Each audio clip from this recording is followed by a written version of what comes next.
Year 51 in Konoha. As the chaos of the nine-tailed uprising erupted, the once mighty Konoha ninja village was severely ravaged by the nine-tailed fox demon. It was a night filled with incessant sobbing and mournful wails, as countless Konoha citizens knelt amidst the ruins clutching the fragmented remains of their loved ones. Only at dawn did Uchiha Fugaku, the clan leader of the Uchiha, finally arrive with his ninjas. Uchiha Fugaku ordered his followers to join the rescue efforts, yet they were met with bitter hatred from the people of Konoha. All had witnessed the Sharingan glint in the eyes of the nine-tailed fox demon, a gaze uniquely belonging to the Uchiha. Consequently, the clan received orders from the third Hokage to refrain from engaging until the nine-tailed catastrophe was resolved. In the aftermath of the calamity, the discontent and resentment of the Konoha people seemed to be aimed squarely at the Uchiha clan. When the Uchiha ninjas came to search, they were met with hostile glares and even direct curses as the friction steadily escalated. The weary third Hokage Sarutobi Hiruzen carried a wailing infant as he passed by Uchiha Fugaku, softly remarking with concern, "Return, for now I shall soothe them." Catching a glimpse of the infant in Sarutobi's arms, Uchiha Fugaku nodded wordlessly and signaled his ninjas to regroup before turning away. As he retraced his steps, he overheard the familiar words, "Where Konoha flutters, the flame endures eternally." He turned back among the assembled crowd, where hope had been rekindled by the third Hokage's speech, yet the Uchiha clan quietly withdrew as if they never belonged to the village. Silently returning to his clan's dwelling, he found his wife waiting at the door, cradling an infant fidgeting with its fingers. Beside her, a 3-year-old boy held another baby who kicked his legs incessantly. Forcing a smile for his family, Uchiha Fugaku then hurriedly led his followers toward the Uchiha Ancestral Hall, where an urgent meeting awaited. 3-year-old Uchiha Itachi, cradling the newborn Uchiha Sasuke, watched his father's receding silhouette with an impassive gaze tinged with worry. Similarly, another infant watched Uchiha Fugaku's figure growing ever more distant. Born not entirely of this world, she had been bestowed with an extraordinary name, Uchiha Yu. Uchiha Yu had forgotten her past, yet she recalled an era of towering skyscrapers and global railways. She remembered watching discs in her youth, among which was Naruto. Now this very world was the world of Naruto. Reflecting on days gone by, it was foretold that in 7 years the Uchiha clan would be annihilated, and the perpetrator would be none other than Uchiha Itachi, his own brother in this lifetime. After deep contemplation, Uchiha Yu turned her gaze toward the 3-year-old Uchiha Itachi, whose youthful face nevertheless betrayed a surprising maturity. Yu was uncertain whether Itachi would choose to leave Sasuke or himself this time. Unwilling to embrace death, she vowed to prevent the annihilation of their clan. And she possessed the capability, for within her mind resided 9 mysterious demonic blades of unknown origin. Each demonic blade corresponded to one of the 9-tailed beasts serving to seal them. Uchiha Yu had already begun to chart her future path, though, for now her foremost task was simply to feed.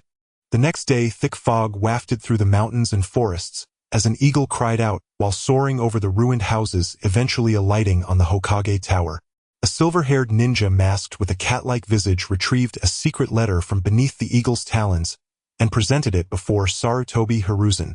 Upon reading the message, Sarutobi Hiruzen furrowed his brows, clenched his fist with crisp, cracking knuckles, and in that instant the venerable elder shed his amiable demeanor to reveal an eagle-like piercing gaze. With a sweeping gesture he roared, and thus war was unleashed. Following the 9-tailed chaos that claimed the 4th Hokage and the dispersion of the famed Sannin Konoha had reached its most vulnerable state. Seizing the opportunity, the enemy from the hidden clouds launched an invasion coveting Konoha's fertile lands. The ensuing battle raged for 3 years, as Konoha clashed fiercely with the hidden clouds and the hidden rocks. The tragic intensity left future generations in awe, so severe that even 6-year-old children were forced onto the battlefield. Yet Konoha's resilience surpassed the expectations of both the hidden clouds and hidden rocks.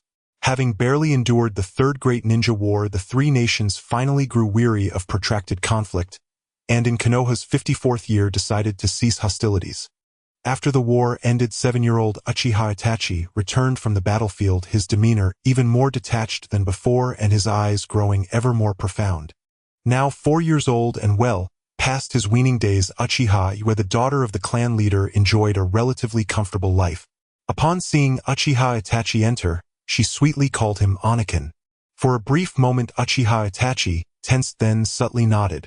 Squatting before Yue, he retrieved a meticulously wrapped box from his arms, and in a tone that was both cool and gentle said a gift. Squinting in a joyful smile of gratitude, Uchiha Yu immediately unwrapped the gift, a rabbit hairpin. Although not to her taste, she feigned exuberant delight as she exclaimed, "It's so beautiful. I really love it." Uchiha Itachi's deep gaze softened with a trace of warmth before he rose and set off toward the training ground in search of Sasuke. After Itachi departed, Uchiha Yu casually tossed the hairpin onto the table. With both palms outstretched, a straight blade as red as molten lava materialized inch by inch between her hands. The straight blade measured about 1 foot and 3 inches, its entire form aglow in red with a red gemstone embedded in the hilt. Named Julama, it was designed to seal the nine-tailed fox demon. This was the extent of Uchiha Yu's knowledge. Every demonic blade she had summoned was accompanied only by such a brief description. Its precise function would likely be unlocked only after the sealing of the tailed beasts. She laid the blade horizontally across her leg, grasped its hilt, and drew it out by an inch. The red edge flashed with a cold gleam as it sliced through the air, reflecting in its sheen the image of a blossoming beauty. Unlike other 4-year-olds, Uchiha Yu's features were not merely cute. They exuded a bewitching allure, especially her fox-like eyes that fluttered with seductive hints presaging the captivating beauty she would become. After returning the demonic blade to her mental reservoir, Uchiha Yu rose to attend the family meeting. Yet upon opening the door she hesitated and returned to casually pin the unwelcome hairpin back into her hair. The little one traversed the cool corridor as her waist-length black hair swayed in the scorching summer breeze, leaving behind a faint, delicate fragrance in the air. Outside the Uchiha Ancestral Hall, a guarding ninja stood to bar unrelated persons from entering. Since the reign of the second Hokage, the Uchiha had been relentlessly suppressed and constantly monitored by Konoha's covert operatives, with the hall serving as their final sanctuary. They had hoped that, with the passing of the second Hokage, the Uchiha would finally find respite. Yet the third Hokage proved even more ruthless, smiling as he declared the Uchiha indispensable to the village, while secretly supporting Jishu and Tuanzang in a ferocious campaign to suppress and malign the clan, even forcing their relocation to a remote area of Konoha. The Uchiha were an exceedingly proud clan, possessing the strongest Sharingan techniques in the ninja world. Temporary suppression could be endured, but prolonged oppression would ultimately ignite their fury.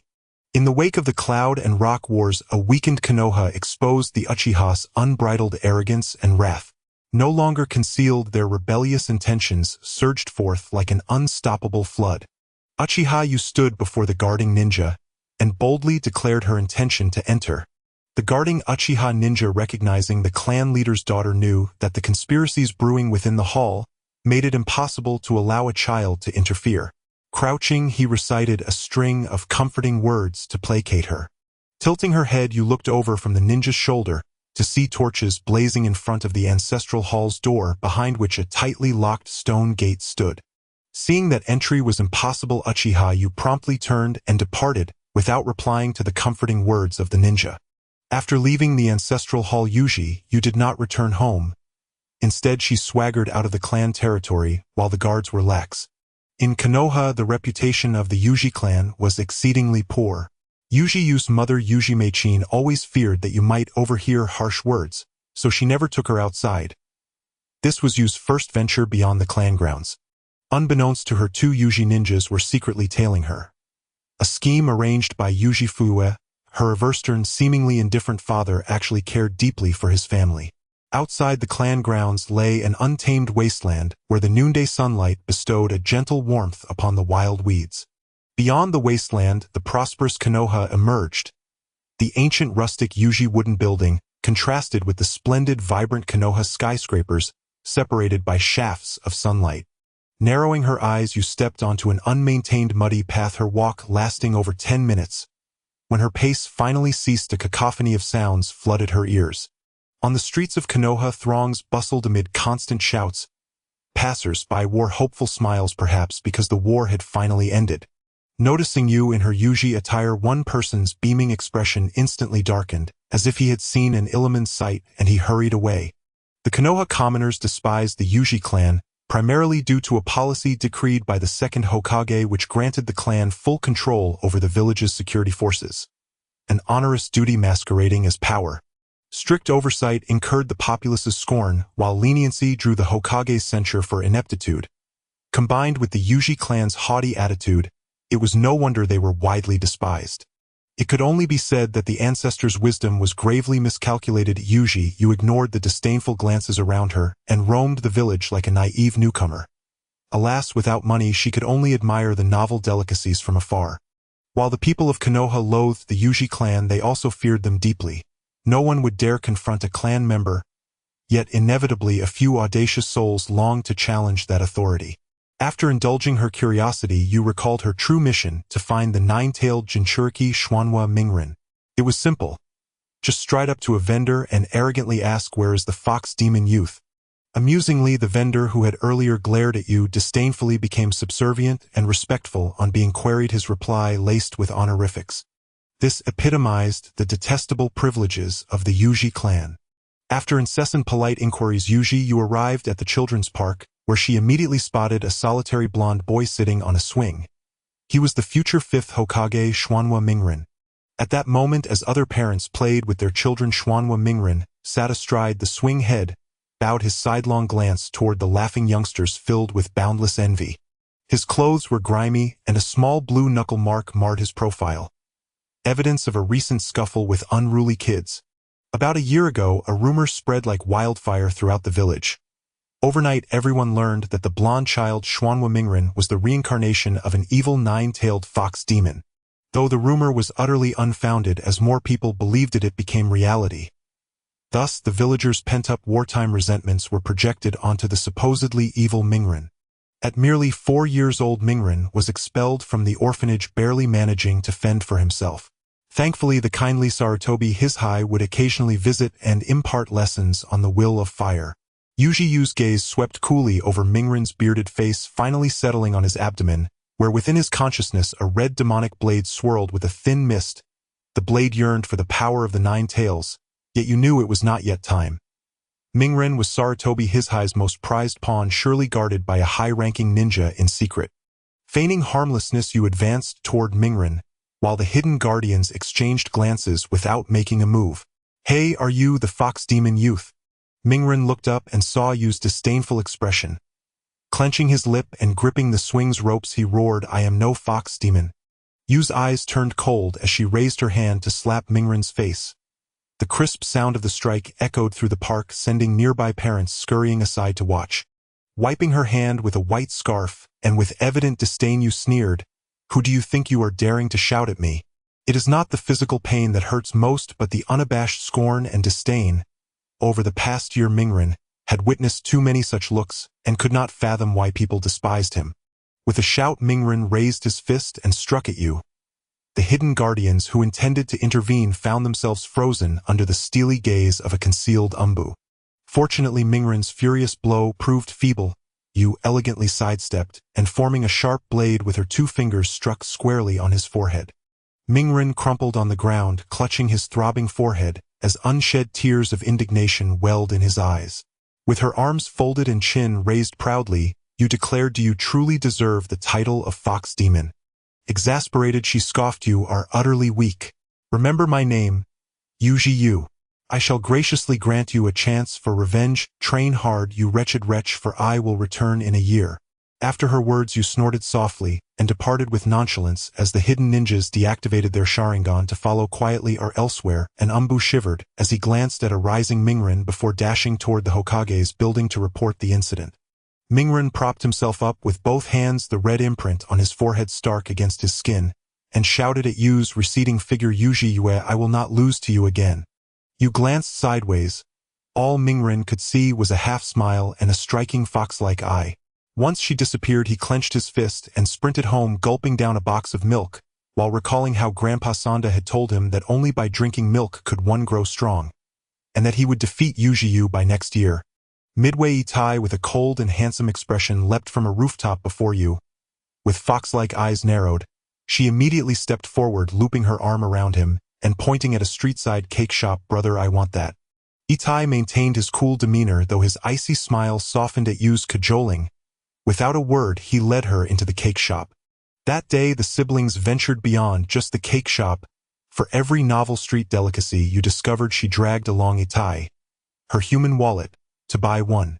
It wasn't until dusk that Itai brought you home, where 4-year-old Zhusu sat on the porch, his face etched with a reluctant jealousy, as if to say, I certainly don't envy you two for playing alone. Attentive Itai, ever mindful of his cherished younger sibling, retrieved a leftover paper cup cake from behind and handed it to you.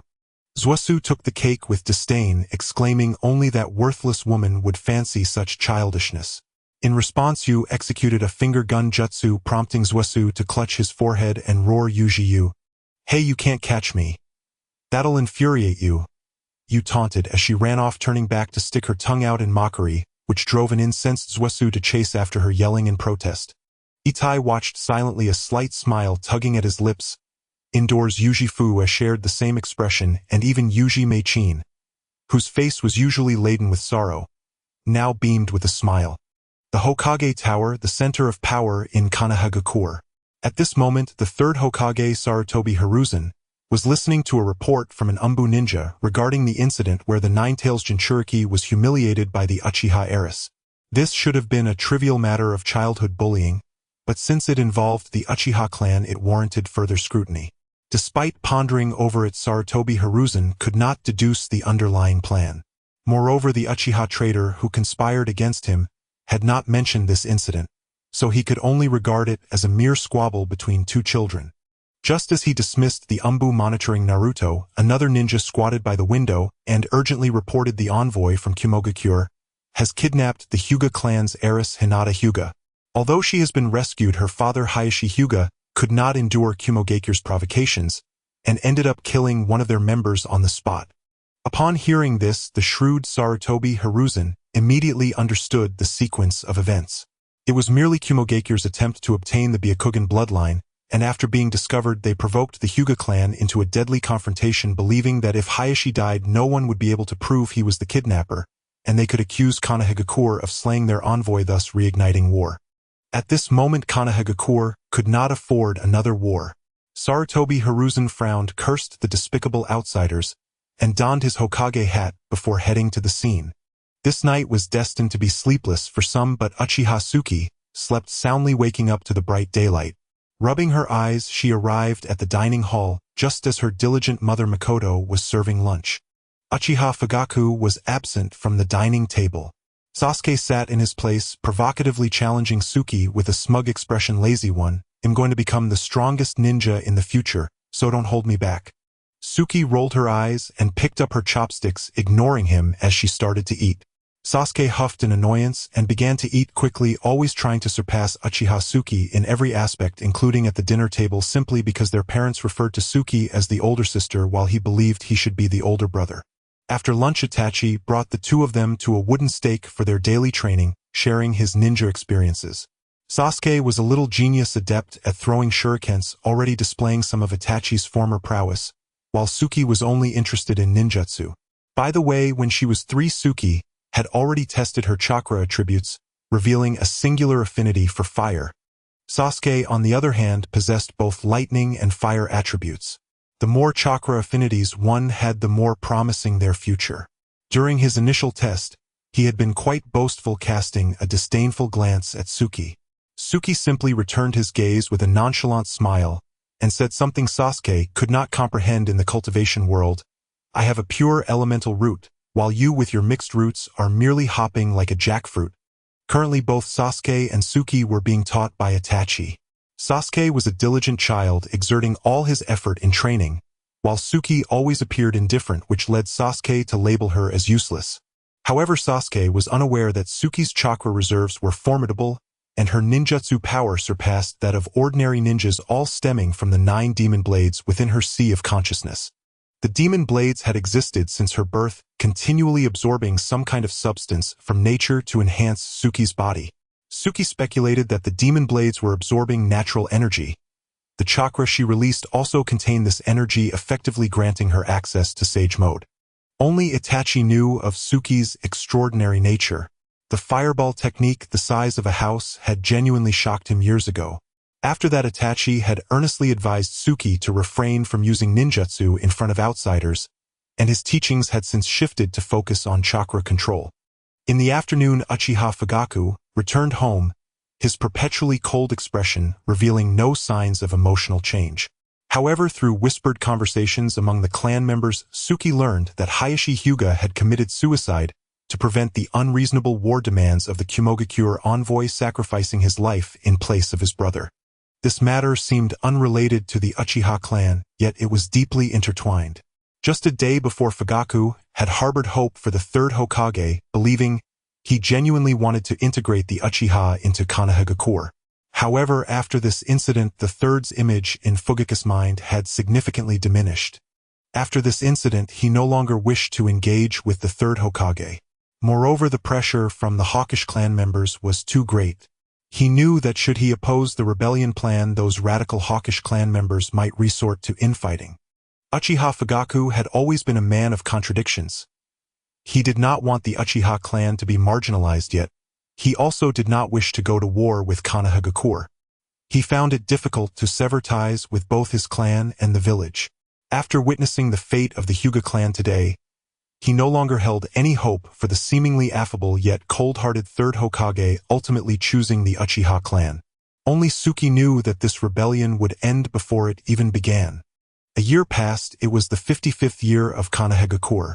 The new rising genius of the Uchiha clan, Uchiha Itachi, entered the Umbu. In reality, a spy intentionally placed next to the Hokage by Uchiha Fugaku aimed at investigating the number of ninjas lurking within the Umbu. In the same year, Uchiha Tsuki once again stepped into that unremarkable children's playground where Naruto Uzumaki, wearing a red headband, had been waiting for a long time. Over the year, he had learned to conceal his sorrow and always wore a foolish smile when facing anyone. Upon seeing Tsuki arrive, Naruto clenched his fist and shouted, "Uchiha Tsuki, don't cry after I beat you up later." Tsuki responded with an air of superiority, "Humph, ignorant child, I could knock you down with a single punch. I'm here today merely to make you, a lowly commoner, recognize the reality that I am invincible." After spouting such trash talk, Naruto charged forward with his fist raised, shouting, "Just you wait, I'm definitely gonna make you cry." However, his moves were full of openings. Tsuki gracefully slid a bamboo fan from her sleeve, opened it to cover her alluring red lips, and as Naruto's fist approached her face, she swiftly closed the fan, the ribs of the fan turning into white light that deflected Naruto's punch.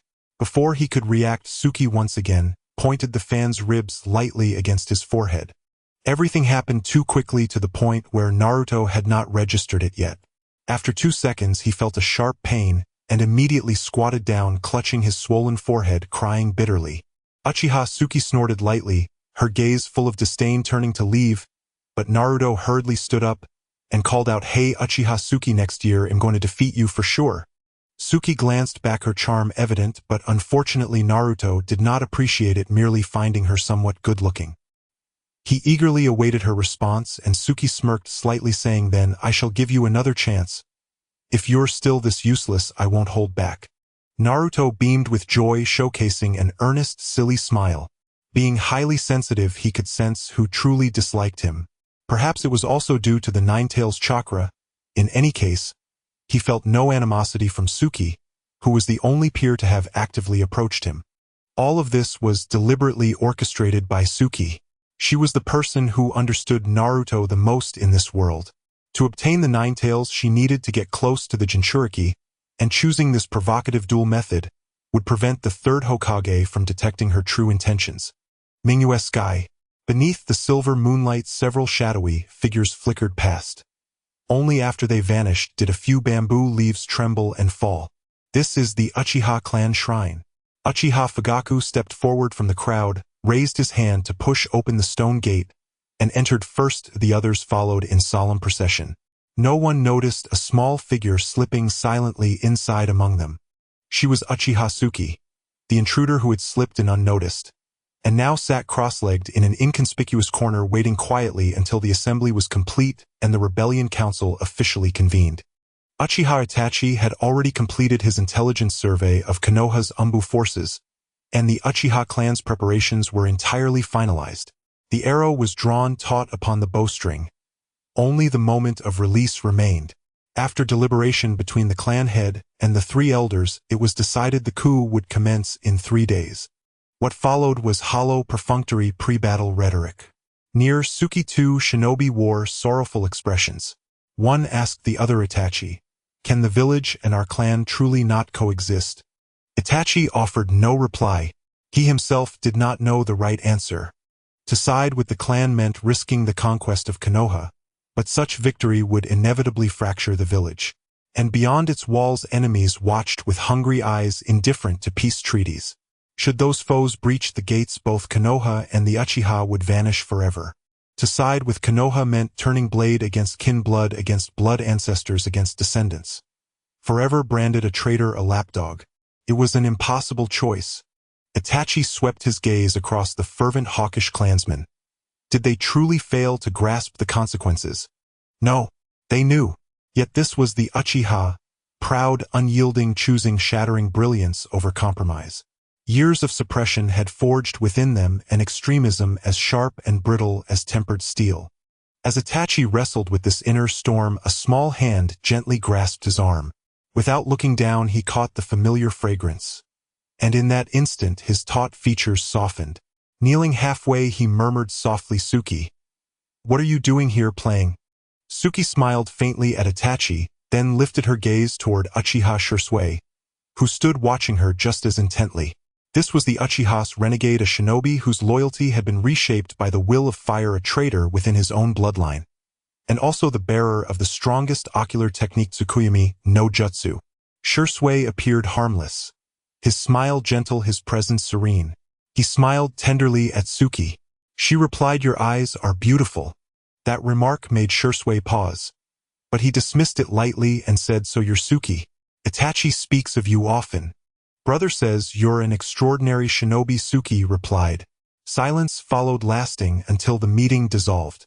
Then Itachi took Tsuki's hand, and together they parted from their dearest friend Sasuke beneath the luminous moonlight. After Sasuke faded into the distance, Tsuki looked up and asked Itachi, "What is the meaning of life?" His steps halted. He bent his gaze downward to meet hers, her fox-like eyes deep as an abyss yet star-strewn like the night sky, and he found himself unable to fathom them. "Why ask this?" Itachi replied, his voice deliberately soft. This question had haunted him from the battlefield to this very moment, and would continue to haunt him into the future. Tsuki released his hand, leapt one step into the moonlight, arms outstretched like a woodland sprite. She spun beneath the full moon, turned back with crescent-shaped eyes and a quiet, radiant smile, and called out, "When doubt clouds your path, consult the spring breeze. Should the breeze remain silent, follow your heart." As her words settled, a breeze stirred. Tsuki brushed aside the strands, veiling her eyes, and bounded away, her laughter ringing like silver bells. Itachi stood motionless, letting the wind rush across his face. Only after a long silence did he finally leap toward home. There, standing on the veranda, he gazed upward at the luminous moon. And without realizing it, the celestial orb above had transformed in his mind's eye into a pair of gently curved fox-like eyes. Tsuki returned late, humming a melody that echoed through the still night. Crows scattered with raucous cries. The corridor stood empty. She glanced toward where the crows had vanished, her expression neither sorrowful nor joyful.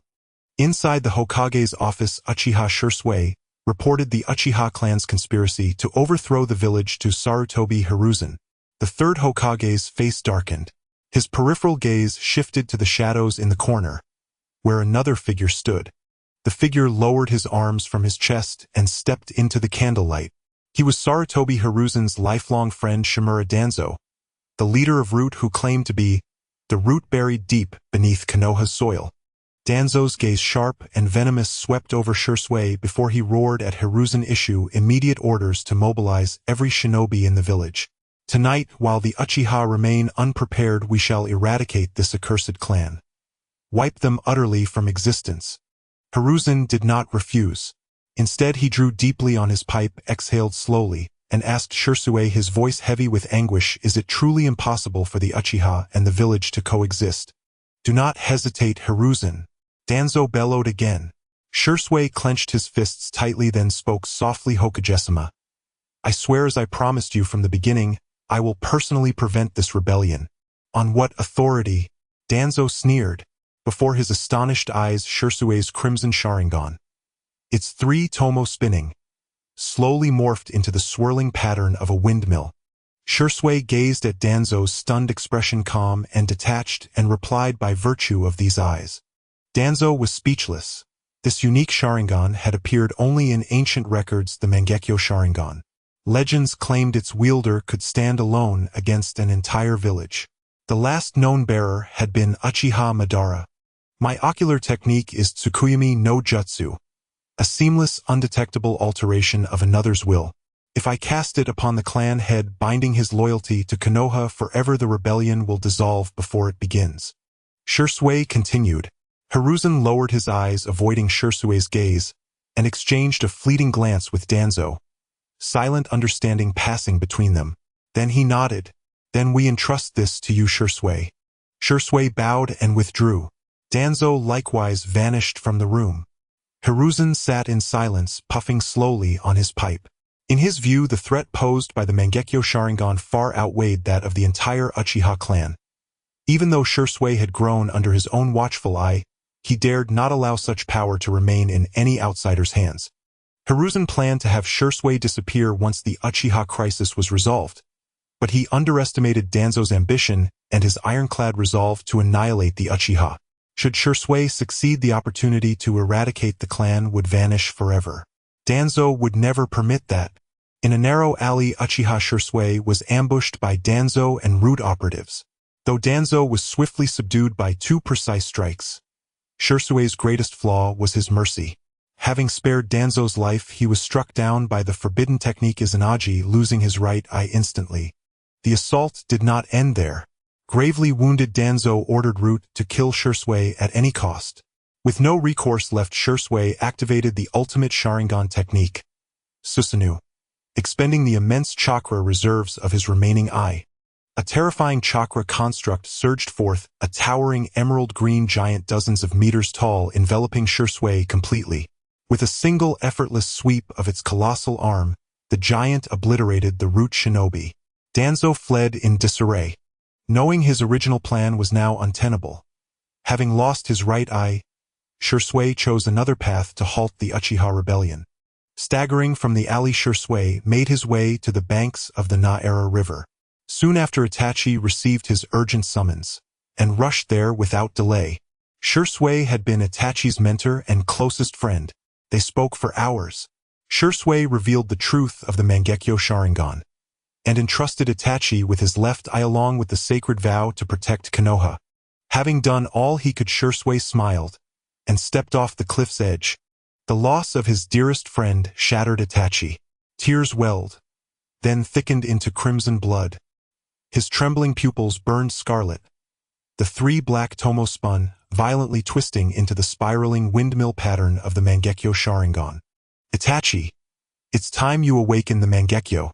A crimson blade reflected a pair of narrowed fox-like eyes, and a voice clear and toneless uttered those words. In the year of Konoha 56, Uchiha Shirsue died. The Uchiha clan, preparing for a coup, delayed their plans due to the loss of their strongest combatant and suspicion that the Hokage had noticed their intentions. That year, Uchiha Yuki was 6 years old. She attended Shizui's funeral, where she met the 3rd Hokage, known for his cunning. With a kind and gentle demeanor, no one would suspect him to be a treacherous individual. Since Shizui's death, Uchiha Itachi became the most promising talent in the clan. The hawkish members of the clan hoped that Itachi could become the second Shirsue. Itachi lived up to their expectations, displaying immense strength and constantly achieving accomplishments in the Umbu, earning the deep respect of the Hokage and becoming an idol for Sasuke. Yet Itachi, who was seen as a beacon of hope by everyone, grew increasingly aloof. He hid all his thoughts within, always wearing an expression of calm indifference. Standing alone before Shizui's gravestone, he gazed at the words inscribed by the 3rd Hokage, hero of Konoha. As a hero, perhaps dying with glory, was the fate of the Uchiha. No one knew that a terrifying thought had already arisen in Itachi's heart, and it was a medical report that ultimately compelled him to act on this thought. It was a classified medical report stating an irreversible terminal illness, cancer, and this report belonged to Uchiha Itachi. The twilight light filtered through the gaps in the wall into the cold corridor. Itachi sat alone on a cold iron chair. Beside him lay a cat-faced mask, and in his hand he held that white paper flyer. As the bell rang unexpectedly at night, Itachi donned the mask and entered the dark passage. The flyer fluttered in the air before being reduced to ashes by the flames. In the distance, a figure wearing a swirling mask watched him intently. Returning home as usual during dinner, Sasuke animatedly talked about going to the ninja academy the next day, pointing at Yuki, who was eating elegantly, saying, "Useless woman, I'll protect you at school." Yuki, without turning her head, casually replied, "Thank you."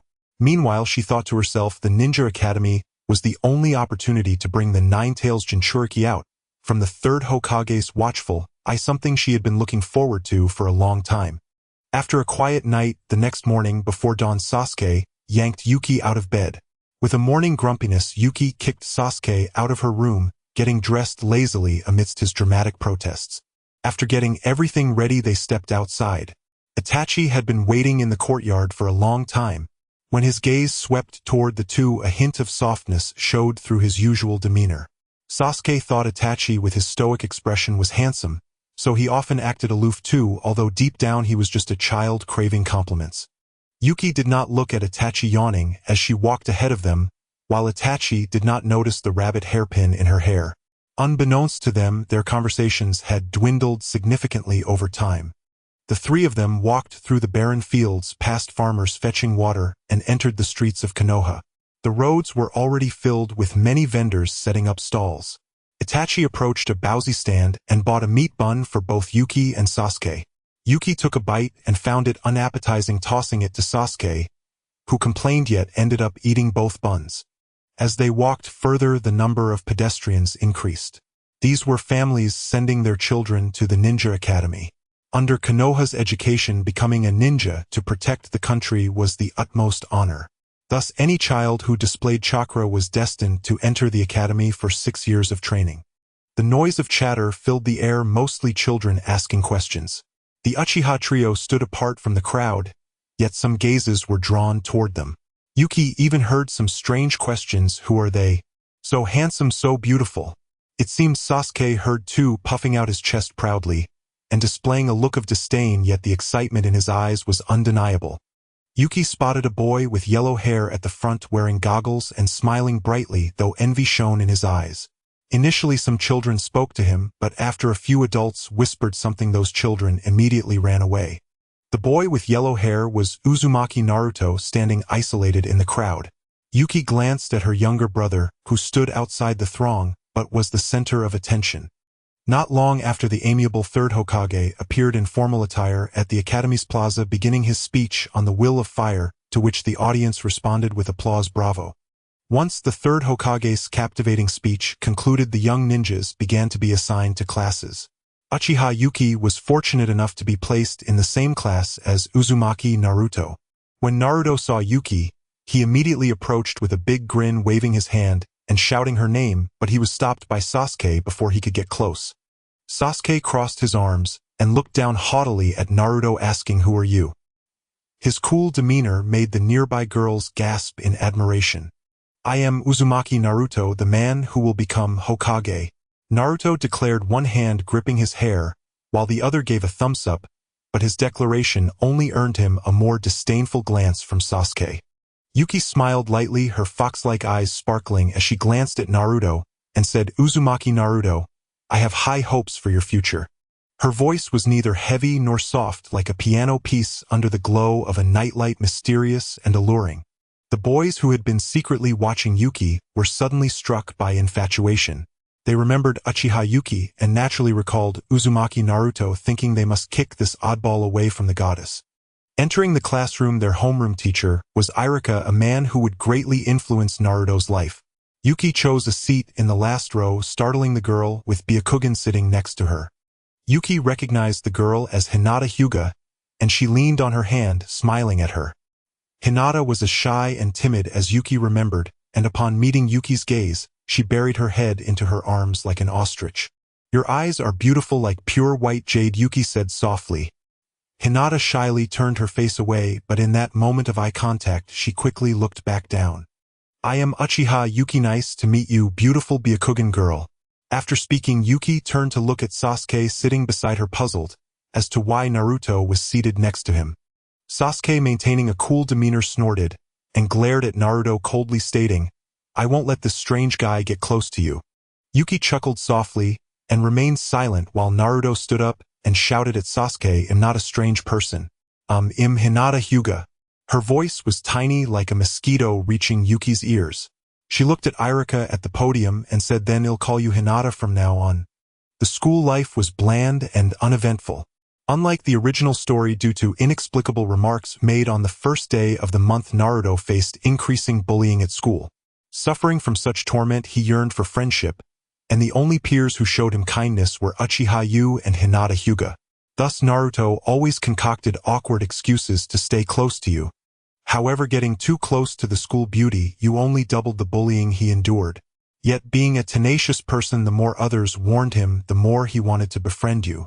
Consequently, the information that reached the Hokage was that the Nine-Tails Jinchuriki was proactively approaching Uchiha Yue rather than the other way around. Hinata Hyuga became Yu's follower. She was also a weak girl who suffered from isolation. To gain friends was truly heartfelt for her. Thus a peculiar quartet emerged in the school, the cold genius Sasuke, the comedic underachiever Naruto, the timid and shy Hinata, and the enchanting and alluring Yu. Yet this seemingly beautiful school life was about to undergo a significant change. Inside the Uchiha clan's shrine, the masked figure of Naruto, clad in a black robe, adorned with auspicious clouds, removed his mask, revealing his unique Manjikyu Sharingan, and proclaimed himself as Uchiha Madara. Standing opposite him was Uchiha Itachi. The two unlocked the Uchiha Stone Tablet and discovered a jutsu capable of bringing peace to the world, Infinite Tsukuyomi. Cunning as a fox, Uchiha Itachi was dismissive, but remained silent, listening impassively as Uchiha Madara tried to persuade him to join an organization called Akatsuki. To make Itachi trust him more, the masked man revealed that the key to evolving the Sharingan into a Manjikyu was to kill the person he held dearest. Upon hearing this, Itachi's pupils involuntarily dilated. His Manjikyu had manifested following Shizui's death, hence, he believed this statement. Kill the person you hold dearest. Itachi stood before the stone tablet, having already made up his mind. The mysterious man, donning the whirlpool mask, departed. Finally, Itachi could unleash the cough that he had long suppressed, spreading his hand as dark blood soaked through his gloves. He realized he was running out of time.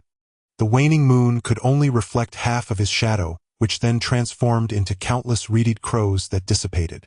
In the Hokage's office, Itachi knelt before Sarutobi Hiruzen, recounting his plan. I will defect from Konoha to join Akatsuki as a spy, while simultaneously helping Konoha permanently resolve the Uchiha rebellion by teaming up with the mysterious man to eliminate everyone in the Uchiha compound. This bloody plan shocked even Sarutobi Hiruzen, who trembled as he asked Itachi, is it truly necessary to do so? Itachi replied resolutely, the Uchiha's rebellious intentions can no longer be suppressed. This is the only way forward, but my condition is that Uchiha Sasuke must live under the village's protection. Sarutobi Hiruzen exhaled smoke with difficulty, the rising mist concealing his face. After a long pause, he slowly said, I will take care of him. Once you leave the village, the rumors about the Uchiha will also be thoroughly eradicated. I promise he will grow up healthy like the other children. Itachi departed while a hidden figure in the darkness overheard everything. Sarutobi Hiruzen turned to gaze at the portrait of the first Hokage, letting out a sigh. Outside Yu's door, Itachi knelt for a long time, his raised hand failing to knock on the door. He could not bring himself to tell Yu of his decision. The guilt in his heart made blood tears fall from his eyes. However, there was no other choice. The bloodline of the Uchiha clan was more coveted than the Byakugan. He could not imagine whether Yue, without the Uchiha's protection, would become a breeding tool for the dark forces of Konoha. Rather than cling to unrealistic hopes, it would be better to let her leave peacefully in her dreams. The heavens witnessed this. After this day, Konoha quietly entered a state of readiness for war.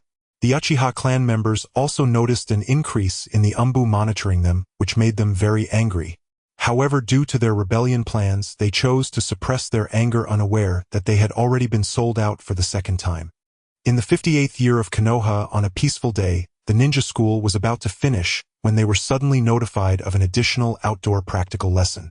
The young ninjas grumbled and complained as they walked towards the mountains and forests behind the village. Uchiha Yu slowed her pace, stretching lazily. Hinata turned and stopped in place to wait for her. Yu squinted her eyes and smiled, gently urging her to go ahead. When the lagging Naruto caught up, she spoke to him. Naruto-kun, are we friends? Naruto joyfully nodded repeatedly as he desperately craved friendship. Then, can you do me a favor? Yu gently opened her previously squinted eyes.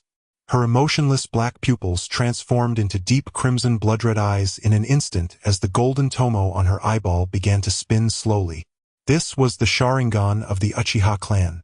At just the age of 5, Uchiha Yu had awakened her Sharingan due to an oversaturation of natural energy. Moreover, her tomo was gold, indicating an extraordinary power. You cast a simple genjutsu on Naruto, manipulating his vision, making him follow her illusion back. She then used the shadow clone technique to have 2 clones take on the appearances of herself and Naruto to catch up with the young ninjas who had walked far. Naruto followed you to Konoha's most bustling commercial street, walking straight into an underground casino. Just as the Umbu monitoring Naruto was about to follow, a kunai that appeared out of nowhere pierced through his throat. A ninja clad in Uchiha clothing retracted his 3-tomo Sharingan. You walked past him, and the Umbu, still warm, reached out to grasp her shadow, only to have his neck completely snapped by the Uchiha ninja. Inside the casino, the image of you faded from Naruto's eyes. As he turned back in confusion, you stood behind him. Naruto chuckled heartily, asking you, what do you need my help with? You smiled silently, her right hand suspended in the air, a crimson straight sword slowly materializing in her palm. Naruto's eyes sparkled with excitement as he boasted about how cool he looked. Naruto, unleash it. The red mist, fiery like flames, spread throughout the casino. Naruto waved his hands, trying to disperse the red mist before him, calling out Yu's name, clearly concerned for her safety. In the next moment, Naruto's cries ceased. He kneeled, gazing in disbelief at his abdomen, where a familiar crimson blade had pierced through. Looking up, he saw that the one holding the hilt was none other than Uchiha Yu, the very friend he longed to be. Why? Naruto struggled to voice this question. Yu's smile remained gentle, tinged with allure, her fox-like eyes deep as an abyss. The sharp cry of the fox echoed throughout the skies of Konoha as a pillar of red flames shot up from the most bustling street, illuminating the entire twilight.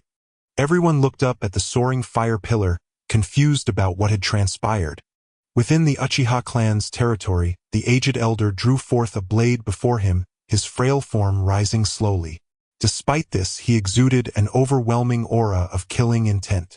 The crimson Sharingan revealed itself in the dim light as he raised his hand to slash through the obstructive wall before him. The last rays of twilight bathed him in golden light as he pointed the blade's tip at the watchers outside and roared, "She has succeeded, the plan has begun." What happened? Yuanfei, risen, leaped onto the rooftop and summoned the Umbu. In a grave voice they reported, "A tremendous force has erupted into the sky. Its nature is unknown and our men cannot approach. Evacuate the civilians there at once. Summon the sealing team immediately." Yuanfei, risen, issued the order. The Umbu departed at once. Yet unease climbed his chest as he cast a sidelong glance toward a remote corner of Mai and frowned in thought. Why today? Could it be that Yu has failed? Unable to shake his apprehension, he swiftly redeployed a large force of Umbu toward the Uchiha clan lands. At the center of the pillar of flame, Yu beheld the Jiwei. In the damp black underground tunnel, the Nine Tails seethed with fury and fear. Its power was draining away and slipping beyond its control. The iron cage that bound it was rotting. The Jiwei lashed at the bars with its claws, intent on shattering them, when a cheerful voice rang in its ear, "Useless." The Jiwei lowered its gaze to the diminutive figure outside the iron prison and sensed its chakra flowing into her body. Enraged, it struck the bars and howled, "Damned humans, thieves! I'll kill you all." Yu spread her hands and, smiling softly, taunted, "Look at you, great fox, how miserable you are. You boast of being a mighty-tailed beast yet again, and again you are toyed with by insignificant humans. Imprisoned, bound, sealed, and you can do nothing about it." The Jiwei shrieked, "Let me out. I will slaughter every one of you." You simply regarded it with cold detachment. No matter how it screamed, howled, or cursed until it accepted the immutable truth of its diminishing power, the Joei grew increasingly feeble. Its colossal form began to shrink and panic took hold, for it knew a tailed beast bereft of chakra would not rise again. The Joei clamped its claws on the iron and snarled through clenched teeth at you. What do you want? You turned and looking back said softly, acknowledge me as your master. When I find a way to leave this world, I will restore your freedom. The Joei cried out in fury, don't be ridiculous. I am the Ninetales. How could I bow to a mere human? Jolama, are you truly as powerful as you claim? You gave a cold laugh, drew the crimson blade at her waist, and cleaved the iron cage to splinters. The Joei lunged, tail transforming into razor claws to tear her apart, only to find the assault was upon an illusion. The Joei's shriek rolled across all of my crimson chakra, erupted into a towering pillar of flame. Within that conflagration, the Ninetales re-emerged into the world. The watching citizens of Mai were seized anew by the dread of the fox demon's rule. They screamed and fled, and in an instant the whole town was gripped by terror. Call the Umbu back at once. Inform Tuanzong and Yuziba Yu that the plan is cancelled. All my forces deploy to the commercial district to contain the Joei and buy time for the sealing team. Yuanfei Risen shouted as he formed seals. When the intricate hand seals were complete, he struck the ground with a palm. Black tadpole-like runes coalesced into a unique formation. White smoke burst forth and a great bipedal monkey surged out of the haze. The two met and spoke little, both wore solemn expressions as they flew toward the Joei. The Ninetales whipped its 9 tails and wantonly smashed everything in its path, berating those it called thieves. You stood upon a distant pavilion watching the enraged Joei and the steady stream of Umbu reinforcements with an indifferent gaze, neither pleased nor pained. She turned to the Yuziba ninja who followed her and said, let us go. It's time to deal with the worms hiding in the dark. The ninja saluted, respectfully, casually setting the child Mingren down, where he stood, then followed you toward the Yuziba clan territory. Dusk had vanished and the bright moon hung in the firmament, though half of it was veiled by clouds and grew dim. Outside the Yuziba lands, the Xuanhua masked man and Yuziba Yu watched the distant Joei. Neither understood why the beast had surfaced at this hour, yet plainly it did not contradict their plan. The masked man slanted his gaze at Yuziba Yu and sneered lightly. It seems someone anticipated our designs. Yuziba Yu had received the Hokage's orders, but he did not turn back. If an already weakened Mai suffered under the Joei's devastation, the Yuziba clan would surely revolt, and he might not even be able to protect Zuozhu. Today he resolved that the Yuziba must die with honor. Within the clan grounds, Yuziba shinobi had already come to blows with the root Umbu who had been watching them. Leading the defenders was the clan's great elder. Hearing the clash, Yuziba Fugai arrived and rebuked his kin. What is this? Is this rebellion? The great elder sneered coldly. The clan head has indeed raised a fine son, though luckily, he also has a daughter. What do you mean? Yuziba Fugai's brow tightened. He sensed that matters were far from simple. At that moment, the sealed gates were torn apart. Standing beyond them were Yuziba Yu and the enigmatic Xuanhua masked man, who carried on his back the clan's long-lost artifact, the Yuziba Tuanshan. Yuziba Fugai looked at Yu and understood without a word.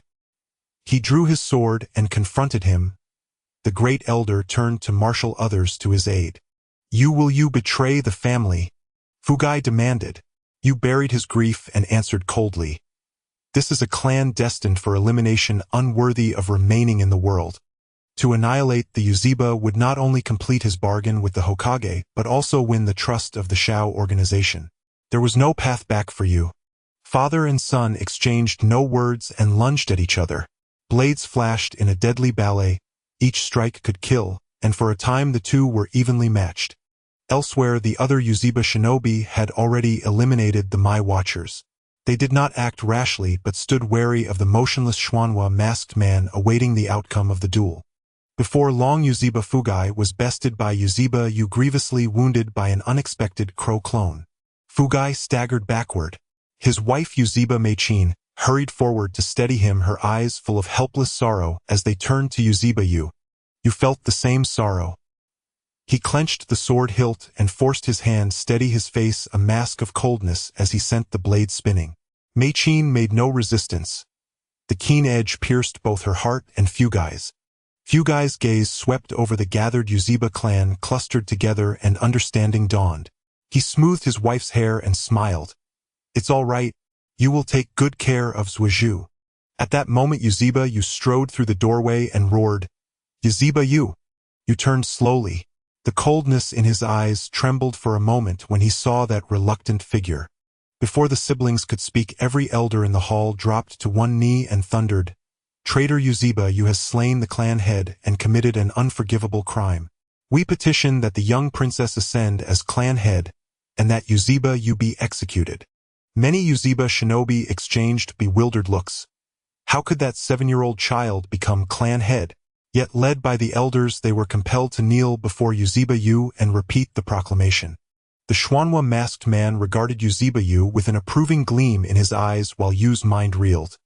Had he been made a sacrifice? The night before Uchiha Shizui's death, Uchiha Tsuki spoke a phrase she had secretly learned to Uchiha Itachi. When faced with uncertainty, ask the spring breeze. If the breeze offers no answer, then follow your own heart. Having spoken, Tsuki turned and left first. But instead of returning home, she intercepted the clan's elder head just after his council meeting, and through meticulous reasoning declared that Shui would inevitably die and the impending coup would surely fail. The elder head remained skeptical, until the next morning when Shui's lifeless body was discovered. Realizing that this young girl possessed wisdom far beyond her years, he began covertly contacting her and confided the matter to other trusted elders. Guided by Tsuki's instructions, the elders meticulously recorded the hiding positions of all surveillance agents, preparing to act at the opportune moment. When Itachi's resolve began to waver, Tsuki again deduced, with chilling certainty, that he had been brainwashed by the Hokage and was no longer trustworthy. Stunned and enraged, the elder head urgently asked what should be done next. Tsuki replied simply, "Wait. I will create an opening by releasing the nine-tailed fox. Amidst Konoha's ensuing chaos, the Uchiha will purge traitors and root operatives, alike then methodically reshape the shattered village in their image." Thus, the linchpin of the entire plan was this: how to release the nine tails. Tsuki did not deceive him. The beast was unleashed and every step unfolded precisely as foreseen. Yet the elders remained unaware that Tsuki had concealed Itachi's possession of the Mangekyo Sharingan. And even more crucially, that Itachi would slaughter the entire Uchiha clan that very night. To Tsuki, these clansmen were merely pawns wielded without mercy. All of it had been calculated in advance. Without Itachi's self-sacrificial resolve, the so-called righteous extermination, the Uchiha elders would never have embraced a final desperate gambit. Nor would they have submitted so utterly to Tsuki's direction. And Root's relentless surveillance over Naruto would never have lifted. Therefore, Itachi had to walk the original path. He was the Uchiha clan's last beacon of rebellion. Only when that light was utterly extinguished would those cast into despair rally behind another flame. Even the death of Uchiha Fugaku was part of the design. Only with her father, the clan's venerable patriarch, gone, could Tsuki legitimately claim leadership. Descent mattered little.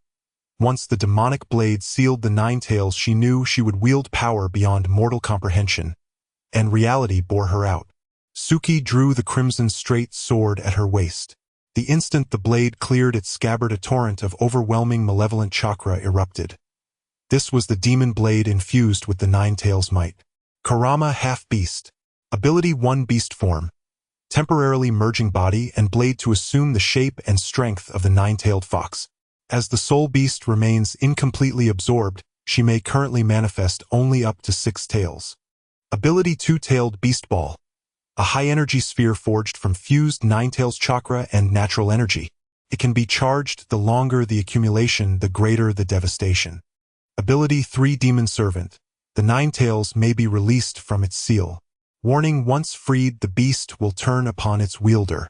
Ability 4: demon blade slash. A cleaving strike capable of obliterating all material substance, consuming vast reserves of chakra. The blade's power surpassed even Tsuki's expectations. Merely its first ability, the beast form, granted access to a tailed beast state. Yet theory demanded proof, so she drew her sword, pointing it directly at Itachi, the very man who had just slain his own father. Itachi faced his sister Hiden, and in her eyes he saw only cold estrangement, as though he were a stranger passing on the street. That absolute unfeeling indifference drove yet another blade deep into his already shattered heart. Itachi was brilliant. Within mere seconds, he deduced that his gentle, beautiful younger sister stood behind this cataclysm. What eluded him entirely was how she had known the precise timing of his operation. Silence hung heavy in the air, ominous like the hush before a storm. Clouds veiling the moon drifted apart. The moment moonlight struck the ground, Itachi dissolved into a blur and surged towards Tsuki, his slender blade glinting as it sang through the air. In less than a second, the razor edge hovered inches from her face. Tsuki threw back her head and laughed wildly. Crimson chakra erupting around her, halting the blade mid-thrust as though striking an invisible, impenetrable wall. Itachi's eyes flicked sideways, then exploded into a flock of crows. Where his form had lingered, a scarlet fox claw punched clean through the earth. Lifting his gaze, he could not conceal his shock. Before him stood Tsuki, robed in swirling crimson chakra, shaped like a fox, with 6 sweeping tails. That very claw had been one of them. The 9 tails. The masked man furrowed his brow slightly, then relaxed. To command such chakra was indeed rare. But in his eyes it still paled beside Itachi's Mangekyo Sharingan. Moreover, he eagerly anticipated the sibling duel unfolding before him. Never imagined such a fascinating spectacle could arise in this hypocritical village. Truly extraordinary. No sooner had the masked man finished speaking than Tsuki shot forward like a crimson comet aimed at the newly coalesced Itachi. To onlookers she was a blur. Only the Threedemo Sharingan could faintly trace her velocity. Her scarlet blade wreathed in blood-red mist slashed downward, and Itachi was cleaved cleanly in 2 top to bottom. But it was only a shadow clone. As the clone detonated, Itachi descended from above, hands already weaving seals, cheeks puffing outward, unleashing the fire release great fireball technique. Tsuki's tails transformed into claws, swatting the descending fireball into harmless embers. Yet this too was misdirection, using the fiery debris as cover. Itachi closed the distance, his eyes already blazing with the Threedemo Sharingan. He intended to ensnare her in genjutsu, letting her perish peacefully in a dream. That had been his original intent. But Itachi gravely underestimated Tsuki in her 9 tails form. Even 6 tails embodied power no mortal could withstand. Crimson chakra erupted from the earth like volcanic magma, fracturing the ground, scattering boulders weightlessly into the air, and sending flocks of birds shrieking into flight. Itachi advanced, leaping across the floating shards while weaving seals. Suddenly Itachi sensed imminent death, and twisted violently sideways, evading by a hair's breadth. All witnessed a crescent-shaped slash rising from the earth and falling from the heavens. Upon impact, the land itself groaned in anguish. A colossal plume of dust blotted out the sky, obscuring every figure. Yet spectators strained their eyes, desperate to discern who still stood within the choking haze. A sudden gale swept the dust aside. Beside the yawning fissure, Tsuki's blade pressed against Itachi's forehead, and before its tip hovered a black sphere pulsing with lethal energy, the tailed beast ball. "Sayonara, Onaikin," Tsuki murmured with a beguiling smile, her farewell to a battered brother. The fully charged tailed beast ball erupted forth. Attempting to counter it with the Mangekyo Sharingan would be little more than the thrashing of a dying man. A jet-black beam lanced forth, culminating in an explosion of sublime, terrifying artistry. At its epicenter, a perfectly smooth obsidian crater emerged, deep, glassy, and absolute. Tsuki withdrew the demon blade into her consciousness. The crimson chakra receded slowly from her form. From afar, Uchiha clansmen stared at the bottomless gash and the horrifying crater, and every trace of descent dissolved like mist. Once more they knelt, one knee to the ground, before the petite, alluring 7-year-old girl. Some elders trembled visibly, knowing with certainty the age of the Uchiha had dawned. Deep beneath the earth, the masked man carried Itachi swiftly away from Konoha. Combat was not his forte. Such a monstrously powerful girl could wait for another day. But Itachi, this prodigious youth, could not be abandoned. So at the final moment, he activated his own Mangekyo Sharingan to rescue him. Tsuki curved her lips into an eerie smile, then whirled to face the kneeling Uchiha, raising her voice in a sharp, commanding cry. "The matter is not yet settled. It is time to collect our debts from Konoha." The Uchiha's eyes flared with savage intent, In unison, they roared, "Yes!" Far away, slung over the masked man's shoulder, Itachi gazed with complex emotion, then smiled, quietly relieved. The sister he had always believed needed his protection had long since become something far greater. How truly wonderful! The most prosperous district of Konoha now lay in ruins. The rampaging nine-tailed beast, heedless of consequence, laid waste to everything around it. Even Konoha's elite shinobi could do no more than temporarily restrain it, only because the beast wielded but one-third of its true power. Yet what unsettled Hiruzen Sarutobi was not the Nine-Tails alone, but the Uchiha clan this very night. Moments earlier, Uchiha Tsukiyomi's sword strike had reverberated with unmistakable force, impossible to ignore. Yet at that time all hands were occupied sealing the Nine-Tails. Only a few ANBU were dispatched to investigate. Long minutes passed with no report. An instinctive dread whispered that this night would be anything but peaceful. As the Nine-Tails gradually succumbed to the containment barrier erected by the sealing team, only one task remained: finding a suitable vessel to reseal the beast. Burdened by grave concerns, Hiruzen failed to notice the creature's waning strength. Beyond the ruins, a lone figure approached. An ANBU spotted her and instantly flashed forward, gently urging the girl to leave. Her reply was a flash of cold steel, a razor-sharp kunai. The ANBU collapsed beside Tsukiyomi's feet, blood gushing uncontrollably from his severed throat. She glanced down, expression unmoved. Death held no terror for her, perhaps a residue of her previous life. Without pause, she stepped forward, her soul staining crimson, with each footfall leaving behind a trail of scarlet prints. "Eliminate every ANBU and root operative in the vicinity," Tsukiyomi murmured softly, her voice silken, alluring yet chilling enough to make those behind her shiver involuntarily. They bowed low, murmured assent, and vanished into the shadows. Death bloomed beneath the moonlight, its ceaseless shrieks weaving a nocturnal symphony. Fuming at the cacophony of dying cries, Danzo Shimura roared at his subordinate, who knelt abjectly before him, and whispered, "I do not know." "Find out now." His clenched fist cracked with the sound of grinding joints. His heart hammered wildly, until his fingers brushed the bandage concealing his eye.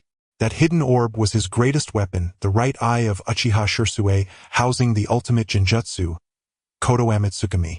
Danzo strode to Hiruzen's side and bellowed, "Do not hesitate, Hiruzen. Seal the Nine-Tails within me. I alone will wield this power to protect Konoha." This was not the first time Danzo had proposed such a plan. During the first Nine-Tails assault, he had volunteered himself. But as Hiruzen's closest friend, Danzo knew full well his ambition and his recklessness. He could not entrust the Nine-Tails, the village's living nuclear deterrent, to Danzo's volatile hands. Yet now there was no choice. Naruto, drained of the Nine-Tails chakra, lay unconscious, his life force ebbing away, while medics fought desperately to save him. The rising tide of death screams shattered Hiruzen's composure. Who else but the ambitious Uchiha clan would dare disrupt this crisis? Suspicion hardened into conviction. Itachi Uchiha had betrayed him, releasing the Nine-Tails, then orchestrating his clan's uprising. For Konoha's sake, for the sake of crushing the Uchiha threat, Hiruzen finally relented. He nodded, accepting his friend's plan. The Nine-Tails would be sealed within Danzo Shimura. The sealing team stood ready. Crude replicas of the adamantine sealing technique erupted from the formation, chains lancing forth, piercing the Nine-Tails' massive form. It roared in agony, eyes blazing with hatred and fury.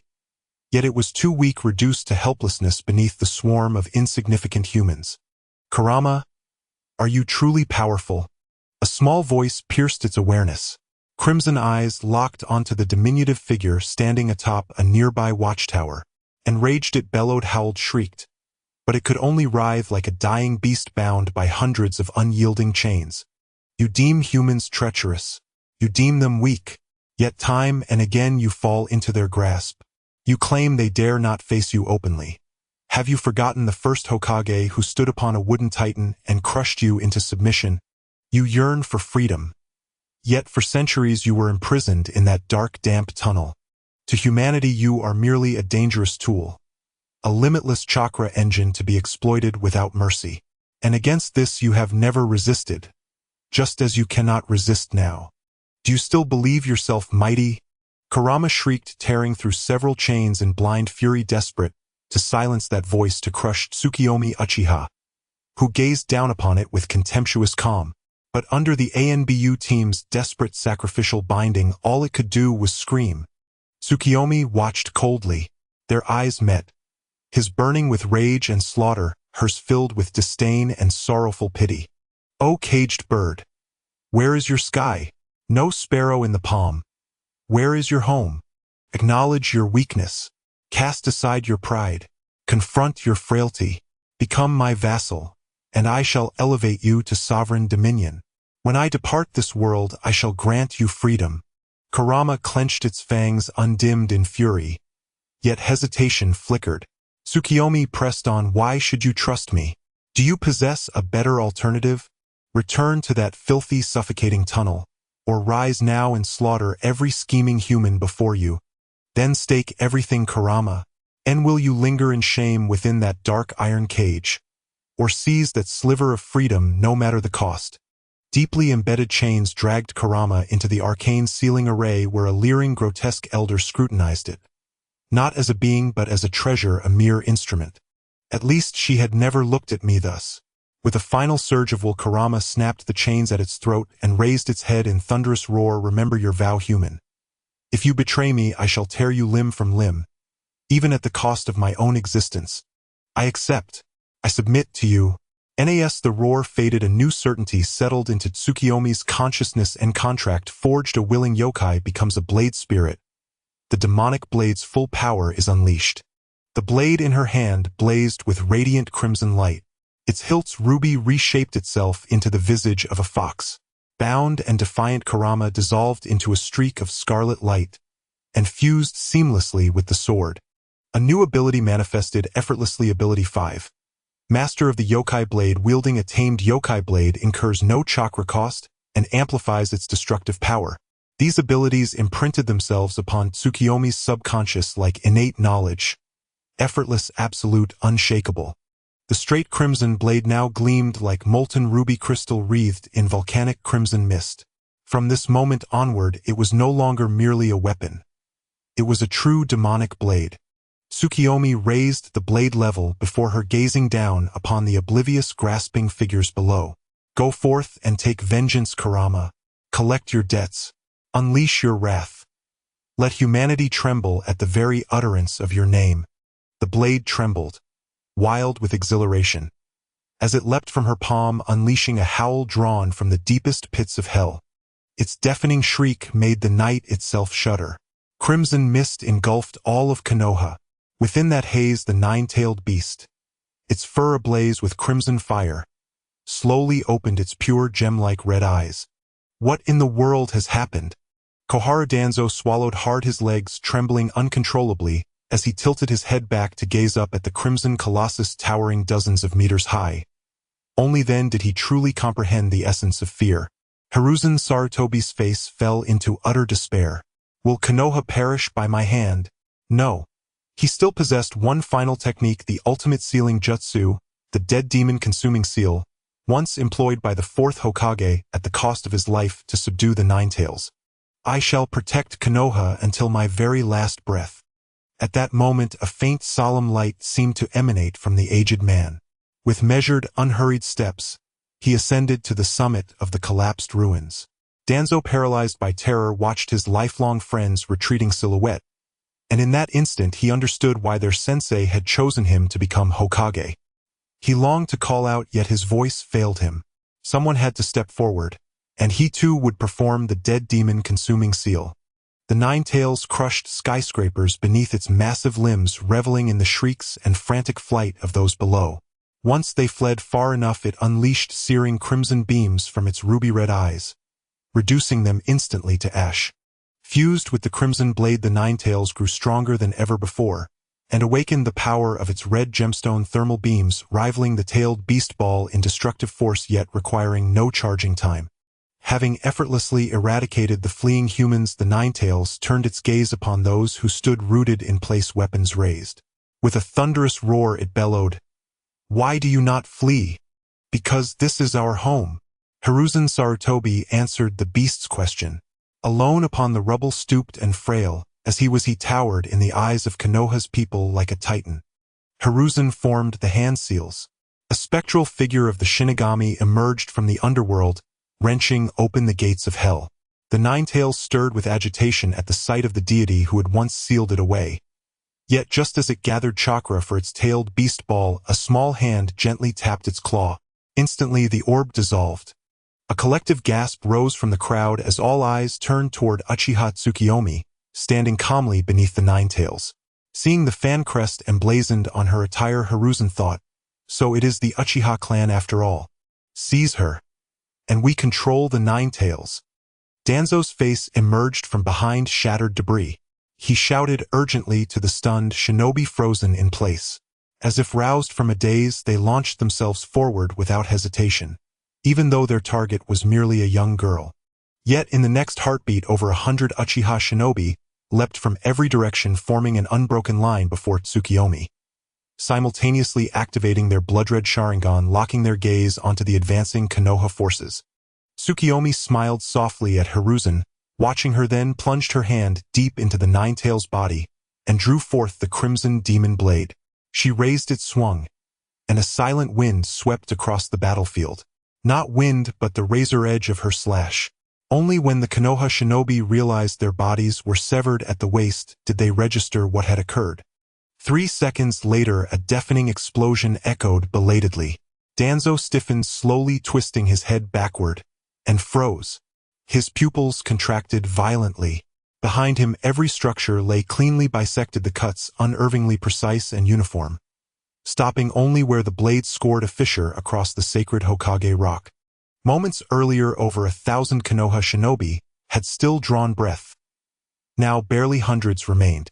That single stroke struck terror into every heart, except those of the Uchiha, whose eyes blazed with pride and exhilaration.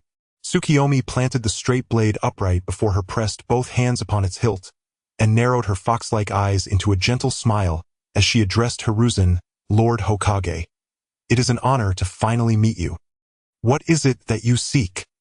Hiruzen's life was slipping away, the irreversible price of summoning the Shinigami. Yet he knew peace would not return to Konoha tonight. If Tsukiyomi could be persuaded not to oppose Konoha, the village might yet endure. And only she, wielding dominion over the Nine Tails, could command such awe across the nations. Tsukiyomi tilted her head, slightly tapping her cheek as if pondering. All eyes remained fixed upon her, until suddenly she giggled and pointed at the visibly shaken Danzo.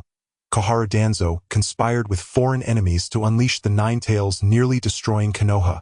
Fortunately, the third Hokage sacrificed his life to quell the beast, and executed Danzo on the spot. Hiruzen swayed twice, unsteady on his feet. That statement had clearly been rehearsed from the start, shifting full blame onto Danzo. But what stunned him most was Tsukiyomi's insistence that she deliver the killing blow. And yet, he had no choice. She was offering him the chance to die as Konoha's savior. The light faded from Hiruzen's face as he began walking slowly toward his dearest friend, accompanied by the spectral Shinigami. Along the way he asked quietly, and afterward, what becomes of Konoha? Most likely a prodigious Uchiha maiden assumes the mantle of Hokage and elevates Konoha to unprecedented strength through sheer unstoppable might.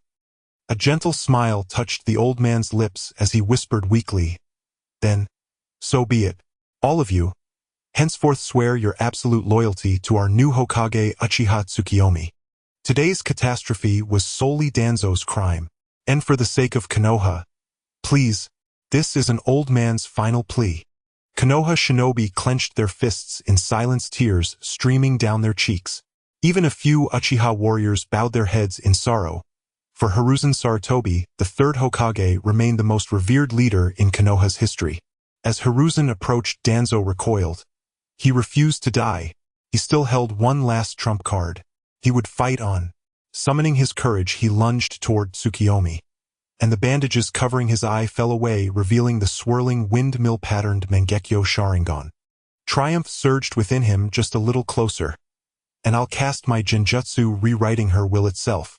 One command alone, serve me eternally. Tsukiyomi's slit eyes opened just a fraction, revealing a gaze utterly devoid of mercy.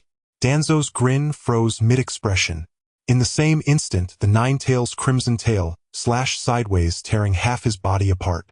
The unique eyeball landed softly in Tsukiyomi's palm. Danzo's mangled torso crumpled onto the rubble. Still breathing, still conscious. Twirling the orb playfully, she smiled sweetly at Hiruzen.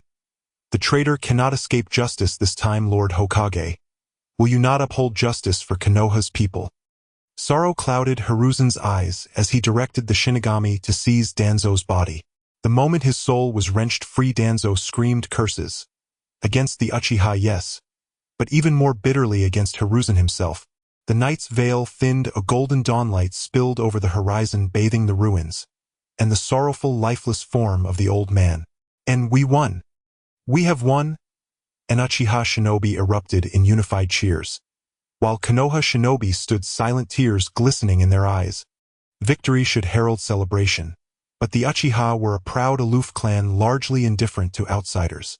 Still, exceptions existed. One Uchiha Jonin, long infatuated with a beautiful Anbyu Kunoichi, seized the moment of Hiruzen's death to pin her against a wall, eager to whisk her into a secluded alley for a moonlit rendezvous. His fantasy died unheard. With a flick of her wrist, Tsukiyomi decapitated the overeager clansman. His blood-splattered head struck the ground with a sickening crack, silencing every celebratory cry, freezing both Uchiha and Konoha shinobi alike. In that instant, an unspoken dread bloomed in every pair of eyes. An Uchiha shinobi stepped forward, clutching a thick ledger. Standing behind Tsukiyomi, he recited aloud names from its pages.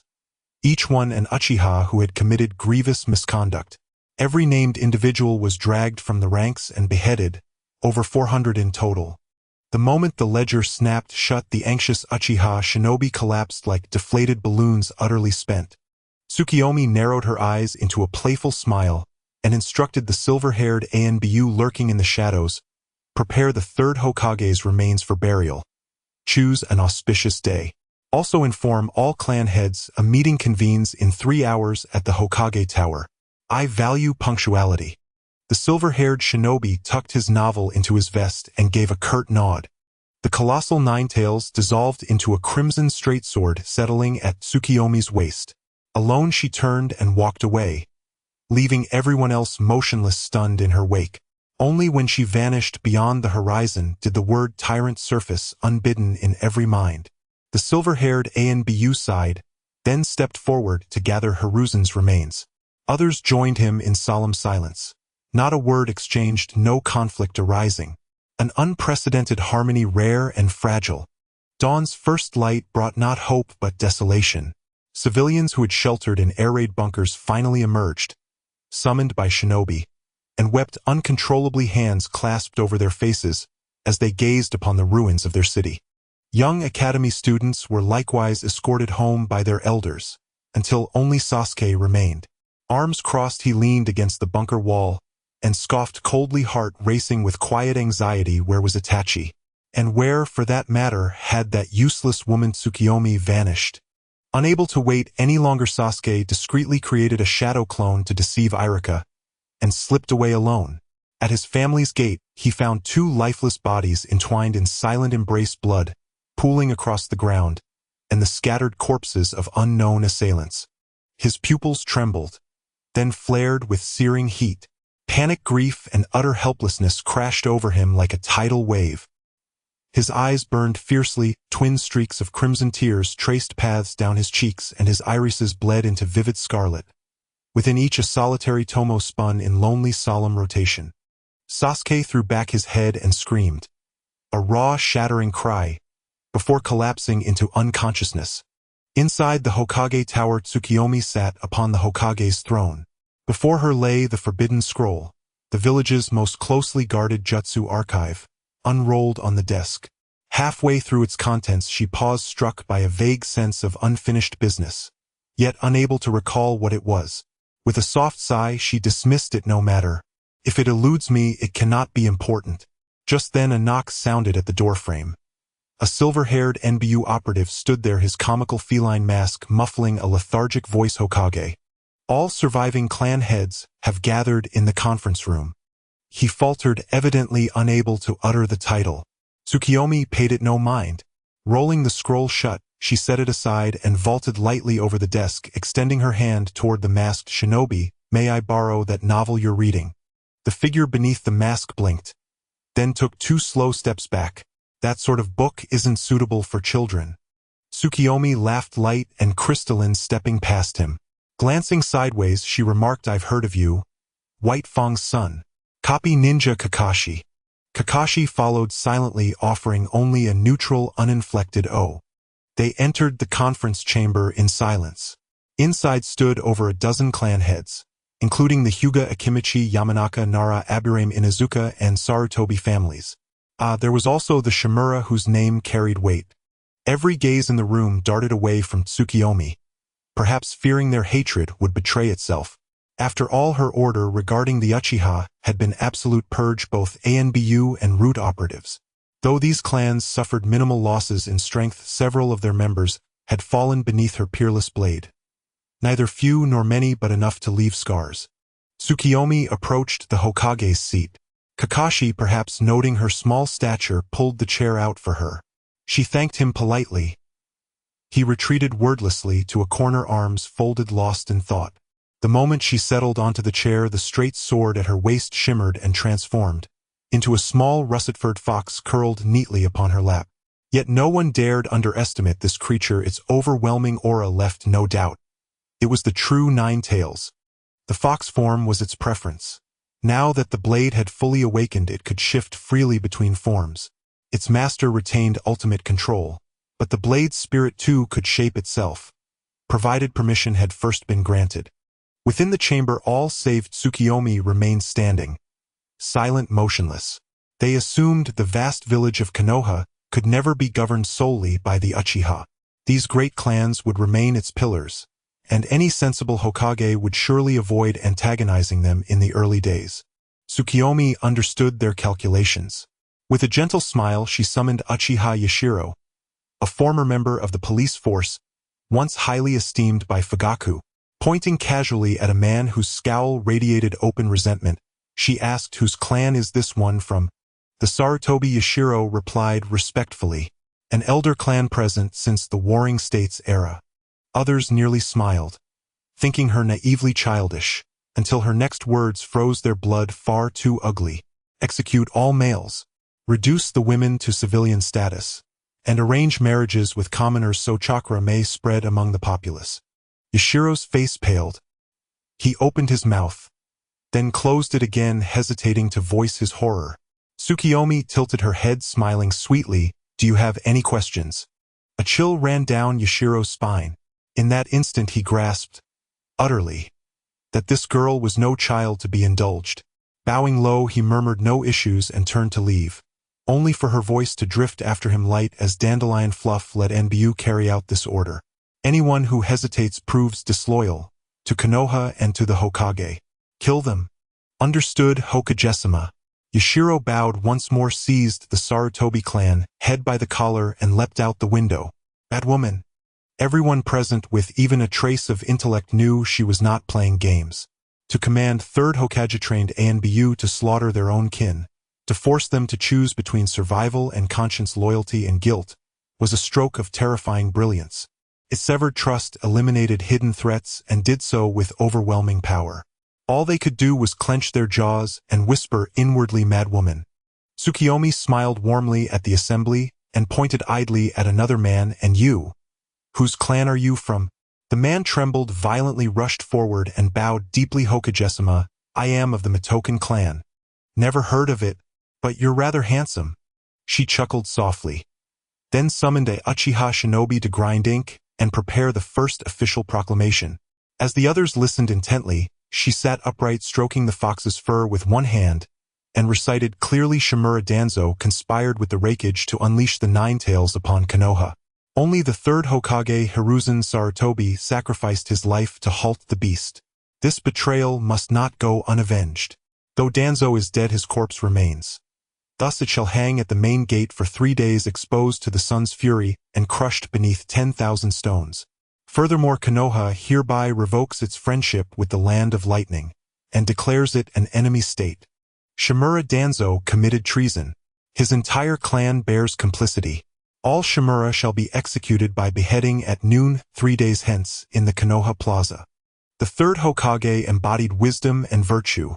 His deeds shall echo through eternity. A true hero of Konoha. Alas, his descendants, though born to glory, were betrayed. The ANBU commander, a loyalist of Danzo, attempted to eradicate the Sarutobi clan upon exposure of the plot. Fortunately, the new Hokage intervened in time, saving a handful of survivors. Having heard it all, the assembled clan heads ground their teeth, faces ashen. Yet none dared speak up. They simply lowered their heads, pretending to be invisible.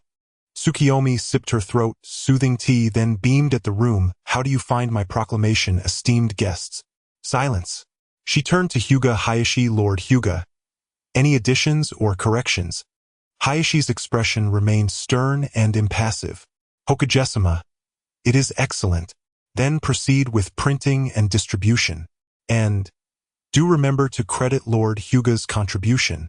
One man, finally unable to contain himself, burst forth. A stout, round-faced man, unmistakably of the Akimichi. Through gritted teeth, he demanded, Hokage-sama, do you possess evidence for these accusations? A pineapple-haired companion tried to restrain him, but was shrugged off. Tsukiyomi let her teacup slip from the table with a delicate clatter, and sighed, feigning dismay. Oh dear, how clumsy. You there, Mito-kansen. Please clean this up. The Mitoken patriarch hurried forward with a nervous grin, bending to gather the shards. Only for Tsukiyomi's voice to turn glacial. What kind of servant are you? Can't even hold a teacup steady. Look what you've broken. Yes. I'm clumsy, I'm worthless, I've shattered the Hokage's cup. I deserve death. Tsukiyomi rested her chin on one palm and asked the Akimichi head, tell me, does this man deserve death? The Akimichi patriarch's fists clenched until his knuckles cracked. His lips blanched, his neck flushed crimson. He had no answer, terrified that any reply might doom the hapless man before him. Tsukiyomi gave a cold, humorless laugh and kicked the crouching Mitoken patriarch aside. Get out. Next time, think before you touch what isn't yours. Yes, Hokage-sama. Wise words indeed. The farce concluded. Tsukiyomi adopted a thoughtful, almost fretful expression and addressed the room. Given the Nine-Tails incident, many ANBU perished. Perhaps each clan should contribute personnel to replenish our ranks. Nara Shikaku exhaled inwardly. So, the real purpose emerges.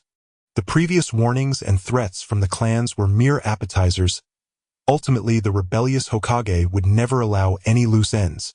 The demise of these two clans was merely a matter of time. The real feast had only just begun, and Uchiha Tsuki was far from simple as the astute Nara Shikaku had discerned. Shikaku also recognized that Uchiha Tsuki was a tyrant who ruled with an iron fist. She possessed wisdom that surpassed ordinary mortals and unparalleled strength. In her eyes, Konoha was merely a beginner's village. Her ambitions reached far beyond. The earlier incident with the teacup was a blatant message to everyone present: what I say goes, and the truth is inconsequential. Strength is the quill that rewrites the script of history. It also served as a warning to all those deemed useless, like the Mito clan head, who could be discarded at any moment had their fates entirely at her whim. Those who remained alive were simply still of use. Such a tyrannical ruler wielded Konoha's nuclear weapon, the Nine-Tails. Consequently, they could only endure this oppressive situation, biding their time until they could strike decisively. In this era, as long as there was a glimmer of hope, no one would recklessly rebel. Fleeing the village was the most irrational choice. Not only would Konoha pursue them, but they would also be ostracized by the other 4 great ninja villages. No one would accept a rogue ninja from another village, and even if accepted, they would merely be used as tools. Just look at those who escaped from the Mist Village. Even if they became wandering ninjas, they would not join other villages.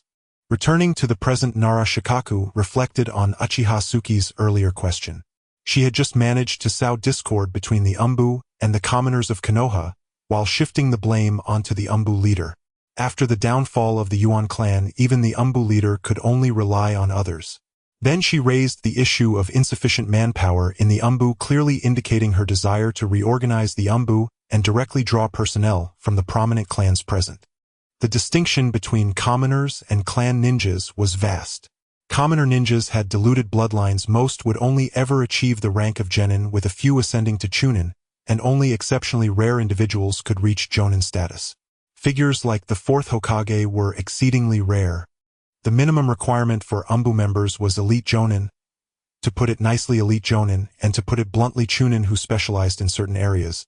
Apart from the captains, everyone in the Umbu was essentially elite jonin.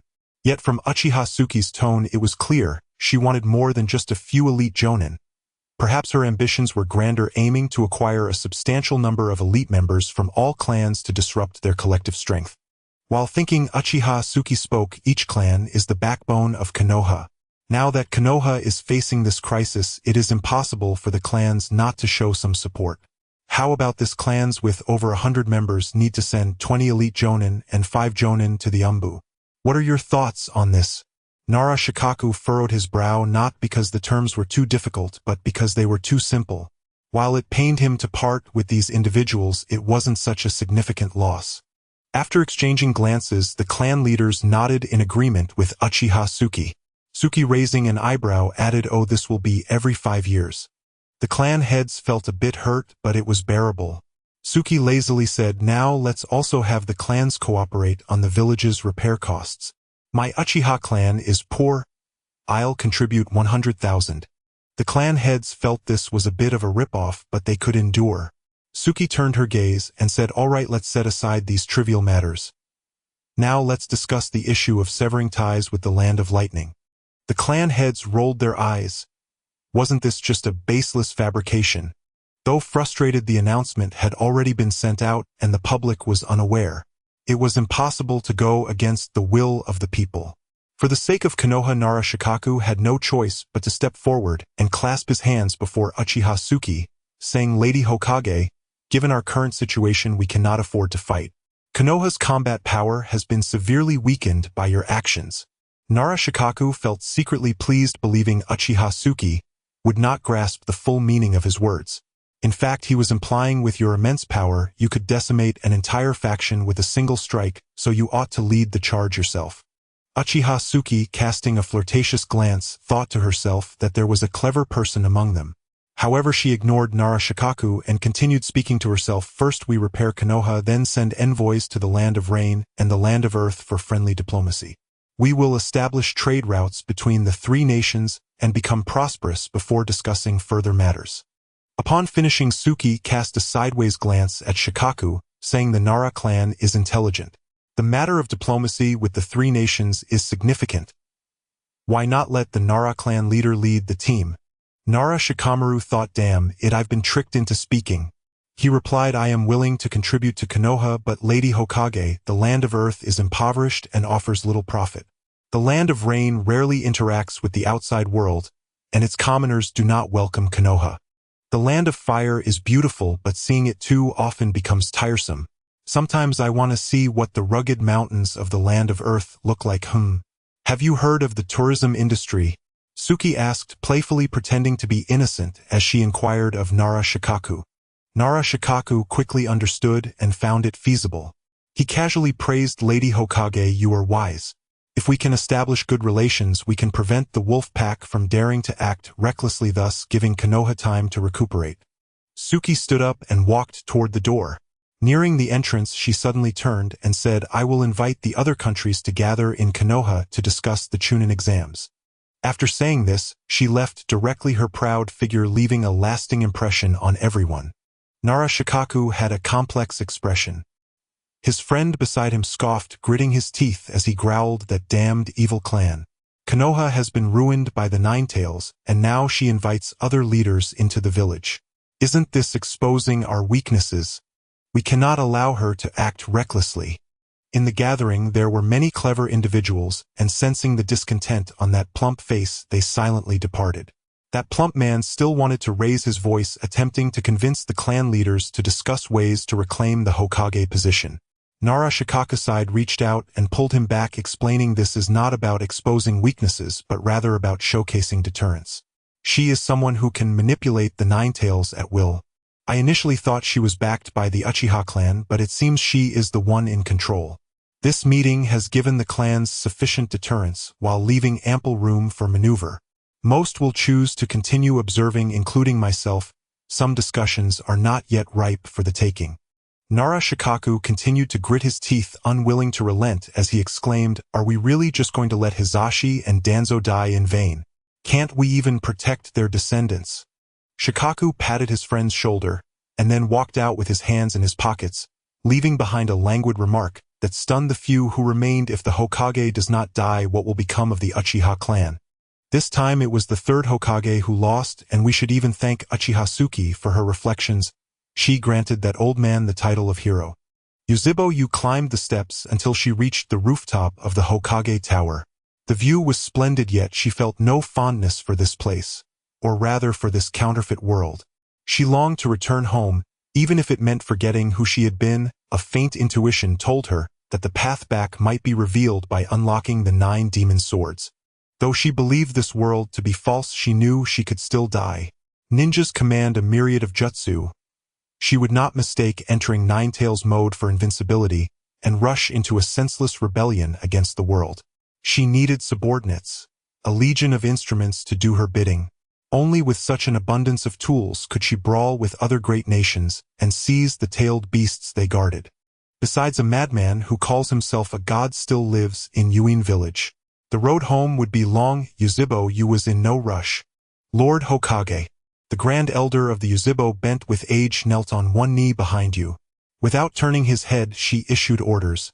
"Command the Yuzhibo clan to return to their original garrison. Appoint Yuzhibo Badai as the new Umbu captain and Yuzhibo Taishue as deputy. Disband the current guard corps and re-establish a civilian-run police bureau. I will publish the particulars tomorrow. Issue a wanted notice for Yuzhibo designating him an rank rogue ninja accused of treason. Release a great number of rank missions to help my civilians rebuild their commercial districts. Grand Elder, take on the burden of serving as Mui's new elder. For now, inventory all Umbu Genbu civilians and Yuzhibo shinobi and deliver the roster to me." The Grand Elder departed, leaving word that Suiju had fainted. Yu stretched until the Umbu were reorganized. She had little to do, so she decided to go soothe this makeshift younger brother of hers. My hospital was perpetually overcrowded. The people there, less attuned to high-level news, merely knew that the third had died protecting the village and that a new Hokage had ascended. Who it was and where they came from remained a mystery to most. Rumors whispered that the new Hokage hailed from the Yuzhibo clan. Most scoffed. Impossible. Everyone knew there were 3 conditions to become Hokage. First, the strength and mind to protect the village.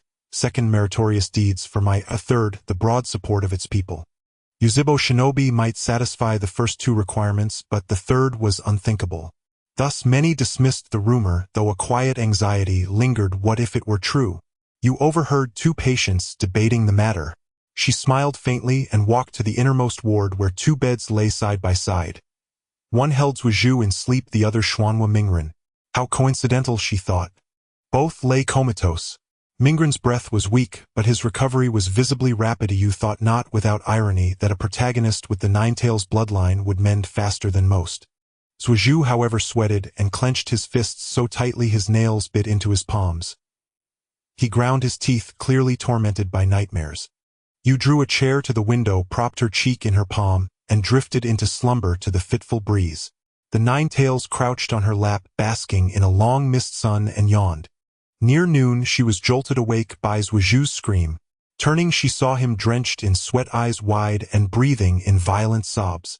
The most arresting sight were his crimson Xie Yen like a sunset steeped in blood. "Are you all right?" Yu asked, her voice cool. Suiju spun toward her, her face reflected in his scarlet pupils.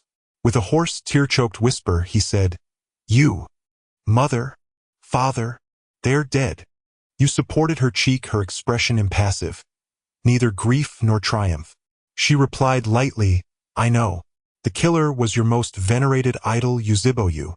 At the revelations, Suiju trembled.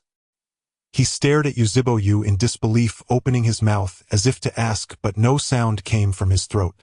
Tears spilled from his quivering eyes like beads. After a long while he pulled himself together. Lowering his gaze, he asked in a voice gone cold, "Why? Why would he do such a thing?" There was a chill to his tone now. Perhaps he could no longer pretend not to feel. You answered calmly, go ask him yourself. By the way, what do you want for dinner tonight? She rose, pulled the door partly closed, and called back. Suju said nothing. He collapsed beneath his blanket, trembling as soft, broken sobs escaped him. Then have red bean rice, you said, closing the door. In the corner she caught a glimpse of Mingren feigning sleep. He had already stirred at Suju's cry. Outside the hospital she passed ruins where houses were being rebuilt.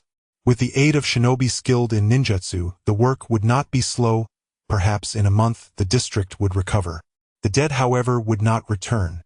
A flash of white at the edge of her sight made you react. Her body, altered over years by the demon blade, moved with inhuman speed. In less than half a second, she gripped the thrusting blade. A few drops of blood dripped to the ground. Her gaze met that of the man who had taken off his mask. An Umbu operative whose eyes brimmed with hatred. The Umbu opened his mouth and spat a kunai fitted with an explosive tag straight at Yu's face. Such a gesture spoke of someone who had no desire to live. The tag detonated with a thunder, alarming the laborers rebuilding the houses. When the smoke cleared, they saw a small girl stride slowly from the haze, a mantle of red chakra cloaking her. You rolled up her sleeve, the cuff bore a singe mark. She parted her lips and murmured, ruined. I don't like this style anyway. The crowd exchanged uneasy glances. Good-hearted souls moved forward to ask if she was harmed, but were deterred by the Umbu who had descended from above. Sharp-eyed onlookers glimpsed two mangled, unidentifiable corpses being dragged away. They dared not speculate further and returned to their labor. In Mui's old quarter, a ramen stall caught Yu's attention. After a moment's thought, she stepped inside.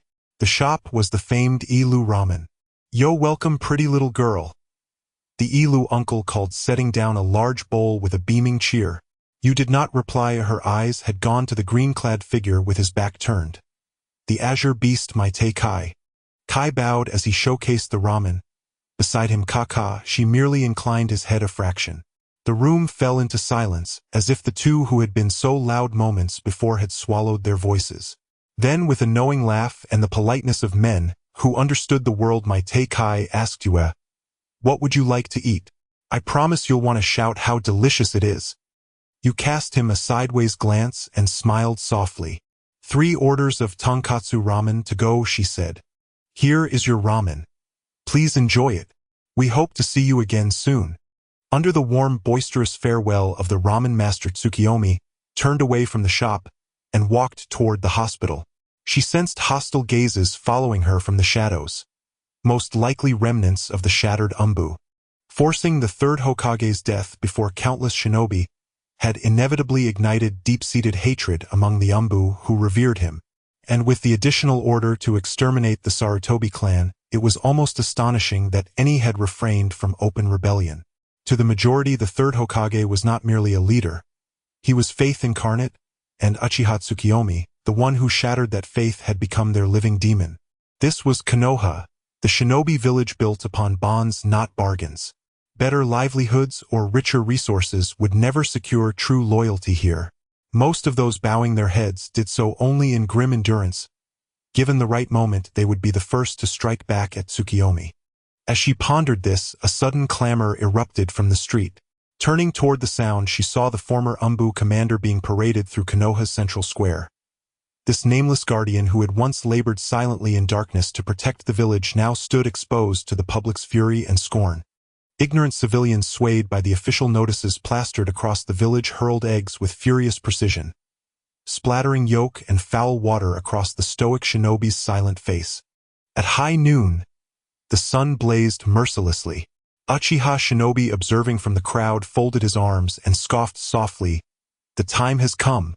The executioner's hand trembled as he raised the guillotine blade. Yet the condemned Umbu commander, his face streaked with egg white and stench, smiled brilliantly and whispered reassurance, do not fear. Konoha rests in your hands now. Preserve its legacy no matter the cost. Obey her commands, for Konoha's sake endure. A crimson-eyed crow circled down, alighting upon an unremarkable utility pole. It watched Tsukiyomi recede into the distance, only spreading its wings when a steaming head rolled into its field of vision, then soared over Konoha's walls. In Konoha Year 58, The traitor Danzo Shimura unleashed the nine-tailed fox in an attempt to destroy the village. The third Hokage, Hiruzen Sarutobi, sacrificed his life to halt the beast. In the aftermath, the Sarutobi clan was eradicated by Danzo's loyalists, leaving only a handful of women hidden among the civilian populace. The Shimura clan, having aided Danzo's treason, was executed to the last soul. Though this calamity dealt Konoha a grievous wound, as the Great One once declared, fallen leaves nourish the great tree. Only after absorbing their essence can the tree sprout endless new foliage. Leaves that stir blazing fire, illuminating the entire village. Where Konoha leaves whirl, flame burns evermore. An aged shinobi gently closed the heavy tome chronicling history, then hobbled out of his wooden hut. Gazing up at the sacred Hokage rock, he sighed deeply, then sighed again mournfully, before slumping lifelessly against the wall, his body withering into brittle bone. He could not entrust the true history to posterity. The Sharingan of the Uchiha held him in thrall. The moment his ink-dipped brush stilled, death followed. The weighty chronicle passed into the hands of his heir, a girl wearing round-framed glasses, ignorant of the truth, believing every word within as gospel. She would walk the same path as her grandfather, and continue writing the book. The girl nibbled thoughtfully on her pen, murmuring to herself, "What shall I write first?" Begin with this: a newborn Konoha welcomes its youngest ever Hokage, Uchiha Tsukiyomi.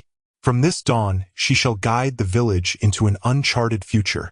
Tsukiyomi set down 3 bowls of ramen and called out to 2 boys buried beneath their blankets, "Time to eat." Naruto Uzumaki rubbed his tousled hair and feigned awakening, exclaiming joyfully, "Great, Tsukiyomi, I'm starving." He made no mention of what had preceded his collapse, or why he now lay in a hospital bed.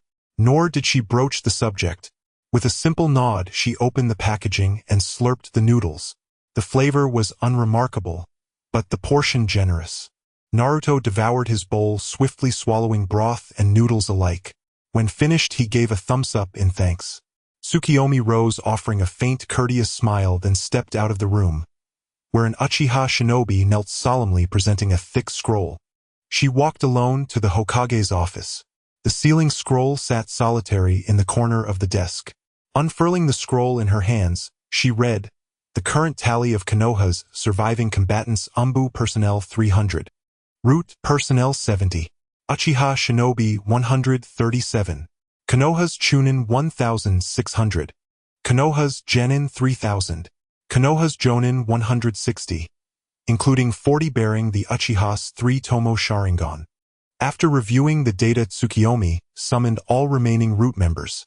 Root had formerly been led by Danzo Shimura, conducting clandestine, morally ambiguous operations. Its shinobi were accustomed to corruption, and thus bore neither fervent loyalty nor outright disaffection toward Konoha. Had they not been bound by lethal oaths, desertions would likely have surged. Now most surviving Root operatives were minor figures, what Tsukiyomi bluntly termed nameless cannon fodder. She elevated each to squad leader and integrated 200 anonymous Umbu foot soldiers into their ranks. All would receive the Truth Compulsion Curse seal, binding them to absolute honesty. Upon completing this reorganization, the Umbu Corps was halved, but retained its elite core: Kakashi Hatake, Yugao Yuzuki, and others. Nearly half of the Uchiha shinobi were then reassigned to Umbu posts, and vacancies would soon be filled by reinforcements from the clans. Having settled the Umbu, Tsukiyomi turned her attention to the civilian populace. She ordered the arrest of several notorious gangsters from Konoha's underbelly. Konoha was no paradise. Shadows clung even to its sunlit streets. Among civilians, certain scoundrels exploited loopholes in shinobi law, bullying the meek, forming gangs, staging brawls, and lending at ruinous interest rates. These men were short-sighted, mere thugs masquerading as gangsters. They feared shinobi and bowed with exaggerated deference upon arrival. Yet they gravely misjudged Tsukiyomi's ruthlessness. For failing to conceal their contempt and lewd glances, she incinerated them on the spot with searing fireballs. Inhuman screams echoed through the Hokage Tower. 3 survivors collapsed trembling, violently pounding their foreheads against the floor. Only after the human torches had burned to ash did Tsukiyomi speak softly, "I offer you a chance to serve as officials." Terrified beyond speech, the 3 prostrated themselves, repeatedly crying Hokagesima. We shall scale mountains of blades and wade through seas of fire without complaint. With intimidation, complete loyalty became secondary. These three inconspicuous tools served only immediate needs. Tsukiyomi disbanded the Yukahold Security Division and replaced it with a civilian-run police bureau stationed across Konoha's districts. The trio formed part of its inaugural cadre. There exists a saying, "Let hunting dogs police other hunting dogs. They will tear more fiercely." The three men felt as though they had ascended from hell to heaven, weeping with ostentatious gratitude and vying to pledge fealty. After they departed, an Uchiha shinobi, perplexed, finally asked, "What use are they?" To redirect hatred and shift perspective. Only when new oppressors emerge will the ignorant masses forget their former enemies. Moreover, widespread civilian discontent is inevitable upon my formal ascension to Hokage. By then these three, now beholden to me as their patron deity, will quell much of that unrest. Hokage-sama's wisdom is profound. Your subordinate stands in awe. Tsukiyomi accepted his sincere praise, placed a personnel dossier on the desk, and instructed, "Recruit an aide for me. You shall assume command of route." The tongue-off deceit curse seal is detailed in the sealing scroll. You must master it without delay. Uchiha Tsuki. Uchiha Tsuki knelt, accepting the decree with undisguised elation. A shinobi devoted utterly to the Uchiha, he now held Root's reins, and rejoiced. With the new policy released by Uchiha Tsuki, the commoners of Konoha fell into an unusual frenzy, for the new Hokage had granted the commoners official positions, a first in the history of Konoha. The number of commoners far exceeded that of ninjas, yet due to the limitations of chakra, even the most exceptional commoners could only be subservient to the ninjas. Now, with Uchiha Tsuki granting seemingly powerful official titles to commoners, those who were unwilling to remain ordinary rejoiced wildly, and in no time the reputation of the new Hokage garnered much praise.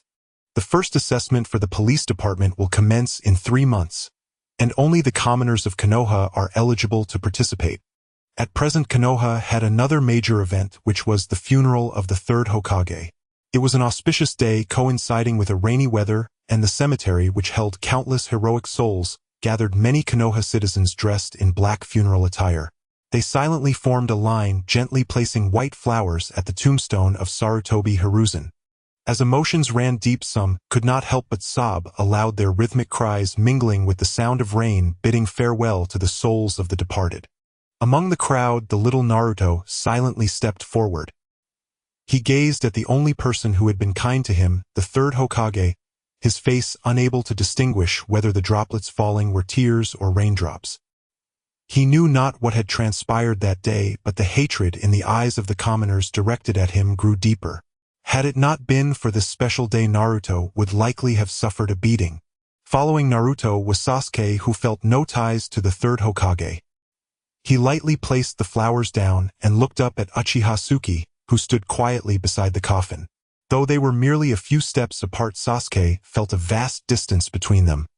He wished to ask why she stood there, what had truly happened that day, but his pride held him back. Yet in the rain, Sasuke silently vowed, "I will protect my only sister. I will personally take Uchiha Itachi's head." As dusk approached, the flow of people gradually diminished, and the rain that had fallen all day quietly ceased. Uchiha Tsuki softly said, "Let us proceed with the burial." The high-ranking officials of Konoha, clad in funeral attire, stepped forward in unison, taking shovels to cover the coffin with earth. The conclusion of the funeral also marked the beginning of a new era for Konoha. The Konoha Ninja Academy resumed classes and additionally established a school for commoners, primarily to ensure that the children of commoners could receive cultural education and be indoctrinated with the will of fire. Indeed, Tsuki continued to utilize this will of fire to manipulate the citizens of Konoha, transforming them into moths, willing to die for Konoha under its baptism. Everything seemed to be developing positively. However, within the Ninja Academy, Sasuke could not find Tsuki's figure. After the day of the funeral, the Uchiha clan moved back to the center of the village, and Sasuke's family was assigned the largest estate, yet Tsuki had not returned even once. Sasuke had hoped to see her at the academy, but sadly she still did not appear. The timid Hinata also showed a look of disappointment, while Naruto remained the same as before, being the last to rush into the classroom, using silly expressions and exaggerated movements to make all the children laugh heartily. Those who only saw his comical antics overlooked the muddy footprints on his clothes. A month later, the reconstruction of the Konoha Umbu was completed. Under the strong suppression of the Uchiha clan, those Umbu harboring grievances had to retreat and endure their hatred. However, the reconstruction of the route was not smooth. The route was a dark department, and those Umbu with a sense of justice were transferred there and found it difficult to accept initially. Additionally, Uchiha Tetsu had not yet fully mastered the Cursed Seal, leading many to choose the path of defection. Currently, 30 ninjas have been discovered to have fled the village. Some even attempted to assassinate Uchiha Tsuki, all of whom were swiftly dealt with. Such defections only ceased once Tetsu completely mastered the Cursed Seal. Simultaneously, Konoha's commercial street was restored to 2/3 of its original state in an extremely short period. Once everything stabilized, Tsuki called for Nara Shikaku Kakashi and Might Guy, instructing them to embark on a diplomatic journey to the Land of Earth and the Land of Rain. Furthermore, the previously dispatched orders to summon the leaders of all ninja villages to Konoha to discuss the Chunin exams received a response. Among the 5 great ninja villages, except for the Land of Lightning and the Land of Water, the other 3 countries all confirmed their timely arrival. The incident of Konoha suffering from the Ninetales disaster could not be hidden for long. The well-informed nations had already received the news, yet they all dared not act rashly, fearing becoming the scapegoat. Later, after Konoha unilaterally announced their enmity with the Land of Lightning, these nations grew even more suspicious. Did Konoha have a hidden trump card? Otherwise, how could they dare to sever ties with the Land of Lightning after such a disaster? They awaited word from Konoha, which was to gather in Konoha. This letter suppressed the desire of many ninja village leaders to take a bite. Was Konoha merely bluffing, or did they truly fear nothing? Everything would have to wait until they had seen it with their own eyes before conclusions could be made. These leaders were also curious who was the new Hokage of Konoha. However, most of the people in Konoha were unaware, with only a few high-ranking officials knowing the new Hokage's identity, yet they would not reveal it to outsiders. At that moment in the Hokage office, Tsuki softly inquired of the standing Yugao, "Do you still refuse to become my assistant?" Yugao is a female jonin skilled in illusion techniques. Tsuki recruited her as her assistant for practical purposes. Yet it was expected that she would refuse, as her childhood friend was Asuma Sarutobi.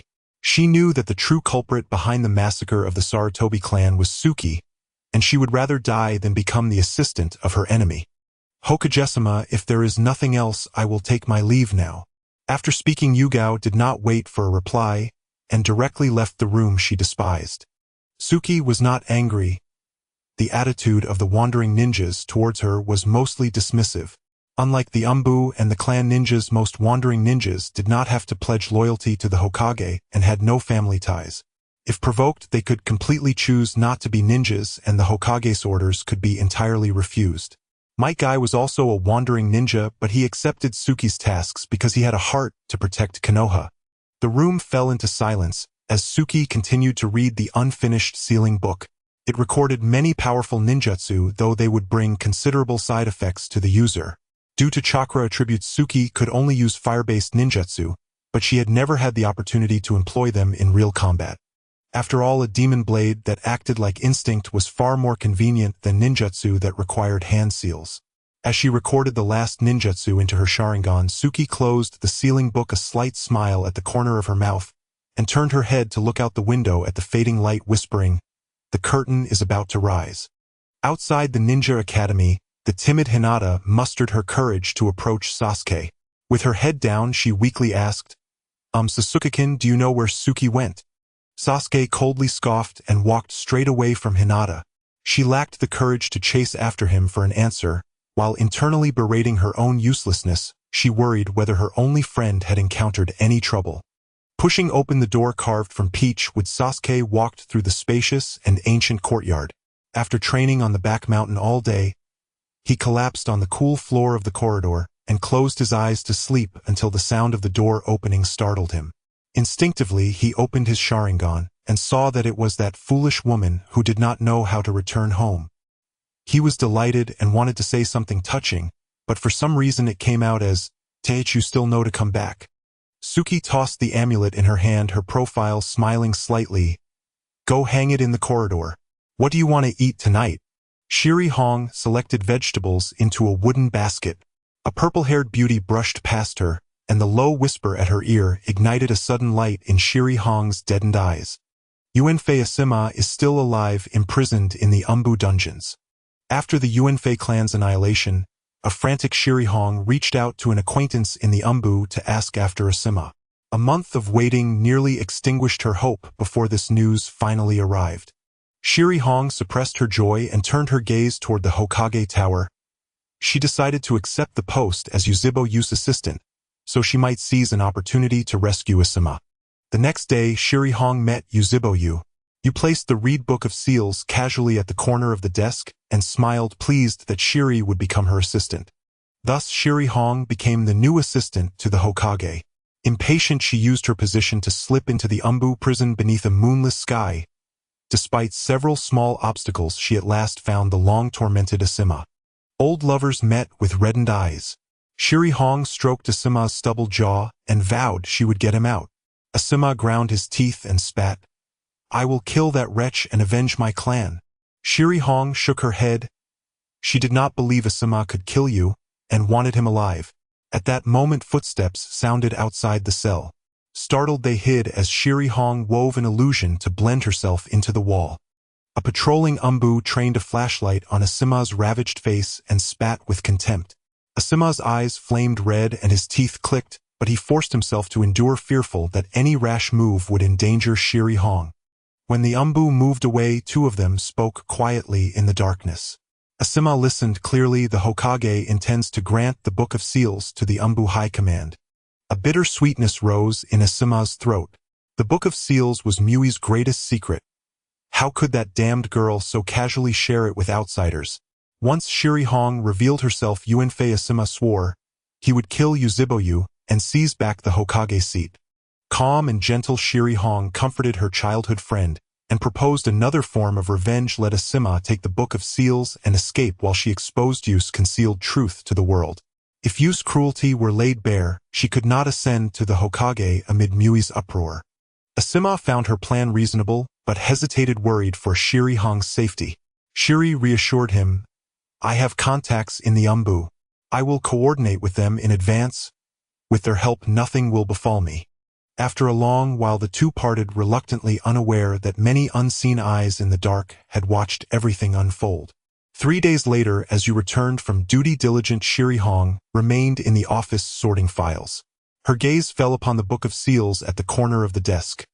A treasure of Mai that you had idly set there since Shiri first entered the Hokage's office. Without hesitation, Shiri Hong took the book. With her Umbu contact turning a blind eye, she slipped into the dungeon and, producing the prepared key, unfastened Asima's shackles. The gates of freedom swung open. They embraced briefly, took each other's hands, and ran toward liberty.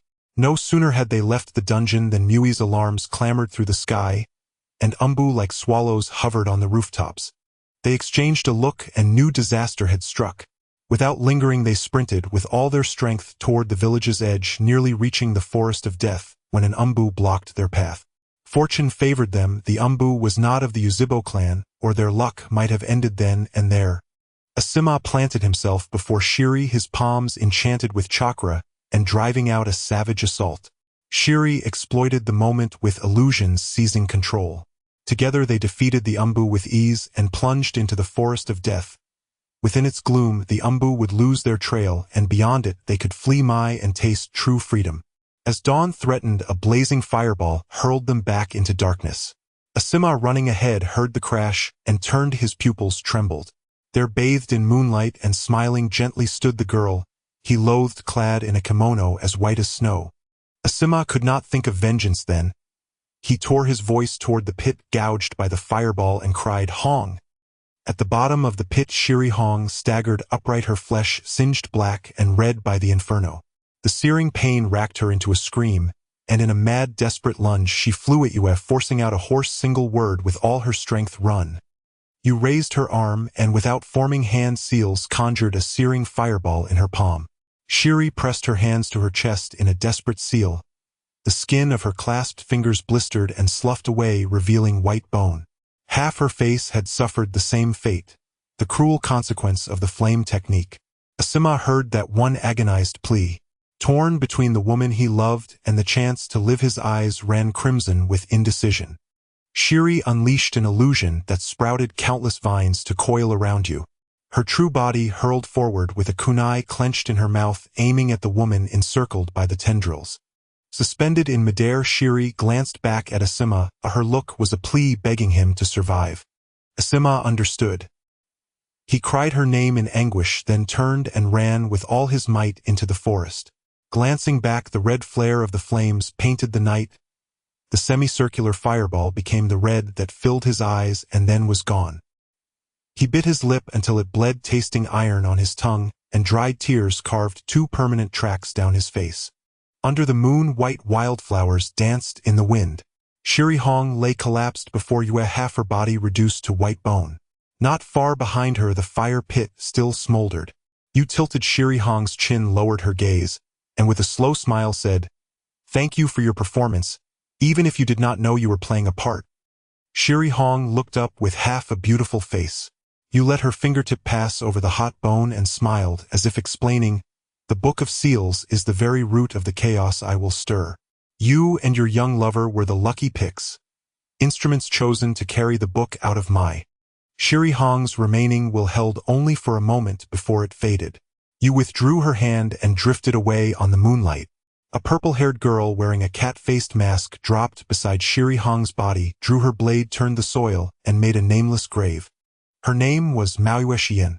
On the night the Nine Tails erupted, she had almost been led astray by a lecherous member of the Uzibo clan. When she resisted Uzibo, Yu cleaved that man's head, and for that reason Maoyue Xian harbored no resentment toward the current Hokage. Informing Shiri of Asima's whereabouts had been an order from the Hokage. Ninjas had grown accustomed to too much life and death. In this ungracious world, the only thing one could do was to survive alongside those who mattered. The Mui's precious sealed book was stolen by the rogue ninja Yuanfei Asima, and its whereabouts remain unknown. The news eclipsed even the Nine Tails calamity, throwing the ninja world into uproar. That sealed book recorded all of Mui's secret arts, and whoever possessed it could raise their nation's martial strength by several percentage points. In an instant, every nation halted its affairs and secretly dispatched vast forces to capture Yuanfei Asima and seize the sealed book.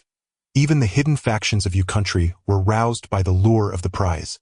Yu Jiang closed her folding fan with a graceful smile and declared, "By my order announced to the world, whoever returns the sealed book to Mai will receive a bounty of 30 billion.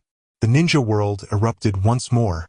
Though the sealed book was invaluable, it was also a calamity, and its secret techniques could not be learned by mere inspection. Most small states had little interest, but after the 30 billion bounty, no one could refuse such a staggering fortune. Consider that a shadow-level powerhouse's reward was only 300 million. Thus countless petty nations, ninja villages, and innumerable rogue nin entered the hunt. The great nations, seeing the report, became convinced the theft was real, and sent additional search parties, fearing Asima might fall into others' hands. After all, he was only a jonin and lacked any bloodline limit. A slightly stronger rogue from Shui country could cut him down. Lei country even proclaimed openly that Yuanfei Asima could be taken into Yunin village, and that his personal safety would be guaranteed under Yunyin's protection. Mai responded that any nation found hoarding the sealed book would receive Mui's friendly greetings. Lei country scoffed but wisely issued no further notice. Mui's successive high-profile statements only wrapped it in mystery, or outsiders could not tell whether Mui's martial power had weakened or increased. In a valley, Asima crouched drinking from a spring when 3 brigands leapt from the water, raising heavy blades to strike his head. The seasoned veteran reacted swiftly and turned the tide, choking the last man's throat. He frowned. This was his 3rd attack, and he had no idea his head was now worth 30 billion. Asima tidied the scene and plunged into the forest. He meant to leave Hu country and seek the only ones who might help him, the legendary 3 Sannin of my gangs Ho and Zilai. He believed that once they learned of Mui's turmoil, they would return to avenge their master Yuanfei risen. A nondescript beetle in the forest twitched 2 antennae and emitted a peculiar frequency. Asima paid it no mind and did not know that his hideout would be discovered silently from time to time.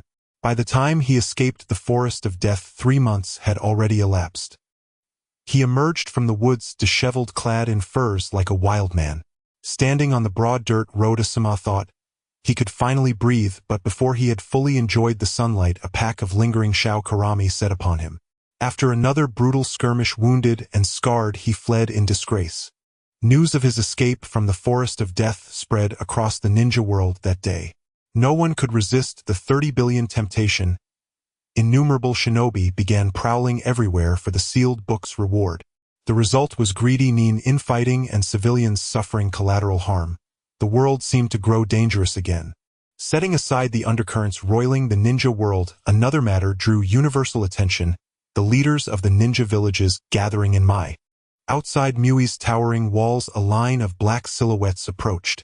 As they drew near, it became clear they were distinguished guests from Feng Country, led by the fourth-generation Wind Shadow Luo Sha. Feng Country had long maintained a surface friendship with Mai. They claimed to come under the banner of goodwill to discuss the Chunin exams, but their covert intentions ran far deeper. The aged Uchiha elder leaned on his sword and offered a faint bow. His clear voice startled the birds as he intoned, "We welcome the Wind Shadow's honorable arrival." Luo Sha did not reply. A retainer at his side stepped forward with a visiting scroll. The scroll changed hands without words. Luo Sha and his confidant exchanged a look and thought, this new fire shadow has quite the airs. In the past, when shadow-level powers visited in person, they were met by shadow-level hosts. Yet Mai had sent only an old man to offer perfunctory greetings. Such arrogance left Luo Sha increasingly puzzled about Mui's true strength. But as Wind Shadow, Luo Sha would not permit himself to be slighted. He stood with hands behind his back, making no move to enter. His posture demanded that the fire shadow come out to receive him personally. At that moment, another party arrived from afar, the dark-skinned warriors of Yunin village, each a hulking man radiating battle intent, led by the fourth Thunder Shadow AI. Luo Sha cast a sidelong glance at AI and sent no emissary. Until Mui's cards were revealed, he did not wish to entangle Yunin village in these affairs. AI was a human whose combat prowess rivaled a tailed beast. The rift between Mai and Yunin was plain to see. Everyone could tell the newcomers meant ill. Elder Uchiha repeated his bow, but this time his expression was haughty and disdainful. The Thunder Shadow was no fool. Affronted, he laughed heartily as lightning coalesced about him, and in a flash became a bolt hurled toward Mui's elder. As swift as Thunder A strike was impossible to track, the battle-hardened Uchiha elder, even after opening his 3-demo Sharingan, could not catch the afterimage. Just as death seemed certain in the streak of lightning, the Thunder Shadow effortlessly checked his assault at the last instant. The elder's white hair smelled faintly of singe. A bead of cold sweat welled on his brow. He gazed like a hawk at the man opposite. This man was so powerful that he feared for the Fire Shadow's safety. The Fire Shadow was still young. Though wise, facing a Thunder Shadow who favored violence could spell disaster. AI clenched his fists and rolled his neck, his disdainful eyes sweeping the masked Umbu who had leapt from the walls. They were the reason he had paused. This was Mui's stronghold, and tearing off the masks now would surely spark all-out war. Though fearless, his followers might be wiped out. After the spectacle, the Thunder Shadow and his men found an open ground, set out chairs, and waited quietly for the Fire Shadow's personal reception. They waited 7 days. No Fire Shadow emerged. Instead, Yimu, the Earth Shadow of Yenin village, arrived. Yanyan's party had been delayed by the long journey from Tu Country to Hu Country. Thus, 3 of the 5 great ninja villages had arrived. Yu Country cloaked itself in white mist and clearly would not participate. Just when everyone thought the Fire Shadow would finally appear, they waited yet another day. The summer sun blazed fiercely, and the outskirts of Konoha village were crowded with a mass of people. Aside from the 3 great hidden villages, the other smaller hidden villages dared not enter the city due to this intimidating scene, causing the crowd outside to swell even more. The Fire Shadow's rudeness infuriated the prideful elite ninjas. 7 days passed, and these individuals still suppressed their anger. The more inscrutable the situation became, the more suspicion grew among them. On the morning of the 8th day, a blue-haired woman arrived at the gates of Konoha, accompanied by 3 masked attendants. The Umbu guarding the great gate of Konoha finally moved aside voluntarily. Is she finally coming out? The Raikage ground his teeth, a large amount of crackling lightning surging from his body. His fury was on the verge of exploding. All eyes were fixed on the empty gate, and soon a girl dressed in a white kimono with crescent-shaped smiling eyes slowly approached. No, not a woman but a girl, or perhaps a child. The stunning girl, though still young, already possessed a beauty that could bring nations to ruin. If she grew a little older, she would surely become a fatal beauty. However, powerful ninjas would not underestimate someone based solely on appearance. What they cared about was who this girl was. No one acted rashly until the red fox in the girl's arms landed, prompting an exclamation from the crowd. The 9 tails.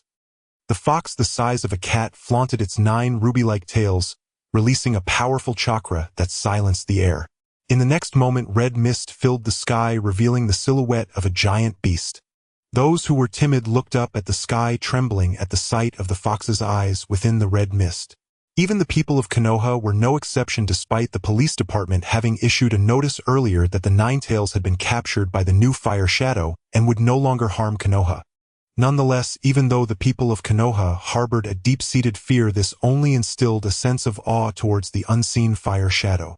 Under the deliberate pressure of the 9 tails, fewer than 30 individuals were able to stand upright. The rampage crossed his arms, his formidable battle intent forming a thunder beast that roared at the heavens, while those watching silently observed this first confrontation. To control the 9 tails indeed meant standing on equal footing with the leaders of the 3 great ninja villages, but that did not mean they could dismiss other great nations. If this Fire Shadow was only of such caliber, the humiliation suffered days prior would not be easily brushed aside. Those who were perceptive understood this clearly. In the arena, the Thunder Beast emitted a roar that shook the heavens, stirring countless dust and fierce winds. The 9 tails stepped forward, growling lowly.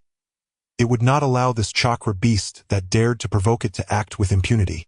The 9 tails' eyes glowed with brilliant red light, and in a mere breath 2 piercing rays shot forth, causing the once majestic Thunder Beast to dissolve into foam and vanish into the skies. A non-elemental disintegration technique. The well-read third Tsuchikage Inoki furrowed his brows. This was a power he had not encountered in any records, bearing some resemblance to his own secret techniques. As the fierce winds settled, Tsuki stood proudly in place, her garments fluttering in the breeze, untouched by a speck of dust. The 9 tails retracted its powers, transforming into a crimson blade held in Tsuki's hand. The swirling red mist quickly gathered behind her, forming a 100-meter-tall avatar, its features clear, akin to a Susanoo. However, this was merely the red mist generated by the demon blade, using the 9 tails chakra, not possessing the earth-splitting abilities of a true Susanoo. Tsuki opened her squinting eyes, and the avatar mirrored her movement. The 100-meter-tall phantom raised its voice in unison. "You all have been invited here, and I am overjoyed. Please follow me into the city, and Konoha shall treat you with courtesy." The crowd exchanged discreet glances. The rampage's probing had not revealed the Fire Shadow's follow-up, but the 9 tails' eerie red glow, and the blade that had transformed left them perplexed about the Fire Shadow's true power. Tsuki turned and walked towards the village, flanked by many onlookers along the cleared streets. They could hardly believe that the new Fire Shadow was a girl who appeared so small, yet witnessing the previous scene, they were filled with doubt, but dared not voice it. This was also Tsuki's two-pronged strategy. If a Uchiha ninja were to take the position of Fire Shadow, the common folk of Konoha might endure it, but if a young girl ascended to the role, it would induce panic, fearing for the fate of Konoha and their happy lives. Who could believe that a child could lead such a large village? Yet the doubts that should have arisen in the hearts of the Konoha people transformed into an eerie silence stemming from the earlier establishment of the police department. This had instilled an inexplicable admiration for the Fire Shadow among the benefiting civilians, and with the grand display of the 9 tails, the 100-meter avatar evoked an indescribable sense of awe in these civilians, further fueling their pride in being part of Konoha after suppressing the rampage. Various complex emotions intertwined in their minds, resulting in the current silence. However, within half a minute, the silent square erupted with thunderous applause as the civilians raised their fists, their necks flushed and voices hoarse, echoing the 4 words throughout the sky: "Lord Fire Shadow." In the annals of history, it is recorded we gazed up at the avatar, akin to ants kneeling at the foot of a mountain witnessing a divine miracle, our hearts filled with awe and excitement as we shouted, "Lord Fire Shadow." To outsiders observing the united Konoha civilians, there was no sign of post-disaster weakness. At the same time, they were filled with infinite curiosity about the petite fire shadow, wondering what kind of method could inspire such heartfelt cries from these civilians. Seeing that the time was ripe, Tsuki pointed the long blade towards the heavens, and the 100-meter avatar moved with her. The colossal blade cut through the clouds, bringing forth clear skies for miles. Tsuki gently declared, "I am Uchiha Tsuki, and today I will become the 5th fire shadow of Konoha. In the times to come, I will lead Konoha towards prosperity." Though her voice was soft, it resonated clearly in everyone's ears. The people of Konoha looked up at the avatar, their blood already ignited. They shouted Tsuki's name as if they were fervent believers. Even those with slight apprehensions found themselves swept up in the fervent calls. Mizuki Yueying removed the mask from her face, standing at the back of the crowd, and gazing at the beautiful figure beneath the avatar. She thought to herself that this fire shadow was truly dazzling. Many Umbu also exhibited complex expressions. From Tsuki's appearance, the new fire shadow indeed seemed capable of protecting Konoha, causing some of their vengeful hearts to waver. However, amidst one person's cold snort, their resolve was solidified once more. "They are merely deceiving ignorant civilians. I will never acknowledge this demon as the fire shadow." A certain unknown individual with a natural rebellious spirit spoke coldly. The other Umbu, upon hearing this, immediately envisioned the destruction of the Uenfei clan and the admonitions of their fallen leader. Thus they reaffirmed their determination to find an opportunity to kill Uchiha Tsuki. The grand coronation reached its close the moment you crossed the threshold into the Hua Ying Tower. Lei Ying turned to the window, the fervor of the Mai populace grated on him. A trusted aide at his side shot him a look that urged restraint. They would wait and watch to learn the true reason this new Hua Ying had summoned them all. Only a fool would believe the Hua Ying's ostentatious display was merely meant for a simple Chunin examination. You strode into the capacious council chamber, now transformed into a banquet hall where dazzling delicacies lined the tables and heady aromas filled the air. The worried guests could not help inhaling, for after days outside the village they had been surviving on hard rations. You turned with composed grace and raised a hand. "Please enjoy yourselves. After the banquet, attendants will lead you to your rooms to rest." Faces shifted in various ways. Some sought to flatter the new Hua Ying with cloying praise of her heavenly beauty. You hid a smile behind a folding fan, and with genteel charm personally invited the 3 Ying to sit at the head table. For chairs were set around the round table at each quarter. The 4 Ying took their places. You tapped lightly, and a servant presented the first course, a whole roasted lamb, 4 knives plunged into its legs. The 3 Ying glanced at one another, none seeming to grasp the deeper implication. You rose, your ribbon of red chakra formed into an arm that lifted the table knife. With crescent eyes and a soft smile, she murmured, "This lamb is succulent. I have long wished to taste it, yet none can finish it alone. On this grand occasion, I shall share it with the 3 of you." Feng Ying's open hand snapped shut. His face betrayed no emotion as he spoke. "The Hua country enjoys favorable weather and abundant pastures, hence such fat sheep. My Feng country lies upon sand. Our flocks are lean as skeletons." Tu Ying remained silent. Lei Ying laughed aloud, seized a knife, and with a sharp slice hacked off a leg and began tearing into it, roaring heartily between mouthfuls, "Delicious meat. Such flesh is a luxury only to be savored in the Hua country. Lei Ying should eat more. Feng Ying, do taste. If you like it, I will prepare some to take home," you said, withdrawing the shank, but not eating. Much of it slipped into the Nine-Tails' belly that rested on her knee. After that, the hall fell into silence, save for the occasional clink of cutlery. When the banquet ended, the elusive Umbu quietly escorted the guests to their resting quarters. The pale, blue-violet-haired woman had waited long, and seeing no guide, glanced in puzzlement at you, who remained in the hall. You met her gaze and said slowly, "I will take you to the resting quarters." The 5 walked together. Suddenly you asked, "What do you think of the Hua country? How does it differ from the Yu country?" The blue-haired woman, called Xiaonan from the Yu country, narrowed her eyes, caution surging. After a moment's thought, she spoke softly, "It is true, abundant resources and a stable life. Yu country cannot compare." You continued, "All this is the fruit of victory in war. Peace is merely the lie of a truce. True peace will never come, for humankind is insatiably greedy. Given the chance, they would even slay the gods who bestowed them favors." Xiaonan froze. Her fingers twitched within her sleeve as 3 masked attendants behind her took up attack stances. After composing herself, she asked, "Why say such things?" "Perhaps one day we will be comrades," Yu replied. They had arrived. Before the Inyu turned with a sweet smile. Her clear eyes met Xionan's. Xiaonan relaxed her hand and murmured a quiet thank you. After Yu departed, Xiaonan lingered, watching her retreating back. Her words mattered more than the woman herself. A cold, bone-chilling voice sounded from behind. "Why did you not strike?" Xiaonan turned and entered the inn, voice cold as ice.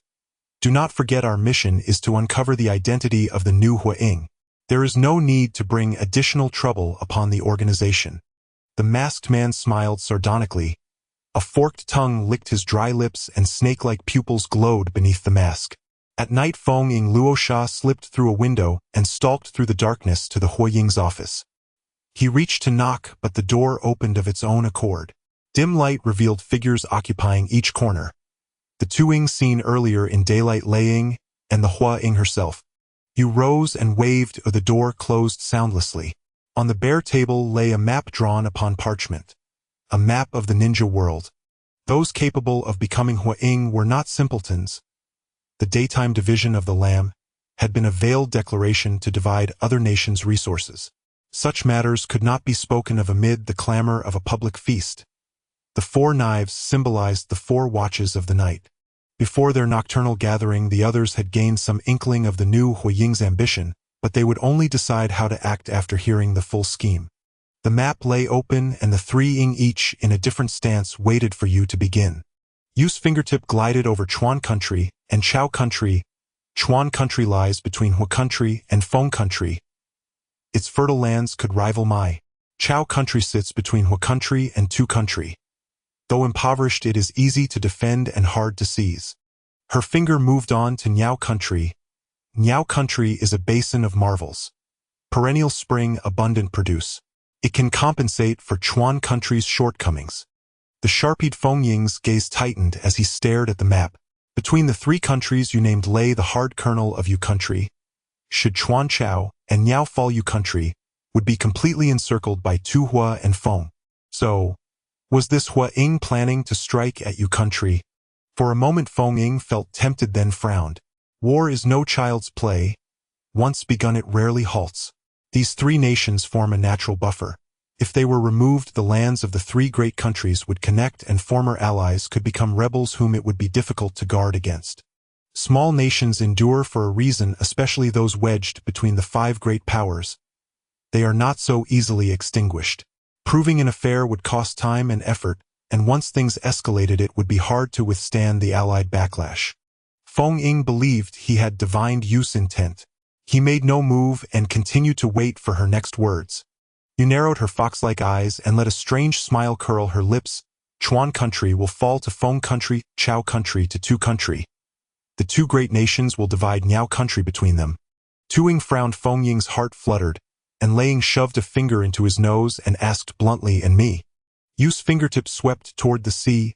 Beyond lay an island nation called Shui country. Bowing her head, she whispered, "Because Lei country took part in Jutsu and Tuanzang's plot to destroy my Hua country, will dispatch a naval fleet into Lei country's waters as a show of force. Lei country, feeling humiliated, will strike back and open war with Hua country. The battles will be fought on Shui country's territory."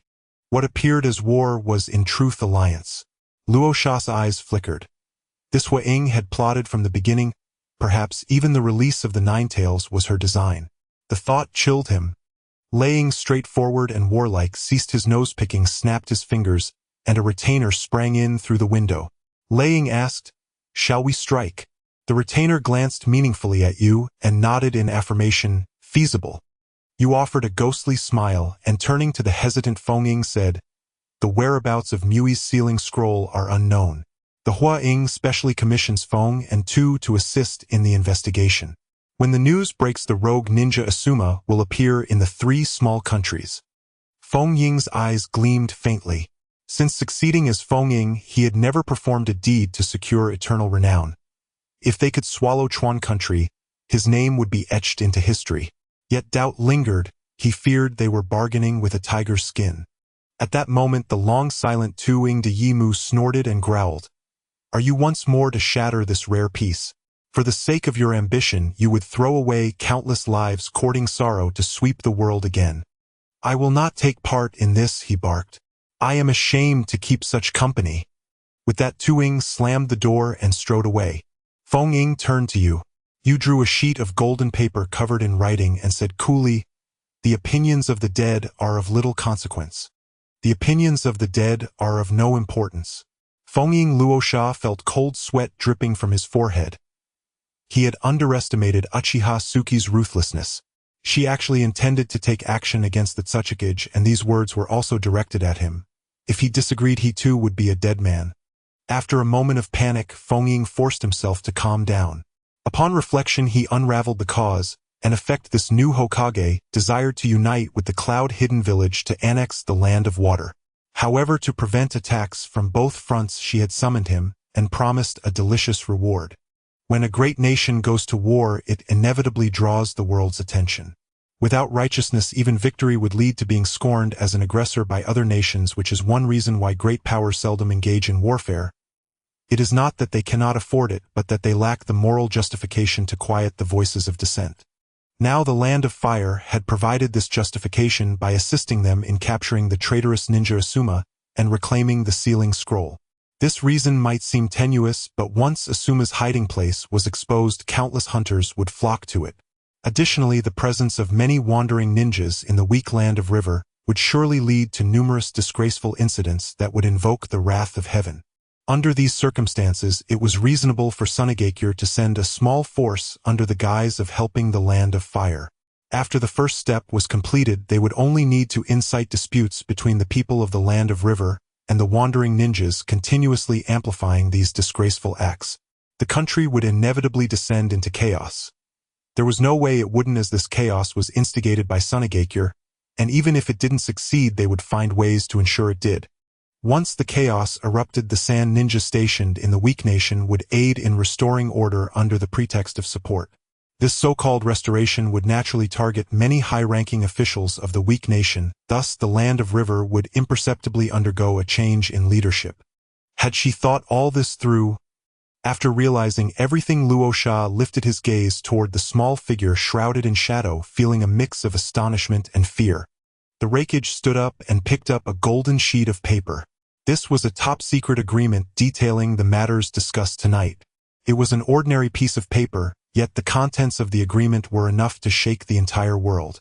The Raikage laughed heartily, his eyes ablaze with the fire of battle. He could hardly wait for a grand conflict. Biting his finger, he began to sign. While speaking, that old man won't be easy to deal with. Tsuki lowered her gaze, her jade-white palm gliding over the fur of the Ninetales with a light echo. I have thought of a way to give this paper more significance. We three will use the Tsuchikage's blood to write the final signature. Feng-ing fell silent. Even the typically boisterous Raikage was unusually quiet. This meant the three would jointly strike down the Tsuchikage, thus solidifying their alliance. But only this way could they ensure greater peace of mind. Luosha smirked coldly, letting grains of yellow sand carry droplets of blood as he inscribed his name on the golden paper. As the candlelight flickered, three shadowy figures departed. In the dim room, only Tsuki remained, the weak flame illuminating half of her face. The half-revealed smile appeared like a devil's whisper that could bewitch the heart, yet also like an angel of redemption, pure and sacred. At dawn, as the sky began to brighten, a group hurriedly exited the borders of the Land of Fire. Looking back, they saw no sign of pursuers, which finally eased their anxious hearts. This group consisted of ninjas from the Land of Earth who, after the Tsuchikage stormed off, had awoken their subordinates and fled the village of Konoha overnight, fearing the dark hands of Konoha. Seeing no one pursuing them, the Tsuchikage couldn't help but wonder, did the Hokage really allow him to leave so easily after learning of her plans? With doubts in his heart, the Tsuchikage did not disclose last night's conversation to his subordinates. Those discussions were of great importance. If leaked, they could spell disaster for the Land of Earth at the hands of the three great nations. After resting for a moment, the group set off on their journey home again, walking from dawn to dusk. Finally, they reached the territory of the Land of Grass. After navigating through a canyon ahead, they would soon arrive at the capital of the Land of Grass. At this moment, a fire dragon unleashed a deafening roar accompanied by searing flames charging towards the group. The Tsuchikage slammed both hands onto the ground, raising a heavy earthen wall in less than half a second. The fire dragon collided with the earthen wall, generating thick clouds of white smoke. The Tsuchikage stood behind the wall thinking, I knew it wouldn't be that easy to escape. Get underground. Someone shouted, but it was too late. The once overgrown land instantly transformed into a golden desert. This magnetically charged desert pulled over a dozen rock ninjas into the sandy sea, with only a few quick-thinking rock ninjas managing to escape. The Tsuchikage Anoki's gaze turned fierce as he gritted his teeth and shouted, Luosha, are you going to break the peace too? In the distance, Feng Ying withdrew his arm from the desert and coldly told the two behind him, I'll take care of the small fry. Oh, then I won't hold back, that old man is mine. As soon as the words left his mouth, the Raikage charged towards the earthen wall, his muscular arms crackling with thunder, as he unleashed an unstoppable punch that shattered the towering wall, dispersing the thick smoke. Anoki formed hand seals in an instant, shouting, Earth, release stone tsunami. Square-shaped earth rose like stone pillars. Raikage immediately activated his strongest mode, lightning release armor. This was as full power state. Once activated, his hair would stand on end, and the power of lightning release would reach its peak. In the lightning armor state, his speed was so fast that even the Sharingan couldn't perceive him. In the lightning release state, he roared as he punched down towards the stone pillar. A thunderous sound echoed through the earth as the massive pillar was obliterated beneath the lightning. As the shattered earth fell, it descended even faster, appearing before Anoki in a flash. He threw a punch, causing Anoki's body to explode into smoke. It was merely a shadow clone technique. I looked up, seeing the real Anoki floating in the air, gazing down at the desert below. Those loyal subordinates had been wrapped in yellow sand, becoming countless golden cocoons. Luosha was similarly soaring above the yellow sand. A few insignificant rock ninjas did not pose much challenge for him. Anoki was furious, shouting at Luosha, you selfish little man. Have you forgotten the cruelty of war? Even so, you still stand with those two madmen. Do you realize that if news leaks, you will become the world's sinners? Enough with the nagging old man. Do you think too little of me? The Raikage roared, lightning crackling all over his body, as he shouted again, lightning release thunder plow heat blade. Under this physical technique's enhancement, as speed increased once more. Tsuki only saw a streak of lightning shooting skyward. No, what she saw was just the afterimage left by the lightning. With such a rapid speed, even if she activated her Ninetales mode, she would struggle to catch up. Tsuki narrowed her eyes, sensing a crisis. Her urgency to gather the tailed beasts intensified. AI shot skyward like a streak of thunder. His speed was tremendous, but he could not truly fly. By the time he reached Daemus altitude, the force of his impact had already diminished by more than half. Daemyu spat curses at Luosha. Turning, he saw the little thief who dared to attempt an ambush. Furious, he pressed his fingers together and bellowed, don't be so arrogant, brat. I was a ninja when you were still at the breast. Doton. Gangla-style technique. The earth trembled. A colossal stone arm burst from the depths of the ground, seizing the lightning shadow AI entirely in its palm, and slamming him down with crushing force. The rocky arm continued to grow until it formed a stone giant tens of meters high. The Colossus uttered a thick earth-shaking roar, hoisted the fist that held AI, and smashed it into the soil once more. The thunderous impacts filled the air.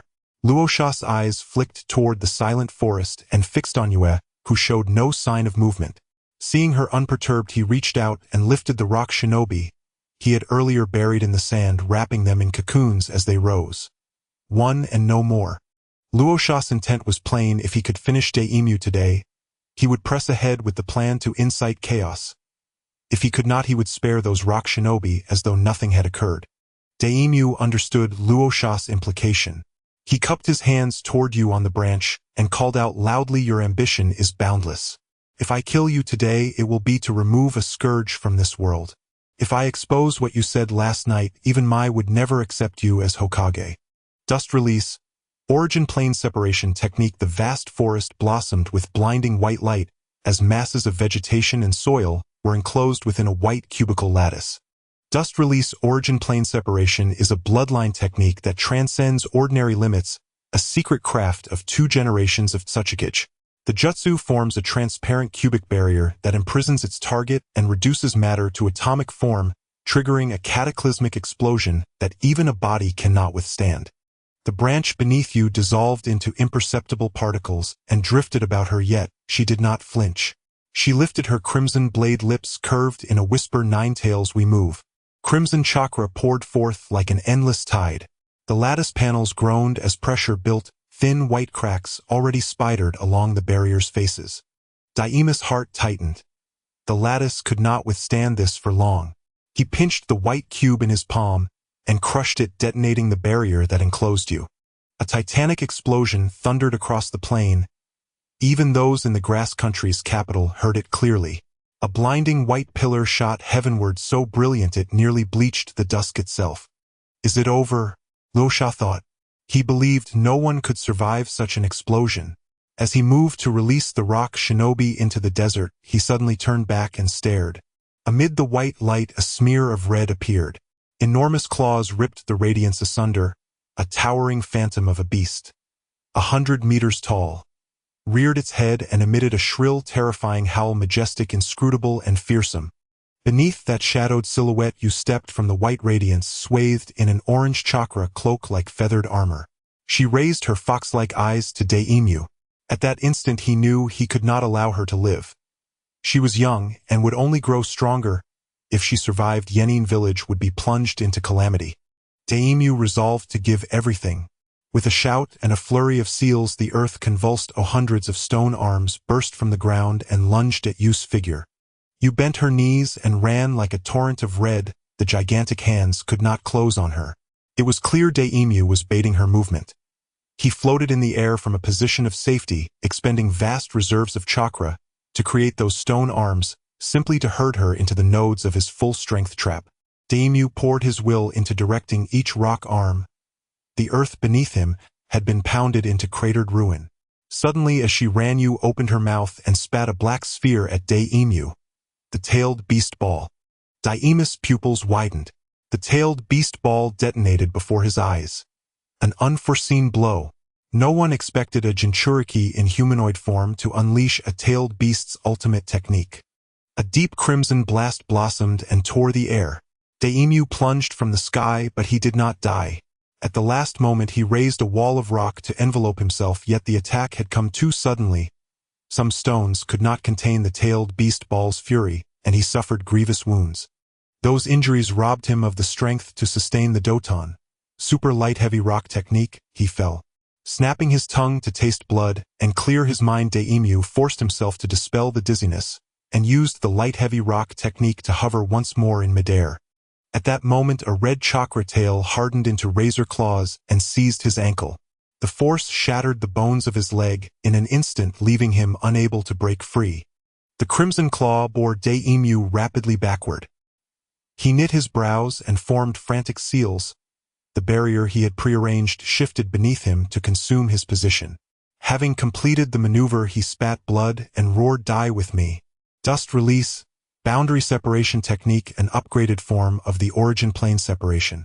Its range and power were magnified, and its effect was sustained. Any object approaching the boundary would be reduced to atomic form. A dazzling grid of white squares enclosed the two of them. The atomic disintegration pierced even the Nine Tails chakra. Swarms of atoms surged beneath Yu's skin. A palpable sense of imminent death washed over her. Terrifying, indistinct flickers of images flashed through her mind. She clutched her head and screamed, her body trembling with dread, though the visions remained maddeningly vague. In the grip of overwhelming fear, Yu's eyes began to change. Blood-red irises filled her sockets, and the lone whirling pair of golden magatama sprouted a third. They shifted and linked at their tails, the 3 golden tomo coalescing into a new sinister pattern. "Hey woman, wake up! What are you doing?" The Nine Tails roared. Even it could not promise escape from such a jutsu, and besides, after becoming the demonic blade, it had lost the capacity to endlessly regenerate. Yu jerked awake to the beast's roar. As she returned to herself, the nearly joined 3 magatama slid back into their prior places. She pressed a hand to her brow, bewildered. What had just happened? "Don't dawdle, you damned woman. Finish this old man or we're all dead." The The Nine-Tails' furious cry thundered in her mind. You snapped out of her daze and abandoned the strange sensations that lingered in her chest. She raised the straight blade above her head. Chakra seeped along its length. A red mist of chakra suffused the white lattice, birthing a world split into red and white. Daimyo lay flung upon the ground, his shattered foot bones preventing him from standing yet. He still had the strength to finish the jutsu. As his palms met, he closed his eyes. Dust release, boundary separation technique explosion, demonic blade slash. You unleashed the concentrated cut. A crimson crescent of sword energy tore into the heavens, radiating a foreboding aura. Immediately, it was followed by a blinding, almost unbearable white light. The blast made the earth groan. For a moment, it seemed the entire shinobi world heard that rumbling noise, but what astonished them most was the sky. Red and white cleaved the sunset into a sight of overwhelming shock. Luosha was thrown back and flew for some distance, finally landing outside the blast's aftershock. He watched the fading shockwave shaken to the core. The distant canyon between them had been flattened by the explosion of the land before them lay, as if sliced cleanly in two by a sharpened blade. Raikage AI emerged from the explosion, crackling with electricity. The lightning could not hide the details of his form. Luosha had no words, but his true concern was who, if anyone, had survived the blast's epicenter. Perhaps neither had. Night fell and ninjas from the grass country rushed toward the scene upon hearing the news. They stood bewildered at what lay before them. What on earth had transpired? Luosha and AI remained hidden in the darkness, so that the approaching shinobi did not notice them. They waited still. The explosion generated by the disintegration of vast quantities of matter was terrifying in its destructive force. Yet Tsukiyomi's demon blade slash annihilated everything within its reach, atoms torn asunder, shockwaves, and even the very fabric of devastation itself. Where her blade descended, reality collapsed into absolute void. A domain where no substance could persist, not even air. Yet the chakra cost of the demon blade slash was astronomical. Fortunately, Tsukiyomi's first-tailed beast was Kurama, the Nine-Tails, whose chakra reserves were inexhaustible, sufficient to fuel the technique at its utmost power. Had she bound any other tailed beast, it would have been drained utterly, requiring long months to recover. Nonetheless, Tsukiyomi sustained injuries. Explosive matter had embedded itself beneath her skin. The demon blade slash could not sever her own body, and when detonation erupted, her flesh itself exploded, hurling her violently backwards several meters. Her physique, however, had long been refined and fortified through the fusion of chakra and natural energy. With such enhanced corporeality as foundation, and bolstered by Kurama's regenerative chakra, she healed completely by nightfall. Once restored, she tore away her tattered garments, reduced them to ash, and wove Kurama's chakra into a modest veil over her most intimate contours as she stepped from the crater. At the epicenter of the blast lay a smooth, glassy meteorite crater. Ninja from the grass country happened upon it during their patrol, suspecting a celestial impact. Some already lowered ropes to descend, others, peering over the rim, spotted Tsukiyomi, ascending steadily across the shattered stones. Her alabaster skin gleamed under the moonlight, exposed yet enigmatically veiled by several slender vulpine tails. Her fox-like visage, ethereal, uncanny, made the onlookers swallow hard. They exchanged glances and nodded silently, then offered her a rope with practiced benevolence, murmuring reassurances. "Don't be afraid," and asking how she came to be here. Tsukiyomi smiled faintly, her vulpine eyes crinkling as she grasped the rope and climbed out.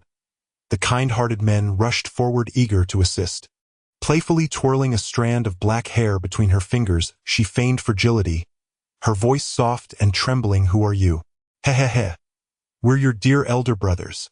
One leered, his grin lewd as he raised both palms toward her shoulders. Tsukiyomi's smile never faltered, but behind her 3 crimson foxtails unfurled. Onlookers froze in stunned disbelief. Then in an instant those tails became lethal talons, rending every man present into crimson shreds. Their fate was sealed the moment they laid eyes upon her. News of the new Hokage would soon spread across the land, and her face, once revealed, would become universally known. She had no intention of exposing herself in the grass country. Not while the Tsuchikage lay dead here. Rashu and A emerged from the shadows.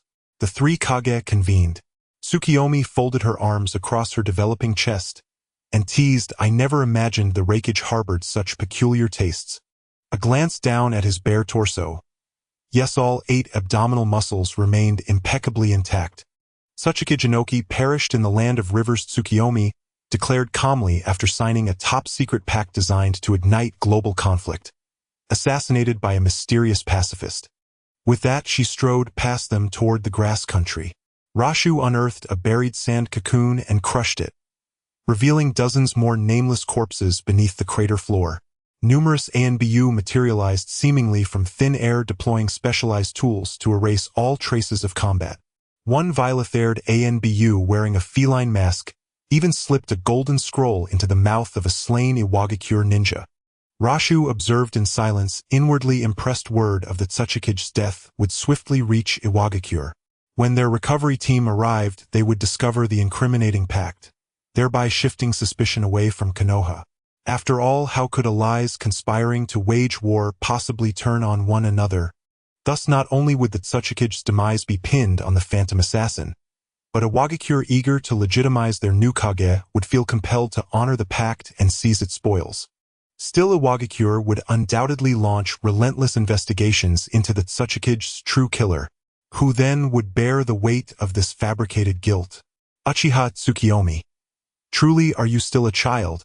Rashu's peripheral gaze followed Tsukiyomi as she receded into the distance.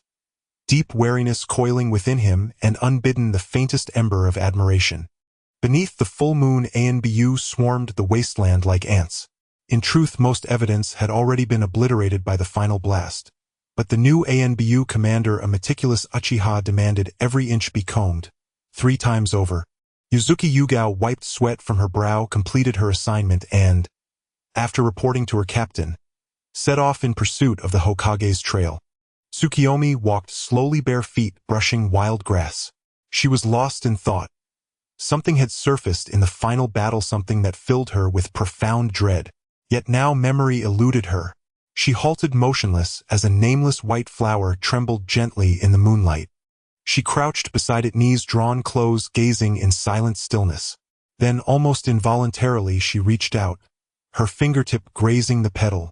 The sensation registered plainly no different from ordinary weeds. A quiet question stirred within her: is this world truly real? Warmth bloomed across her back. She turned slightly. Yuzuki Yugao, the violet-haired ANBU, had draped her outer robe over Tsukiyomi's shoulders. Tsukiyomi recalled her strikingly beautiful and bound to a childhood friend, whose life was slipping away. The robe was oversized, falling like a ceremonial cloak. Tsukiyomi rose and said softly, "Thank you, Yuzuki Yugao. Let's return together." "Yes, ma'am." Yugao's joy flared. Astonished that the Hokage knew her name, they departed side by side, and as they walked, Yugao glanced back at the white flower, wondering, does she favor this bloom? Beyond the battlefield, Konoha ANBU had woven potent genjutsu, luring grass country ninja astray. One squad, ill-fated, stumbled directly onto Tsukiyomi's path. Yugao drew her sword instantly. Tsukiyomi's gaze swept across them, and lingered on a woman with vivid crimson hair shackled at wrists and ankles unlike the others. Tsukiyomi recognized her, likely the mother of Karyu, possessing the rare Uzumaki physiology. After the fall of Uzumaki, country mother and daughter had fled to the grass country, only to be imprisoned and treated as living medicine. Living medicine meant captors could tear flesh from their bodies to siphon chakra for self-healing. Since they'd crossed paths, Tsukiyomi casually extended her palm, and 6 searing fireballs launched in rapid succession. In a blink, the entire squad, save the red-haired woman, was reduced to ash. The woman collapsed, trembling, violently bowing her forehead to the ground. "Please spare me. If I die, my daughter will surely be tortured to death." Tsukiyomi addressed the empty air. "Go retrieve her daughter." 2 shadows blurred from darkness and vanished again. Yugao recoiled in shock. She hadn't sensed them at all. Moments later, 2 Uchiha ANBU deposited the shivering red-haired girl, Karyu, at her mother's feet. Mother and daughter embraced, weeping. The woman seized Karyu's hand and tried to prostrate herself before Tsukiyomi once more. Tsukiyomi sighed inwardly. She'd intervened solely because in the original narrative Sasuke was Karyu's beloved. After this brief interlude, all fell quiet. Before night fully deepened, Tsukiyomi returned to Konoha. She returned Yugao's robe, then led the anxious mother and daughter home. Sasuke jolted awake at the sound of the front door opening, gasping as he yanked a kunai from his belt. Another nightmare. This time a vision of skeletal remains strewn across moonlit earth. After steadying his breath, he opened his door and met the gaze of 3 figures in the courtyard. Tsukiyomi tilted her head. "Oh, Sasuke's still awake." Sasuke bit his lip. News of the Hokage's magnificent inauguration had swept the village. Though academy students hadn't attended, they'd learned the next day who had ascended. And Sasuke refused to believe it. His own sister had become the new Hokage. First came disbelief, then dread. He feared he would never catch up to her, nor to Itachi. His pride forbade such inadequacy. Worse still, he feared he couldn't even protect her. "Who are they?" he asked, voice flat. "This is Karyu and her mother. They'll stay with us tonight. Tomorrow I'll arrange proper housing for them," Tsukiyomi explained lightly. Sasuke scanned her from head to toe, satisfied she was unharmed, then gave a curt, dismissive snort and slammed the door shut. "How delightfully Tsundere Sasuke-kun," she called after him, smiling. Against the door, Sasuke allowed the faintest upward curve of his lips, then whispered, barely audible, "Mind your own business, idiot woman. Can we truly have a home of our own?" Xiangling's mother asked for the 3rd time, disbelief trembling in her voice. Tsukiyomi smiled gently and replied once more, "Indeed. This was personally entrusted to me by the Hokage."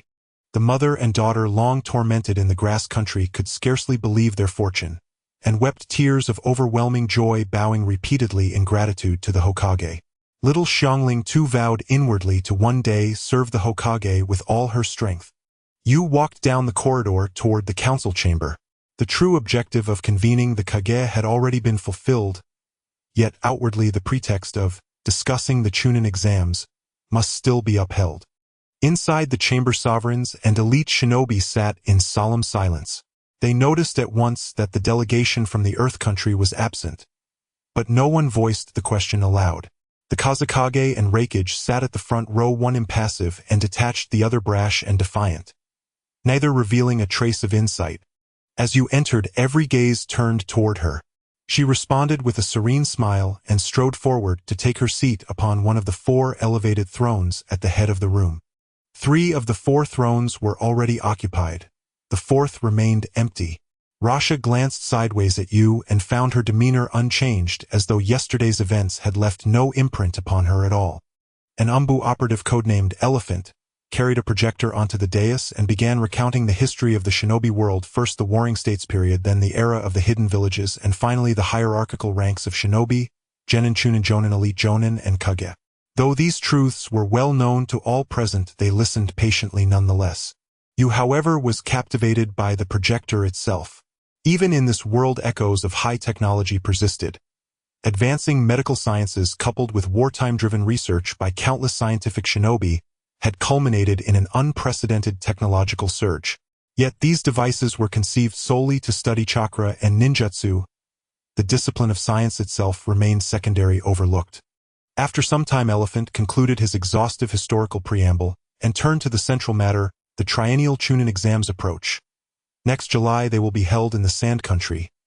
The following cycle shall take place in the Fire Country. A hush fell over the chamber. A silence born not of surprise but of expectation. Elephant continued, "For generations the Chunin exams have stood as pivotal rites, revealing not only the promise of a new generation but the very trajectory of a nation.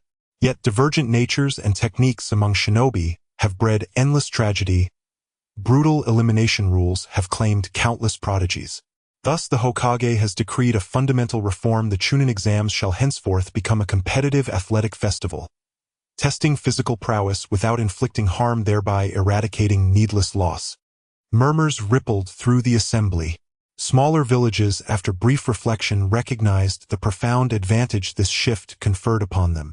A flicker of delight brightened their faces. In past exams, the 5 great villages dominated the stage, while smaller enclaves sent forth little more than sacrificial pawns. Under this new framework, their shinobi could survive, thrive, and perhaps even shine brilliantly on the world stage. Once the murmur subsided, Elephant resumed. The inaugural edition of the reformed Chunin exams shall feature the following disciplines: shuriken accuracy trials, a 3-kilometer endurance run, and rock climbing. This proposal shall now be put to a vote. All in favor, please raise your hand. Having delivered his script, Elephant bowed his head and waited. Most minor village leaders raised their hands almost instantly. Rasha crossed his arms, scrutinizing the proposal for hidden implications. Yet no matter how deeply he probed, he could discern no malevolent design. Still, he found it inconceivable that the Hokage would undertake such a seemingly frivolous act as transforming the Chunin exams into a sporting carnival. After a moment's hesitation, Rasha raised his hand, and only then noticed the rampage had done so a breath earlier.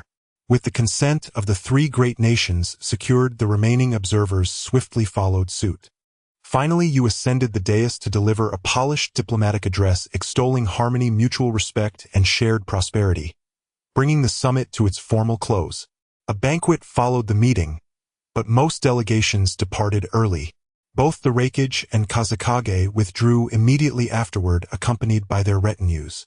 Those with keen perception might have noted that each delegation was missing a single member. Few observed this detail, except for a pair of serpentine eyes veiled behind a mask which gleamed with quiet, inscrutable amusement. You personally escorted the rampage and Kazekage to the gate. As she turned to re-enter, an Umbu approached with urgent news. A special envoy from the daimyo of the Fire Country awaits your presence. You nearly forgot. The Fire Country, like others, maintained dual sovereignty. The daimyo, who governed the civilian populace, oversaw agriculture infrastructure and the provisioning of supplies for shinobi, while the Kage commanded the village's shinobi forces, defending the nation, safeguarding its borders.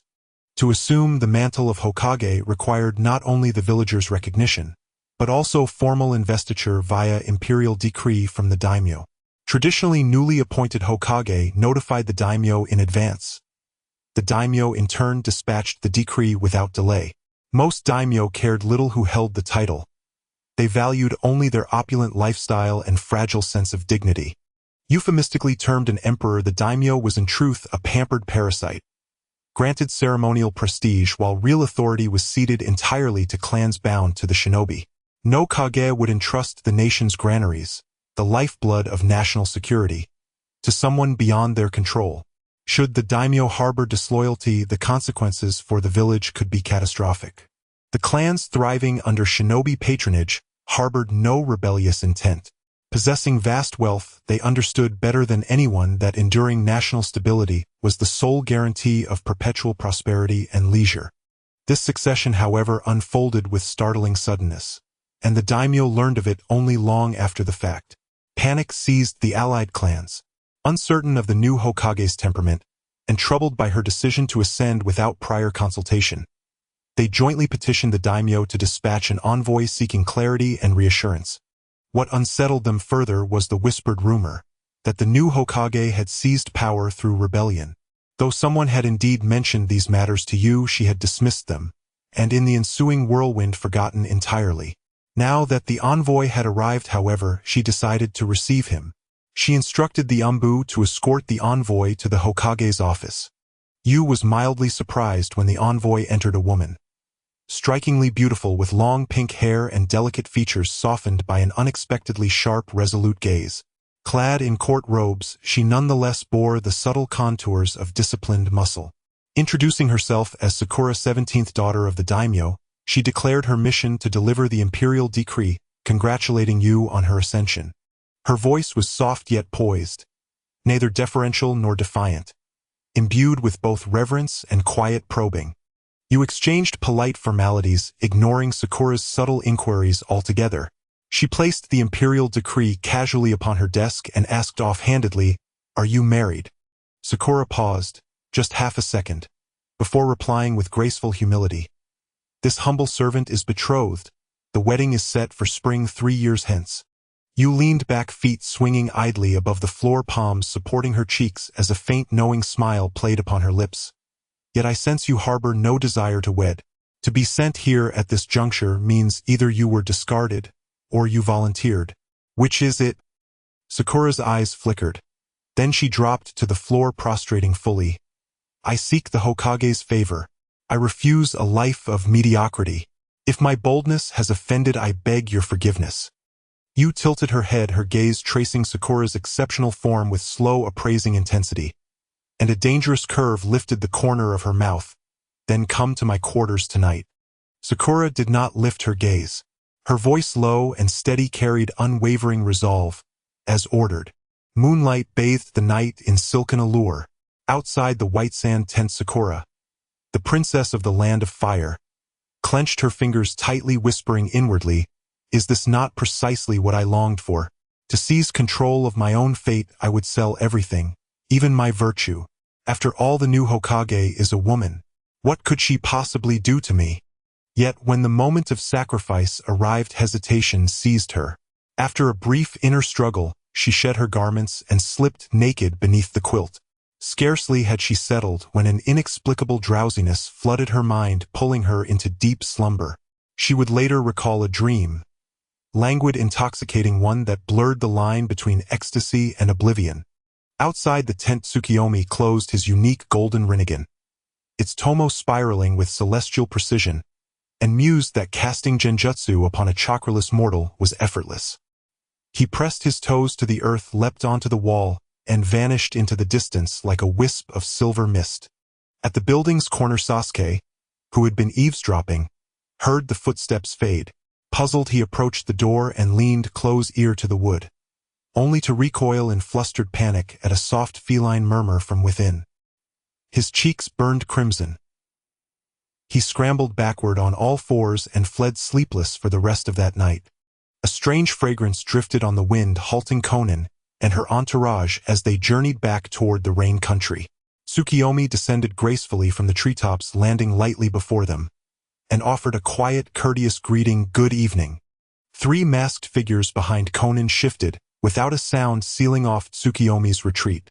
Only then did Konan speak, voice cool and measured. "What brings you here?" Tsukiyomi wasted no time. "I wish to borrow a man, Sasori of the Red Sand. My offer double his usual fee." At once the figure behind Tsukiyomi raised his arm, mechanical joints clicking sharply, as a chakra-charged cannon barrel extended from his palm, humming with lethal readiness. Konan transformed half her body into thousands of razor-edged paper shuriken, hovering like a storm cloud above Tsukiyomi's head. Her tone was glacial. "What do you know?" Tsukiyomi smiled faintly. "I know all that you know, and all that you do not. The Rinnegan, Akatsuki, the truth of the tailed beasts, and a grand deception woven so tightly it enfolds the very world."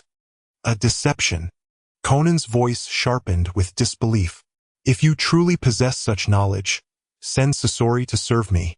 When the time is ripe, I shall meet him. Perhaps our convictions align more than you imagine." With those words, Tsukiyomi dissolved, not into smoke or shadow, but into pure moonlight, fading like breath on glass. The three were stunned. It was genjutsu, yet none had sensed its weaving. Only the one whose arm had become a cannon remained unmoved. Beneath his mask, violet spiral eyes gleamed with quiet calculation. Konan turned her gaze toward him. He murmured almost to himself, "Uchiha Tsukiyomi. A variable outside the plan. Send Sasori to approach her. I must discern exactly how much she knows." He had withheld action solely because of Tsukiyomi's word, deception. His true self, possessing the purple-hued Rinnegan, replayed every detail in his mind.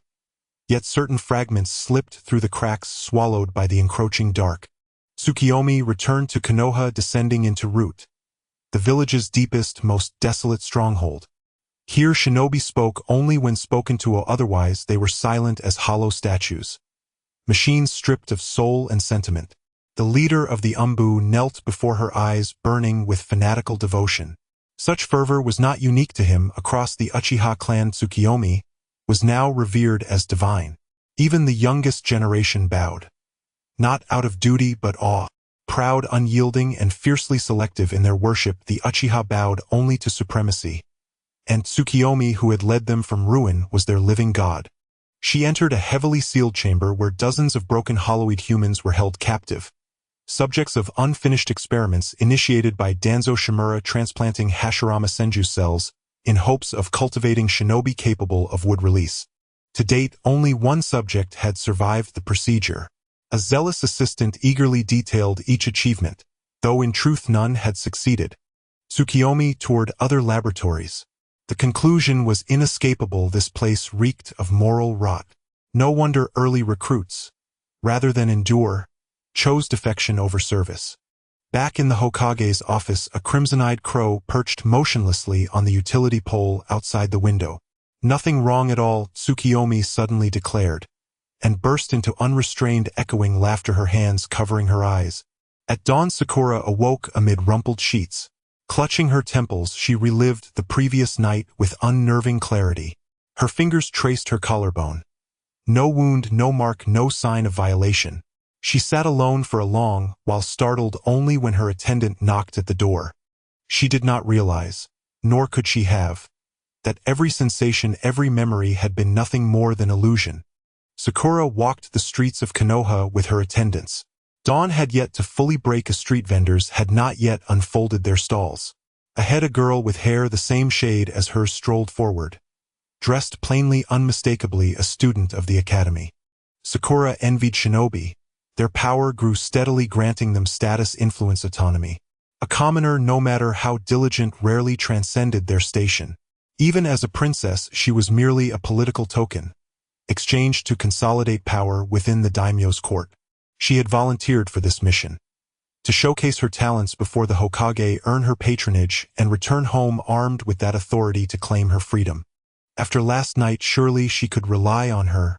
Sakura's thoughts drifted to the dream's warmth, and her ears flushed rose-pink. In the Hokage's office, Sakura entered upon invitation.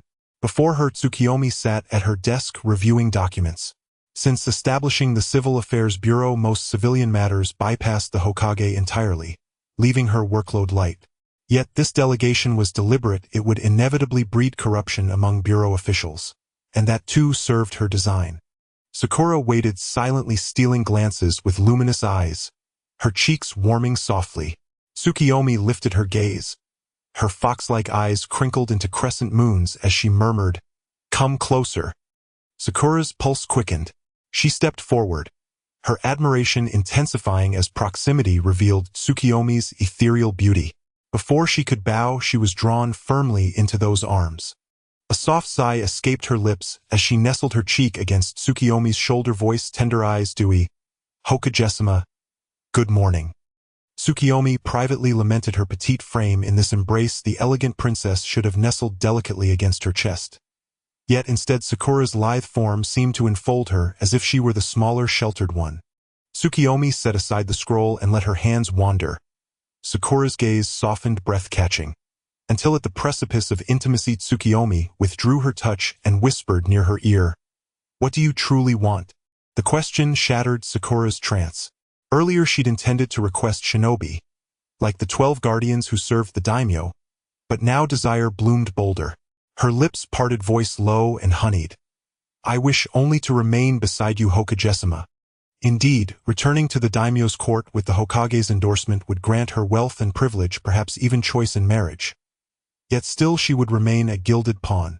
Remaining in Konoha, bound to the Hokage by ties both ambiguous and revered, would command awe from shinobi and civilians alike, affording her a life rivaling that of an empress.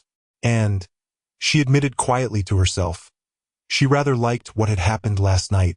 Sakura ultimately remained.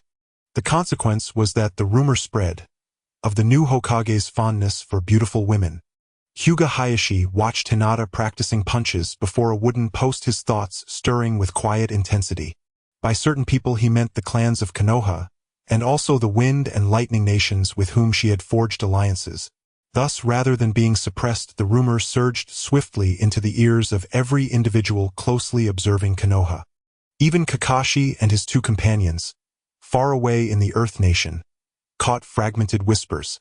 Kakashi dismissed it with indifference. Inara Shikaku sensed deeper implications, and Might Guy, standing on his hands, shouted his signature "Ohoho." After months of travel from the Fire Nation, the trio finally arrived in the Earth Nation. Not at Iwagakure, but at a renowned local temple. Pausing before the temple gates, Nara Shikaku, who had held his question in check all the way, finally spoke. "Kakashi, what precisely is the Hokage's mission?"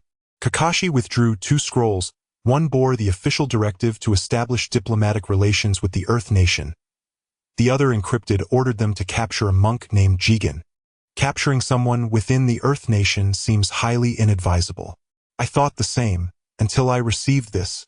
Kakashi retrieved a slip of paper from his mouth. As Shikaku read it, his face paled. The Tsuchikage has fallen. The killer is the god of Akatsuki. Beneath the words lay a swirling spiral emblem. Shikaku's sharp mind recoiled in horror. He deduced the truth that Tsuchikage had been slain by Konoha, and whoever sent this message intended the trio to frame Akatsuki. Or perhaps not merely to frame, but to subtly ensure the truth reached Iwagakure itself. The perpetually laid-back Nara Shikaku swore under his breath, then swallowed the note whole.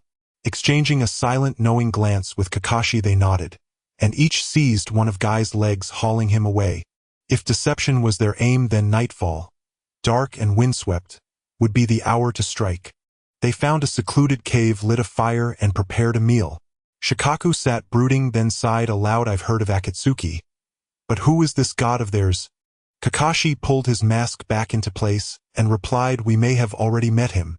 That spiral, doesn't it resemble the one worn by Uchiha Madara during the Nine Tails' first rampage?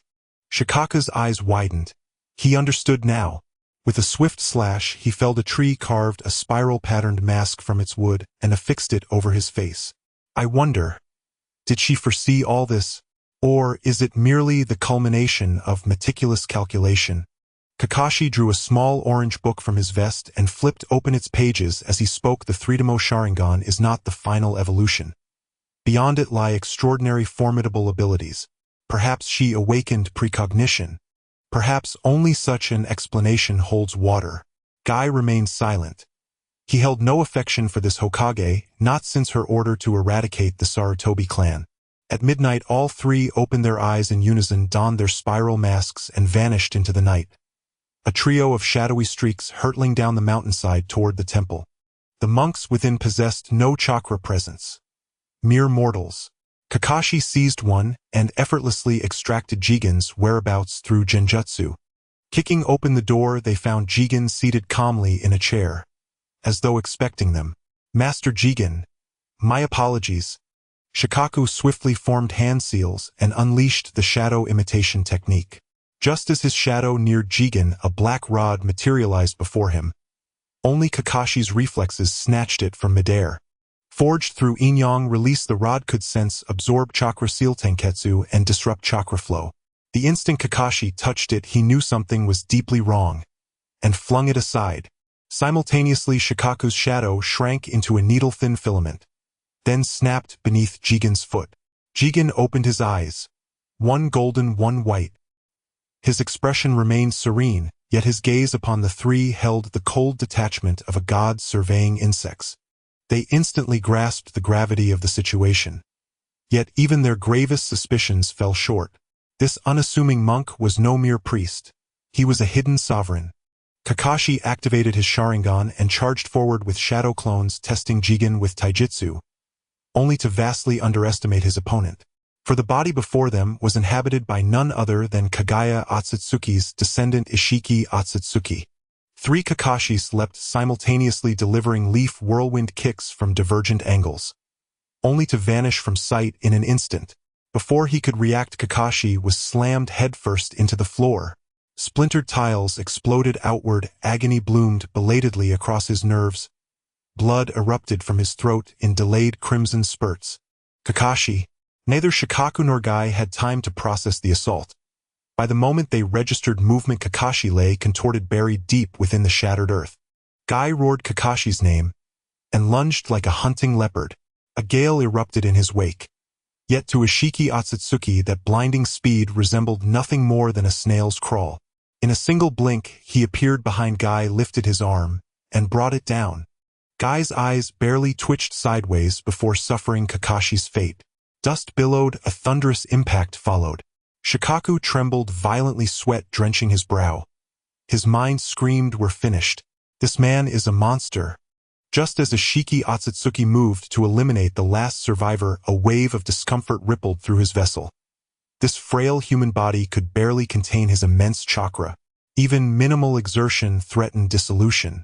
Shikaku seized that critical weakness. In one motion, his shadow seized both Kakashi and Guy, and fled. He crashed into Ishiki's form at the threshold, then looked up trembling to meet those twin eyes, gold and white, gazing down with utter cosmic disdain. "We're doomed." Boom! A sudden explosion erupted. Kakashi, grievously wounded, had hurled a detonation tag, halting Ishiki's strike. Gate of Spectre open. A thunderous cry pierced the still night. From the rubble rose Might Guy, his body blazing with emerald chakra flames ascending like a phoenix. This was the 6th gate of the 8 gates, unlocking unprecedented amplification of his taijutsu. A sonic boom cracked the air, and Ishiki Otsutsuki was sent flying. Yet he sustained no injury. Twisting midair, he barely touched ground before Guy descended like a ravenous tiger, fists a blinding tempest, storming Ishiki beneath a deluge of blows. His fists ignited the air, trailing fiery trails, like a peacock unfurling its radiant, violent plumage. Countless strikes hammered Ishiki's form, provoking fury yet restraining his response. To retaliate fully would shatter this vessel, and finding another host attuned to natural energy would prove exceedingly difficult. Ishiki could only cross his arms to shield his head, passively enduring Guy's ferocious onslaught, which, however dazzling, left not a single mark upon him.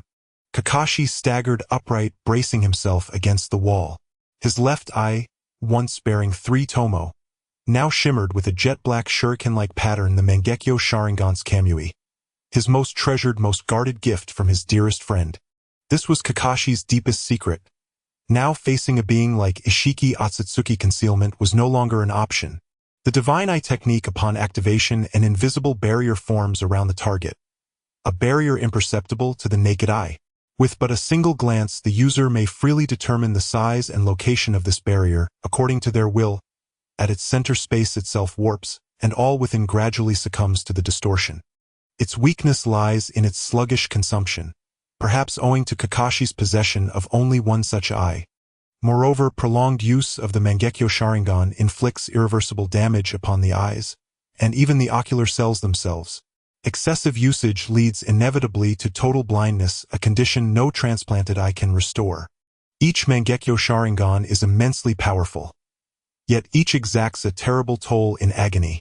Even Kakashi hardened, as he must forcibly pry his eyelids open with his fingers. Were he not to do so, the unbearable pain would compel him to shut his eyes entirely.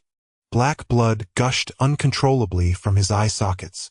Otsutsuki Ishiki sensed imminent peril, and heedless of potential harm to his vessel, instantly activated the golden power of his right eye Daikokuten, the ability to shrink objects into miniature form and store them within the eye itself, summoning them forth at will.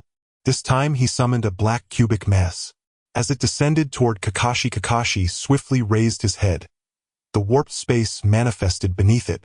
Yet though the cube appeared light, its weight was crushing, akin to a mountain suspended in air. Ishiki released the cube's dimensional constraints. Its weight, now equivalent to an iron mountain, shattered the very air with a thunderous crack. Kakashi's nascent spatial vortex collapsed before fully forming. As the cube hurtled downward, Nara Shikaku, who stood helplessly nearby, roared and lunged forward, interposing himself before Kakashi. Hundreds of shadowy tendrils erupted from his body, coalescing into thick pillars that rose beneath the descending cube, straining to halt its descent. What does it feel like to bear the weight of an entire mountain upon your back? As the black cube struck, Shikaku could not even cry out. His knees sank deep into the earth, blood streamed from his eyes, ears, nose, and mouth, his arms snapped, white bone piercing through flesh, and his gaze, unfocused and feverish, rolled wildly like eggs boiling in a scalding pan, pleading silently toward Kakashi. Miraculously he held. The cube halted, but only for a moment. Kakashi dared not hesitate.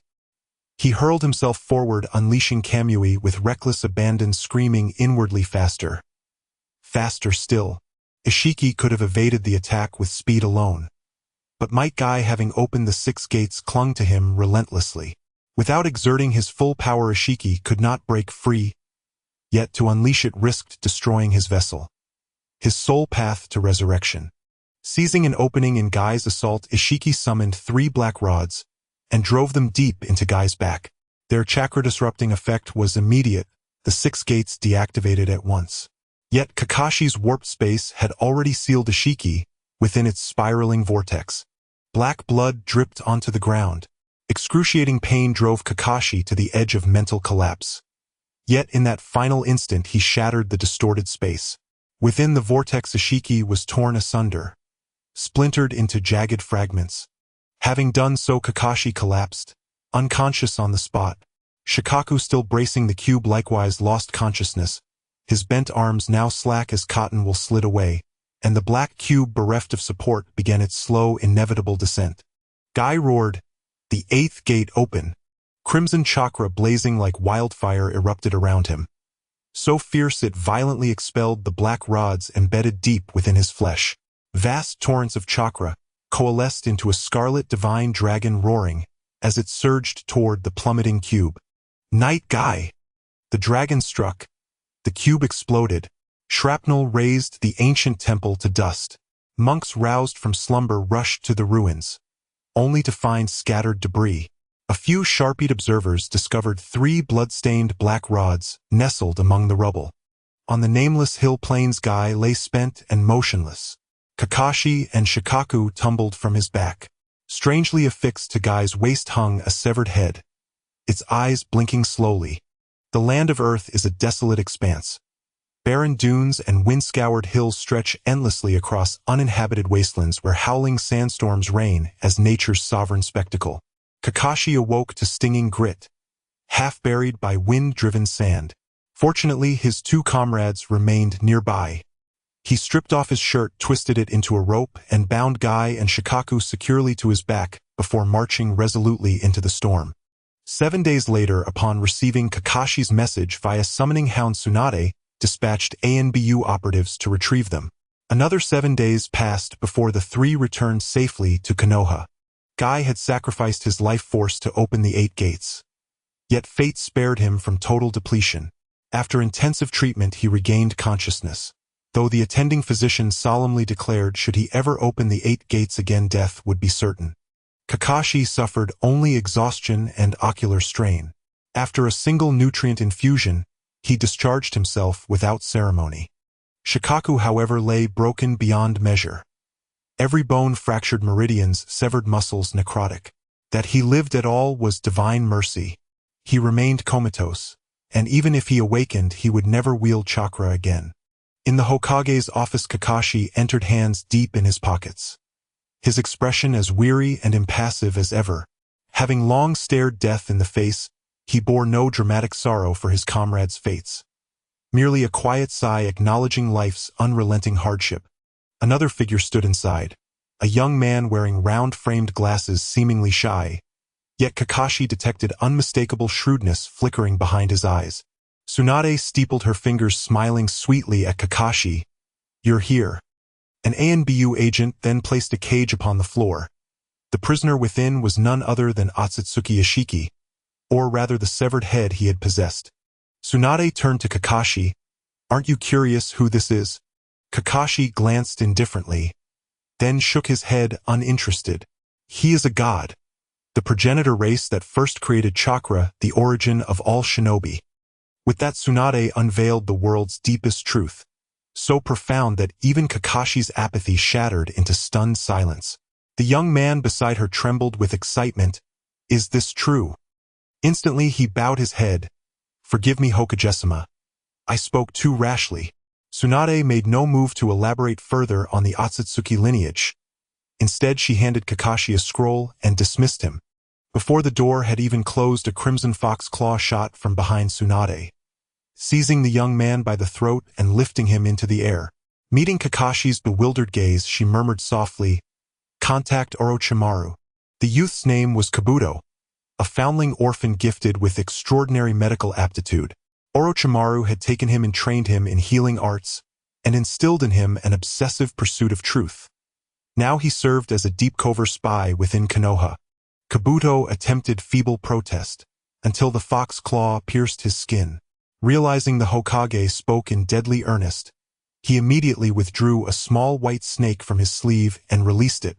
Only then did Tsunade lower him. How do you know these things? If you truly recognize my divinity, how dare you treat me thus? Ishiki demanded, while greedily eyeing Tsunade's body intoxicated by the abundant natural energy pulsing within her. Tsunade cast him a sidelong disdainful glance, and smiled faintly. Gods are not rare. You are merely a failed inferior specimen. Did you truly believe yourself divine? Ishiki bellowed in fury, accusing her of treachery, claiming he'd never have fallen to this state had she not cheated. Tsunade ignored him entirely. A white serpent slithered into the chamber and opened its jaws, allowing the figure within its belly to crawl forth. The pale-skinned man, drenched in gastric fluid, bore serpentine eyes and a forked tongue that flicked moistly across his lips. His wet hair veiled half his face. Don't you find this revolting? You posed the question with piercing intensity. Orochimaru responded with a chilling, silent smile, his snake-like eyes locking onto her fox-like gaze, evoking an unsettling tension between predator and prey. Orochimaru shifted his gaze toward the living head and spoke with sinister calm. Hokage-sama, why have you summoned me? I require you to resurrect the fourth Hokage using Edo Tensei. Upon completion, this head is yours. You halted Orochimaru's outstretched hand with a surge of Nine-Tails chakra. Initially, she had intended to capture Kagaya Otsutsuki to test whether his 10 tails could be absorbed, but the demon blade remained utterly inert. Useless to her, yet dangerous to keep nearby, she chose instead to discard it to Orochimaru. Perhaps he would forge something uncanny, yielding a sliver of unexpected delight. Orochimaru's pupils darted left and right, bewildered. She knew his technique had just reached completion. He parted his lips. What is it? You may call them gods. Chakra is their innate power, the very essence of their race. Shinobi are but thieves pilfering fragments of that divine energy. Long ago, two such deities descended upon this world. One was stripped of power and sealed away. The other, gravely wounded, clung to life within a chosen vessel, awaiting resurrection. You offered only a concise exposition, but those few words ignited a feverish blaze within Orochimaru. His lifelong obsession with immortality stemmed not from fear of death, but from an insatiable hunger to wield eternity as a tool for unveiling the ultimate truths of chakra, of the world, of the cosmos itself. Agreed. Orochimaru's tongue slid slowly over his chin, his eyes blazing with ravenous fascination as he gazed upon Kagaya Otsutsuki, like a connoisseur beholding a delicately frosted cake, sending shivers down the spine. An Uchiha Umbu delivered both condemned prisoners and the corpse of the fourth Hokage. Orochimaru expelled a scroll from his mouth, its surface etched with the intricate seals of the forbidden jutsu. At this stage, he still required the scroll's aid to successfully activate Edo Tensei. Edo Tensei, the most esoteric and perilous of all forbidden techniques, binds the soul of the deceased, summoning it from the netherworld into a living vessel. Dust enshrouds the host's flesh, sculpting it into the semblance of the departed, granting them a grotesque, undying semblance of life. Driving a Fuma shuriken inscribed with binding sigils into the deceased's occiput severs all conscious awareness. Whether emotion or will remains intact rests solely in the hands of the caster. Ominous glyphs unfurled across the floor like creeping ivy. A tall, upright coffin materialized at the heart of the formation, and as its lid receded, Minato Namikaze lay revealed, resurrected. Not whole but fractured, his skin cracked and crusted with dry earthen clay. Where am I? Minato murmured, fingers threading through his hair. A heartbeat passed, then recognition flared. He roared exultant, "This is Konoha! I have returned!" Orochimaru admired his flawless creation, his serpentine eyes glancing sidelong at you, wondering why she had summoned the fourth Hokage at all. Minato's elation cooled swiftly into quiet vigilance. His gaze swept the three figures before him. Orochimaru he knew well, but his attention fixed upon Yue, drawn irresistibly by the unmistakable aura of the Nine Tails emanating from her. Crimson chakra coalesced above the table, swirling into the snarling visage of the Nine Tails. Jaws bristling with razor fangs glaring at Minato with ancient venomous hatred. Had he not severed half its power through that accursed sealing art, it would never have fallen into Yu's grasp. "Who are you?" Minato asked. "I am the fifth Hokage," Yu replied. "I have revived you to reclaim the other half of the Nine Tails residing within you." She thrust her hand into the beast's chakra form, and before Minato's eyes the raging crimson mass solidified into a straight-bladed katana. You can control the nine tails? Incredible! Minato accepted the act without protest. Once awe subsided, he asked softly, "And how is Naruto?" You drove the blade deep into Minato's abdomen. Instantly the seal on his stomach shattered, and the imprisoned half of the nine tails surged forth, violently absorbed into the sword. The two halves fused, birthing the ultimate perfected form. The crimson blade trembled, not in weakness but in rapture. "Be still," you murmured, and the blade, radiating overwhelming might, stilled instantly at her command. Minato stared, astonished, then uplifted. Konoha's new Hokage was not merely formidable. She was transcendent. The sword dissolved into a small crimson fox which you cradled gently. With a casual kick she sent Kagaya Otsutsuki's severed head flying toward Orochimaru, and turned to Minato, profile sharp against the light. "Naruto is unharmed, but he suffers. I'll take you to him shortly." Edo Tensei grants true immortality. So long as the caster maintains the jutsu, the body cannot be destroyed. Even if stripped of the nine tails, Minato remained vital, unbroken, alive. Orochimaru retrieved the head, then vanished, swallowing Kabuto whole in a single gulp of white serpent. Minato sighed, "Little one, Orochimaru is perilous. You do well to trade with him sparingly. You ignored him entirely." She opened the door and glanced back. "We'll speak as we walk." Two Kage walked side by side. As Minato wandered the familiar streets of Konoha, nostalgia blooming in his chest, you recounted Naruto's story, until hearing how rumors had turned the villagers against him, even his ever-sunny countenance dimmed, shadowed with sorrow. At the Konoha Ninja Academy, you paused, turning to find Minato lingering behind. He tilted his face upward, grinning warmly. Sorry. I was just wondering. What should I say to him first?"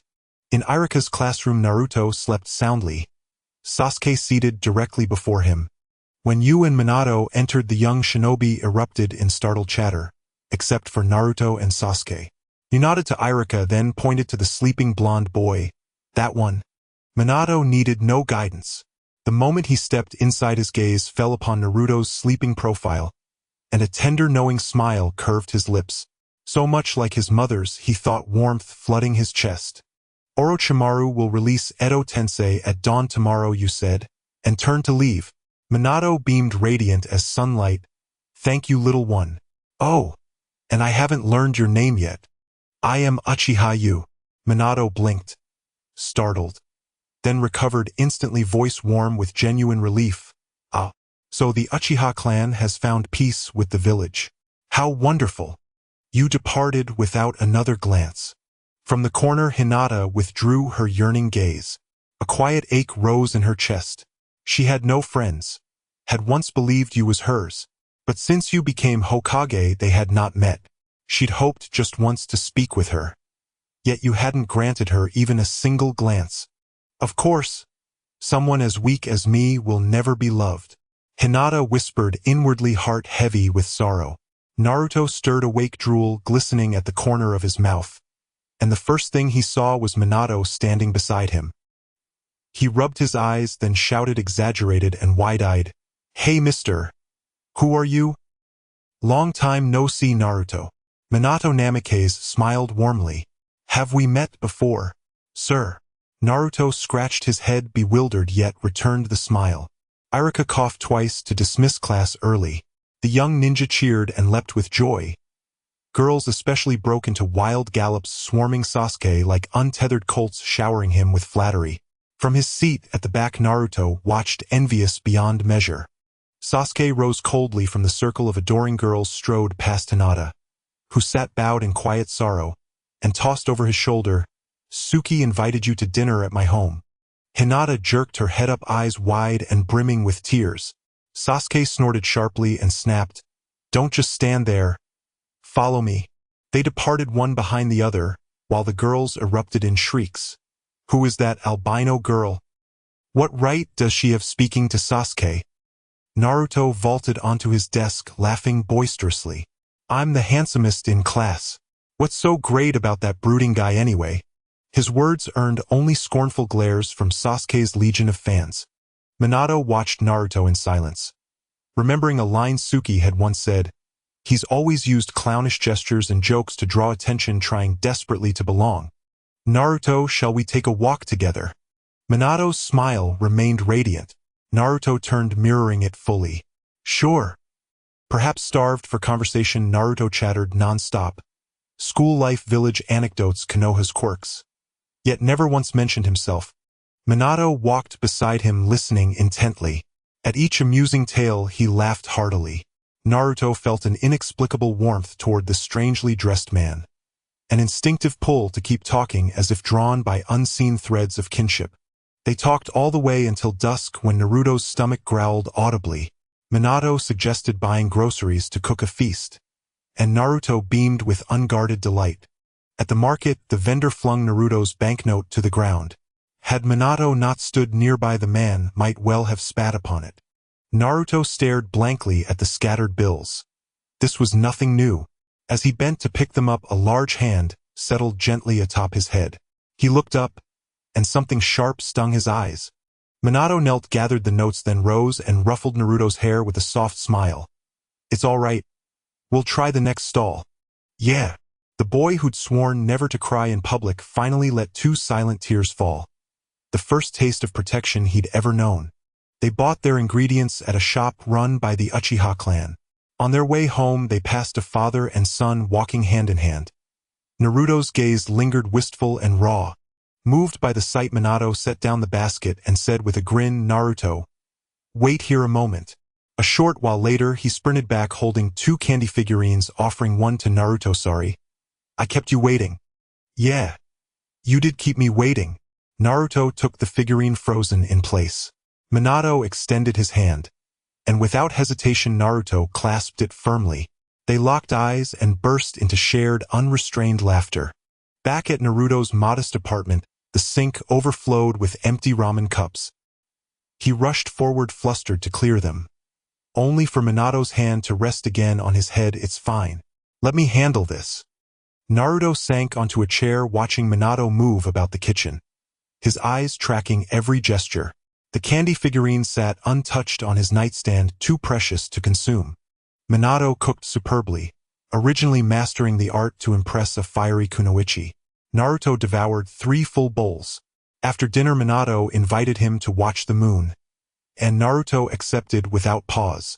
They climbed to the rooftop, sitting cross-legged side by side. At first Naruto spoke and Minato listened. Soon the roles reversed. Minato speaking, Naruto listening, rapt and still. Minato told a story of a family of 3, torn apart tragically when they sacrificed themselves against a monstrous assault on the village. Naruto recognized himself in that tale, and wept, his muffled sobs shattering the hush of night. Minato drew Naruto close, cradling his head against his shoulder. Go ahead. Cry, Naruto. No matter how harsh life grows, hold fast to who you are.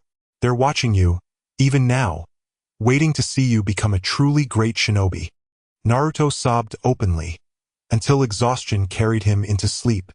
At dawn, Naruto awoke from a beautiful dream. Of his parents, his father golden-haired and dashing, his mother crimson-maned and fierce. Together they'd shared one perfect, luminous evening. He shook his head, blinking awake, then saw the candy figurine on his nightstand. His breath caught. Clutching it tight, he dashed from the room, only to find no one there. He ran, knocking over carts, ignoring curses, racing straight to the Hokage's office, where silence and emptiness greeted him. He's gone. A gentle voice sounded behind him. Naruto lowered his head, voice trembling. Tsuki. Who was he? Tsuki passed him without pause. He was your father. Minato Namikaze, the 4th Hokage. Your mother was Kushina Uzumaki. During the first Ninetales assault, they saved Konoha and sealed the beast within you. I was the one who released it. Naruto's fist clenched. Tears salted the candy figurine in his palm. He lifted his face, tear-streaked yet radiant with joy. Thank you, Tsuki, for letting me meet him. Tsuki tossed him 2 scrolls, one inscribed with the Rasengan, the other with the multiple shadow clone technique. These were meant for you, left in trust for me to deliver once you matured. But I believe you're ready now. One more technique awaits. Come find me when you know deep in your bones that you're strong enough. Traces of Kurama's chakra still lingered within Naruto, fully integrated, potent enough to rival most jonin. He simply lacked the knowledge to wield it. After all, even Kinkaku and Ginkaku of the Land of Lightning had become legendary scourges after merely biting off pieces of the Nine-Tails' flesh. Clutching the scrolls, Naruto wiped his tears and sprinted toward the Hokage monument. His smile, no longer a mask, spread across his face as he stretched both arms skyward, shouting at Minato's stone visage. I will become the greatest shinobi. Hokage, even, you must watch me from below. On the rooftop of the Hokage Tower, Minato gazed silently at Naruto's distant figure and smiled, wordless, radiant. The time had come. Orochimaru released the impure world reincarnation. Minato's form began to dissolve. To Naruto he said softly, sorry to part like this. I'd hate to cry in front of my son. It'd ruin my dignity. A breeze swept past Naruto. Instinctively he turned, gazing up at the Hokage Tower, waving high with both hands. Back home he dressed carefully, struck a bright sunlit pose before the mirror, and headed to school. His daily routine remained unchanged, but his inner world had transformed, no longer masking joy with performance. Days later people noticed Naruto no longer slept in class. His grasp of ninjutsu deepened astonishingly. The very clone technique that once sparked roaring laughter now emerged effortlessly from his hands. He stopped chasing Sasuke's shadow like a fool, and confronted him instead as a true rival. Sasuke, this is no longer the same me. I will prove. I am the strongest shinobi of our generation. Sasuke replied coolly, you still don't impress me. Beside him, Hinata murmured timidly, Sasuke-kun, you won't lose to Naruto. Sasuke cut her off. Silence, girl. Hinata bowed her head, whispering a soft, wounded, yes. Why then did Hinata sit beside Sasuke? That answer lay in memories of that night. At Tsuki's residence, Sakura acted the gracious hostess preparing dinner. Sasuke still found her presence beneath the same roof unsettling, and hadn't spoken a word to her since arriving. Hinata had been invited for the meal. The moment she arrived, Tsuki swept her into an embrace, gently pinching her soft round cheeks. Hinata cherished these moments. They made her feel for once not alone. At the table, Tsuki tapped Sasuke's chopsticks against his bowl. Look after Hinata at the academy. No one harms her. Sasuke responded flatly, I won't bother. Yet whenever Hinata faced bullying he appeared, always precisely in time.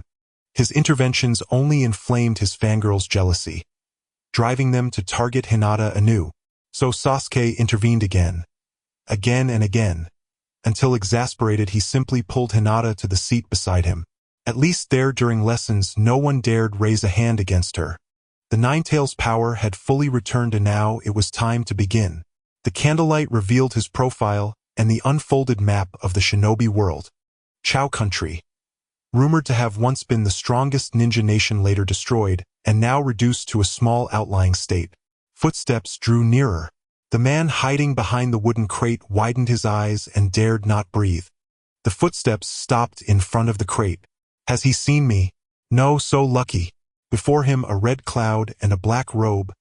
The man in hiding did not dare lift his head for fear of alerting the pursuer. His heart pounded uncontrollably. If discovered, death would be the kinder fate. The stranger lowered his arm, a ring, etched with the character Bei, flashed in the sunlight as he walked away. The man released his breath greedily, then collapsed like a vagrant. He was the fugitive Asima hunted by fortune-seekers across the lands for possessing Mu Ye's treasured sealing tome. He had not slept for a long time. The endless pursuit had driven him to despair, to the verge of surrender. Yet whenever he was about to give up, the harrowing image of his beloved Hong Lin dying would rouse him again. I will avenge Hong Lin. Damn you, Jibo you. I will flay you alive and strip you of your tendons. The longer he was hunted, the deeper his hatred grew. After a brief rest, Asima scraped a handful of dirt over his stubbled face. The crude disguise made him resemble a destitute beggar. No one noticed a beggar, and so he fled to Chao Country in that guise. Asima was starving. The last thing he had eaten was a burrowing creature 3 days past. The scent from a nearby bun shop made his mouth water. He glanced longingly, then looked away. He had no money. A kind passerby dropped 2 copper coins at his feet. Asima reached out, then bit his tongue and steadied himself. His pride as a ninja would not allow him to become a true beggar. He walked on, leaving the 2 coins lying unnoticed. In the unfamiliar streets, he wandered without direction. The Muyi 3 shinobi he sought remained without a trace. A squad of rushing shinobi put him on guard, though they paid him no heed. Asima noticed they wore Yen-in village forehead protectors. Why would Yen-in village ninja be in Chao country? He could not understand, but a recruitment notice on a wall caught his eye. Heavy pay for wandering ninja to serve as bodyguards escorting merchants to Feng country. Asima tore down the poster and wrapped his face with a headscarf, leaving only his eyes exposed. He applied. It was no challenge. He showcased 2 brank ninjutsu and was deemed fit. That night, for the first time in long months, Asima ate his fill. As he considered his next move, the smell of blood struck his nostrils. He sprang up, drew a specially made dagger, eased the door open a crack, and peered out. 2 figures were cutting a swath of slaughter through the manor, one wearing a white mask, the other wrapped in bandages, and the most striking of all wielded a massive cleaver. Asima recognized the weapon, one of the 7 shinobi swords of Wu-in, the executioner's cleaver. The wielder's identity was therefore all but certain, the rogue of Wu-in village, Tao Dizai Bujan. "Hey, I ask you, where is Asima?" Tao Dizai Bujan held his cleaver over the merchant's head. The man was so terrified he wet himself, yet he still insisted he did not know Asima. With a slash, blood sprayed into the air. A head rolled, the eyes were glazed with terror. Asima met those staring eyes and burned with rage. Too many innocents had been dragged into his nightmare. Why was his refuge always found? The fear of having nowhere to hide chilled him through and through. Despair surged, and the vision of Hong Lin's death rose again. Desperation and vengeance braided together, turning him into a coward who clung to life. He told himself survival mattered above all. He had not yet seen the day Yuji Boyu died. Asima fled. How many times he had deserted he no longer knew. Tao Dizai Bujan had beheaded the merchant's entire household. Chao's shinobi arrived late and raged. Who dared commit such a massacre in broad daylight? Did they consider Chao country nothing? Several Yen-nin forced their way into the crime scene. Chao country seethed but was helpless. Yen-in village could not be provoked. About 9 days earlier, a great number of Yen-in ninja had appeared in Chao country. Nearly every shinobi had been taken in for questioning, yet no one knew what they sought. Yen-in village had learned of the fall of Tu-ing de Yi-mu. De Yi-mu's grandson Huang Tu presented the contract to seek answers from Feng-ing. Feng-ing confirmed it. The name was truly signed by De Yi-mu himself. With the Formation Pact confirmed as genuine, Yen-in village dared not lay blame at Mu-ye's feet. They could only pursue evidence in secret, striving to uncover the true murderer of the Earth Shadow. Yet such matters cannot be kept forever, especially the fall of an Earth Shadow. The news leaked, and suddenly everyone grew restless. Would years of peace be ended? Most watched to see how Yen-in village would respond. Yen-in village later publicly acknowledged the Earth Shadow's death, and said the killer remained under investigation. They took the opportunity to station large forces permanently in Chao country under the pretense of investigating the Earth Shadow's death. Chao country dared not protest, or after all the Earth Shadow had perished there. Resistance would be tantamount to admitting complicity. 2 months later, Asima fled to Chuan country, intending to cross the mountains into Feng country. Vast land and sparse people made it the ideal place to hide. Inevitably, his refuge was discovered. A swarm of avaricious wandering ninja flooded Chuan country. At the slightest rumor, they committed massacres. Among them, Gue Ren was the most frenzied. Where he struck, entire clans were wiped out. Feng-ing Luosha received the tidings with satisfaction. Seeing events unfold according to plan eased his mind. He revealed the scheme to Feng country's leaders. Most opposed it. They did not desire war. But Luosha, elevated to such authority, craved a name carved into history. He wielded iron resolve, dismissing and arresting many dissenters. From then on, no one remained to block the plan's execution. All that remained was to set Chuan country ablaze. Luosha dispatched numerous elite operatives disguised as wandering ninja into Chuan country to carry out arson, murder, and robbery. Crimes for which the vagabond shinobi would take the blame. He stoked clashes between wandering ninja and local forces. Over time, Chuan country's civilians would live under a constant pall of mortal fear. When the unrest peaked, Luo Sha would incite the populace against the Chuan government, fanning the flames even higher. In Konoha, the largest wartime council convened under the moonlight. The agenda: vengeance for the fallen third Hokage Hiruzen Sarutobi and declaration of war against the Land of Lightning. Today, Uchiha shinobi serve across every Konoha department, and they responded instantly to the moon's wartime decree. While many bewildered civilians hesitated, a handful of high-ranking officials had already learned the war's true objective. Had the target been the Land of Lightning, they might have wavered. After all, Kumogakure was no easy prey. Its distance posed immense logistical challenges, especially regarding supply lines. Yet, if the true adversary were Kirigakure, their reservations vanished. Among the 5 great shinobi villages, Kirigakure had long been regarded as the weakest, its strength eroded by the Blood Mist era, during which countless elite shinobi defected. Moreover, this campaign would unite Konoha and Kumogakure in alliance. In summary, the resolution passed by overwhelming majority. Konoha's vanguard force comprised 1,000 shinobi, 300 chunin, 100 jonin, and the remainder general civilian supply and medical units. This scale reflected standard proportions for localized shinobi warfare.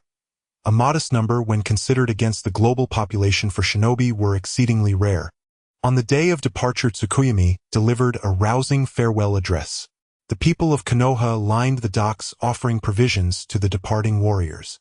Warships cut through the waves, drums thundering like distant tempests. Command fell to the Uchiha clan's elder, with a rising prodigy of the Nara clan serving as deputy commander. Horns blared. The battle cry soared into the heavens. War had begun. In Kumogakure, the Raikage laughed heartily, having awaited this moment for years. He immediately mobilized forces and led them himself. Cloud shinobi were born warriors intoxicated by combat. None opposed this war. Their fleet surged forward, destined to meet Konoha's armada in shared waters before jointly landing upon the shores of the Land of Water. As planned, the two fleets converged at sea. Each dispatched elite fighters for ritual combat beneath the waves. Konoha claimed one victory, Kumogakure 2. Immediately thereafter, Konoha ordered its ships to reverse course and flee, drawing Kumogakure into relentless pursuit. Both vessels vanishing together into a shroud of white mist. As though choreographed in advance, the ships anchored on opposite coasts, east and west, dropping anchor as their crews stepped onto foreign soil. Word reached Kirigakure swiftly. Envoys rushed to inquire, only to be slaughtered without explanation. The commander's orders cut through confusion: slay every Kirigakure shinobi, locate rare mineral deposits and plant our banners upon them, confiscate grain from local civilians, but spare innocent lives unless absolutely necessary. Ultimately, the Land of Lightning and the Land of Fire competed not for territory, but for resources. Konoha's squads carried an additional directive: locate the Six Tails Jinchuriki. At that very moment, Kirigakure languished leaderless. Its current Mizukage Yagura Karatachi was a puppet enthralled by the Mangekyo Sharingan. His isolationist policies and edicts purging bloodline limits had birthed the Blood Mist era. The figure manipulating him called himself Madara Uchiha, a masked man whose beloved perished in a Kirigakure conspiracy. His hatred for the nation ran deep. Upon learning of the invasion, he compelled the puppet Mizukage to issue a single command: hold fast. Among Kirigakure's upper echelons stood Mei Terumi, a kunoichi who believed her nation could still be saved. She had quietly amassed loyalists, biding her time for rebellion, only to receive word of the invasion before her moment arrived. Worse still, the puppet Mizukage forbade counteroffensive action. Mei turned to Ao, his blindfolded eyes veiled in white cloth, and asked, "Is there still hope for this country?" After a long silence, Ao replied, "Perhaps. We will not surrender meekly. I shall resist." Mei's forces launched a fierce counterattack, severely disrupting the joint Konoha-Kumo advance. This was Kirigakure's homeland, where even a dying camel outmatched a horse.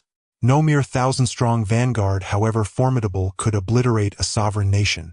Just as the tide seemed to turn, and Mei stood poised to rout the invaders, the puppet Mizukage issued a new decree: Mei Terumi is a traitor. Execute her.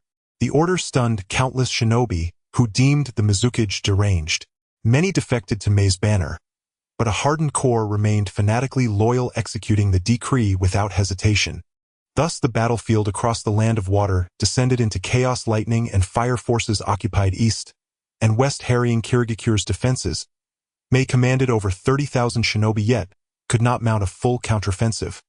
She dared not turn her back on the Mizukage's treachery, nor could she march directly upon the Mizukage's stronghold. His loyalists included elite warriors, such as Kisame Hashigaki, who wielded 3 mist swords with lethal mastery. To eliminate them would demand immense time, energy, and risk. Tsukuyomi received frontline reports stating that only 3,000 reinforcements would secure total eastern dominance. She refused, ordering instead that the stalemate persist. She had other matters demanding her attention. Setting aside the report, she issued a proclamation across the 5 nations due to hostilities between the Land of Fire and the Land of Lightning. The mission to recover and seal the Forbidden Scroll would now be entrusted jointly to the Land of Wind and the Land of Earth. Grasping the moral high ground, the Kazakage Rashu eagerly dispatched elite wind shinobi to meet with the leadership of the Land of Rivers. Their faces would be memorized, and among them walked a boy slight and severe, bearing a gourd larger than himself, his gaze sharp with feral cruelty. He was Gaara of the One Tail, a child marked by tragedy. Gaara's arrival drew immediate notice from hidden insects which relayed intelligence to Konoha. Upon hearing the report, Tsukuyomi murmured in quiet admiration. She had known Rashu was ruthless, but never imagined he would cast his own son into war so callously. Gaara appeared even younger than Sasuke Uchiha. Tsukuyomi stretched languidly. Being Hokage proved surprisingly idle. She rose and ascended the rooftop terrace, where Konoha's sweeping vistas unfolded below. Upon the Hokage monument, her own likeness remained unfinished, still under construction.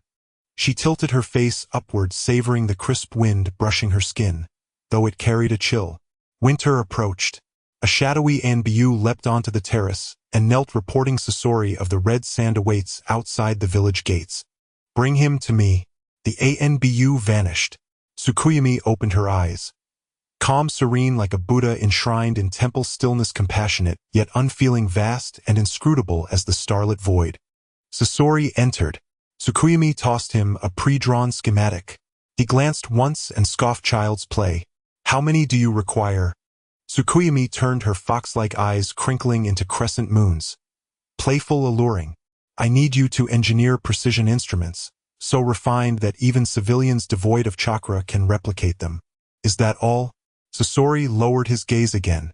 Tsukuyomi produced another schematic. He studied it silently, then murmured, puzzled, a puppet? Tsukuyomi tilted her head, laughter light and bright. No, I prefer to call it a mech, though some know it by another name, Gundam. Sasori nodded slowly. Understood. A puppet operable by ordinary humans. That holds promise. You handed 2 blueprints to Sasori, one for an assault rifle and another for a sophisticated exoskeleton armor. Though she had forgotten her own identity, she retained the knowledge acquired in her previous life. These schematics remained vividly etched in her mind, having been integral to her plan from the very beginning. In a covert base outside the village, Sasori was granted his own laboratory. 10 Hyuga and 10 Uchiha shinobi served as his assistants, or rather as observers dispatched deliberately to monitor and learn. Conventional gunpowder-based firearms were not difficult to manufacture. Flintlock muskets already existed in this world.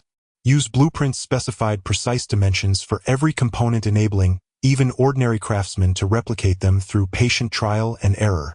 Moreover, the raw materials required for ammunition remained untapped and abundant, making mass production entirely feasible. Sasori manually shaped each part from raw material, assembled them flawlessly on the first attempt, reproducing the assault rifle with absolute precision. He then molded cartridge casings by hand, loaded them with gunpowder, and test-fired several rounds without misfires or jams. Finding the weapon trivial, he casually tossed it to an observing Uchiha shinobi and turned his full attention to the development of mecha. Mecha were powered by electricity, fuel, or steam, but their greatest challenge lay in constructing a core reactor capable of generating intense thermal output.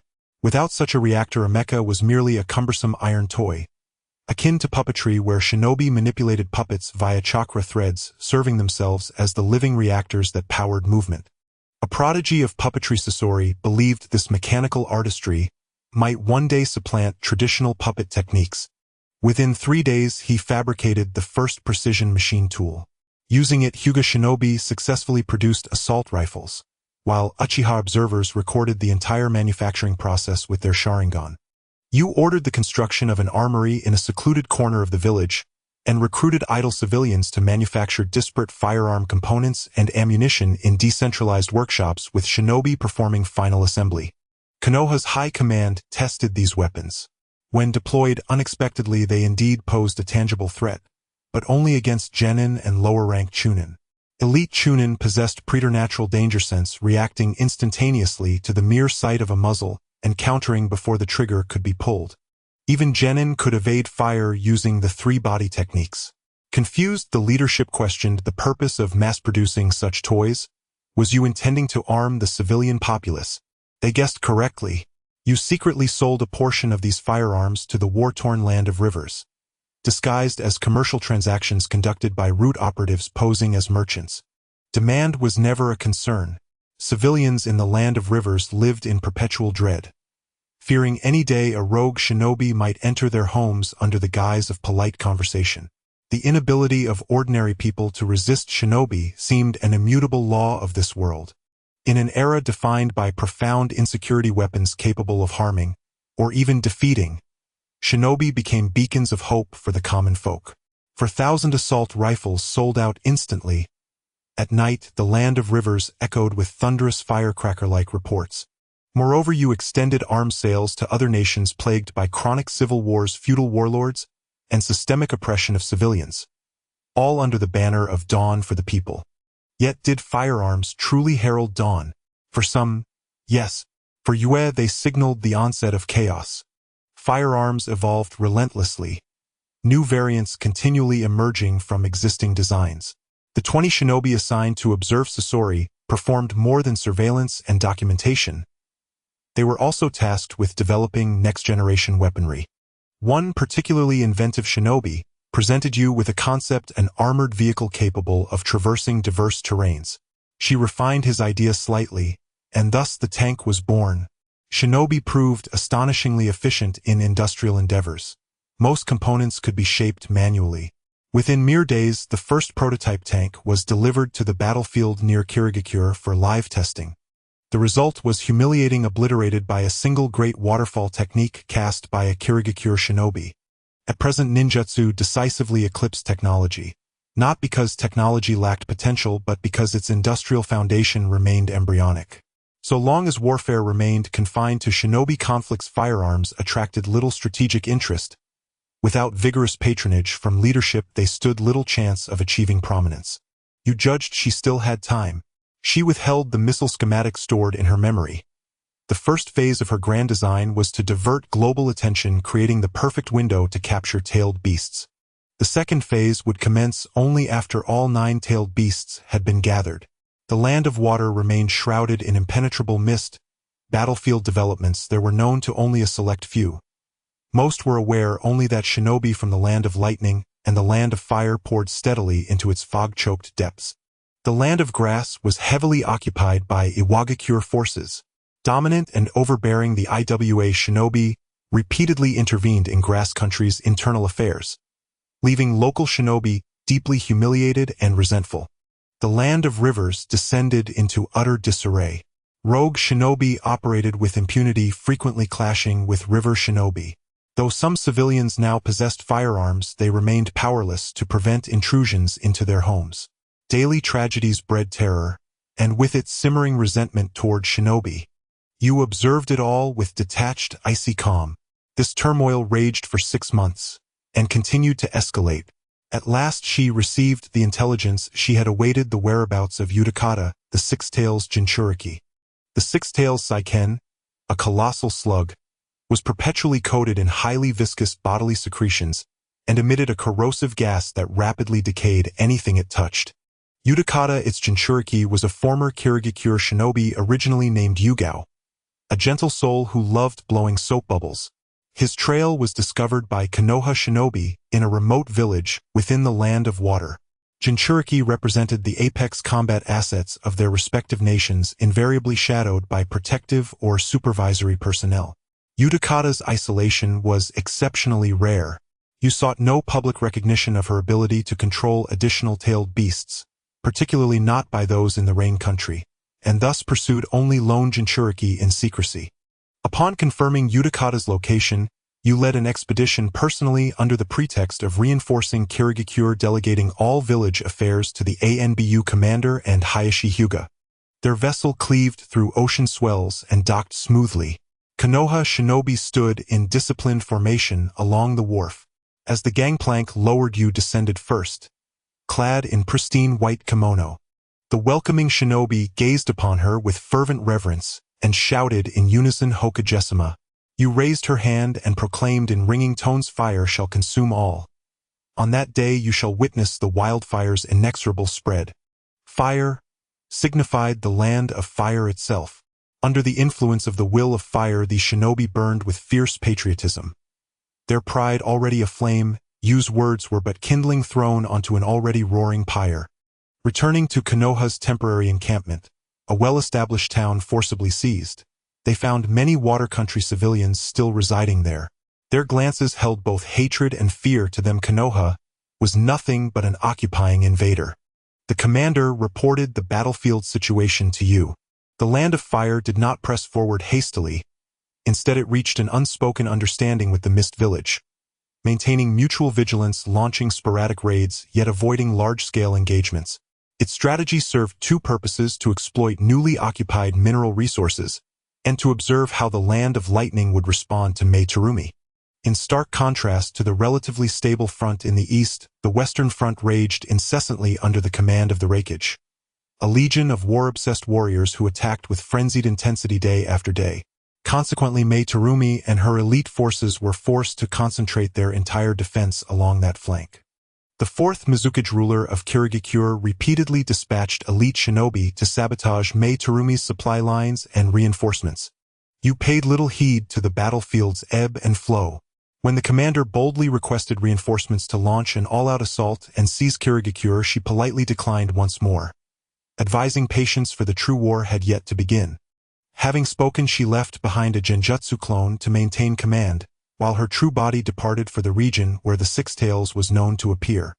Foam, the Six Tails Jinchuriki, was being relentlessly hunted by Konoha shinobi. Though his overwhelming strength had already annihilated wave after wave of pursuers, Konoha's unparalleled tracking techniques left him no respite. He could scarcely settle before they closed in again.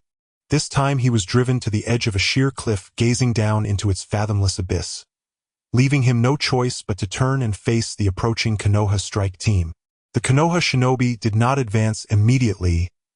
They appeared to be awaiting someone. Foam cared not whom they awaited.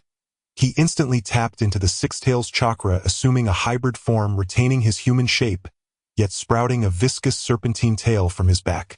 Foam formed hand seals, preparing a water-based technique, when suddenly the Six Tails within him surged into violent agitation. It wanted out. He probed its consciousness, asking what had provoked this frenzy. But the beast only slammed its head again and again against the iron-bound seal, imprisoning it. A streak of crimson light flashed before his eyes. Foam leapt aside, then turned to see a girl of doll-like delicacy and eerie beauty. She was you, and in her hand she idly tossed a 3-foot purple dagger pulsing with insatiable hunger, the demon blade Kubikirabocho, forged to fuse with tailed beasts. Foam sensed grave danger, not only from this stranger but from the Six Tails' escalating instability. Without hesitation, he expelled a shimmering iridescent bubble from his mouth and slipped inside. Light as air, the sphere lifted him skyward. He meant to flee, but you would not permit escape. In an instant, she transformed into her Nine-Tails mode. Robes of tangerine flame billowing around her, while a maelstrom of chakra bent tree trunks like reeds in a gale. A tailed beast? Foam recognized that signature chakra at once, and dared not underestimate her further. He unleashed the Six Tails fully. Each release exacted excruciating agony upon his body, wrenching guttural inhuman cries from his throat. As the pain crescendoed, his flesh warped, dissolving into a grotesque viscous monstrosity reeking of decay. "Submit to me, and you shall know freedom." You murmured softly, spinning the dagger in her palm. The six-tails' appearance was monstrous, but its voice when it spoke was hauntingly melodic. Why should I pledge fealty? Rather than remain sealed in an eternal lightless dungeon, merge with her blade. Only then will you understand her words bear no falsehood. I have glimpsed freedom itself and the path away from humanity. A colossal half-formed nine-tails manifested from chakra, its voice a low chilling command. Such pride. Yet you speak these words. Truly astonishing. Then let me witness what makes this host so worthy of your surrender. Little girl, seal me. You had not anticipated such swiftness. Raising the blade, she watched as the six-tails' immense form dissolved into torrents of violet energy, sucked wholly into the dagger. Within half a breath, the beast vanished entirely, replaced by a crescent-shaped dagger in Yu's hand, a gem-like amethyst blade radiating palpable dread. You also awakened the innate ability to assume the six-tails form. Foam rose slowly from the ground, clutching his forehead. His body bore no injury. Only then did you realize extracting a tailed beast via the demon blade did not kill the Jinchuriki. Had Naruto nearly died earlier because she had pierced his abdomen?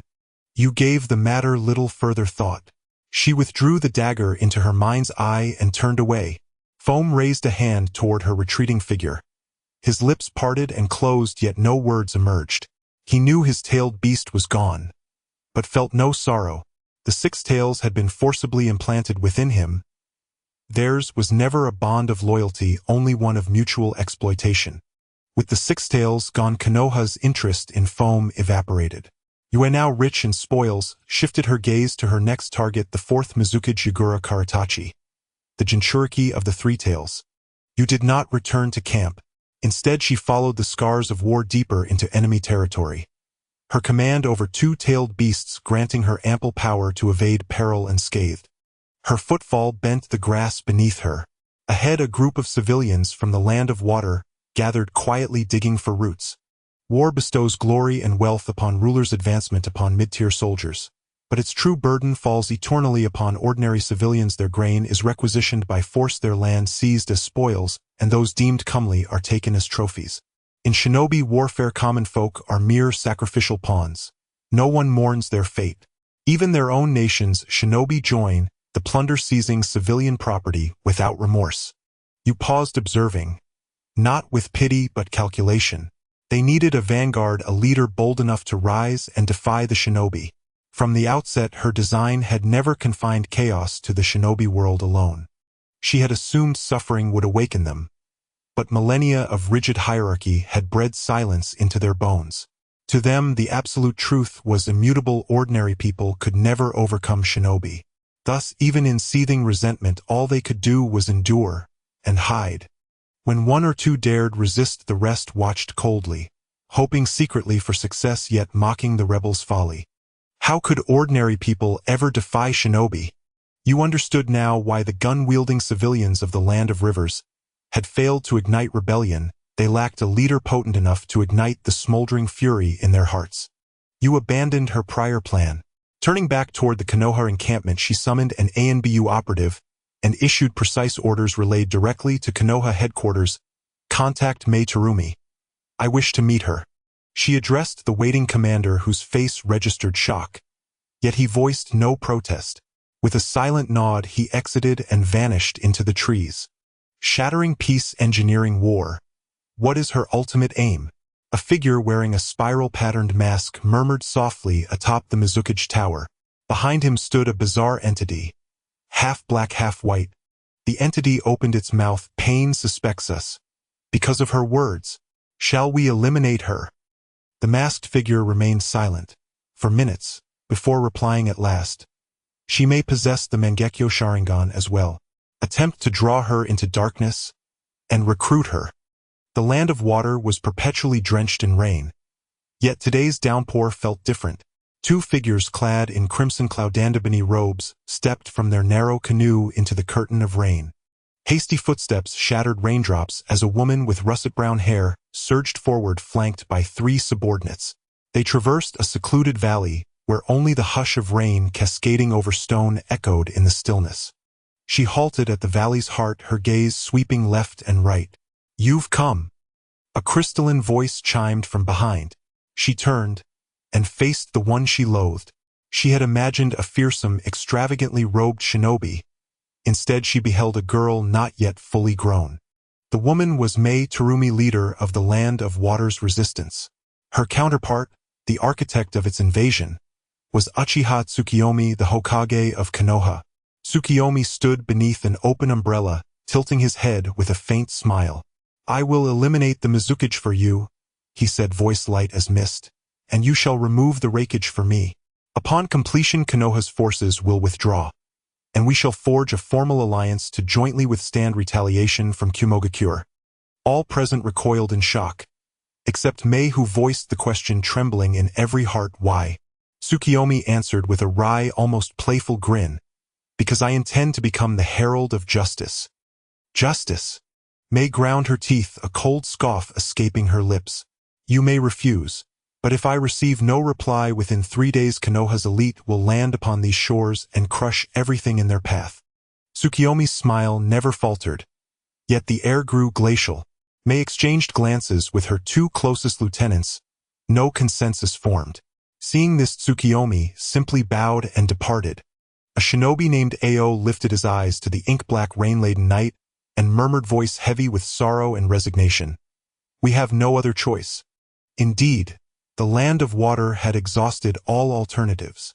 Though Mei commanded over 10,000 shinobi, how many truly pledged loyalty, not coercion, to her banner?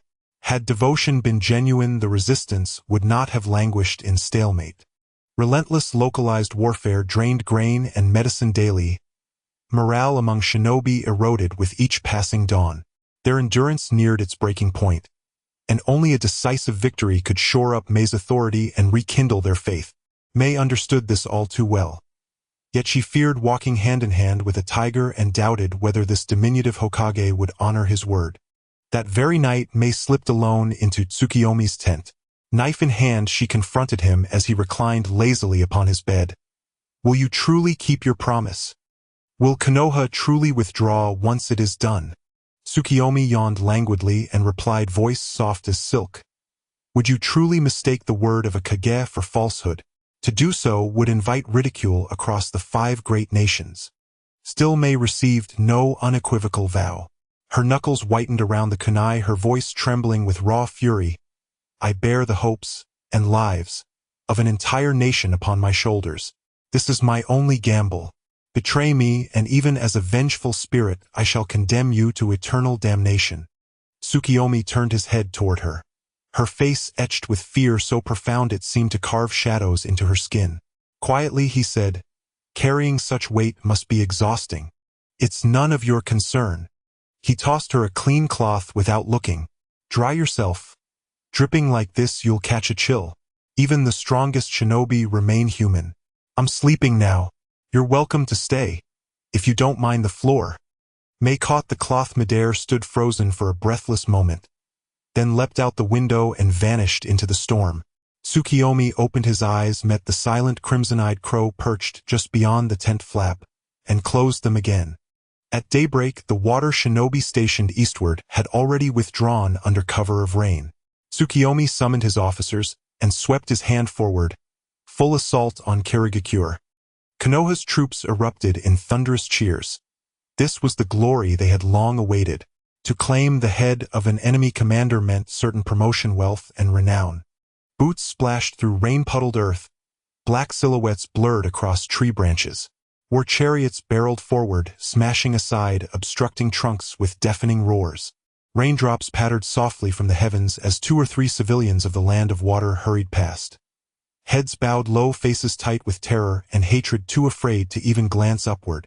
Such a massive, unmistakable advance was swiftly detected by 3 nations. Kumogakure sensed something amiss, and when they moved to dispatch envoys, they discovered too late that they were already surrounded. This was a mountainous lowland, the encampment of Kumogakure's 6,000 elite. The Raikage hurled his scout across the tent with a single punch and bellowed, voice crackling with fury. Konoha's treachery proves itself once more. He strode from his tent and gazed upon a horizon choked with countless silhouettes, sealing the valley like a tomb. Proud beyond measure, the Raikage made no attempt to parley with Mei. Instead, he raised his arms and roared, "Brothers, follow me into the breach." Kumogakure's shinobi answered with a thunderous battle cry that made raindrops shiver midair. High above, Mei raised her hand and commanded, voice sharp as a blade, "Bury the invaders in our soil." Her hand fell, and tens of thousands of water shinobi surged forward in absolute chilling silence. Lightning coiled around the Raikage's body like divine wrath as he charged into the water shinobi ranks. Unstoppable, unimpeded. He shattered those who dared block his path, his blazing gaze locked solely upon Mei. Ao unfurled the cloth covering his eyes, revealing the Byakugan of Konoha's Hyuga clan. Through its all-seeing gaze, the Raikage's chakra blazed with the ferocity of a tailed beast. Knowing no one present could match him in single combat, Ao spread his fingers wide and shouted, 100 gold pieces to whoever slays the Raikage. Nobility for their descendants." Tempted by fortune's scores of water, shinobi rushed to intercept the Raikage, torn between dread and desperate hope of claiming glory. "Step aside now." The Raikage roared, arms wreathed in crackling lightning, sharper than any blade, as he cleaved through several shinobi at the waist.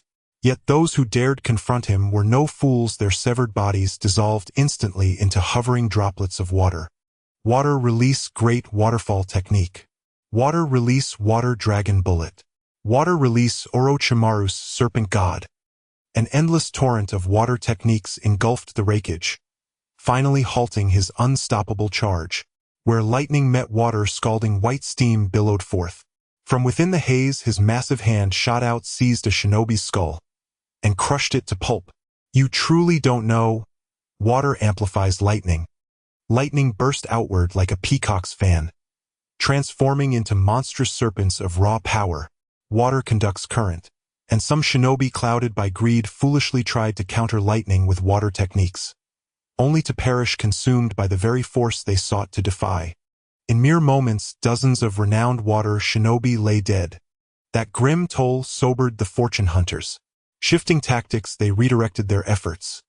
Yet Kirigakure's shinobi were far more than masters of water. For every group that fled, another rose to bar the Raikage's path. Ao watched the Raikage intently. Noting his chakra waning, he turned to Mei. "You must seize this honor. It is vital to your ascension as Mizukage. Do not kill him. Konoha seeks the Raikage alive. Deliver him to them. Kirigakure cannot afford the consequences of his death. We will capture him and hand him over. Kirigakure cannot bear the fallout of killing the Raikage." Ugh! What a colossal nuisance. Being a shinobi means constant worry. My dream was simply to marry a handsome man and live an ordinary life. Damn it.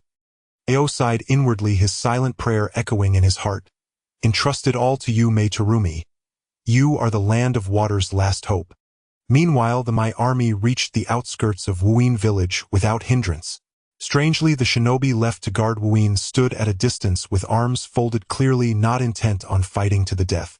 There was, however, one exception, Guading Manue, who stood at the village gate wielding twin blades. You could not fathom his loyalty.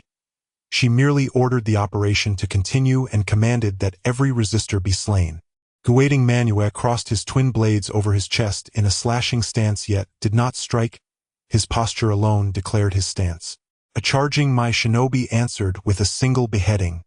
Shinobi poured into Wuin village, indulging in the prerogatives of victors, looting and ransacking. But restrained by the presence of the Hokage, they refrained from greater cruelties.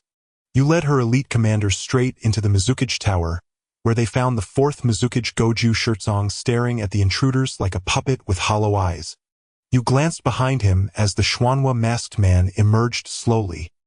He spread his arms and addressed them, recounting in vivid, boastful detail how he had manipulated the Mizukage to rend the nation apart. Shock spread across their faces.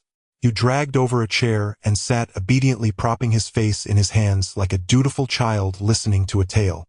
The masked man claimed to be Yuziboban and told you, "If you have awakened those eyes, as well go and look at the ancestral hall." Having spoken, he released the ocular genjutsu that had controlled Goju Shirtsong, assumed the form of Schwanwa, and vanished from sight. Freed Goju Shirtsong finally understood the foolish deeds he had committed while manipulated. Like a marionette watching his limbs obey, he had issued command after command that split the land of water. Such sins would weigh upon him like iron. Guilt and remorse drove Goju Shirtsong to clutch his head in sorrow one moment and throw his face to the sky in maniacal laughter the next. The Mai elites exchanged glances, silently asking you what should be done. You kicked the chair aside and drew a third demon blade, a massive gray-white greatsword 1 meter long and 2 feet across, named Jifu. Fused with the Sanwei, it would possess the power to overturn seas and rivers. Goju Shirtsong rose trembling with grief and murmured, "Let this sinner do one last thing for the village." At his words, a tremendous surge of chakra burst from him. The tower groaned under the strain, and his party leapt clear, and the building collapsed with a roar. From the rubble, a tail like a shrimp's fan rose first, then the beast's entire form emerged. 3 stories tall, the creature forced everyone to look up. Its body was sheathed in a hard shell bristling with innumerable spines, like a colossal turtle bearing 3 shrimp-like tails. The roaring colossus was the Sanwei. Goju Shirtsong differed from other Jinchuriki. He could perfectly command the tailed beast's power. Even when the beast assumed its form, it obeyed him.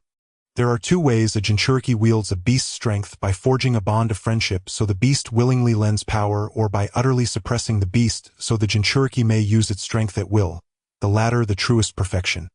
Across history, only Goju Shirtsong achieved such a flawless Jinchuriki state. Tragically, such a genius spent the latter half of his life under the sway of the Mangekyo Sharingan. The Sanwei spat human words in a furious howl. "Intruders must die." My shinobi, bearing the crushing pressure of the beast, stood before Yue, already forming their hand seals. You murmured, "Stand aside." The frontline shinobi dared not disobey and parted to either side. The Sanwei lowered its head to meet Yu's gaze and bellowed, "Unleash your full strength." You dragged the gray-white greatsword, larger than she was, and charged straight at the Sanwei. The beast swung a tail that struck like the weight of 1,000 tons. The wind it cleaved could slice flesh, and whatever it struck was rent to pieces. Yet the Sanwei's domain was the sea. On land, it moved like a turtle, powerful but ponderous. Ordinary shinobi could evade it, all the more so Yue, who carried the combined chakra of 2 tailed beasts. The tail crashed into the earth, spiderwebbing the ground with cracks. You vaulted onto the beast's crown and brought the gray-white greatsword down, aiming for its head. The blade struck home, but the backlash numbed Yu's palms. The Sanwei felt nothing. True to its turtle-like nature, its defense was implacable. The Sanwei reared and spat a towering jet of water as its 3 tails closed in from all sides, sealing Yu's retreat. A demonstration of Goju Shikong's seasoned combat craft. You retracted the heavy blade and summoned the Joei straight sword, its point directed at the oncoming water. A pitch-black, terrifying tailed beast sphere crystallized in an instant. When it struck the jet, a sonic boom thundered and volumes of seawater reversed, pouring down in a curtain of rain. "I see. You too are a Jinchuriki," the Sanwei murmured as its limbs drove into the ground. Wuin village trembled. You looked toward the distant sea and saw a 300-meter wall of water forming. "Are you mad? Such an assault would bury Wuin village as well?" You asked in bewilderment. The Sanwei replied calmly, "Only by burying the past here can they begin anew.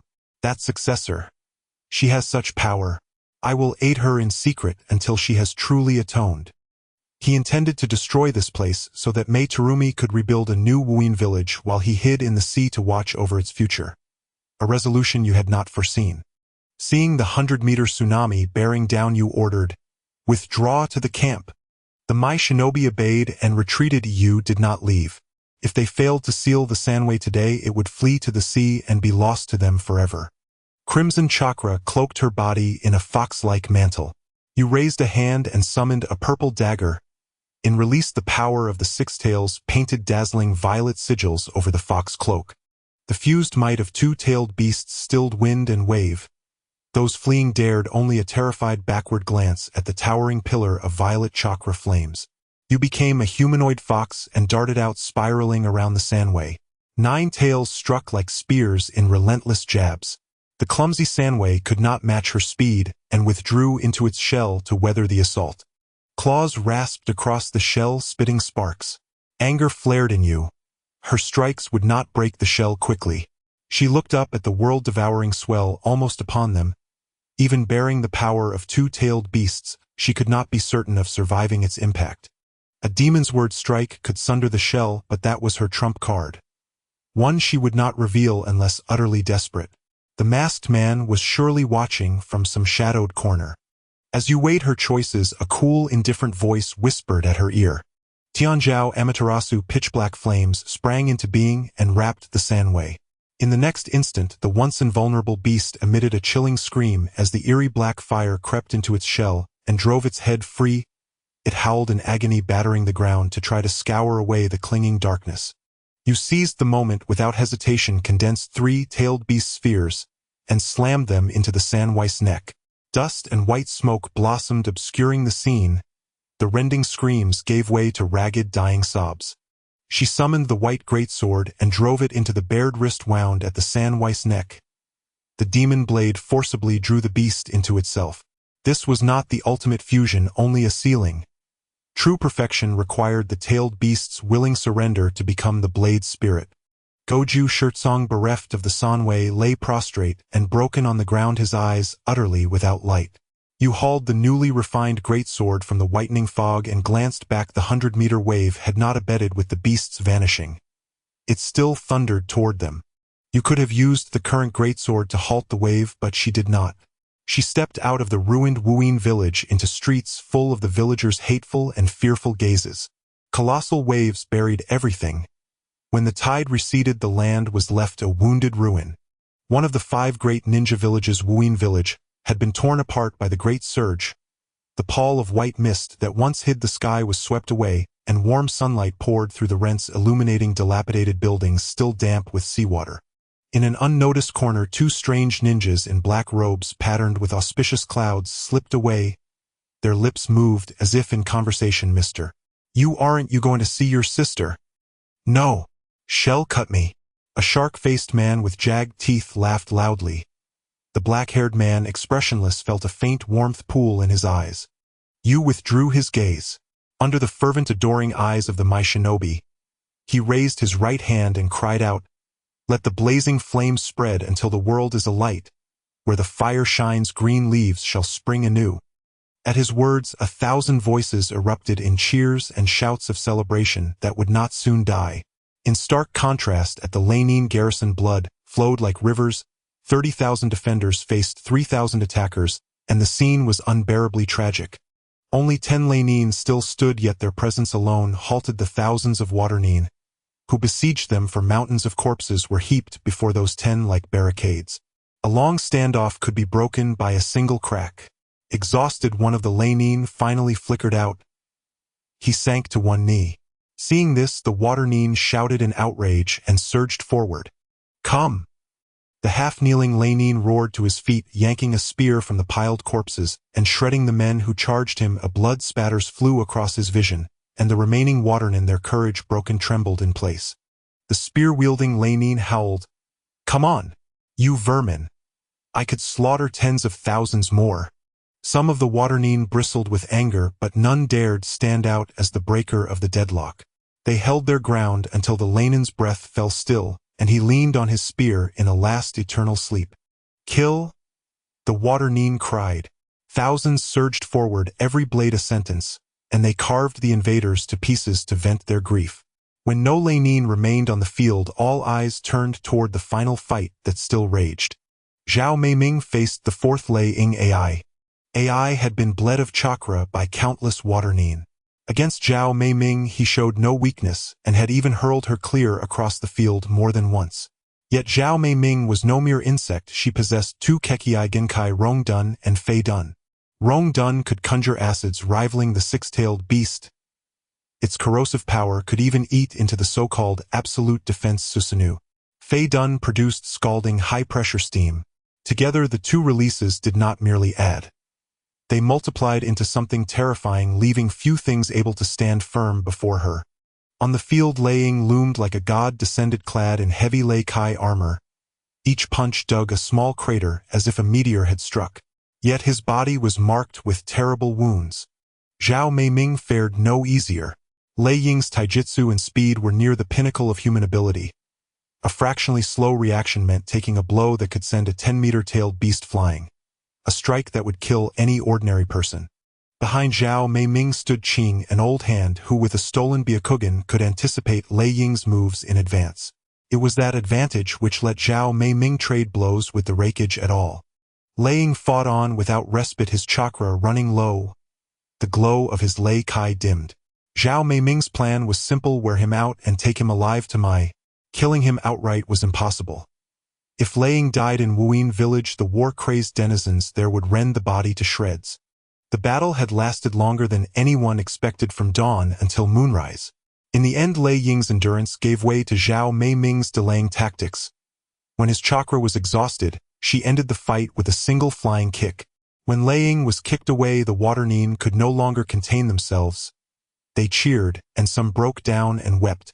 The victory rekindled hope for the aging Wuyin village. This was their land, their nation. They had defended it in this battle, and so they held hope that they could continue to defend it.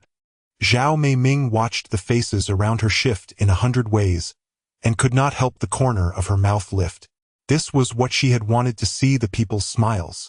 While everyone indulged in the joy of victory, an inconspicuous water nin suddenly lunged at the weakened Lei Ying. Zhao Meiming moved to intercept, but was a heartbeat too late. A common kunai pierced his throat, and the poison upon it drained his life with brutal speed. The assailant was held down on the ground, his face riven with madness. "Kill, you invaders! Die! My friends, my wife, you killed them all!" He spat. He kept cursing at Lei Ying with a torrent of foul words. Qing shouted urgently for medical ninjas, but Lei Ying, though near death, seized Qing by the throat. His physical might was such that Qing could not break free. As Qing began to suffocate, Zhao Meiming had no choice but to strike at Lei Ying with a ninjutsu. A blade of water took away Lei Ying's final breath. In the end, the fourth Lei Ying died by Zhao Meiming's hand. The field fell silent. The wise understood the consequences of killing the rakeage. Such an act would be a grave liability for the land of water. Hidden among the crowd, an unremarkable figure withdrew a scarlet Sharingan. He was an infiltrator of the Yuzhibo clan disguised as a water nin. The madman who struck Lei Ying had been his handiwork, and he had acted on orders from those above him. The returned white mist rolled back in and swallowed the moonlight, leaving the world dim and foreboding. Zhao Meiming clenched her fingers and addressed her people. "It matters not. If they choose war, then let war come. The hardships we have walked will only make us stronger.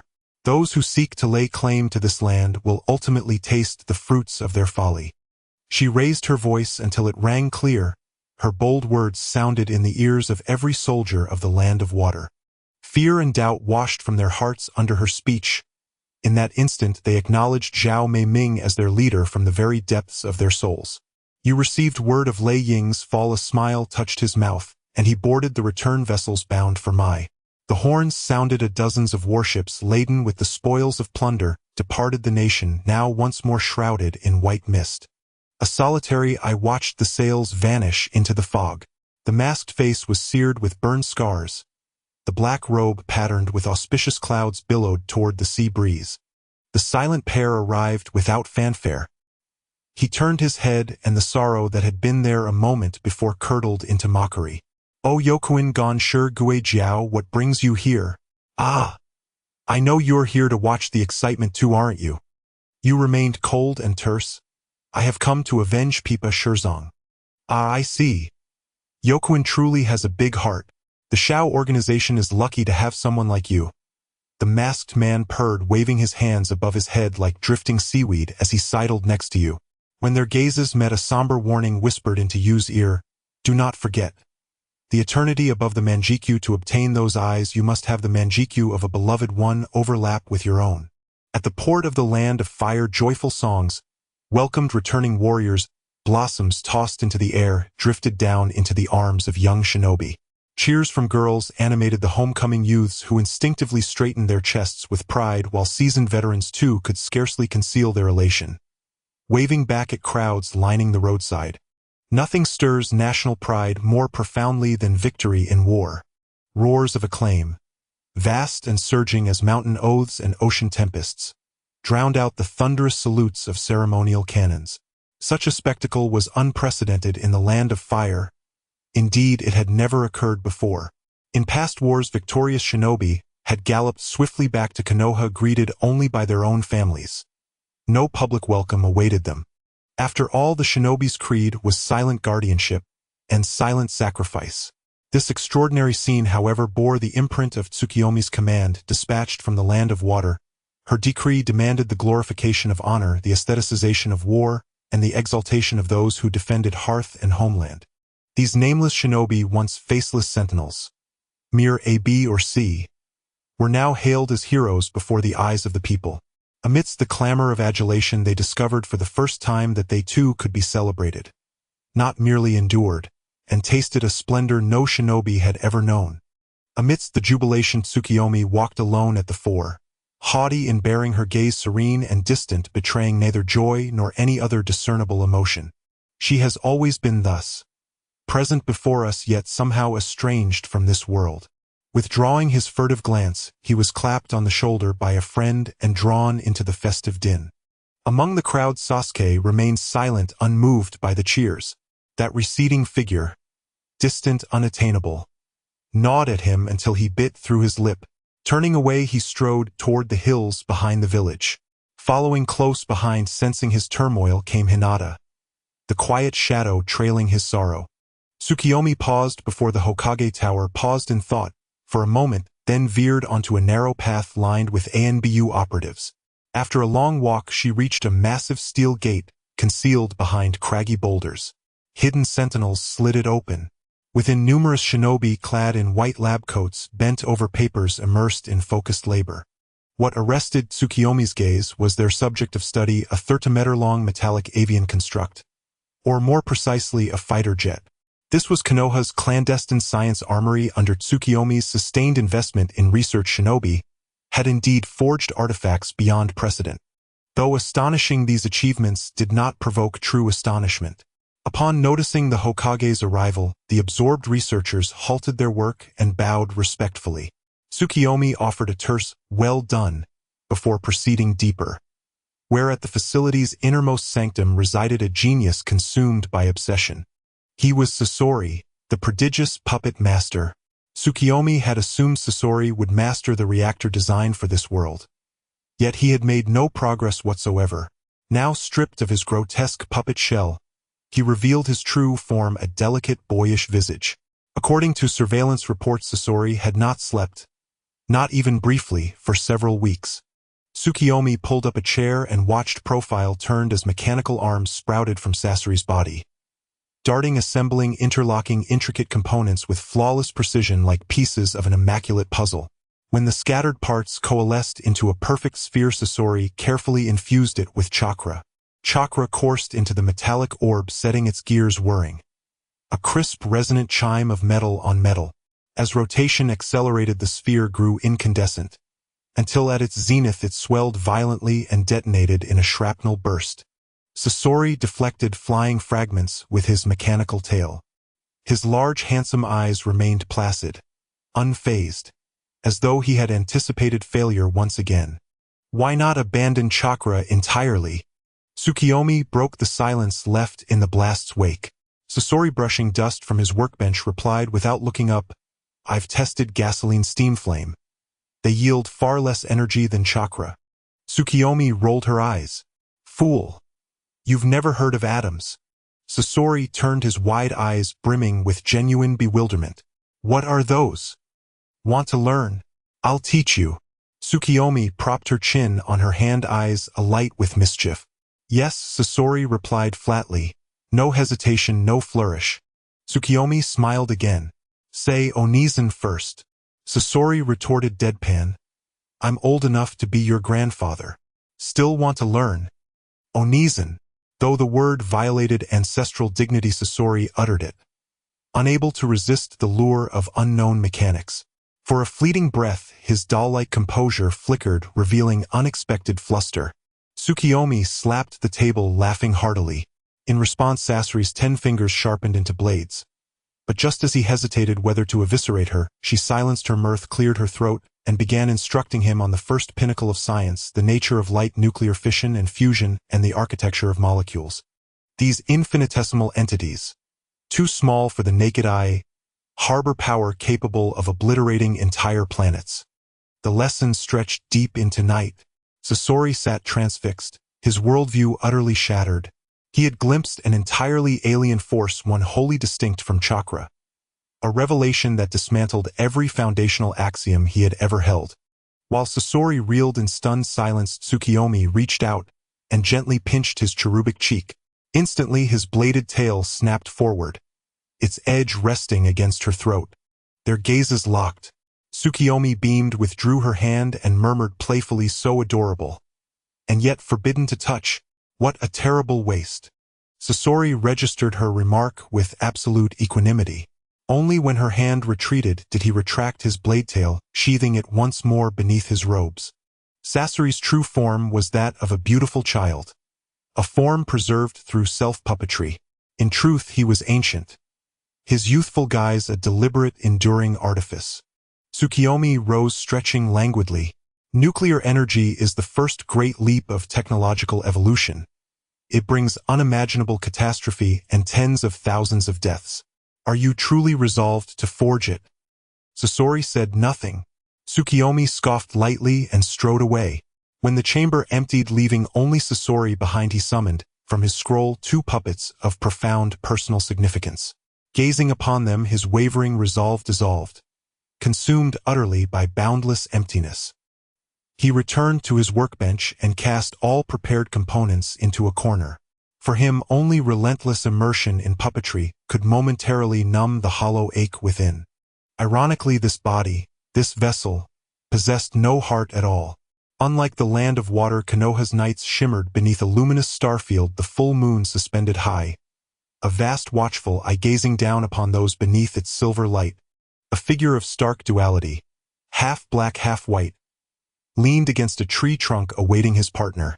Cold wind swept across his face as he spoke words that made the masked man's pupils contract sharply. Uchiha Tsukiyomi is gathering the tailed beasts. Suppressing his shock, the masked man sneered dismissively. She dares attempt to collect all 9 alone, to unleash that jutsu. How naive. No matter. Let her proceed. It only serves our ends. We have Nagato waiting in the wings. Does that girl truly believe awakening the Mangekyo Sharingan grants her power to cast the infinite Tsukuyomi? How laughable. The dual-hued figure interjected coolly. If she like us seeks to forge a new world, why ignite war? The masked man threw back his head and laughed arrogantly, certain he had unraveled her motives. I'd been puzzling over why she disrupted this world, but now it's clear. She is Nagato's kindred spirit. Believing only through suffering can humanity appreciate the beauty of a new world. And chaos, of course, allows her to seize the tailed beasts unseen. The half-black, half-white figure lowered his head. His eyes veiled, concealing contempt and derision. Snowflakes drifted down from the sky, or shards of ice cracked beneath worn soles. The bitter winter had arrived. In a grimy sewer for vagrants huddled together beneath a single threadbare quilt for warmth. Suddenly the bearded man at the center jolted awake with a sharp cry. The other 3 seemed long accustomed to such outbursts. They stirred slightly, muttered curses into the haze, then sank back into drowsy slumber. The man who'd awakened in terror gasped like a drowning soul, mouth agape, greedily inhaling the foul, stagnant air around him. His eyes burned crimson as he stared down at his own blackened, trembling hands. Too weak to clench. He was a fugitive who had buried himself deep within this lightless underworld, living among beggars to evade assassins lurking everywhere. Moments ago, Asama had relived, once again, the grisly death of Hong before his very eyes. Grief unbearable and wordless devoured him whole. And yet it was precisely this grief that bound him to life, unyielding and absolute. At noon, the biting cold eased just slightly. The 4 emerged from the sewer and settled separately into alley corners, hoping for pity. A coin tossed by a kind passerby. But the realm of Kawa no Kuni had descended into chaos. Roving rogue ninja committed ever more heinous crimes, while its ruling elite dared not issue orders for their eradication, leaving citizens paralyzed by fear. This once bustling street now lay utterly deserted save for wind-scoured snow. Asama peeled back his tattered outer robe and withdrew a half-biscuit frozen solid. He placed it carefully in his mouth. not daring to finish it, consuming only 1/3. It had been discarded 2 days prior by a little girl, snatched up by his quick hand before it touched the ground.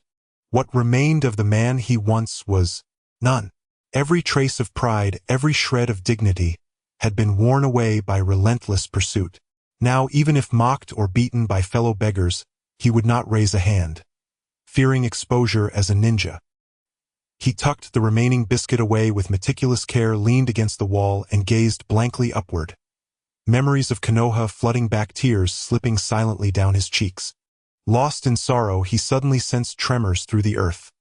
Footsteps drawing near in great numbers. Panic seized him. Had he been discovered? He sprang to his feet, ready to flee, then paused, hearing the chaotic, uneven rhythm. These were no seasoned warriors. A surging crowd approached, peasants brandishing farming tools. At their fore stood several clutching crude rod-like implements. With trained eyes, Asama recognized them as makeshift firearms. Among them, carried on rough stretchers, lay freshly dead bodies, and worst of all, a young girl whose limbs had been severed. Just 2 days earlier she had worn bright clothes and nibbled that very biscuit. To meet her again thus, this unspeakable tragedy, filled Asama with anguish and fury. Yet he turned his face away. The mass of civilians marched across the snow-draped street and knelt as one before the daimyo's residence, pleading for the ninja to intervene and deliver justice. Rogue ninja, drawn by the commotion, leaned against nearby walls with arms crossed, smirking, amused spectators to the spectacle. They knelt for a full hour. No figure emerged from the residence. Finally, the lead farmer raised his voice in despair. Where is heavenly justice? Seizing his hoe, he brought it crashing down upon the wooden gate. The gate groaned open at last. Akawa no Kuni shinobi strode forth, and with a single kick sent the farmer flying. The man, nearly 6 feet tall, tumbled meters across the snow, spitting blood that stained the white ground crimson. Dare you cause trouble here? Do you think I won't arrest every last one of you? Shrieked the shinobi. In that instant, the kneeling civilian's last flicker of hope died, replaced by utter desolation. The watching rogues laughed louder still. 3 perched atop a rooftop, roaring with particular glee, for this outrage was their doing. Seeing how spineless Kawa no Kuni proved, their earlier anxieties dissolved into confidence. That virgin was tight, brother. I've already found another promising one. Her family's quite wealthy too. Ha ha ha. Their laughter rang out again, until a thunderous crack split the air. The speaker crumpled instantly, a crimson hole blooming in his forehead. A burly peasant stood holding a firearm, smoke still curling from its barrel. Though many Kawa no Kuni shinobi had seen such weapons, and dismissed them as mere toys, the fact that an ordinary civilian had felled a skilled rogue ninja stunned them all. 3 became 2. The surviving leader bellowed, "Brother 2," and charged the armed peasant. Gunfire erupted, sharp, deafening. But the shinobi evaded each shot with eerie grace. Within seconds, the gunfire ceased. The peasant's head now rested in the shinobi's grip. Enraged, the rogue leveled his blood-slicked sickle at the terrified crowd, only to be halted by the Kawa no Kuni shinobi, who refused to allow murder before his eyes. They exchanged blows, clumsy, unrefined. Yet the official shinobi held the advantage. When the second rogue joined the fray, however, the odds shifted 2 against 1, pressed the Kawa shinobi into desperate defensive parrying. Enough! An elderly man stood beyond the gate, his gaze falling upon the corpse-laden stretchers, and settling into a sigh heavy with helplessness. Kawa no Kuni's restraint was born not of weakness but of grim necessity. Behind these lawless rogues loomed a shadow, a mastermind who gathered them like wolves, testing the realm's authority. And Kawa no Kuni, militarily frail, could only retreat, again and again. Today's tragedy defied explanation. Statesmanship demanded broader vision, long-term stability over immediate vengeance. So he wielded sheer, unassailable authority alone, commanding both rogues to withdraw there and then. The gates slammed shut once more. The fragile ember of hope kindled in the snowbound crowd extinguished entirely. Their rebellion yielded only another corpse. Pitiful, absurd, tragic. Along the street, a boy bearing a sand gourd fixed a murderous glare upon the old man inside the gate. According to plan, Kawa no Kuni should already be engulfed in war. But this single elder through will alone had forced its leadership to hold its breath. The boy ground his teeth, whispering low, "Let us see how long you can endure." His savage tone and palpable aura of slaughter made even his fellow Suna shinobi instinctively step back. Asama witnessed it all, still crouched in his inconspicuous corner, motionless, silent, doing nothing. A figure wearing a white mask crouched before him. Asama froze. Every hair on his body bristling, breath held, limbs locked in rigid stillness. The masked figure simply placed a paper-wrapped bundle of steamed buns beside him and departed. Others among the beggars received identical offerings. Asama's tension eased. He recognized this masked woman. She served Zabuza Momochi. Fearing discovery, he clutched the warm buns to his chest and retreated with the other 3 beggars into the stinking depths of the sewer. The envoy from Yunin village has arrived. The Umbu, half kneeling before the table, spoke, behind it you twirled a finger and commanded, "Bring the highest-ranking official to me. Throw the rest out."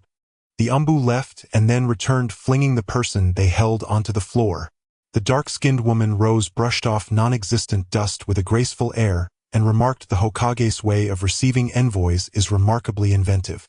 You narrowed his fox-like eyes and asked, "What do you want?" "We want to know the true cause of Lei Ying's death," the dark-skinned woman cried aloud. The Umbu behind her pressed a palm to her shoulder and barked, "How dare you!" Yu's smile did not change. He said softly, "Lei Ying was surrounded by tens of thousands and ultimately died by the hand of Zhao Meiming. Witnessed by tens of thousands of eyes. It cannot be faked." "Then where were the people of Mai when Lei Ying was besieged?" the dark-skinned woman shouted from under the Umbu's hold. Yu cradled his chin in one hand, half closing his eyes, as he smiled. "Oh, we were attacking Wuyin village at the time, my dear sister. I think you have missed one thing. Mai and Yunin are openly hostile to each other." "Ah, then what of the treaty? Can a dignified Hokage stoop to such pettiness and not care for the world's scorn?" the dark-skinned woman thundered. You responded quietly, "The treaty is explicit. Each nation seizes by strength. If your Leiji country fails and yet blames my Huaji country, you may publicize it, but only if you can withstand the reprisal of Yenin village. And Shiyin village as well. Perhaps I might lend a hand." "Despicable." You waved his hand. The Umbu hauled the still shouting woman away. Everything had been part of the plan from the beginning. Publicly declaring enmity with Yunin had been intended for such a moment. Lure Lei Ying into a trap with Shueiji country, then once you have what you seek, betray him. Yunin village would rage. If prudent, they would pin Lei Ying's death on Zhao Meiming, declare Wuyin village their enemy, and then raise arms against Shueiji country to reclaim honor. If they were unwise and chose mutual annihilation with my matters became simpler still, drag the Feng and 2 countries into a coalition and strike. After all this meddled with the cake on those nations' tables, their relations were already fragile. All it needed was a great spark to let them reasonably consume him. At such a moment, if Yunin demands mutual destruction, so be it. Before long, Yunin issued a rousing declaration in the clash between Leiji and Huaji. Shueiji country had taken advantage. Lei Ying had perished, and this injustice could not stand. From this day forth, they would campaign against Shueiji country. You toppled a chess piece and said cheerily, "Let us wait and see the storms coming." Xie stared at the overturned board and sneered, "If you cannot play, do not." He had been one step from victory. The storm, however, arrived more slowly than expected. That wait stretched into 3 years. 3 years enough to change many things, for example, the young ninjas in the classroom approaching graduation. On graduation day, you had now grown to 1.7 meters, donned the Hokage's conical hat, and took the stage to address the boys and girls about to become full-fledged ninjas, expounding the will of fire and his radical reinterpretation, the conquest of fire. In the audience, Zhuju wore a cold, proud expression, his gaze fixed on you. In 3 years, their meetings could be counted on one hand. Zhuju clenched his fist and vowed inwardly, "Just you wait. I will catch up to you. I will catch up to him." Mingren stood to Zhuju's right, cupping his hands to his mouth and cheering with loud enthusiasm. Chu Tian had bloomed into a charming young woman, yet her eyes kept furtively watching Zhuju as she silently wished to be placed in the same class as him. Her wish came true. Team 7's 3 young ninjas had been personally arranged by Yue Mingren, Zhuju, and Chutian, led by the slack Jiaonan Kakaxi. Mingren's growth was swift. He had already surpassed Zhuju, yet he never flaunted it. Only his concerned mentor Yaluka truly knew. With the remnant Ninetales chakra within him, Mingren's strength could match elite Jounin. What he lacked were battle experience and the tether of comradeship that enhanced him. Suizhu made quiet progress, secretly unlocking the Tomo and hiding it, intending to astonish everyone. Chu Tian remained meek as a lamb, her power ordinary. You paid little heed to the other named newcomers. In the uncertain era ahead, each would blossom in their own way.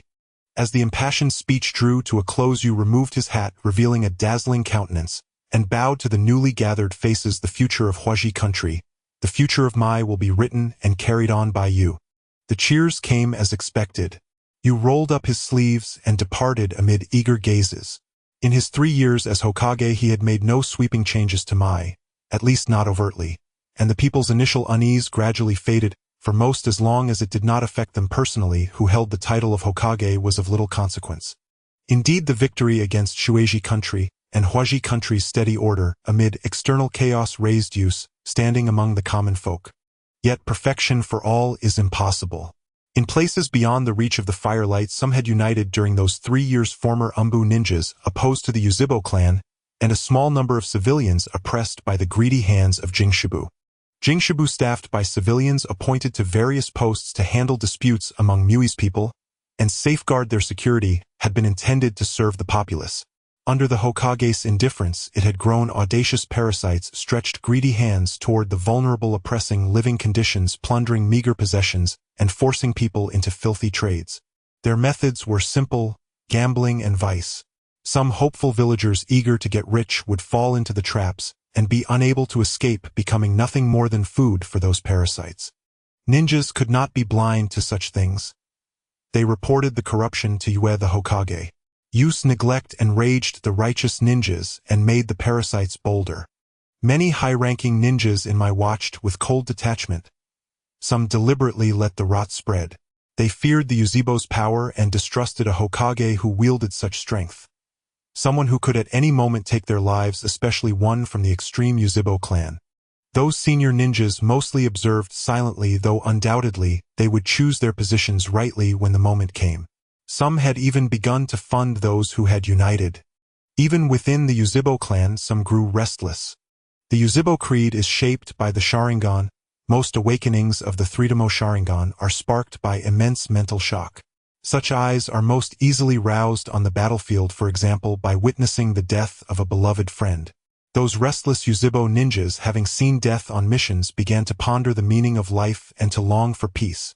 Conveniently, they knew who was stoking the wars, who was sowing chaos behind the scenes, who had manufactured firearms and steadily spread them beyond Huaji country's borders. It was Yuzhibo Yu, the Yuzhibo who had come to a different conviction, resolved to end the era of turmoil. Deep beneath the earth lies a blazing furnace with rivers of lava flowing through it, and an abyssal cavern filled with intertwining cables. This is the forbidden area of the back mountain of Konoha, the underground of the Death Forest, a hidden region known only to a select few. Within a knot created by 4 Uchiha elite ninjas, Scorpion stands surrounded by blue and red wings of light, his 10 fingers connected by thousands of chakra threads, pulling the floating points of light together to merge. These wings of differing colors are composed of billions of light points, their powers completely opposite.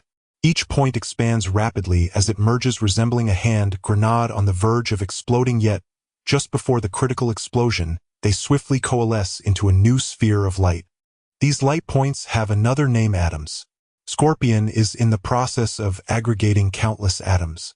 This process continued for 16 days, and at last the points within the knot transformed into a core the size of a fist. Who could have imagined that this small sphere is composed of billions of minuscule dots? The energy within this sphere is sufficient to instantly obliterate an island, a nation. At this point, nuclear energy has been successfully created, and humanity can utilize this technology to forge terrifying weapons of war. Yet Scorpion does not cease his actions. At some unknown time, 14 additional layers of barriers have appeared outside the original barrier. This is the final step to detonate the nuclear energy capable of destroying a nation, capturing the richest explosion energy at the center of the blast. Scorpion did not hesitate, his wrist bent, and he fired a weapon, that faint flicker of flame easily igniting the nuclear energy before him. The white light instantly engulfed everything, the inner crystals disintegrating silently like grains of sand in a storm. At the center of the explosion, Scorpion's body began to break apart into fragments, his limbs scattering. From his chest, he shot out a jar inscribed with runes which launched thousands of chakra threads to reach into the brutal center of the explosion. The jar slid down the giant hand, transforming back into Scorpion's form along the way. The reborn Scorpion opened his mouth and expelled a black cube. This all occurred within a millisecond. In the next moment, Scorpion was disassembled into pieces. The black cube fell into the center of the nuclear energy, where the colors had already been rendered into a distorted, iridescent spectacle beyond description. The violent explosion did not destroy the cube. Instead, it began to disintegrate into hundreds of small boxes, each inscribed with unique ninjutsu formations. It was these formations that absorbed the energy generated by the explosion. As the final layer of the 4 red sun formation was about to collapse, the white light began to flow backwards, swirling counterclockwise like a vortex. Everything vanished, leaving only 4 fortunate individuals who opened their eyes, having been obscured by the light. They had yet to comprehend what had happened. It all occurred too quickly. Within half a second, Scorpion walked past them and approached the floating cube, reaching out to grasp it. He could feel the terrifying energy hidden within the cube. It worked. Scorpion gazed at the cube, pride swelling within him, yet there was no one to share it with. For some reason, the moon that always appeared before him floated into his mind. With the cube in hand, Scorpion entered the Hokage's office with an expressionless face, placing the cube on the desk like a child, showing off his large eyes filled with unspoken anticipation. The moon picked up the cube, and the moment her fingers touched it, she sensed the immense energy concealed within, even exceeding the combined chakra of the 6 tails and 3 tails. You succeeded, Scorpion. The moon smiled, gently stepping forward to stand before him. She raised her hand to softly pat his head, whispering, I am not surprised at all, for you are undoubtedly the finest mechanic I have ever known. Scorpion slightly tilted his head in resistance, yet did not resist too strongly. The moon had already grown taller than him, and the two appeared more like siblings. As they walked back to the armory, Scorpion asked, You once said that nuclear energy is an important milestone in technological development. What lies beneath it? The moon glanced back, her enchanting fox-like eyes captivating her stunning beauty, dimming the sun. Yet Scorpion did not appreciate it. He merely found her pleasing and was eager for her response. A voice as gentle as silk echoed in his ears, and Scorpion perked up his ears to listen. Nuclear energy is the ultimate technological weapon that Earth can produce.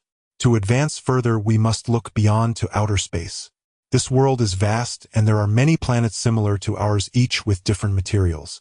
Only by discovering more materials, breaking them down, and reshaping them can we create stronger technologies. So the next step is to reach for the heavens. Scorpion looked up at the sky, which was blue and the clouds white, yet he did not know how high the sky truly was. The moon, seeing his cuteness, couldn't help but pinch his chubby cheek, continuing, The capacity of the human brain is limited. We need more advanced machines to help us create things that can walk in space. We already have prototypes of such machines, computers. Computers have excellent computational abilities, but they cannot compare to you. Only more advanced computers can assist you, a type of machine that can autonomously compute given formulas with a deviation rate of less than 0.1. This is called AI, meaning artificial intelligence. Artificial intelligence can not only assist you, but will also bring great convenience to humanity. With the widespread distribution of intelligence, humanity will step into the cyber age. With the help of artificial intelligence, humanity can also embark on the exploration of the starry seas within decades or even centuries. Scorpion appeared contemplative. The moon withdrew her gaze and continued, However, the exploration of the stars will continuously enhance the computing power of AI, eventually leading it to develop its own consciousness. It will begin to think until it becomes a living being. This is a dangerous evolutionary path. Destroying it will regress technology, while allowing it to develop will lead to humanity's replacement. At this fork in the road, hundreds of different developmental paths will emerge: genetic awakening, biological technology, and cyber life that merges with AI. The evolution of civilization is always accompanied by destruction and rebirth, just like human life. When one person passes away, a new child is born.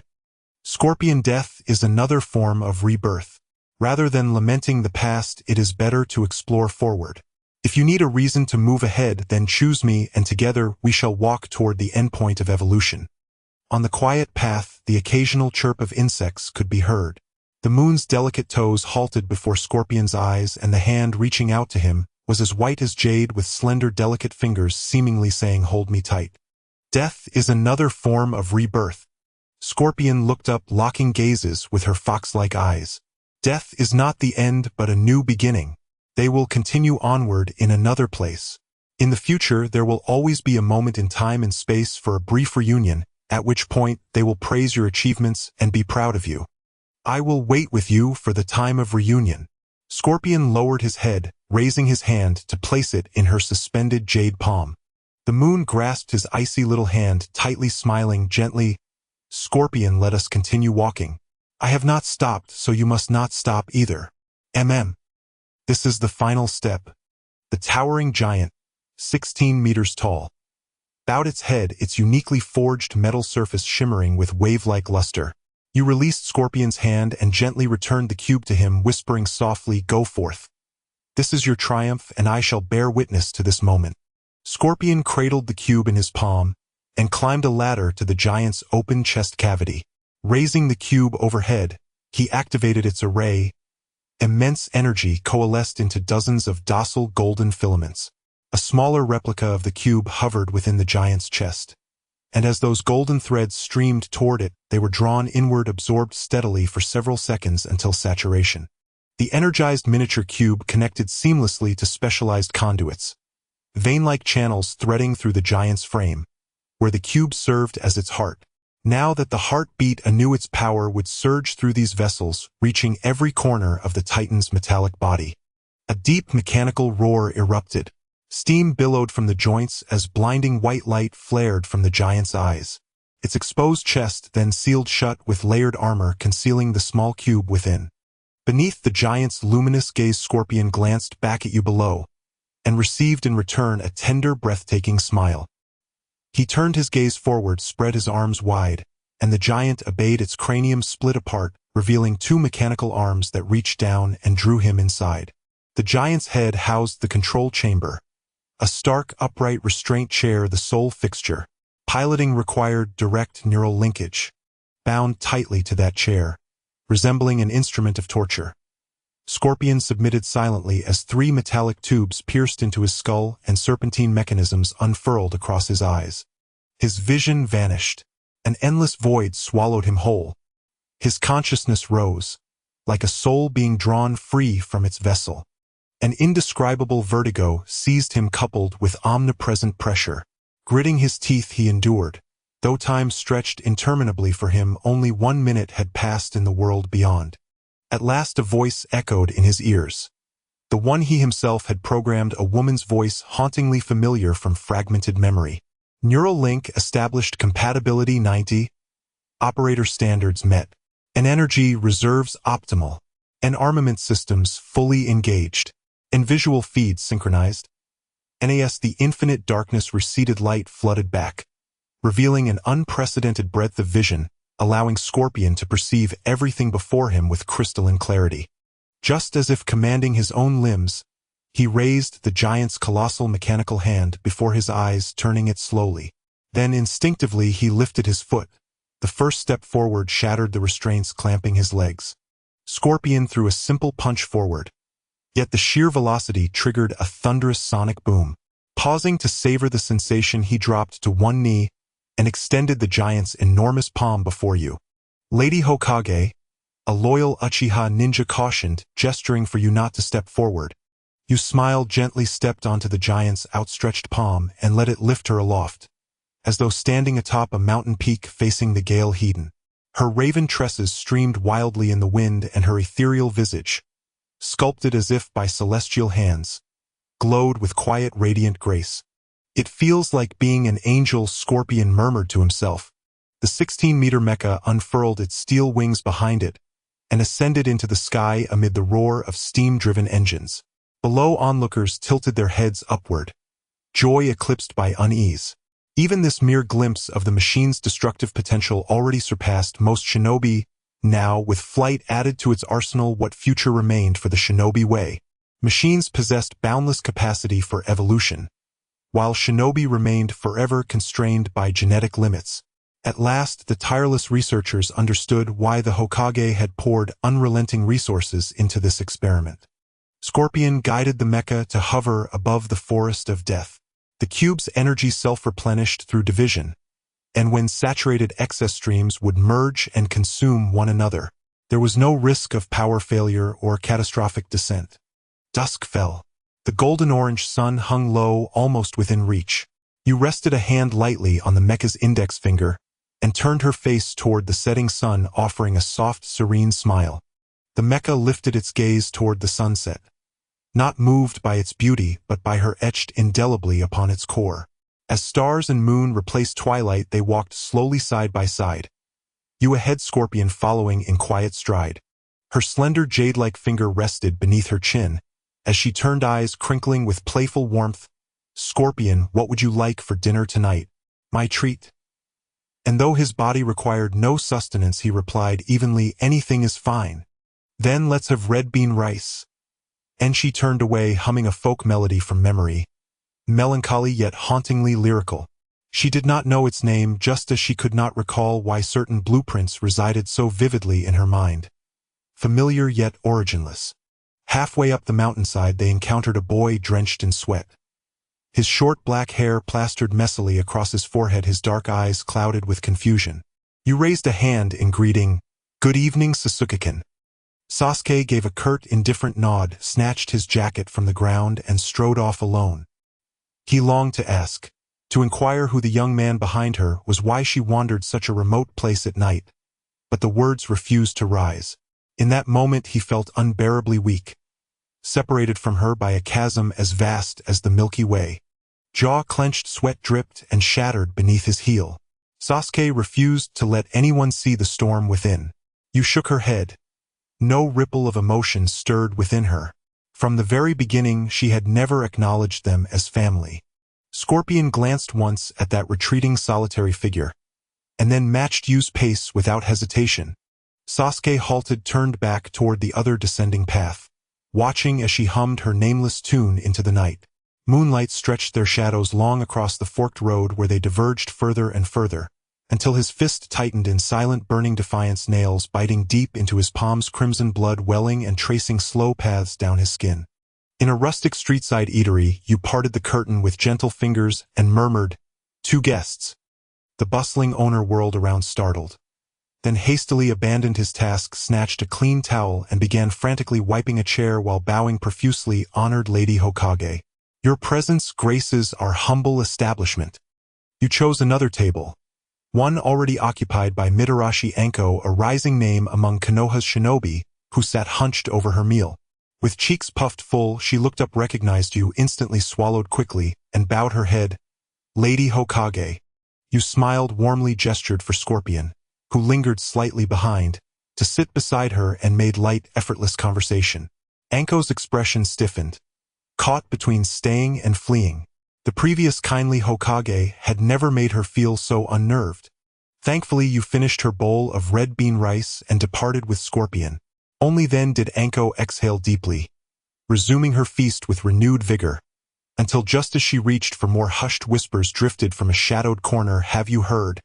They say the current Hokage lacks true strength.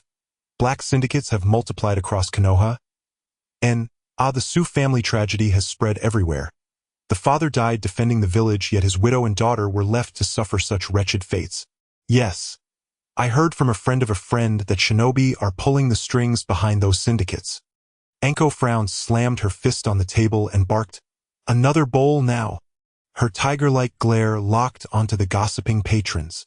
Spotting her forehead protector, they immediately silenced, shrinking back into their seats. This village has fallen ill. A centenarian sighed and closed his eyes, yet the howls of wild dogs still echoed in his ears. In a secluded corner of Konoha, Mitarashi Anko followed rumors to this desolate place. Crumbling houses lay before her, one wooden door collapsed into the dust.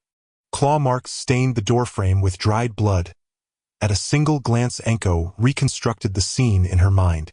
Rumors said a widow and her daughter lived here. The widow's husband had been an obscure shinobi who perished during the Water Country War 3 years prior. The daughter born of a martyr suffered relentless bullying from her peers. The widow, though wed to a hero, faced incessant whispers and scorn, powerless, friendless, and without influence. Yet holding a substantial compensation stipend, their vulnerability drew the predatory gaze of local thugs. At first it was only lewd remarks and petty groping. But when the tormented daughter struck the police chief's cherished daughter, that so-called public servant turned his weapon not on the aggressor but on the defenseless mother and child. He tacitly sanctioned the thug's violence, sealed all information within the district, and ensured no message could bypass him to reach the shinobi ranks. Perhaps it was not impossible, but rather no one dared. Empowered by his mandate, the thugs assaulted the widow. The daughter threw herself forward to stop them, only to be hurled against the wall, her skull shattered. She bled through the night and died unattended. Later the widow cradled her daughter's corpse and crawled toward the Hokage tower. The police chief ordered his men to shatter her legs.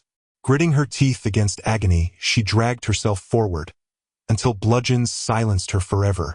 Thugs hauled away the bodies. No one knew their final fate. Only rumors drifted like wind that day. The chief's hunting dogs dined well. Anko dispelled the vision from her mind and strode toward the district's police station. Passers-by scattered, fleeing her as if she were a tiger, a leopard, a wolf. With a thunderous crash, the lacquered redwood door exploded inward. Who dares cause trouble here? A bald, portly man flattened himself against the wall, shrieking in terror, while bodyguards rushed in, encircling Anko, the one who'd kicked down the door. Fists clenched, Anko lunged like a panther upon the rabble. These civilian martial artists stood no chance against a jonin. Within a second, both wrists snapped.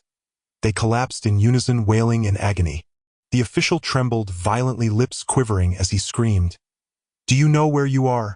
I am the police chief, appointed personally by the Hokage. Do you fear the Hokage's wrath?" "Humph." Anko scoffed, coldly stepped forward, and sent the yapping man flying. Before he struck the ground, she struck again. Blow after blow. Inside the opulent office, the sharp crack of fists echoed ceaselessly. Civilians in the hallway stretched their necks, straining to glimpse what unfolded behind the door. ANBU agents wearing cat-faced masks arrived too late. A violet-haired woman seized Anko's fist just as it descended, then looked down. The man beneath was unrecognizable, his life already extinguished. Anko shook off the woman and turned to leave, only to hear the command, "Apprehend her." 3 ANBU agents emerged from shadows, locking her joints, and dragged her back to the Hokage tower. Uchiha Tsuki held a letter in hand. Without inquiry, he spoke flatly, 3 months confinement. Anko erupted in fury. The man before her no longer radiated the invisible pressure he'd wielded the night before. Now she longed only to strike him. But restrained by ANBU, she thrashed once, then spat, "Uchiha Tsuki, you're unworthy of the title Hokage." A hand clamped over her mouth. She was dragged away. The violet-haired Kunoichi bit her lip. Before she could utter a word, Tsukuyomi spoke unprompted. "I have my own plan. You may choose, as they do, to follow what you believe is right." Kurina Yuhi extinguished her anger and walked out, gazing across the village. Its surface serene, its harmony illusory. Her heart churned with disarray. ANBU eyes watched every corner of the continent.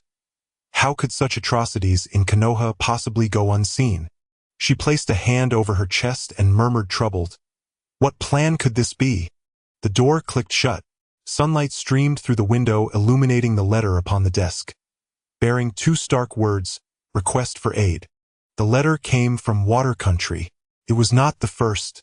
After the wreckage fell at Meiterumi's hands, Water and Lightning nations plunged into irreconcilable enmity, sparking over 3 years relentless vengeance wars waged by Kumogakure.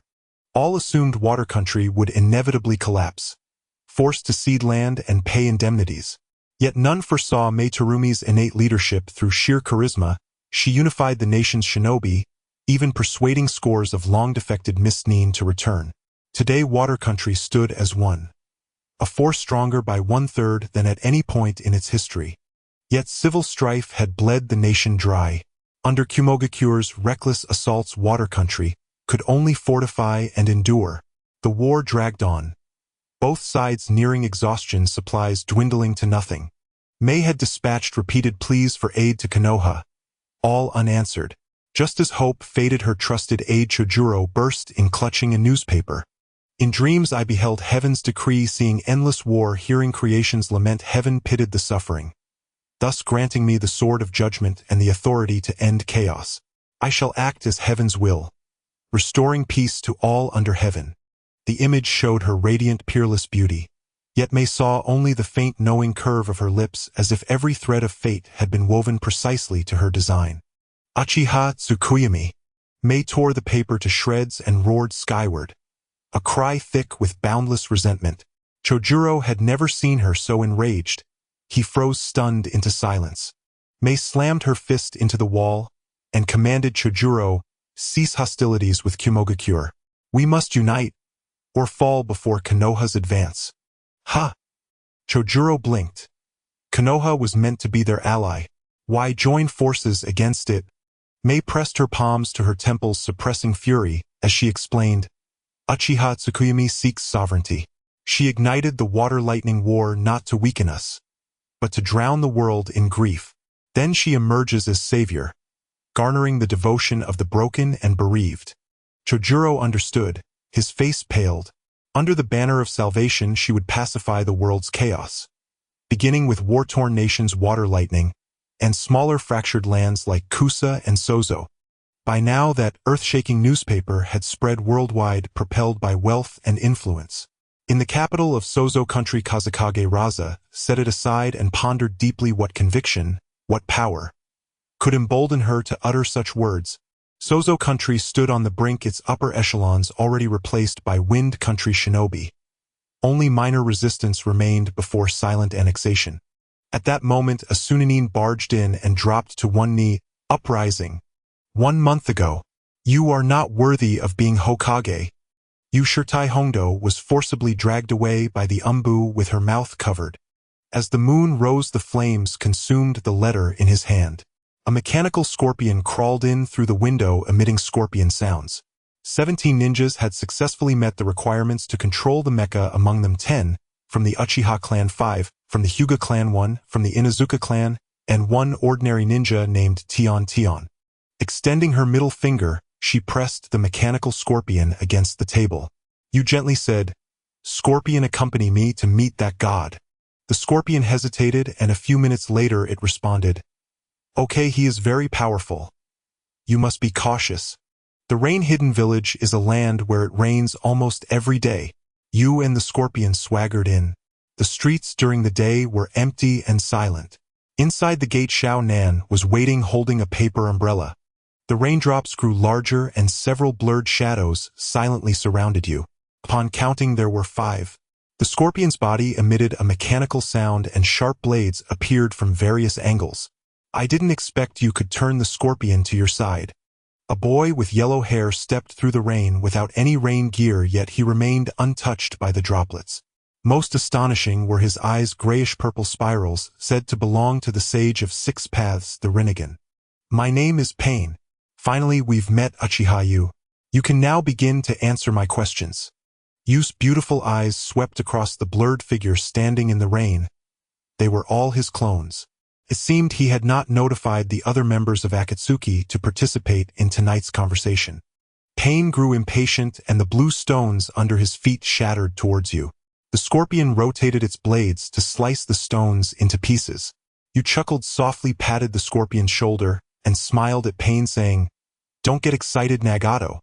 Upon hearing this, Xiao Nan's pupils constricted. Countless sheets of white paper floated above everyone's heads. She questioned, How do you know? You replied, Didn't I say it before? I know everything, including your past and your future. Pain raised his hand to stop Xiao Nan and said, Since you know everything, are you here to ally with me? Indeed, a god is invincible. You covered his mouth with his hand and chuckled lightly. God, don't make me laugh. You are merely a pawn being manipulated. Let me tell you, that pair of eyes does not belong to you, it is. Before he could finish, a shadow suddenly appeared in Yu's vision. Crimson claws caught the incoming black stick. A purple aura revealed the phantom of the tailed beast enveloping the masked man who wielded the stick. Interrupting someone while they are speaking is quite impolite, Uchiha Obito. You snatched the black stick away and smiled at the astonished one-eyed figure. The masked man's eyes widened. He began to fade in disbelief, but the six tails would not let him escape, immediately spraying countless sticky liquid projectiles to disrupt his vanishing state. Pain interjected. What did you just say? I said that pair of eyes does not belong to you. It is Uchiha Madara's. You are merely a tool he selected. Once the tailed beasts are gathered, Kagaya will control you to use the Rinne rebirth technique to resurrect Madara. You spoke nonchalantly, casually revealing the greatest conspiracy of this work. Pain could not accept it for a moment, and he was furious. Impossible. You're lying to me. You tilted his head and continued. Everything about Akatsuki was planned, including Yahiko's death. The method of salvation they instilled in you does not exist. It is merely another deception. Infinite Tsukuyomi is just a genjutsu that can envelop the entire world. Pain retreated, repeatedly mumbling impossible. Shaonin, filled with concern, stepped forward to support him. Infinite Tsukuyomi is a deception. The masked man escaped the attack range of the six tails and inquired of you. At this moment, Black Zetsu Underground sensed something was wrong and quietly approached Nagato's hiding place. Pain shook off Shaonin, growling like a beast. Ha ha ha. From the very beginning, I did not trust them, but it doesn't matter. Oh, my thoughts are not wrong. How could someone who doesn't understand pain care about peace?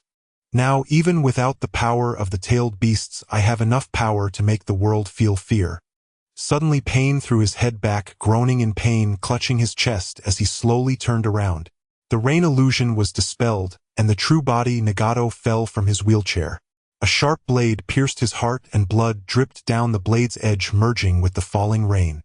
Black Zetsu stared in disbelief from underground. Shaonin gripped the blade's handle, tears inexplicably streaming down her face. Nagato raised his hand to grasp the blade's edge, slowly pulling it out.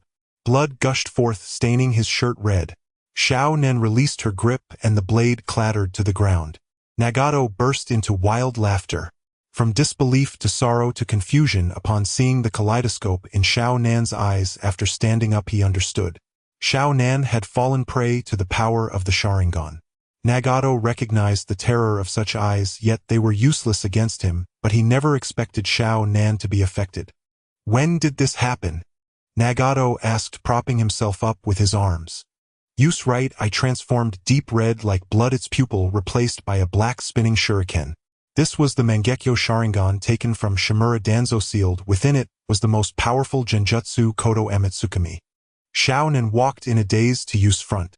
Yu raised her hand to tilt her chin, showcasing it to Nagato. Do you remember when Shaonin first came to Konoha? When I brought her to the door, I told her that we would be companions in the future. Now she is mine. He lifted his hand to place the Kodo Ematsukami over her eyes, and removed his palm, the golden threedemo slowly spinning in the pupil. Nagato raised his right hand, coldly stating, The one thing you should never do is lay a hand on my only bond. Shinra Tensei, the Deva Path puppet. Pain instantly teleported to Yu's side, raising his hand to roar. This ability can repel everything, including airflow and atoms. Even at close range, the tailed beasts would be severely injured by the tremendous force. Yu was blasted away by a strike, but sustained no injuries. A tailed beast resembling a turtle appeared to protect her. This was the three tails which Yu had already gained the trust of, making it willingly serve as her sword. Nagato did not cease his attack. The other five puppets charged like lightning, unleashing various taijutsu moves, as if they were free, leaving no gaps. Seeing this, the scorpion flew towards Nagato's true body. Nagato simply raised his hand, and with a single Shinra Tensei, he destroyed the scorpion's puppet body. Protected by the three tails, Yu remained unscathed, but the three tails cried out in pain as it was beaten by the six puppets. These puppets were not ordinary machines. They possessed Rinnegan abilities capable not only of using special skills, but also of manipulating yin-yang chakra. It was precisely this yin-yang power that delivered painful blows to the three tails, which was at its defensive limit. Meanwhile, the scorpion assembled his body with one hand and launched 300 puppets at Nagato, unleashing a storm of bullets. Nagato impatiently tilted his head, and clasped his hands together, channeling two opposing forces into his joined palms, crushing the scorpion's puppet army in an instant. Nagato aimed his hands again at the scorpion and unleashed Bansho Tenin. This was an irresistible pulling force, or it should have been, but was cut short by a straight blade. "Who allowed you to move him, you little fish?" The straight blade burned with purplured flames, wielded by someone wearing a transparent fox feather robe. The robe resembled flames, exuding a terrifying aura. "After you shouted," she raised her hand, and a purple dagger appeared in her palm, enveloped in a purple ominous aura covering the robe. The chakra of the two fused-tailed beasts created a whirlwind that reversed the flow. Nearby houses silently melted away. The Six Paths puppets returned to Nagato's side, facing Yue, who radiated a terrifying aura. Xiao Nan's pupils trembled, and the Kodo Amatsukami seal etched in her soul also trembled. In the distance, several burly men dressed in black robes adorned with auspicious clouds arrived uninvited. Among them, the young boy with yellow hair laughed loudly. "Oh, we just joined and already encountered a disturbance. How interesting." You stood poised with her blade gazing into the seven Rinnegan eyes. Her own gaze calm and detached, much like theirs. Yet beneath Longman's placid exterior churned a turbulent sea of conflicting ideologies. "Demon blade slash!" You cried low, raising her straight sword before her chest and cleaving forward. A crescent moon-shaped slash so silent it stilled the wind itself tore across the sky, reducing all in its path to utter oblivion. The five Rinnegan puppets scattered. Only the Deva Path puppet Pain remained before Nagato, raising both hands once more to unleash another Shinra Tensei. Shinra Tensei collided Hedon with the demon blade slash. The cataclysmic clash erupted in blinding starfire, accompanied by thunderous concussive booms as the air itself shattered. You raised her hand to block a descending fist from one puppet. Yet even as she prepared to sever its legs with her blade, another puppet erupted from beneath the earth, seizing her ankles and yanking her violently downward. Half her body sank into the mud.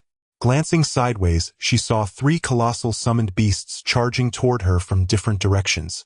Ninjutsu, endlessly varied, deceptively subtle, demanded absolute vigilance. The slightest lapse invited betrayal. You drove her blade downward into the earth, aiming straight for the Preta Path puppet gripping her legs. The tip halted mere millimeters from his forehead. Yet suspended before it hovered a densely coiled black chakra sphere, the infamous tailed beast ball. The tailed beast ball erupted as a searing beam. The Preta Path puppet opened his mouth, attempting to absorb it. Indeed, he could devour all chakra, but only up to a limit. Before the near-infinite chakra of the Nine Tails, his stomach ruptured, violently exploding on the spot.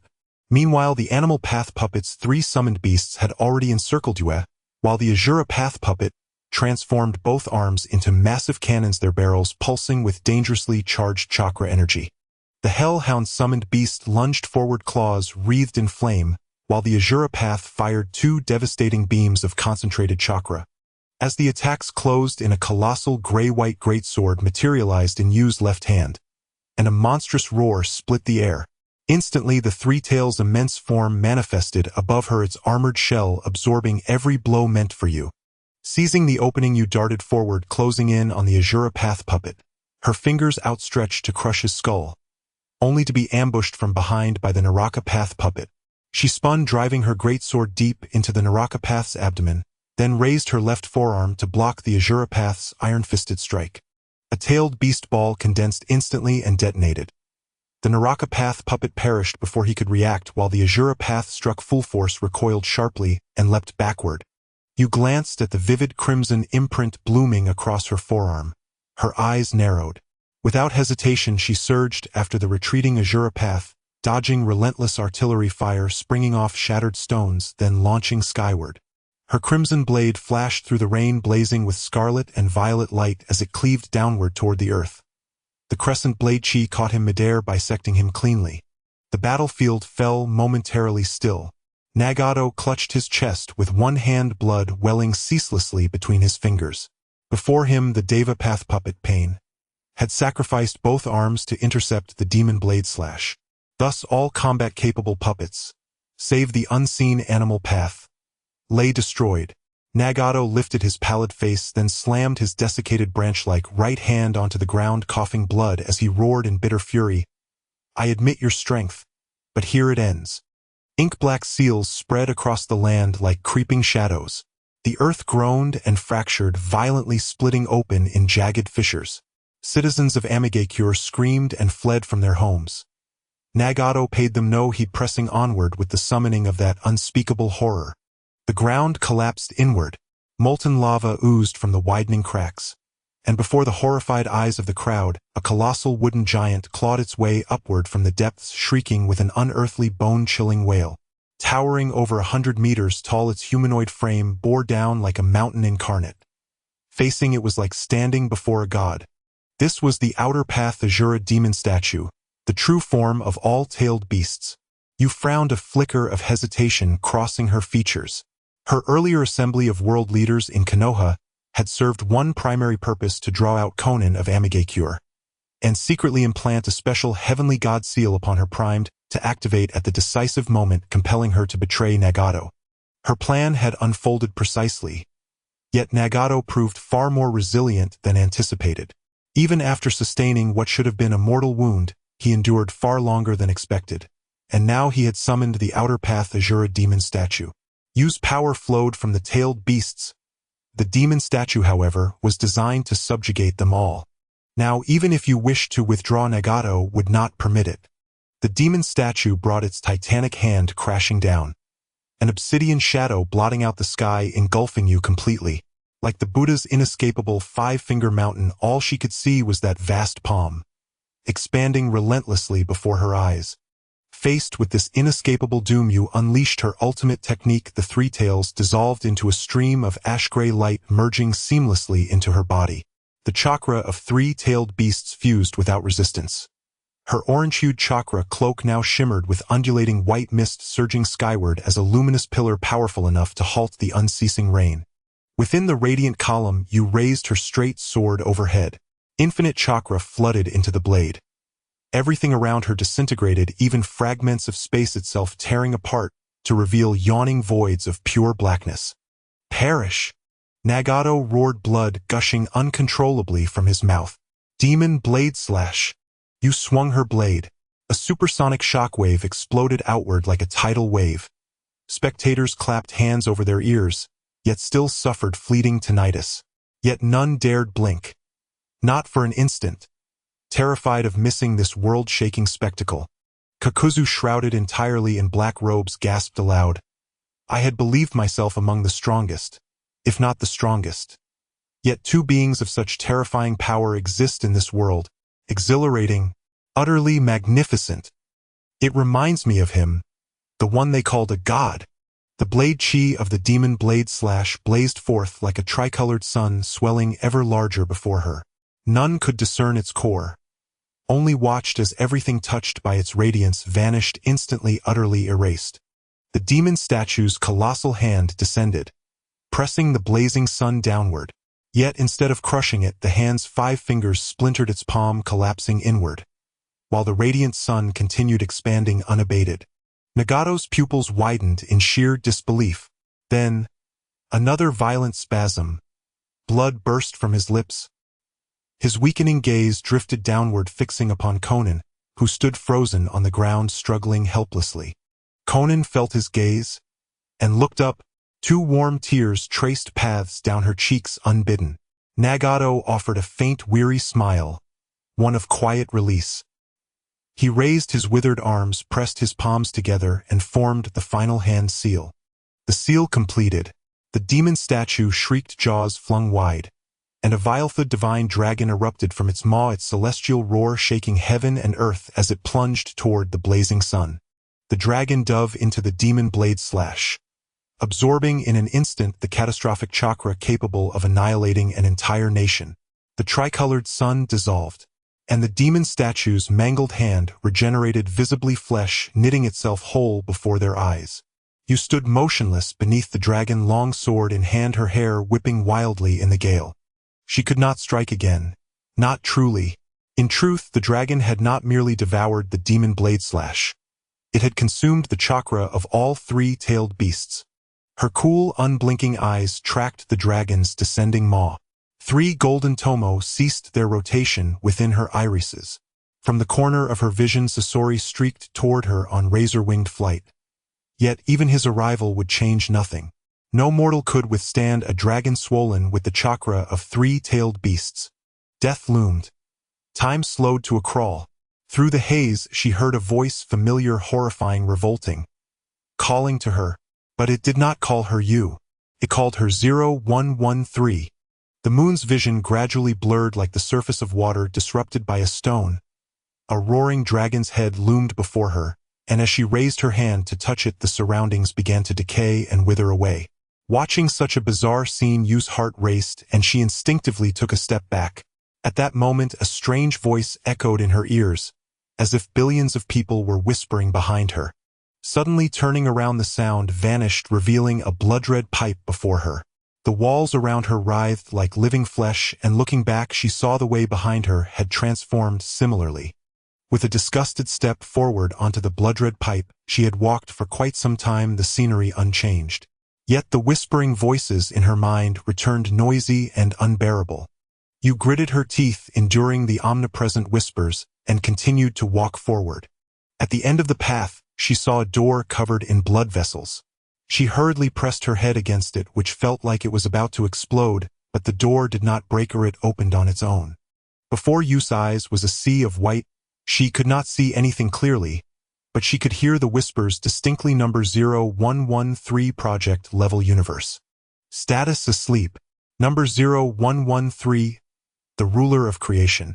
You could only hear these few sentences, and she dared not listen further. Just those words made her body tremble uncontrollably, her mind sinking into a strange yet familiar suffocation. A sense of despair, as if being continuously devoured by a swamp's abyss. In that moment, the once confident Yu transformed into a shivering, helpless girl. Perhaps she knew what the remaining words were, but she was unwilling to remember, unwilling to face that feeling of despair again. Endless fear and despair transformed into countless bloody hands crawling towards her. Yu trembled and screamed, too terrified to run, only to be seized by the bloody hands and dragged down into the writhing blood-red pipe. "No! Don't!"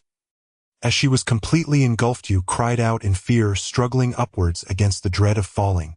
Her trembling body continued to shudder, her eyes shaking rapidly as the three golden magatama of her Sharingan, like a dying sunset, gradually connected. The golden magatama fused into a cross-shaped windmill, but Yu's body continued to sink. She could not resist that fear and despair, ultimately being devoured by the blood-red passageway, or rather falling into slumber. Number 0113. The ruler of creation, when stimulated, will create a real domain, becoming trapped within sleeping, and will awaken new abilities, with each awakening possessing an evolutionary capacity akin to the ruler. As her pupils focused, the roaring chakra dragon's head loomed close. Yu's knees buckled. As she collapsed to the ground, the golden cross within her red pupils twisted and changed incessantly, ultimately forming a binding eye. The divine dragon opened its massive mouth, poised to devour Yue, while she remained engulfed in that despairing fear. You heard a familiar voice and slowly lifted her head. The purple skeletal phantom protected her. It was Itachi, who at the last moment intervened, using the eye technique Susanoo at the cost of his vision. The Susanoo, several meters tall, appeared tiny before the divine dragon, yet it was able to briefly hinder its attack.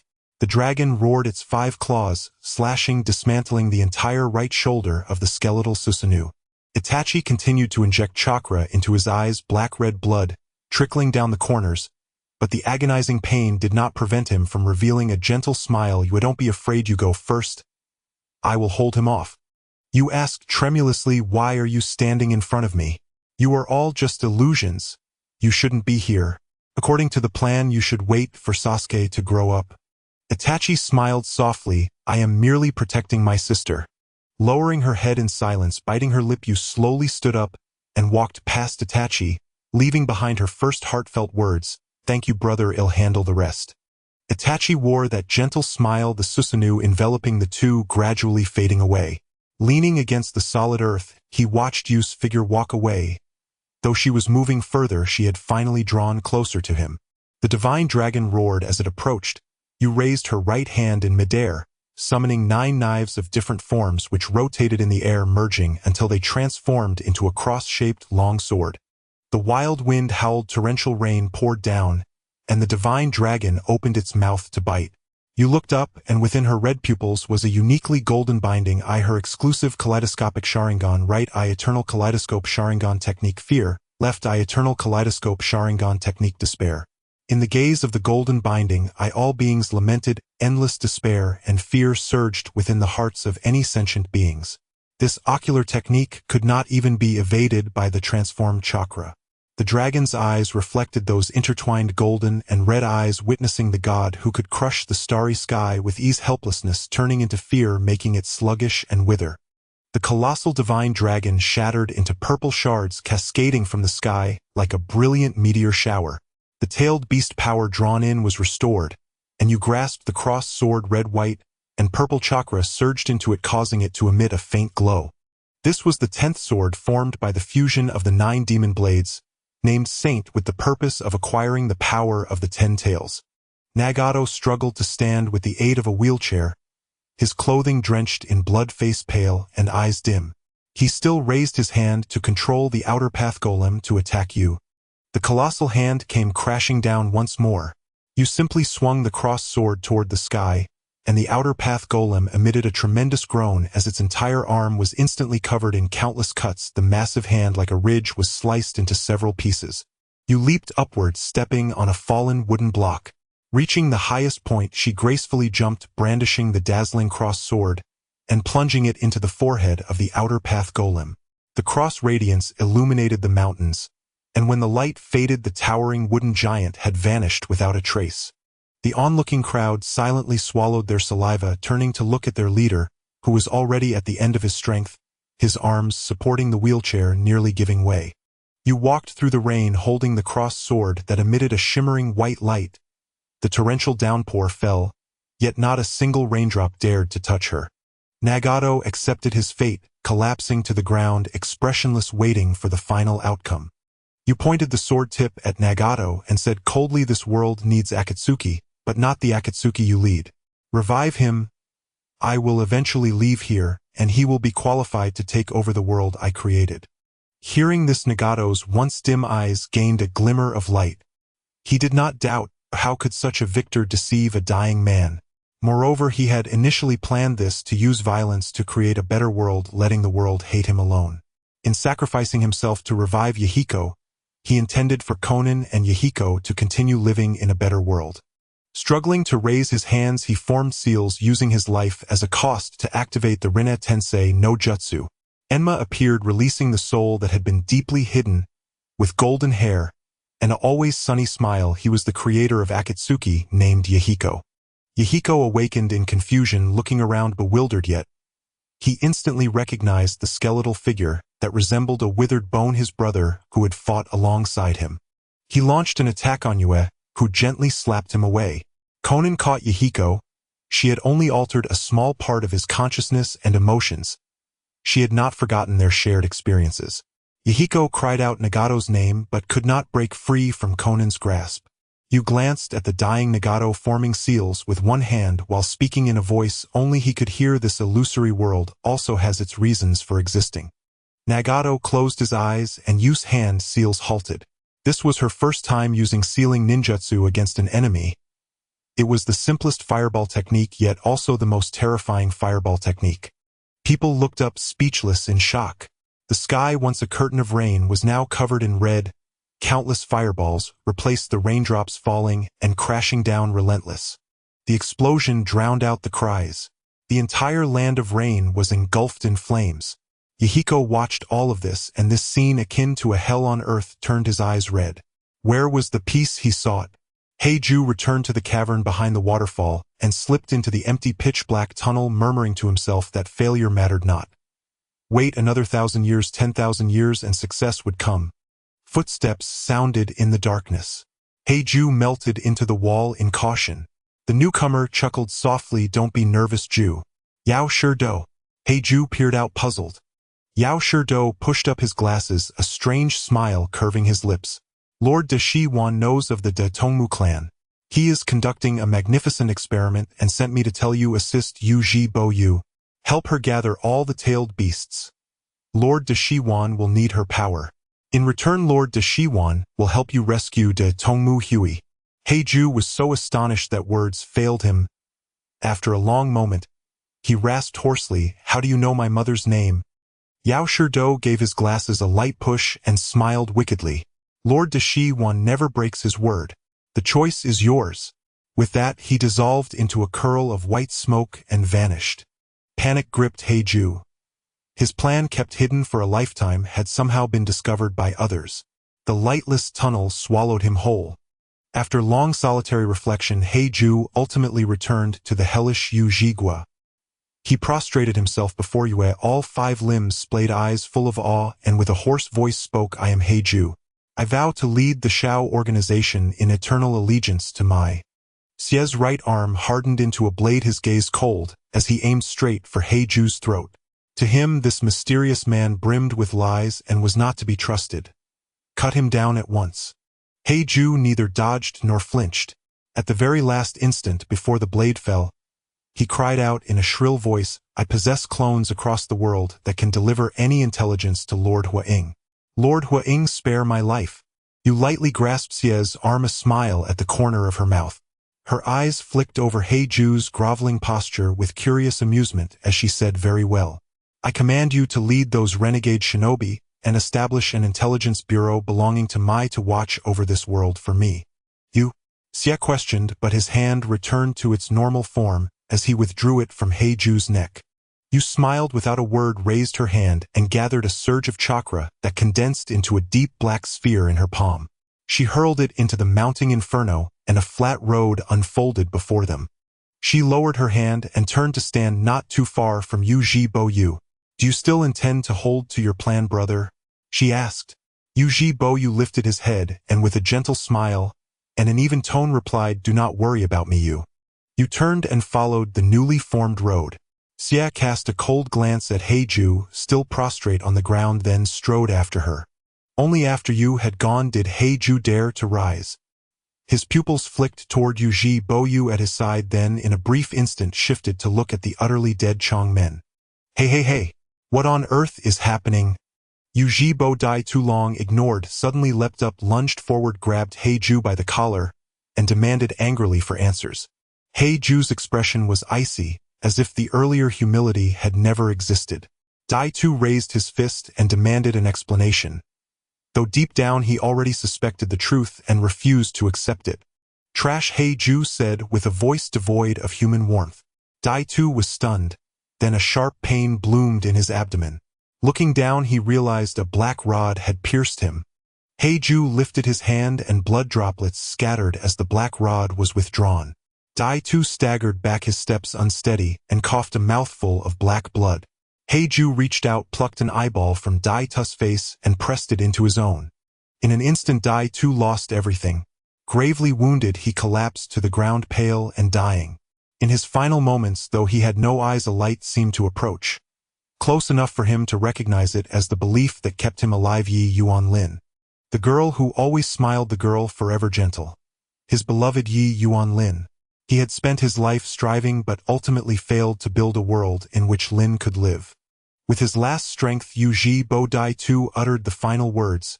He would leave in this world. "Forgive me, Lin. My hands are stained with blood. I have no face to meet you." He pushed that light away with his own hands so it could not come near. A single teardrop fell from his eye and slid down like a cry. A heavy rain fell as if weeping for him. The downpour extinguished the great fires that had engulfed Yujigwa. Survivors stood with vacant eyes, their tears blending with the rain, as the land they loved buried them. Desperate cries pierced the sound of rain. Xiao Nan, heedless of her own safety, sent forth paper clones without pause to pull civilians buried beneath the rubble to safety.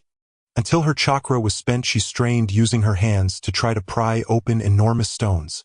It was futile. She could only watch those pitiful people die before her eyes. Xiao Nan struck the ground and wailed, then, amid the cries, looked up and screamed. She wanted to hate Yu Ji-bo-yu, yet the power of Bi Tianxin made that hatred impossible. Her thoughts were torn apart by guilt. Mi Yen carried a crippled civilian on his back and set him down with care. He took heavy steps to stand behind Xiao Nan and, with a palm upon her shoulder, offered silent comfort. Xiaonan bit her lip, her helpless eyes pitiable, and through her sobs she asked why. Why do this to her? Why destroy Yu Jigua? Why target civilians? Her questions multiplied until they were unbearable. Mi Yen could not answer. Newly returned to life, he did not even know the identity of the woman who had so easily annihilated Yu Jigua. Xiaonan rose and staggered past Mi Yen. He reached out to stop her only to hear her say, startling him, I killed Chong Men.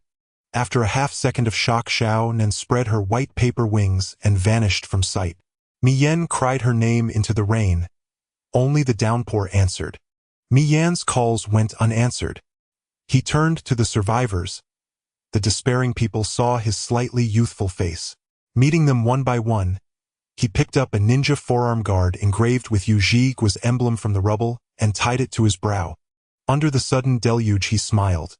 The same sunlit smile that could heal hearts. He declared, my name is Mi Yen.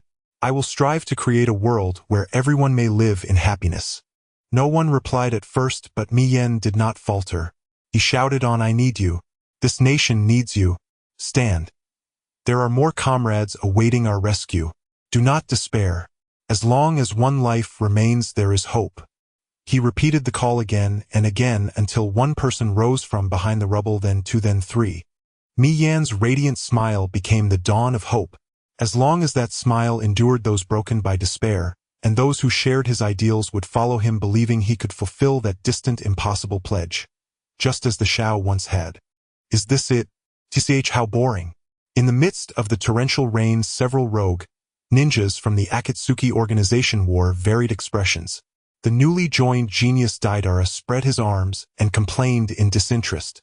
The earliest member to join Kakuzu turned silently, murmuring to himself, it seems I won't see the new world after all. I guess I'll just continue making money. The most agitated among them was Kisame Hashigaki. Black Zetsu had once told him that a real world would be created, but now everything had vanished. In an instant he became confused, feeling that life had lost its meaning. It's not over yet. A resonant shout made the few who were about to retreat stop in their tracks. Kakuzu glanced sideways and saw the half-black, half-white figure of Zetsu emerging from the ground. Oh! Kakuzu snorted coldly. The others also showed disdain. They were all ambitious villains, and without absolute strength they wouldn't willingly obey. Black Zetsu opened his eyes, one purple and one red, revealing Nagato's Rinnegan and Obito's Sharingan. After Nagato's death, the Rinnegan had not been taken by the moon. It had simply fallen into Black Zetsu's hands. Upon seeing their leader's eyes on his face, the crowd's voices quieted significantly, but they remained unconvinced. After slightly displaying his strength to intimidate them, Black Zetsu coldly stated the Akatsuki will collaborate with Konoha. The conditions and benefits for everyone remain unchanged. Who will withdraw? Collaboration? Isn't that just submission? Kakuzu coldly mocked as he took a large stride to leave. The others saw him unharmed and prepared to ridicule him, but unexpectedly in the next moment Kakuzu was crushed into a pile of shattered bones by an invisible force. The words he wanted to say caught in his throat as Deidara shrank weakly behind Kisame. Kakuzu possessed 5 lives.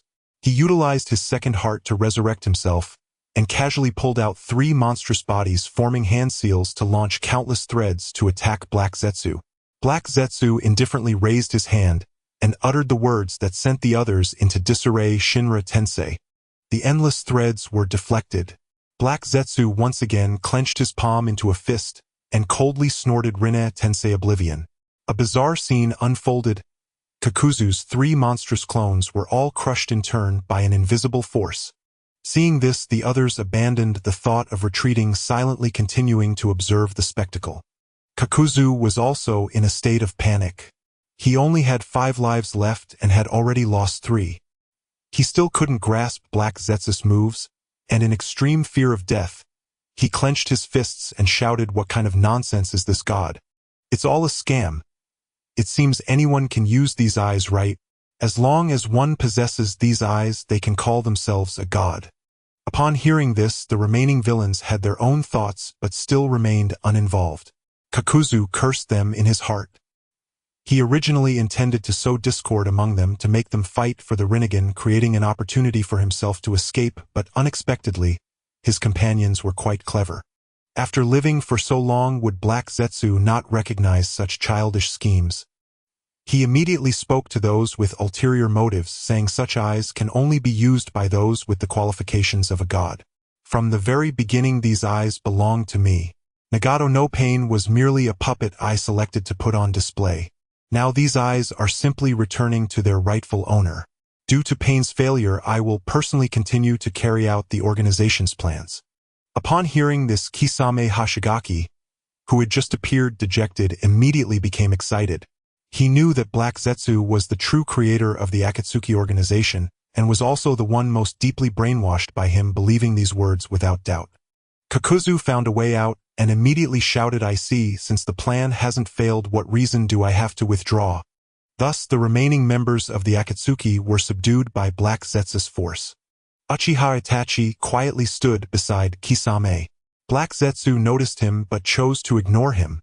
Compared to a mere Uchiha Itachi, he was more concerned about those who knew the true secrets of the world, such as Uchiha Tsuki and Orochimaru. What exactly did they know? You actually want to use me?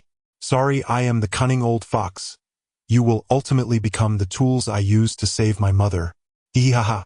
The sudden laughter made Itachi glance over, sweeping past Black Zetsu's twisted face, looking up at the sky, pondering how much time he had left. The crowd continued to communicate using rings representing their identities. After Black Zetsu left a voice waiting for orders and retreated underground, the others exchanged glances and also dispersed. Kisame glanced at the rain-soaked remnants of the land of rain digging through the ruins. He once lived like them, numbly existing, giving everything only to be discarded at will. That's why he hated this world so much. It wasn't until he met Black Zetsu that he realized this world was false, and he would continue to strive to create a real world. An inconspicuous branch transformed into a white snake, its serpent eyes locking onto the ruined land of rain, opening its mouth to emit a piercing, maniacal laugh. Beneath the deep sea there were also frenzied laughs. In the lightless depths 4 pairs of eyes swayed with the laughter, and voices of both genders echoed throughout the depths. This is her power. Such immense power. But it's still not enough. The offerings to become a god are simply insufficient. Konoha remained peaceful, completely unaffected by the turmoil outside. On the towering city walls, a white-haired man with his arms crossed appeared out of nowhere. His lewd eyes, however, contradicted with a profound depth. He was Jiraiya, one of the legendary Sannin of Konoha, known as the Toad Sage. It's been a long time since I returned. I wonder if the beautiful girls in the village miss me. Jiraiya jumped down from the city wall, drooling as he watched the women passing by, and would directly approach those who were particularly beautiful to flirt with. Of course, most women would be frightened away by his lewd expression. Though he seemed frivolous, Jiraiya sensed the hidden oppression in the village. He began to investigate the changes in the village, and in just one afternoon, he learned about the village's transformations over the years. Bringing a jug of wine, he arrived at Sarutobi Hiruzen's grave. Although he appeared to be nonchalant, he was extremely sensitive within. He had long known that his teacher was someone who would stop at nothing for Konoha's future. If it helped Konoha's future, he would not hesitate to sacrifice himself. Unfortunately, in his heart, his shrewd teacher had actually been defeated by a young girl from the Uchiha clan. Sitting cross-legged in front of the tombstone, Jiraiya poured wine into 2 bowls and sighed. The young people these days are truly remarkable. Although I've heard about this female Hokage outside, it was only after personally investigating that I realized her capabilities. With Konoha in her hands, perhaps it will get better, right, old man? After all, you're getting old and should yield the position.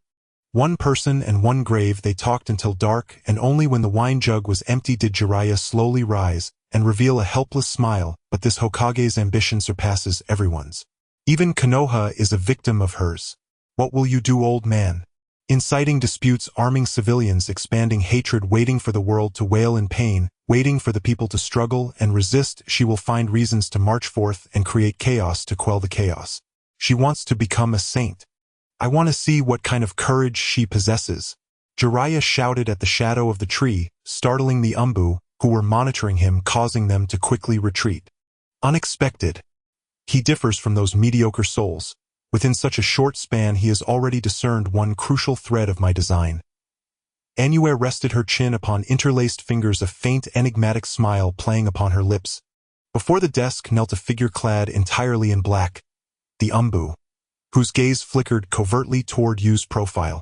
That inscrutable smile, neither joyful nor grim, held an eerie, haunting beauty. The confession spoken at Jiraiya's graveside reached Yu's ears unaltered. Yet it stirred no ripple within her. Now nothing and no one could halt her march toward the final war. Moreover, her original purpose remained unchanged, to subjugate all the tailed beasts. War would render that objective effortless. Yet the notion of returning home gave her pause. Memories of her past life filled her with dread. She was unprepared. Though you sensed deep in her bones that return was inevitable. Whether through death or immortality, this world would never be her eternal refuge. Even the faintest recollection of that past life sent tremors through her. To steady herself, she redirected her thoughts and fixed her gaze upon the kneeling Umbu. In a blur of motion, she closed the distance and lifted the mask from her face. Violet hair cascaded like a waterfall, framing a delicate visage crowned by mysterious amethyst eyes. Forever tender, forever vulnerable. Anue's fingertips traced the hollow of her clavicle. A blush bloomed across pale skin, and their shared quickened heartbeats echoed clearly in the hush. Mayuhi Yagami recoiled 2 swift steps, instinctively covering the spot where Yu's touch had lingered. The warmth still clung to her skin. She turned her head, letting her hair veil the flustered uncertainty in her eyes, and murmured softly, voice trembling, "Hokagesima. If there are no further orders, I shall take my leave." But Yu advanced without hesitation, closing the space between them step by relentless step, until Yagami stood pinned against the wall, trapped in the classic intimate confinement of a wall kiss. Yu swept aside the violet strands, veiling her face, laying bare those flustered, darting eyes. Yagami dared not meet her gaze. Her pupils skittered away, while her hands hidden behind her back curled into tight, trembling claws, clutching at the cold stone wall. Yu drew near, slowly, deliberately, until their breaths entwined and the tips of their noses brushed. At that instant, Yagami surrendered. Not in defeat, but in quiet resignation, her lashes fluttering shut over eyes that pulsed with nervous intensity. A whisper-soft touch, then separation. And Yagami exhaled the breath she'd been holding, then opened her eyes, cautiously, tenderly. Yu lifted a finger to gently tilt Yagami's chin upward, then leaned in, her voice a silken murmur against her ear. "I hear your childhood sweetheart suffers from an incurable illness. Even Tsunade cannot save him. What would you do if he were gone?" "I would inherit his sword dojo and carry forward the moonlight sword technique. His legacy, his vow." Yu stepped back, glancing over her shoulder with a serene, knowing smile. "You still have me." No despair allowed. Dismissed. Yagami bowed deeply in reverence, then fled, swiftly opening the door, closing it behind her, leaping into the street, vanishing into the crowd. In a secluded alley, she pressed a hand to her pounding chest, then unconsciously touched her lips, where Yu's singular, intoxicating fragrance still lingered, indelible and sweet. Why hadn't she refused? Crouching low, she tugged at her hair in girlish mortification, her cheeks flushing deeper still. Only when calm returned did guilt rise, sharp and heavy, for her childhood sweetheart. She exhaled deeply and retraced her steps, pausing before the forgotten sword dojo. Once famed as the Konoha-style moonlight sword technique dojo, its decline had followed the hereditary curse of the Tsukiyomi clan. None afflicted lived past 24. Generations turned too swiftly, leaving its profound techniques mastered by almost no one.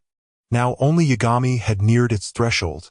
Adopted as an infant by the Tsukiyomi family, she had grown up alongside Tsukiyomi Heiei. After their parents fell in battle, the two had clung to each other for survival. The dojo door creaked open. Heiei stood there, dark circles beneath sunken eyes, pallid skin, coughing incessantly. "Why didn't you come in?" And Yagami blinked back to awareness and stepped inside, replying, "I was thinking about the Hokage." Heiei glanced idly at the door she just closed, then walked outside to discard the trash in a nearby bin.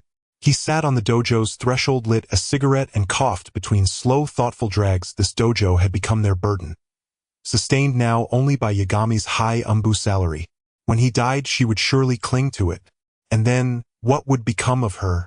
Inside, Yagami lay supine, staring at the ceiling, retracing the first time she'd met Uchiha Yue, the moment she'd severed the throat of that Uchiha shinobi who'd sought to violate her. Next, the day Yu was formally installed as Hokage, her 100-meter chakra avatar shaking Yagami to her core. Afterward, she became Yu's most trusted confidant. Always near, always ready. She knew unequivocally that Uchiha Yu was no paragon of virtue, yet admiration welled within her, irresistible and unbidden, driving her to obey without question. And it must be mere admiration, Yagami whispered to herself. And again that elusive, intoxicating scent drifted beneath her nose, indescribable yet potent enough to quicken her pulse and flush her cheeks. Pulling the blanket over her head, she wondered, heart fluttering, what is the Hokage doing right now? In the Hokage's office, candlelight bathed the room in golden warmth. Jiraiya swung effortlessly through the window. Yu tilted her head, smiling lightly. I'd assumed you'd linger longer, watching from the shadows.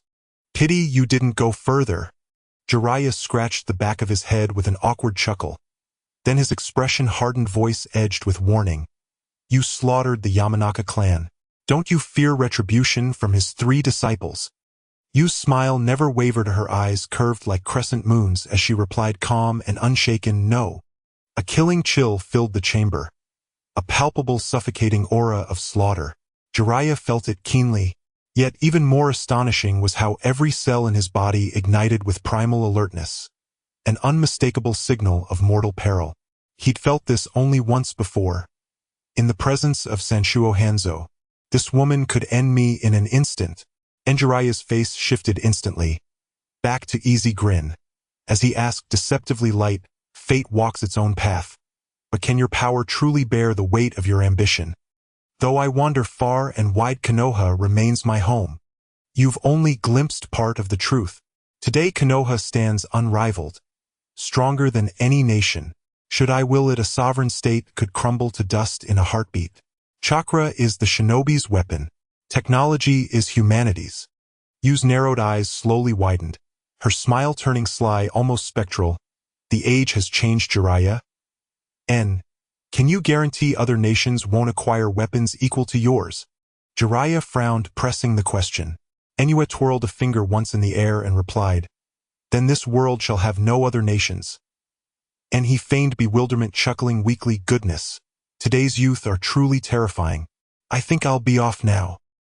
He vaulted onto the windowsill, then turned back, voice suddenly grave. Can you spare a Suma? Yu tapped a finger thoughtfully against her cheek, pausing before replying.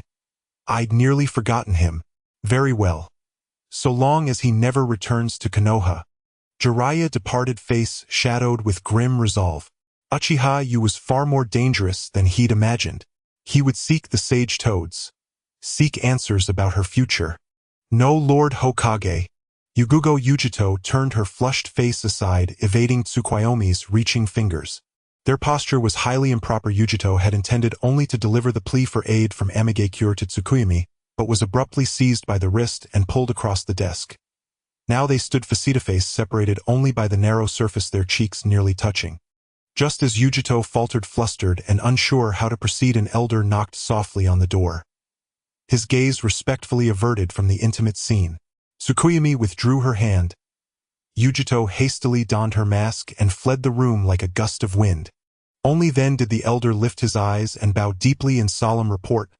This humble servant has uncovered traitors within the village.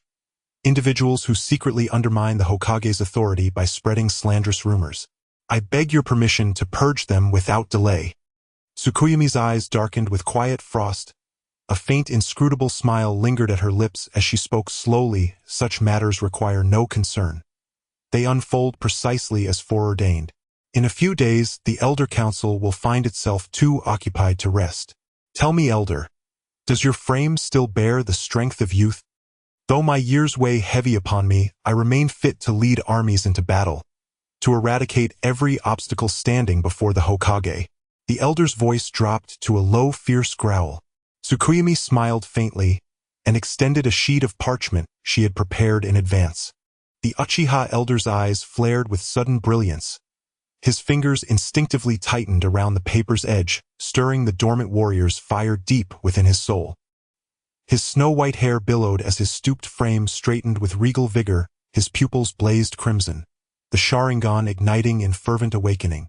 Kneeling on one knee, he pressed a fist over his heart and roared with thunderous devotion.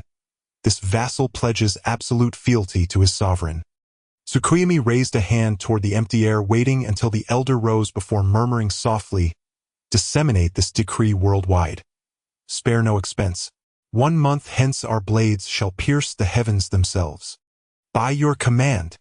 With that cry, the elder slammed his foot upon the floor, unleashing a shockwave of chakra as he vanished. That day, Konohagakure's long-dormant Umbu and root units surged back into motion. Many sensed the gathering storm. Great clans long having planted their own spies received the news moments later. Hope flickered in their hearts, the hope of toppling the tyrannical Hokage. Yet they hesitated, daunted by the Uchiha clan's formidable might. Yet others, impatient and reckless, seized the moment to fan embers already smoldering in the shadows. From that day onward, most ordinary citizens of Konoha felt an oppressive weight descend. Not from shinobi, but from civilian officers of the Public Security Division. Overnight, those once avuncular bureaucrats transformed. They grew ravenous, exploiting the poor with ruthless urgency, scheming relentlessly to drain every last coin from common pockets. All this stemmed from a single simple act: the clandestine dissemination of rumors that war was imminent, and that Konoha would soon suffer calamity. Those who had grown accustomed to privilege feared its loss. Seizing the final chance while their patrons still held power, they wielded authority with escalating greed. Hoarding wealth not for ambition but for survival. Should their patron fall, these reserves would secure their twilight years.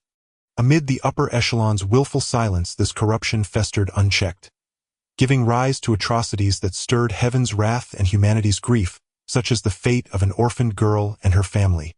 Yugogo Yujito kicked open the Public Security Division's gates and beat the parasitic official to death with her bare hands, then surrendered quietly, brought before the Hokage. Before she could utter a word, the voice of her once idolized leader cut through the air, cold and unfeeling. "Imprison her. Uchiha Tsukuyomi. You are unworthy of the title Hokage." Kagami Yujito screamed those words with raw, shattered conviction, only to be instantly muffled by Umbu hands and dragged away. Watching her vanish down the corridor, Yujito turned back, her expression clouded with both confusion and quiet dread. Tsukuyomi offered her a gentle smile, her crimson lips parting softly. "Do not fear. I have my own design. You may choose, as they do, what you believe is right. Whether your choice proves wise or flawed, I shall never harm you." As the words faded, Tsukuyomi reduced the plea for aid from Amigakure to ash in her palm. Simultaneously, a newspaper swept across the land like a gale. Terumi Mei of Amigakure read it and erupted in fury. Raza of Sunagakure studied it, baffled, who had granted Konoha such audacity. Darui, acting Raikage of Kumogakure, scoffed outright and formally rejected Amigakure's peace overture. Kuratsuchi, the newly appointed Tsuchikage of Iwagakure, furrowed her brow and convened her council for an emergency midnight session. In the ruins of Amigakure, Yahiko stood, finally recognizing the woman behind the proclamation. He raised the newspaper high above his head, his slender frame silhouetted against the rubble, while beneath him tens of thousands of ordinary souls lifted their gazes in desperate hope. Yahiko raised his voice in thunderous resolve. "We must unite as one.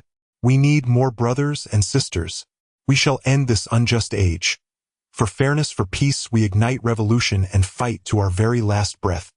Tens of thousands answered his call, raising rusted hoes and pitchforks, screaming hoarsely into the wind.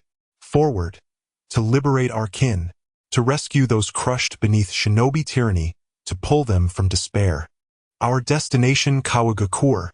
The people are the sea that bears the vessel. Yahiko would become the tidal wave, shattering the system that oppressed them. To do so, he renounced his shinobi identity and stepped fully into the ranks of the people. His Amigakure forehead protector was driven deep into a crack in the stone. Its fluttering cloth danced wildly in the gale. Turning back, the rifle-bearing man gazed upon that solitary emblem in the wind. A farewell, a vow. Then he faced forward again, eyes hardening with resolve, and strode after Yahiko toward the gathering storm. A stray newspaper tumbled to the ground. A little girl picked it up, Illiterate yet captivated by the elegant figure on the front page, a woman raising a cross-bladed sword radiant and fierce. Her father snatched it away. His sallow face softened into warmth as his large calloused hand settled atop her head, gently tousling her hair. "Inging, it's time to sleep. Rest well, and hunger will fade. Tomorrow father will find something delicious for you." The girl obeyed, silently blinking her wide eyes once before whispering "good night" and slipping into the dry well in the courtyard. Her father sighed, crumpled the paper, and tossed it aside. Cradling his assault rifle, he took position beside the well's entrance. Hidden in the straw pile, alert to every whisper of wind or shift of shadow. A faint footfall snapped his eyes open. From his hiding place, the rifle's muzzle steadied, aimed precisely where the sound had emerged. Like a patient hunter, he held his breath. Motionless, unwavering. The footsteps drew nearer. His finger tensed upon the trigger, then receded. He dared not relax. For 2 hours he remained frozen in that stance, until finally he eased his vigilance, slipped outside, and found a loaf of bread lying on the ground. Under cover of night, he tucked the bread carefully into his chest, unaware that a pair of watchful eyes observed his every movement from the rooftop. Eyes that melted into darkness only after the bread vanished into his embrace. In the next village, deserted, silent, he sought refuge in a drafty thatched hut. Leaning against the wooden wall, he gazed upward. Stars blinked and shimmered, weaving the beloved face of his lost love Haru.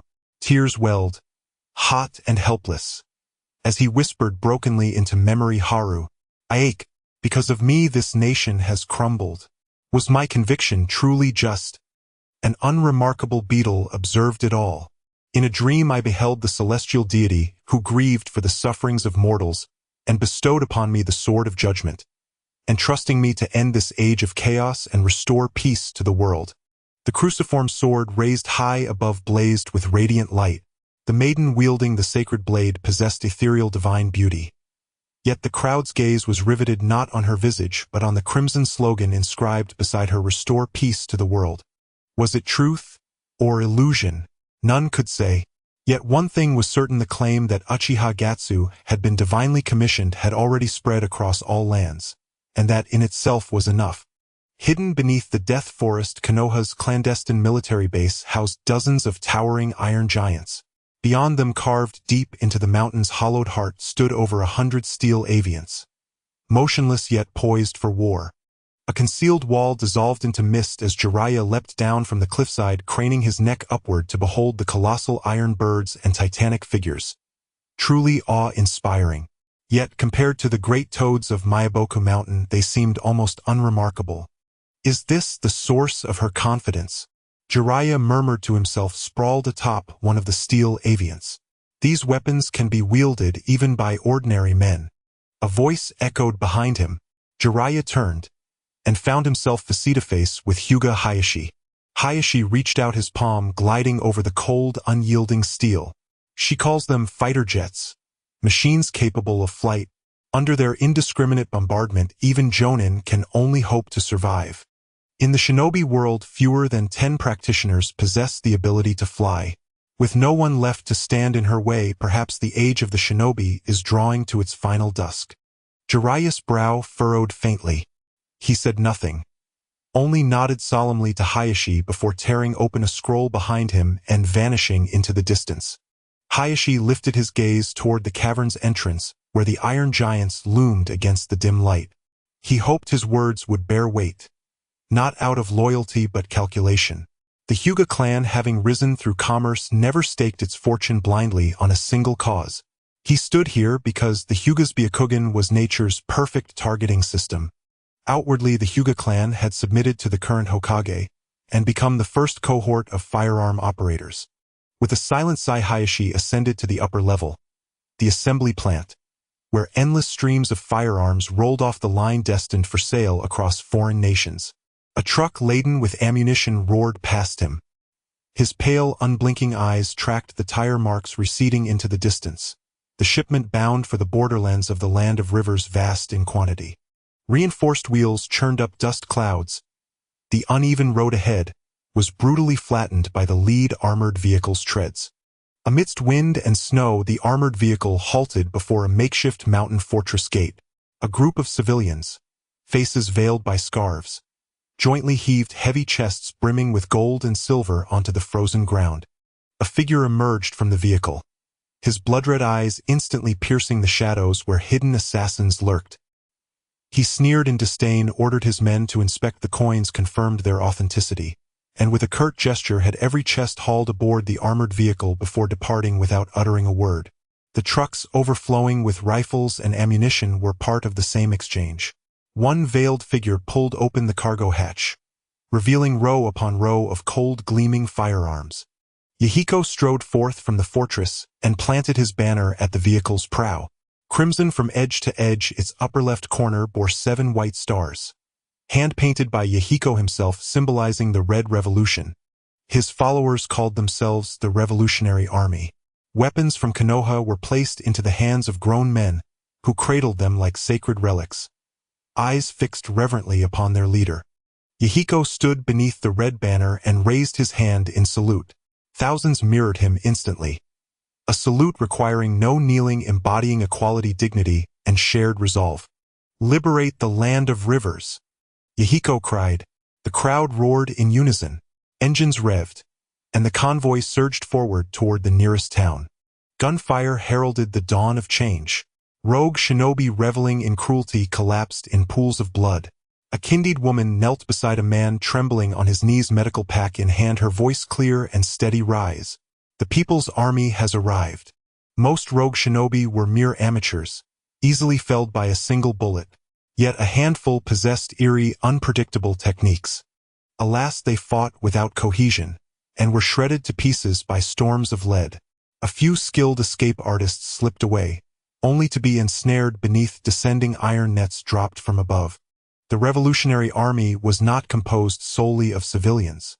Among them walked former shinobi renouncing rank and identity, who understood precisely how to counter shinobi tactics. Wheels rolled onward. Scattered rogue shinobi fled in panic, while the ranks of the Revolutionary Army swelled steadily. Asuma, disguised as a destitute vagabond, had joined the Revolutionary Army. As he passed beneath a eave, he glanced sideways, and saw a father holding his daughter's hand watching the procession. In the girl's mouth was a piece of bread Asuma himself had left days earlier. When persuasion failed, the Revolutionary Army left behind food and medicine. They forced no one to join, and never seized what belonged to common folk.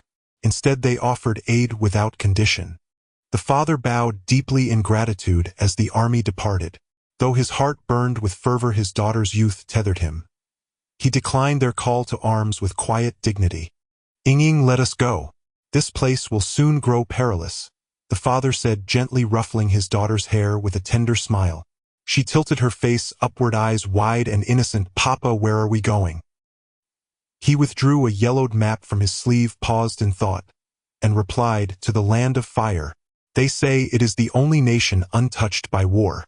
Together they walked against the tide, leaving behind the land that had broken their faith. By then the land of rivers had already been hollowed out, its entire ruling echelon replaced by shinobi from Sunigakure. Even the Kazekage Raza had arrived in person, preparing to eradicate the rogue shinobi within its borders, when suddenly a flustered shinobi burst into the council chamber and prostrated himself. Civilian uprising, massive and uncontrollable. Raza slammed his fist onto the table, roaring, "Insolence!" and immediately led his forces toward the site of revolt. Sunigakure shinobi clashed with the Revolutionary Army's advance guard. Raza raised his hand and summoned a maelstrom of golden sand. Bullets, once unstoppable, vanished soundlessly into the churning dunes. Civilians could only swallow hard, watching helplessly as the storm buried them alive. Fleeing rogue shinobi trembled in terror. This was the power of a Kage, a single technique capable of annihilating nearly 100 lives. Raza soared above the crowd on a cloud of sand and bellowed, "All of you, stand down, or you will die." Simultaneously, countless golden spears erupted skyward, each aimed solely at Yahiko. His eyes burned crimson. He felt no sorrow for the fallen vanguard, only resolve. Stepping forward, he met Raza's threat with unwavering defiance. "We shall never retreat. Then perish." Raza's gaze turned glacial. His two fingers snapped together, then bent sharply sideways. Instantly the suspended spears plummeted, converging like fate upon Yahiko alone. Yahiko gripped the flagpole tightly. He had not anticipated a cage-level opponent here, nor did he possess any means to counter such overwhelming might. His only recourse was sacrifice to awaken the world from silence to ignite rebellion, to prove that peace and justice are forged not in words but in courage and blood. At the last possible instant, mere breaths before impact, a colossal indigo shark erupted from nowhere, swallowing every golden spear whole, then lunged straight at Raza. He formed a hand seal, and a massive sand hand smashed the beast into a crashing wave. Raza's brow tightened. Only now did he notice them. For shinobi clad in black robes adorned with crimson clouds perched silently atop the surrounding walls. Each radiated power rivaling his own. He knew this organization well, Akatsuki, the enigmatic shadow-bound syndicate. The shark-faced man drew his enormous bandage, wrapped sword and grinned, sharp teeth flashing. This one's mine. Before the final syllable faded, he was already airborne, rushing headlong at Raza. Raza raised a hand and caught the descending blade effortlessly. Behind him, Suna shinobi formed disciplined ranks before the remaining 3 Akatsuki members. Luosha grasped the shark-skin greatsword with a cold snort, flipping over and kicking the ugly face of the dry persimmon Kisame. Despite Kisame's strong muscles preventing his face from twisting, he opened his mouth and used his sharp teeth to bite at Luosha's thigh, only to end up eating a mouthful of sand. Luosha had somehow used a sand clone. The clone left behind exploded into sand that rushed towards Kisame, startling him into immediately rotating his sword to use water release to push the sand away. Deidara laughed heartily, mocking Kisame's embarrassing appearance, completely disregarding the 3 wind shinobi surrounding him, who sneered at the audacity of this nameless intruder, combining their sand and magnet techniques. Tisk, do you really want to witness art that badly? Deidara ran a hand through his long bangs, leaping to dodge the magnetic sand beneath him, and tossed out dozens of clay creatures. The comical clay creatures landed among the 3, splitting open to unleash blinding flames, followed by a violent explosion. Under the firelight, Deidara displayed a twisted, maniacal grin. On the other side, Kisame was being subtly suppressed by Luosha. Kisame, a ninja who controlled water, faced a disadvantage against Luosha in the desert, where sand restrained water, making Kisame's water release ineffective, thus foreshadowing his inevitable defeat.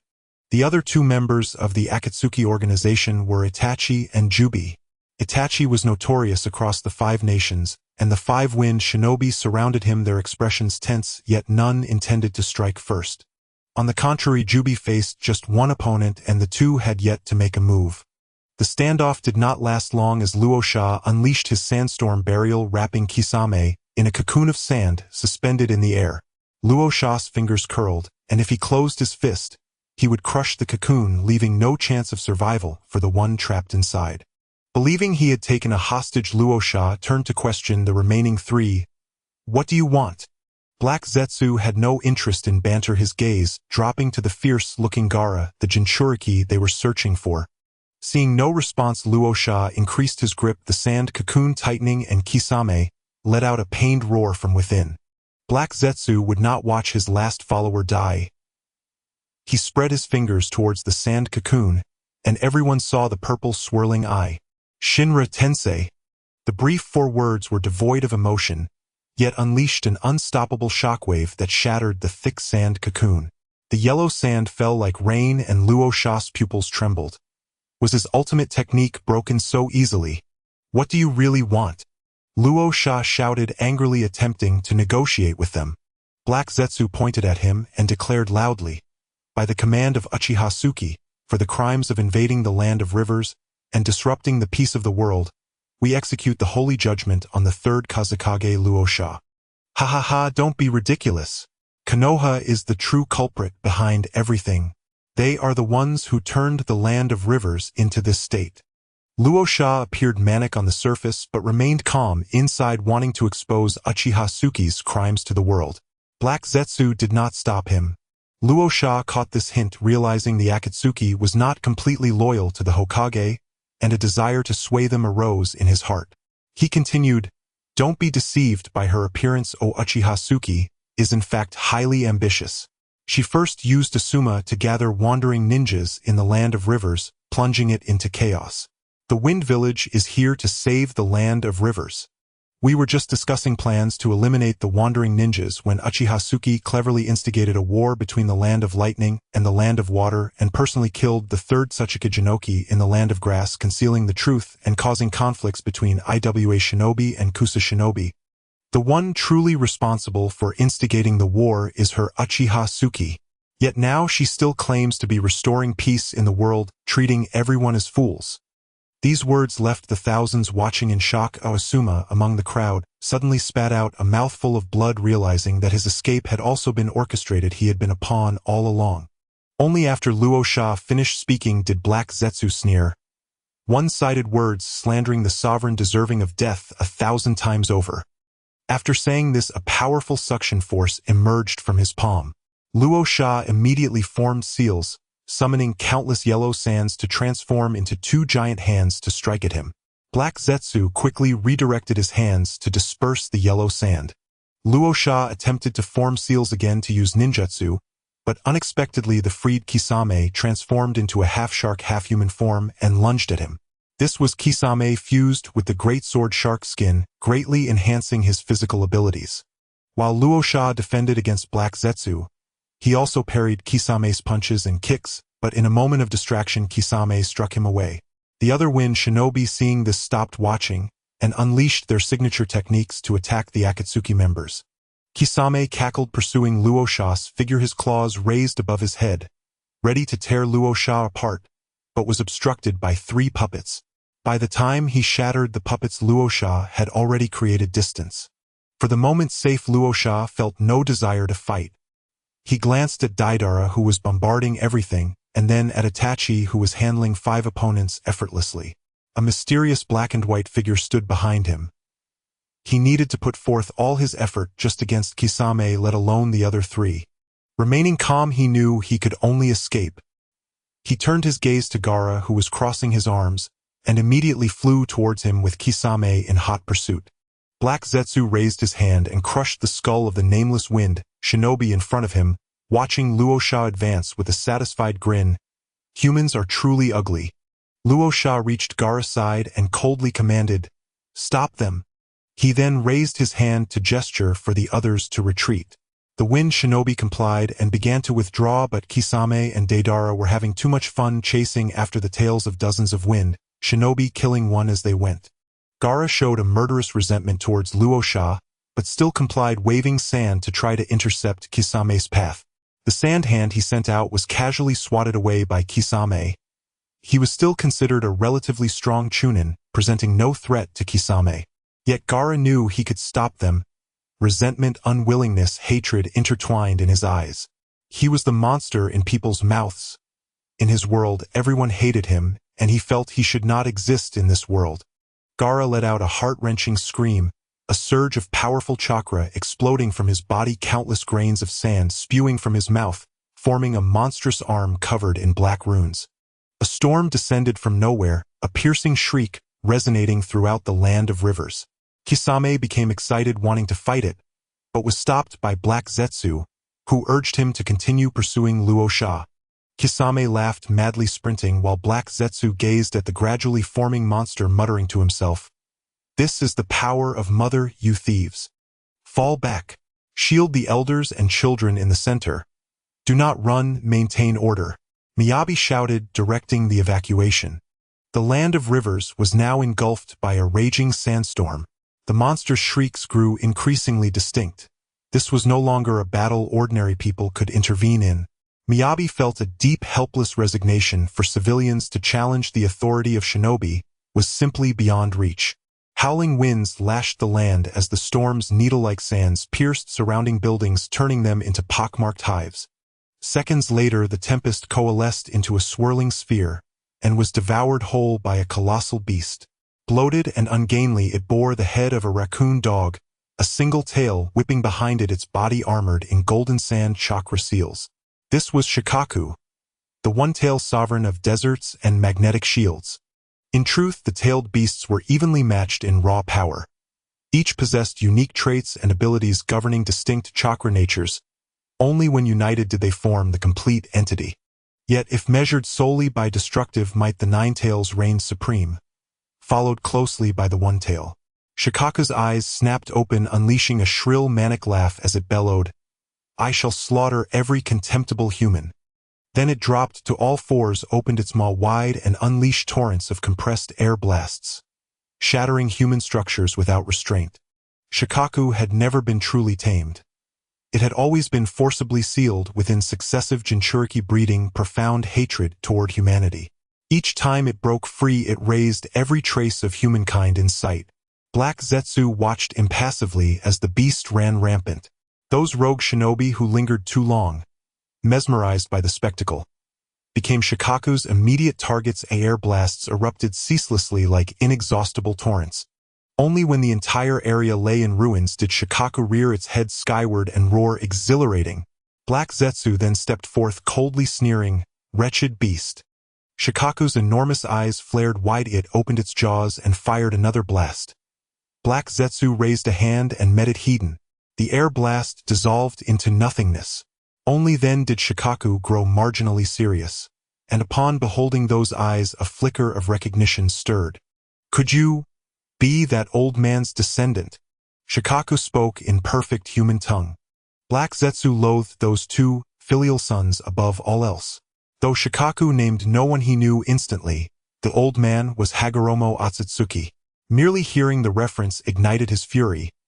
Without hesitation, he activated the Rinnegan's Rinnegan Tensei technique and delivered a devastating blow to Shikaku's face. Enraged Shikaku unleashed torrential magnetic force, stirring the desert sands into countless razor-sharp spears that surged toward Black Zetsu. Black Zetsu neither dodged nor flinched. The spears passed harmlessly through his intangible form. His second eye was a Beto Uchiha Sharingan, granting him the ability to phase into an alternate dimension and render himself immune to all physical harm. "You who have strayed from your origin, dare you forget to whom this power truly belongs?" Black Zetsu screamed, his voice unhinged as he clapped his hands together. Earth trembled and mountains groaned. A colossal wooden hand erupted from the ground, seizing Shikaku in its crushing grip. Shikaku recoiled in terror. The hand was draining his very essence. Death loomed, yet Shikaku was utterly powerless. Every technique failed against this ultimate counter, would release. As consciousness faded, he felt himself hurled to the ground like refuse. Weakly opening his eyes, he found the wooden hand gone. But his chakra had been nearly siphoned dry. Recovery would demand 10 to 15 days. To survive, he willingly sank into dormancy, surrendering dominance to Gaara. The monstrous form shrank, rapidly collapsing into that of a frail, emaciated boy. Gaara lay motionless on the scorched earth, his chakra utterly depleted. Yet his eyes still burned with unrelenting bloodlust. Itachi deployed a shadow clone to hoist Gaara onto his shoulder. Their mission had achieved its first objective, capturing the One Tail, and its second, to assassinate the fifth Kazekage Rashi. Moments later, Deidara arrived astride a soaring clay bird, callously hurling the gravely wounded, unconscious Kisame Hashigaki from the sky. Rashi had sacrificed himself as bait, luring them into Suna's trap. A barrage of hundreds of exploding puppets. Kisame fought desperately to trade lives with Rashi, yet the Kazekage still escaped. Nonetheless, Rashi sustained grievous injuries from Kisame's final surge, carried away on the backs of Suna shinobi. Black Zetsu remained expressionless, issuing a terse command to withdraw. The group departed, leaving behind only desolation. Yet in their wake whispers began to spread. Rumors centered on Uchiha Tsukiyomi. Rashi's words from that day were seized upon and amplified. Suna village poured resources into relentless propaganda. Suddenly the world debated fiercely, was the so-called child of destiny, Uchiha Tsukiyomi, a savior or a scourge? The controversy peaked during Rashi's subsequent public address. He exposed Tsukiyomi's meticulous orchestration of the four-nation conflict and declared Konoha the true source of civilian-grade weaponry, branding it the chief architect of global chaos. His claims were factual and verifiable. Overnight, Konoha was vilified across the nations, Even its own citizens joined the chorus of condemnation, organizing street protests under orchestrated leadership. Yet a far greater storm brewed in silence. Leveraging this tide of outrage, Iwagakure and Sunagakure announced a formal alliance and demanded Konoha surrender Uchiha Tsukiyomi, the murderer of the Tsuchikage, or face total war. The declaration sent shockwaves across the world. Kirigakure and Kumogakure suspended hostilities, choosing instead to observe from the sidelines, waiting for the precise moment to strike. As the situation deteriorated, panic rippled through Konoha. Worse still, Hokage Uchiha Tsukiyomi refused to appear publicly. Her reputation and authority plummeted overnight. Elders of the Uchiha clan, staunch loyalists, knelt with their retainers before the Hokage tower, pleading for Tsukiyomi to dispatch troops and purge all slanderers, ending the chaos and restoring peace to the world. They knelt for 3 full days and nights. Other clans watched in silent indifference, awaiting the Hokage's next move. At last, beneath the gaze of thousands, Tsukiyomi stood atop the Hokage tower, gazing down upon the dense throng below. She raised her hand, and countless shimmering motes coalesced in her palm, converging into a radiant, sacred, cross-shaped sword. Her fingers curled around the hilt. She lifted it high and proclaimed softly, "Those who submit to heaven's mandate shall be received with honor. Those who question it shall be struck down. I bear heaven's commission. I am heaven's instrument, heaven's chosen. Beyond our borders, traitors dare defy celestial will. Their words are lies, their deeds poison. Such blasphemous wretches deserve heaven's judgment. Declare war. Mobilize the forces. Designate Suna and Iwa as enemy states. Attack and annihilate." The kneeling crowd erupted in unrestrained elation. They had waited for these very words. Everyone knew the truth, but denial rendered it non-existent. Better yet, it granted legitimacy to strike, to seize glory, and etch one's name forever into Konoha's annals. Konoha's declaration of war swept across the globe like a hurricane. Great nations stirred, minor states sharpened their blades. After all, the land of fire was the fattest lamb. Just a sliver of its flesh would sustain them for years.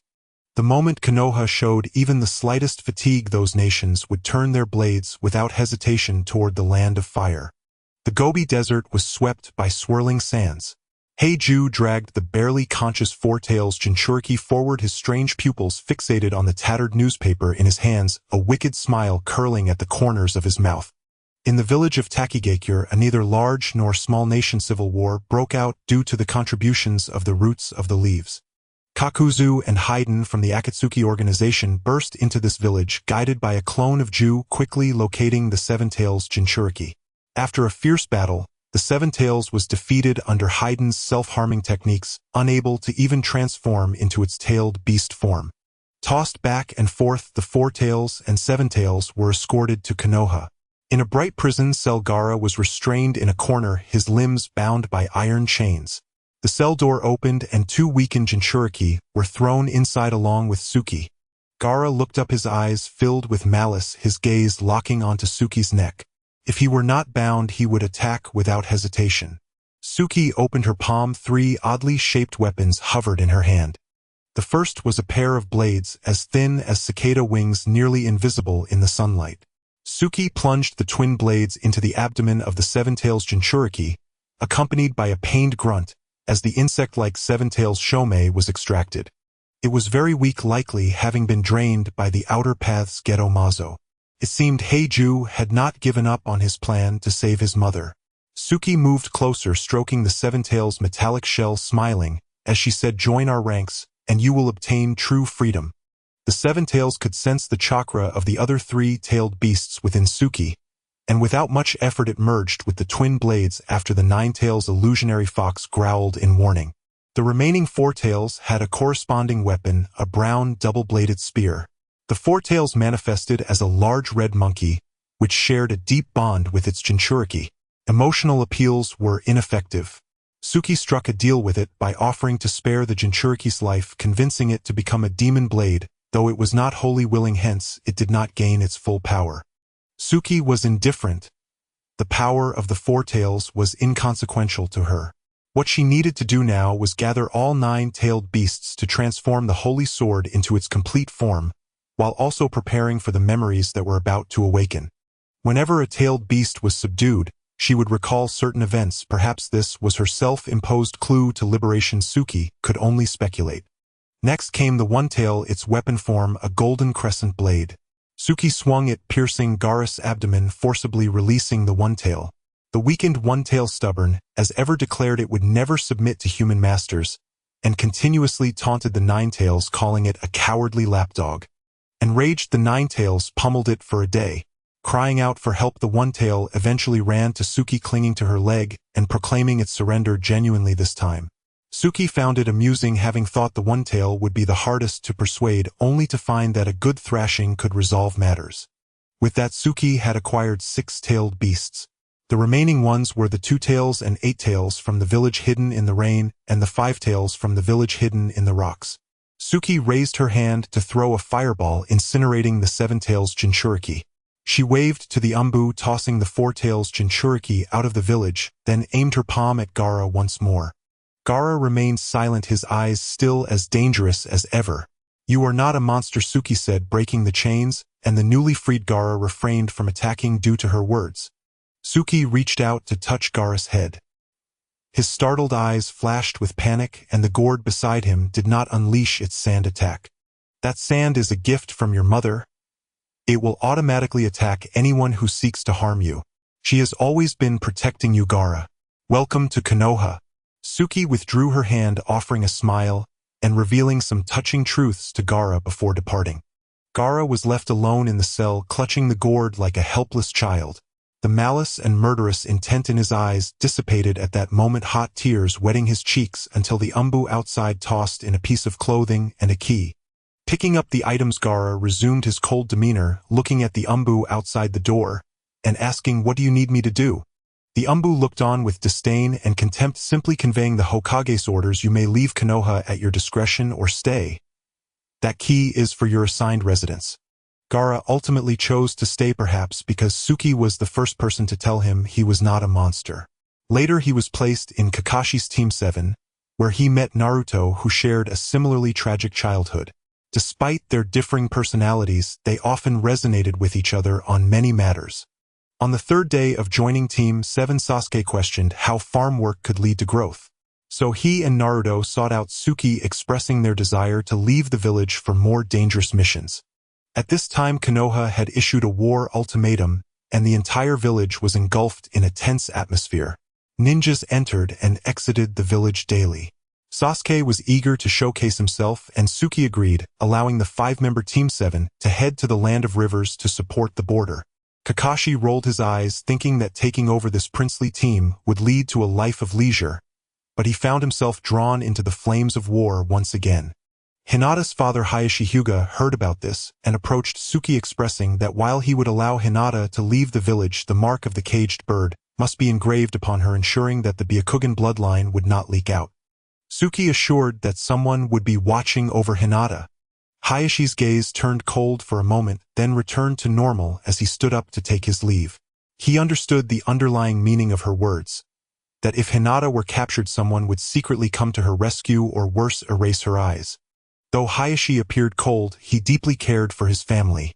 He dispatched 3 teams of Hyuga ninjas to accompany Team 7 with the mission of protecting Hinata. The young ninjas from the 3rd team were unaware of these matters, excitedly unable to sleep over the news of leaving the village. Except for Gaara, who still slept little and showed no signs of joy. The longing to grow stronger would ultimately be altered by the brutality of war. The deaths of innocent people, the pleas of enemies before their demise, and the anguished cries of comrades all weighed heavily on the young ninjas' minds. Upon entering the battlefield of the Land of Rivers, the ever-joyful Naruto bore a more somber expression. Sasuke spoke less, and the timid Hinata had become resolute. She always believed she was the one holding everyone back, thus she strained to become stronger merely to not burden her teammates. Gaara sat by the campfire eating cookies made by Hinata, hugging his knees. Naruto and Hinata had already fallen asleep beside him, while Sasuke sat across from him, staring down with unblinking eyes, lost in thought. Kakashi made some noise returning to the camp, and upon seeing him, Gaara withdrew the defensive sand. Kakashi took a sip of water and informed the two on watch that tomorrow Konoha's main forces would launch an assault on Sunagakure. Our orders were to execute any remaining sand ninjas after the bombardment. Gaara closed his eyes for a brief rest, feeling no turbulence within. Compared to Sunagakure, this small team allowed him to sleep soundly in the wild. Fuel reserves complete. Ammunition loaded. Projection systems nominal. Weapons systems nominal. Life support devices nominal. Heart rate normal. MJ-74 fighter requesting takeoff. Received. Takeoff authorized. May you return in triumph, knight. The engine screamed as the fighter eased toward the platform, its tail fins unfurling as the turbines spun faster. The slow crawl burst into sudden acceleration, then into a thunderous sonic boom, and the massive craft tore into the sky like a drawn sword. One jet, two, then 30. As dawn rose, the aircraft slipped into formation and cleaved the morning sky. The roar startled passers-by into staring upward, only to watch the machines become distant birds. The fighters skimmed over forest and into the desert, their savage roar left no doubt. Hidden among the dunes, the Fong ninjas scrambled to raise the alarm. A shrill warning klaxon shredded the air. Civilians of Sha'in village were jolted awake, flinging open doors and stumbling toward the shelters. The Fong defenders mounted siege ballistae along the wall and trained them outward, but no charging enemy appeared. Confused, they glanced skyward as a distant thunder grew overhead. They looked up. A flock of strange mechanical birds wheeled above, dropping objects as they circled. A single titanic explosion detonated, its shock waking the whole of Fengji country, and dazzling flames erupted across the barren sand, ringing in the ears, choking smoke-torn flesh. One Fong ninja collapsed among the rubble. His last awareness clung to his rolling eyes as he tracked the birds. They had returned and were dropping more of those bombs. All other sound was swallowed by the blast of fire, was the only thing left to see. Luo Sha went pale and was hauled away by grandmother Chen Dai, who gripped her arm with iron force. The fighters made 7 passes, indiscriminately bombing each time. The pilots looked down upon the ruined wreckage, pride and cheers swelling in their throats as they turned for home.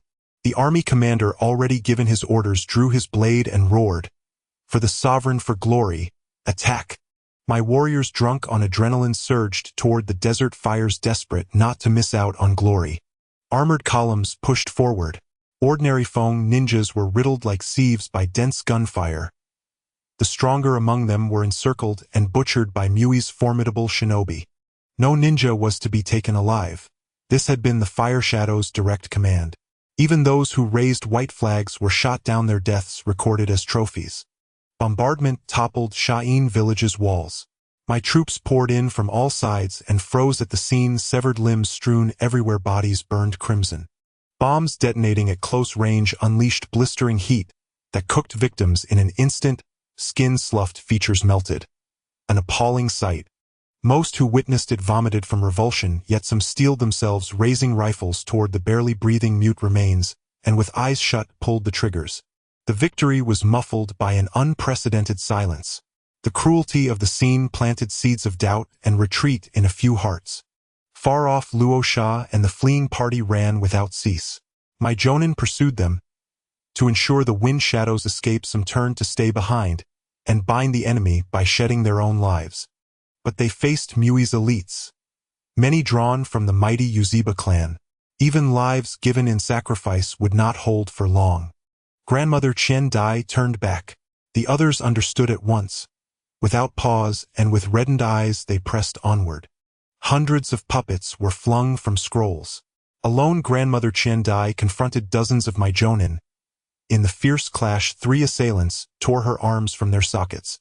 As a blade rose to finish her, a signal flare blossomed above the desert. Gales whipped the sands into a roiling curtain. Beyond that veil, countless shadowy figures stood arrayed. Wind release, great breakthrough.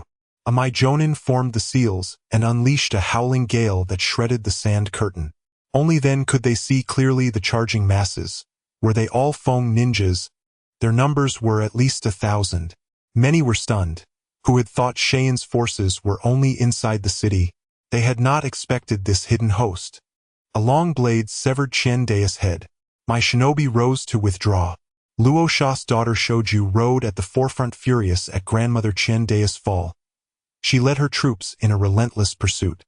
Those Feng ninjas who had survived saw the rising signal flare and felt hope rekindle. They slipped into the ruined walls and began ambushing isolated my patrols. The sudden counterstrike found my unprepared and cost them some men, though not grievously. The Uchiha battlefield commander ordered a regroup to meet the 1,000-strong force outside the city. In numbers, equipment, and strength, I held the advantage. Victory seemed inevitable. Shoju did not allow herself to be carried away. Her ostentatious pursuit had only been meant to buy time for the survivors within the city. Once Mai began to react, she wheeled her horse and fled. My commanders sent forces in pursuit. Ambushed along the way, they nevertheless cut down many foes until an order from the Fire Shadow recalled them. They watched as the Feng units slipped across the border into Tuji country. From the issuance of the war ultimatum to the annihilation of Shiin village had passed barely 5 days. In 5 days, a superpower had fallen. The world trembled, and Muis might spawn fresh fear. Fear breeds unity, the weak cluster together for warmth. Leiji country, sensing the gravity of events, halted its war with Shueiji country and promised aid to Yenin village. Even so, each state retained its own designs. Absolute unity was not yet achieved. This will not do, Heijua murmured to himself. After my seized Shiin village, it began distributing forces throughout Fengji country to assume control of its territories. The Mai populace, once skeptical, now praised the Fire Shadow's wisdom in the wake of this victory. Fengji country's map was vast. Mostly barren desert, yet beneath that sand lay oil, gold, and abundant minerals resources that perfectly fed Mui's technological armament. Mui's roster of shinobi, however, was not large enough to be spread thin across a whole nation. Progress toward absolute control was slow. The daimyo of Fengji country refused to acknowledge defeat, gathering remnants of his forces to fortify the capital and declaiming that Mui's actions would provoke the world. Outside Shiin village, and a handful of routed Feng ninjas regrouped. 10,000 allied shinobi were already on the march. Small vanguard units had infiltrated Fengji country to harass, gather intelligence, and assassinate isolated Mai squads. The vast numbers of ordinary civilians in Fengji country also posed a major obstacle to Mui's advance. Mui's forceful breach of the city was stalled at the harder task of consolidating control over Fengji territory. Seeing this, Shueiji and Leiji each stationed forces along Fire Country's borders, their intentions to strike becoming apparent. Spies poured into every corner of the Fire Country, eager to study the flying weapons and discover counters. "You have stepped too far, little girl. Let us see what you can do next," someone sneered. Zhao Mei Ming stabbed a dagger into the newspaper, piercing the printed beauty of Uchiha Yu. "No one can stand in my way." Uchiha Yu covered his lips with the back of his hand, a faint wry smile playing on his face, his eyes half-closed, pupils deep as an unfathomable sea. In the Land of Fire's capital, the 12 guardians, charged with protecting the daimyo, were slaughtered in a single night. The noble daimyo himself now writhed on the ground like a squirming maggot, utterly humiliated. Behind him stood Sakura, the princess of the Land of Fire, her pink hair cascading like spilled ink, her gaze laced with contempt. With a flick of her fingers, a shadow detached itself from the gloom and struck. The daimyo shattered beneath a single palm. The next day, an official proclamation spread through every street and alley. The daimyo of the Land of Fire had been assassinated by Iwagakure shinobi. All 300 souls within the daimyo's residence were slain. The perpetrators had been apprehended by Konoha reinforcements and would soon be executed at the public scaffold. Meanwhile, Princess Sakura of the Land of Fire, residing in Konoha, would ascend the throne as daimyo, bestowed the imperial title Jing Tianhuang, Ho Reverent Heaven Empress, by the Hokage himself. On the day of her coronation, dozens of IWA shinobi were publicly beheaded before a crowd of 10,000. Thereafter, the Empress addressed the common people of the Land of Fire. "When the nest collapses, where can an egg remain unbroken? Our land now burns on all 4 borders. This is the hour when every citizen must rise. Defend your home, safeguard your nation, and carve your name into history. This moment is yours." The people answered her call. Thousands enlisted, received rifles, underwent 3 days of training, then boarded military transports bound for the Land of Wind. Their first battlefield to eliminate all who resisted. Children and elders alike, if they defied the celestial mandate, were branded rebels and eradicated without mercy. As masses of civilians joined the ranks, the territory of the Land of Wind shrank daily. In the desert's crematoria rose like grim monoliths belching black smoke almost without cease. The world trembled. Wars had always been contests between shinobi villages. Konoha had now dragged ordinary citizens into the maelstrom, resurrecting the chaos of the Warring States era. No soul could stand apart. The massacres once exposed did not cease. They intensified. The civilian army of the Land of Fire burned with a fanaticism surpassing even that of shinobi. Each victory, each reward intoxicated them further. What began as orders devolved over a month of slaughter into unrestrained atrocity. To outsiders, the Land of Wind had become hell incarnate. Its sands haunted by gun-wielding demons walking upright. Iwagakure, cowed by Konoha's overwhelming firepower, hesitated to advance. And so did every other nation. Raza spent each day shuttling between courts, desperately seeking alliances. But those petty self-serving men refused to risk their entire fortunes while flames had yet to lick their own thresholds. "You will all regret this, sooner or later," Raza roared, rising from his seat, bloodshot eyes blazing, dark circles stark against his gaunt face. His interlocutor twisted his lips into a sneer, gazing at Raza, as one might regard a beaten, drowning dog. Indeed, what else was a Kazekage who had lost his village but a drowned cur? Many watched in amusement, convinced Konoha would sate its hunger once it swallowed the Land of Wind. They were grievously mistaken.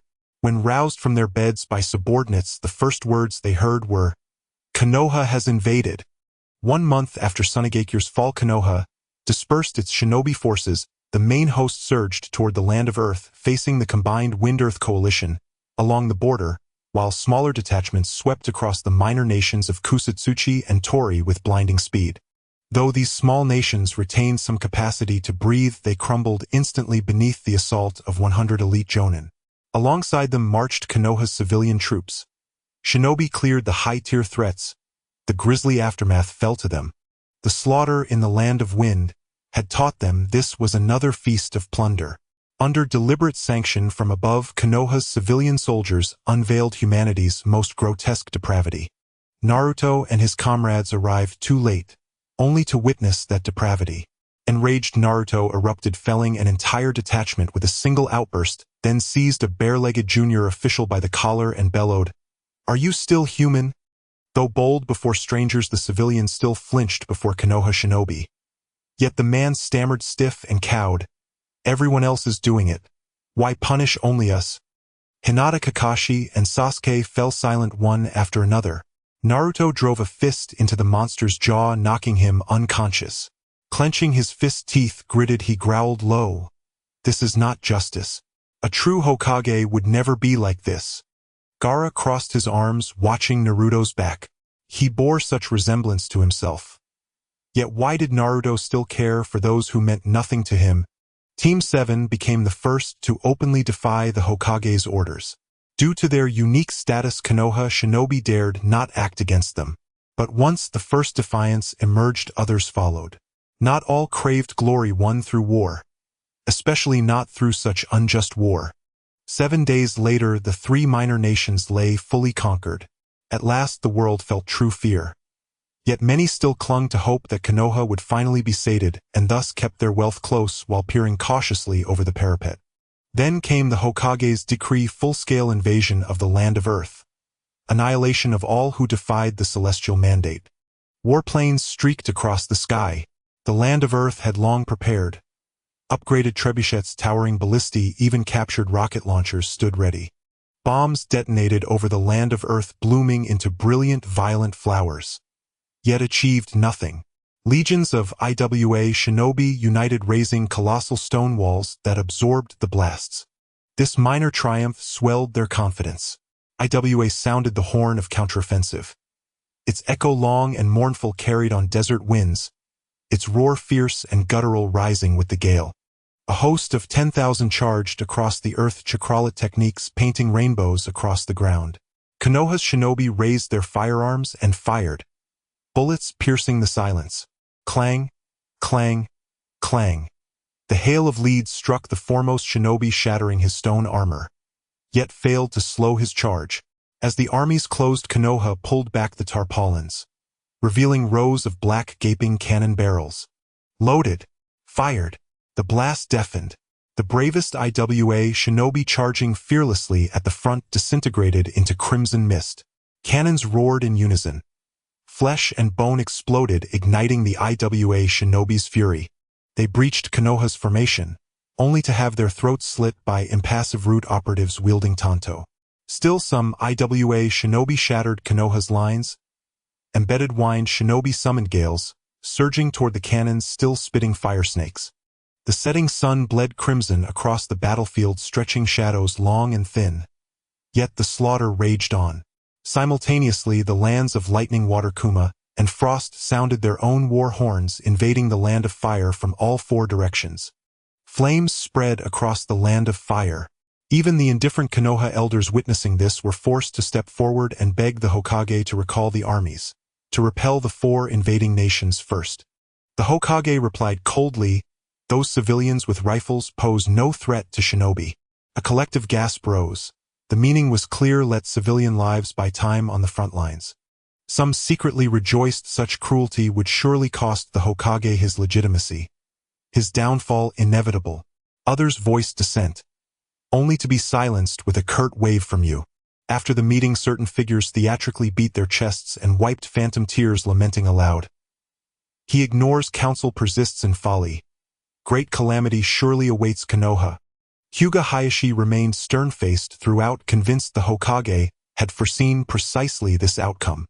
A blood-red moon hung low in the sky. Beneath its crimson glow, the clamor of battle intensified. Rasha strode across the corpses of Konoha shinobi and turned to shout, "Hold on just a little longer. They will withdraw any moment." Exhausted soldiers of the Fugan Alliance heard his cry and braced themselves once more. The ferocity of this clash had stunned both sides. 2/3 of Fugan's forces lay broken, while Konoha had lost only 1/3. Fugan awaited Konoha's retreat. News had reached them that 4 nations were invading Konoha. Meanwhile, Konoha itself waited for the Hokage's command, having already confirmed receipt of the intelligence. At last, an ink-dyed falcon descended in spiraling flight bearing a scroll. The Uchiha elder unrolled it, only to find not an order to withdraw but a directive to advance. Civilian militias guilty of excessive slaughter were reassigned to the rear front against the 4 invading nations, not to fight but to perish. Many could not fathom the Hokage's intent. Yet in that moment the Uchiha elder knew precisely what he must face. He raised his blood-smeared long sword high, his voice thundering across the smoke-choked battlefield. "By the mandate of heaven, crush the enemy. Warriors, follow me into the charge." Konoha shinobi roared in unison, discarding their firearms and drawing kunai and shuriken, their weapons of tradition. Hands dropped to their sides, backs bent low as they sprinted forward in wild, desperate haste. War reignited, more brutal than before. Forbidden techniques erupted, terrain shattered beneath cataclysmic force. Fugan buckled under relentless assault, retreating step by step. Familiar faces fell beside them. Faces stained with blood, frozen in silent sorrow, haunted by the unfulfilled longing to return home. What is the meaning of war? What then is the meaning of life? Sasuke trembled as he knelt amid the dead, lifting his hands before his eyes, already slick with the blood of enemies. "Stop! We must stop now. They're already fleeing." Naruto cried out, his arm gripped tightly by Kakashi, yet his head still turned toward the Uchiha elder, pleading aloud. The elder scoffed coldly, palm thrust forward, his crimson Sharingan, 3 tomo swirling like a windmill, bled ink-black tears from the corners of his eyes. Through searing pain he told Naruto, "You do not comprehend the Hokage's will. True peace shall be forged by our hands alone." 10,000 flower eye technique, soul command, summoning spirits from the underworld to reanimate the dead for battle. His fingers curled inward, and a shriek unearthly and alien coalesced across the land. Before astonished eyes, the fallen rose, snatched up weapons, and unleashed monstrous howls as they charged after the fleeing enemy. The elder closed his eyes, the strands of his hair whitening, further withering at the edges. "Once I believed the Uchiha clan was destined for obsolescence. A people defined by obsession and arrogance whose very pride rendered them unable to keep pace with the age. We were meant to fade. Yet from our ashes emerged an anomaly. Her pride towered above all else. To her all things under heaven were no more than weeds. She scorned kinship. She scorned life itself. For a time I even questioned whether she was human at all. That night she came to me. She revealed Itachi Uchiha's fate. And in her utter indifference to all existence I sensed a possibility perhaps within her lay the path forward for our clan. She succeeded, effortlessly toppling Hiruzen Sarutobi, rescuing the Uchiha from extinction's brink. That victory transformed our clan into her banner, her instrument of control over Konoha. With more tailed beasts secured, her grand design unfolded, inciting chaos across the world, forging terror weapons wieldable even by commoners. At first I could not grasp her motive. Did such transcendent disdain conceal ambition? Only now, just now, have I awakened to the truth. What truth? Naruto gasped, mouth agape. Ha ha ha ha. The elder threw back his head and laughed long and loud, then snapped his eyes open to fix Naruto with a piercing gaze. He pointed toward the battlefield. Look, those who have halted, those kneeling among the dead. They are pondering the meaning of life. They are questioning the purpose of this suffering. And now, they yearn for peace. Naruto's heart lurched. He turned and saw Sasuke first submerged in a pool of blood, his face twisted with anguish and uncertainty. Others mirrored him. Though their postures varied, their expressions were uncannily identical. She shoulders all sin alone. To awaken resistance through injustice, to kindle peace with blood, to unify resources through war, to cull humanity through slaughter. This is her will, and these eyes of mine awakened solely for her sake. For her will I shall charge until my final breath. Fresh corpses rose and shrieked like beasts lunging at living foes. Konoha's pursuit never ceased. Red stained the earth so deeply it drowned out the crimson moonlight. Kakashi released Naruto's arm and leaned silently against a carriage. Gaara lifted his gaze to the moon and said nothing. Hinata knelt, tears welling in her eyes, her voice fragile. Then, what fate awaits the moon? She shall be struck down by those who crave peace, falling as a demon sovereign. Yet I, old as I am, shall die before her. From the beginning she never belonged to this world. Her death is merely departure. The moon set, the sun rose, and the cries of battle ceased at dawn's first light. Of Fugin's 10th the Sandstrong alliance, fewer than 20 escaped. Reanimated corpses tilted their heads in unison and shrieked, a sound like lamentation, before collapsing once more. A pair of delicate bare feet touched the scarlet earth. Exhausted Konoha shinobi sank to one knee, weary bodies trembling, and bowed their heads in reverent unison. We greet the Hokagesima. Yet many remained silent, their expressions unreadable. A graceful hand waved gently, ruby lips parted softly, and her voice, quiet yet clear, resonated in every ear. You have labored well. From now on, leave it to me. All eyes lifted. Some standing, some seated, some still kneeling. Two colossal mechanical titans, each towering over 30 meters, surged past the moon's shoulders, wings of fire blazing behind them. To Konoha's east, legions of water country, shinobi methodically slaughtered armed civilians, when suddenly a colossal figure crashed through the earth. Gazing upward along its polished alloy plating, they beheld a titan. One man swallowed hard, fingers interlacing, preparing to test his jutsu against it. The mecha's fingers clenched. A laser coalesced into a radiant blade and swept forth.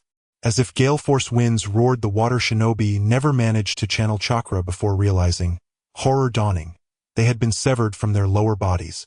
Felled alongside them were ancient trees spanning 10 miles ahead, all cleaved cleanly at the waist. The mecha's power source was photon matter, far surpassing nuclear energy. Born from trillions upon trillions of photons splitting in controlled thermonuclear detonations, it rendered carbon-based life utterly incapable of survival. Flame-like photon wings unfurled, and the mecha soared toward its next target. From the soil nearby, a pale, white-skinned aberration emerged, tilting its head as it studied the bisected water shinobi, pondering whether they might serve as nourishment. This scene, too, was witnessed by Black Zetsu. Black Zetsu clenched his fists, whispering through gritted teeth, What is that thing? A crimson earth stretches beneath a sky veiled in drifting black smoke. Corpses are carried one by one into roaring pyres. The great fire burns until sunset. Its ashen remains scattered like pale snow into the soil. After half a day's rest, the Konoha shinobi regained their strength and marched silently toward Iwagakure, unimpeded all the way, until they reached the village's outskirts where terrified civilians huddled along the roadside. Lifting their eyes, they saw the towering walls of Iwagakure breached by two colossal holes. Within stood two imposing mechs, their massive feet stained with fresh blood. Countless Iwa shinobi lay dead there, including Kuratsuchi, the newly appointed Tsuchikage, a young woman of slight stature. She lay at Yu's feet, her expression frozen in defiant resolve, a purplish ligature mark circling her throat. Strangled to death. The five-tails Jinchuriki also perished there. The tailed beast was absorbed into the demonic blade. Rashi had fled earlier, and thus survived. The Konoha shinobi gazed upon the mechs bathed in the dying light of dusk. Sunlight pierced the gaps between armored plates, falling upon the face of the woman standing atop, one of breathtaking, almost divine beauty. Yet this vision was marred by the crimson river flowing beneath her and the grotesque remains strewn across the ground. Another wave of Konoha civilian soldiers was dispatched to the land of Earth. They began administering this barren nation, just as before, crushing resistance without hesitation. Hinata quietly slipped away from the formation, drawing near you, then halted at a distance, trembling with quiet fear, too hesitant to approach further. You noticed the small figure and moved toward her, gently ruffling Hinata's hair as she murmured, "Hinata has worked so hard. I've seen every one of your deeds." Hinata parted her lips as if to speak, but no words emerged. Only after you departed did she realize it, whirling around in search, only to find the figure already gone. The two mechs ascended into the sky, dispatched to reinforce a third. At the borderlands of the Land of Fire, within a temporary rakeage encampment, the eight-tails Gyuki clashed with a mech, a monstrous hybrid, bovine head crowned with 8 octopus-like limbs. Gyuki possessed unmatched close combat prowess among all tailed beasts. Forged from specialized alloys, the mech bore deep impact craters from Gyuki's fists. Yet 3 of the beast's tails had been severed. Gyuki launched himself skyward, spewing dense ink to blind the mech. Then 5 tails lashed forward with cataclysmic force, hurling the machine backwards several meters. Inside the cockpit, the Byakugan operator's entire skeleton shattered under the blow. The mech's outer plating buckled inward, while Gyuki's nostrils vented white steam. Enraged, he ripped open the dented armor with his remaining tails, exposing a tangled web of gleaming cables beneath. Confused and enraged, he coiled his tail and pounded relentlessly, until the mech's optics dimmed and arcs of electric sparks erupted across its frame. Just as he prepared to revert to human form, 2 more identical mechs dove from the heavens, one striking left, the other right, blasting straight into Gyuki's face. The colossal 8 tails spun midair like a top, 2.5 revolutions, before crashing headlong into a mountainside. One mech popped open its chest panel, gathering ambient light into a searing focal point. Gyuki's body erupted in gooseflesh, the intensifying beam radiating imminent absolute annihilation. The second mech intercepted the firing sequence. It knew tailed beasts were to be captured alive. Even Gyuki would not survive a photonic energy beam that transcended the very hierarchy of life. Gyuki staggered forth from the shattered cliffside, roaring. A sound swallowed instantly as both mechs unfurled radiant wings and struck him down at speeds beyond mortal perception, landing simultaneous thunderous blows to his abdomen. Staggering from the impact, Gyuki vomited thick plumes of white vapor. Before he could react, another mech slammed into his back. "They're not the same as that first one. Surrender, Gyuki. You'll die." His voice trembled in the beast's pupils. Another punch landed across his muzzle. Wings blazing with incandescent light, the mechs moved at relativistic velocity, leaving only twin streaks of luminance orbiting Gyuki in the eyes of onlookers. "Gyuki!" His Jinchuriki screamed inwardly. But Gyuki, stubborn as oxen, would rather perish than yield. "Gyuki!" The cry died midair as he was hurled into the mountain once more. His breath still caught in his throat when a mech materialized beside him, seized his neck, and drove forward like a living drill, boring a violent tunnel straight through the mountain's heart. In the next instant, the entire mountain collapsed. Amidst the avalanche of rubble, Gyuki was forcibly reverted to human form, leaving his Jinchuriki sprawled over shattered stone, coughing torrents of blood. NBU operatives shimmered into existence, struck the near-lifeless Jinchuriki unconscious, and vanished with him slung over a shoulder.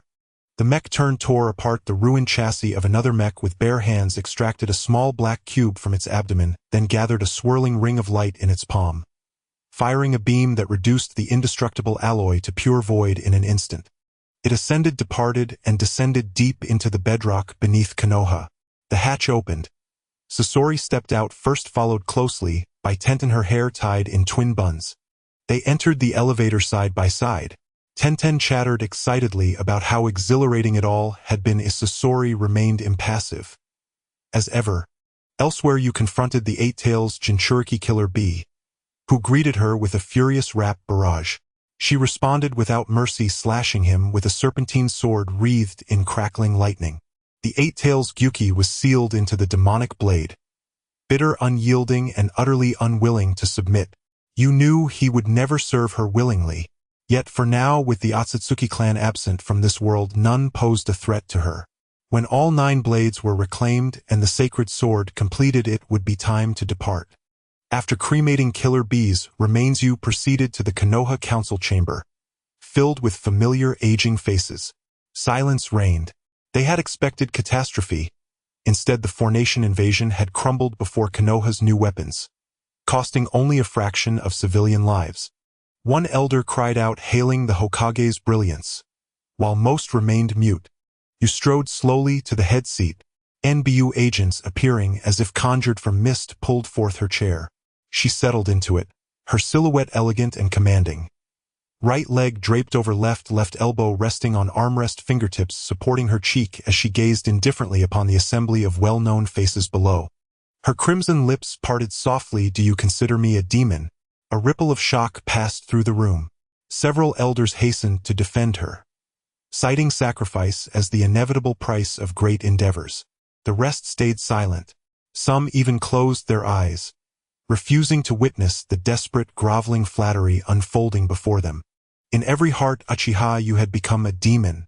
In mere months, the death toll she had wrought surpassed all historical records. Even the Warring States era with its endless bloodshed had never birthed such unrelenting carnage. The defining trait separating humanity from beasts lies in the depth and complexity of emotion, especially empathy stirred by witnessing suffering and loss. Some may call such compassion weakness. But tell me, could you remain unmoved watching a silver-haired grandmother clutch the mangled bodies of her children and grandchildren amid ruins? Could you turn away from starving orphans collapsing in wastelands? Or stand cold before the corpse of a beloved drowned in their own blood? Such horrors unfolded daily under Konoha's war. Her chilling detachment, her utter disregard for human life, bred only terror among survivors. Who could say whose throat her blade might sever next? Uchiha, you had lost the hearts of the people. Am I a demon? You asked the assembled ninjas. Time stretched on, and Yu's posture never changed to his half-smile, and indifferent gaze sent a chill through the hearts of those gathered. It is about time to cease, Niliang Lugio said. Lord Hokage, the territories of the Wind and Earth nations are no small prize. For our land of fire to swallow them would already be a strain. Call for a halt to the war. Niliang Lugio raised his hand to speak. The crowd turned a wary gaze and inwardly hailed him as brave. You said nothing. An umbu wearing a cat-faced mask from behind rebuked aloud. The age of chaos has not yet ended. Destiny remains unfinished. How can it end now? Our Lord is entrusted by heaven. He must honor heaven's decree, unify this age, and forge a genuine era of peace, the umbu declared. Niliang Lugio scoffed. His derisive laugh cut the umbu short and made the onlookers hold their breath. Niliang Lugio had fallen into a 7-month coma after the mission to capture Daetongmu Ishur. Upon waking, he had lost any chance of returning as a ninja. Now a mere mortal, he was the only one bold enough to stand and speak. The umbu, stung by the sneer, grew harsh. What do you mean? Will you defy destiny? He snapped. If the Hokage does not stop this war, my Niliang clan will all lay down our arms and return to the fields.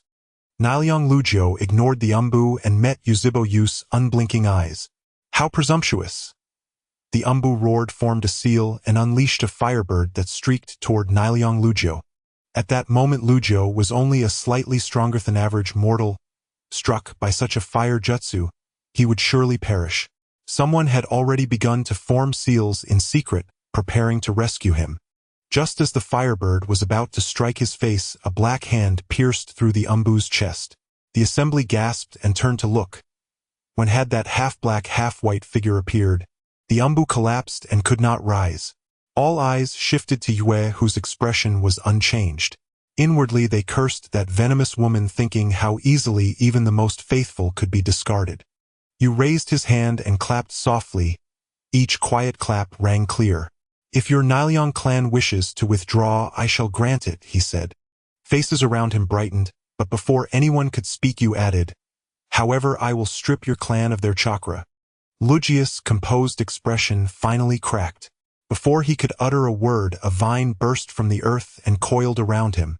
Everyone present felt his chakra being plundered. A cold dread seeped down to their feet. At the same time, Niliong clan shinobi, scattered across the lands, found themselves wrapped in vines that sprang from an uncanny demonic effigy. The chill spread, cold sweat beaded on brows. They watched Niliong Lu Wan slump to the ground. His breath was faint. He lived, but no one could perceive the flow of chakra within him anymore. Heijue sank into the earth and vanished. You continued addressing them. "Tell the world. 7 days from now Mai will strike the 5 nations of Long Shuang, Tiantai, and Lei. No surrender will be accepted. Let them prepare to be annihilated." Heads bowed in acquiescence. After the meeting, Mui's declaration of war swept through every corner like a hurricane. War was declared against the 5 nations, among them the mighty realms of Lei and Tai. In former times people might have smiled and scoffed, but with the precedents set against the wind and earth nations, no one found anything to laugh at now. Mui's instruments of war shattered all expectation. Full-scale aerial bombardments, titans moving near the speed of light, and perhaps even more terrible devices lay in wait. Fear gripped them and they clustered together. Within 3 days, the nations of Lei, Tai, and Shui led a pact of 7 lesser powers to form the Extermination Alliance. That day Yuzibo Yu was branded by the masses as the child of a demon, a tyrant, and other foul epithets.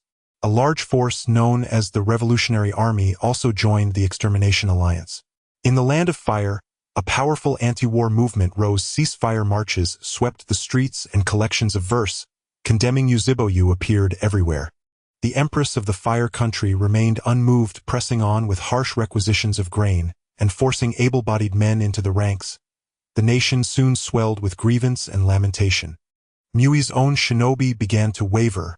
After the Niliong clan were stripped of their chakra, many started to question the Hokage's orders, and some even refused to follow them. "Are you truly going to stand against the entire world?" Maui Shien pleaded, a note of supplication in her voice.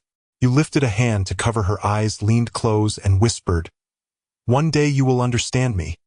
Hidden from the mundane world on Myomushin, Zilai conversed with the great toad sage. Zilai asked, "Is the one of prophecy Yuzibo Yu?"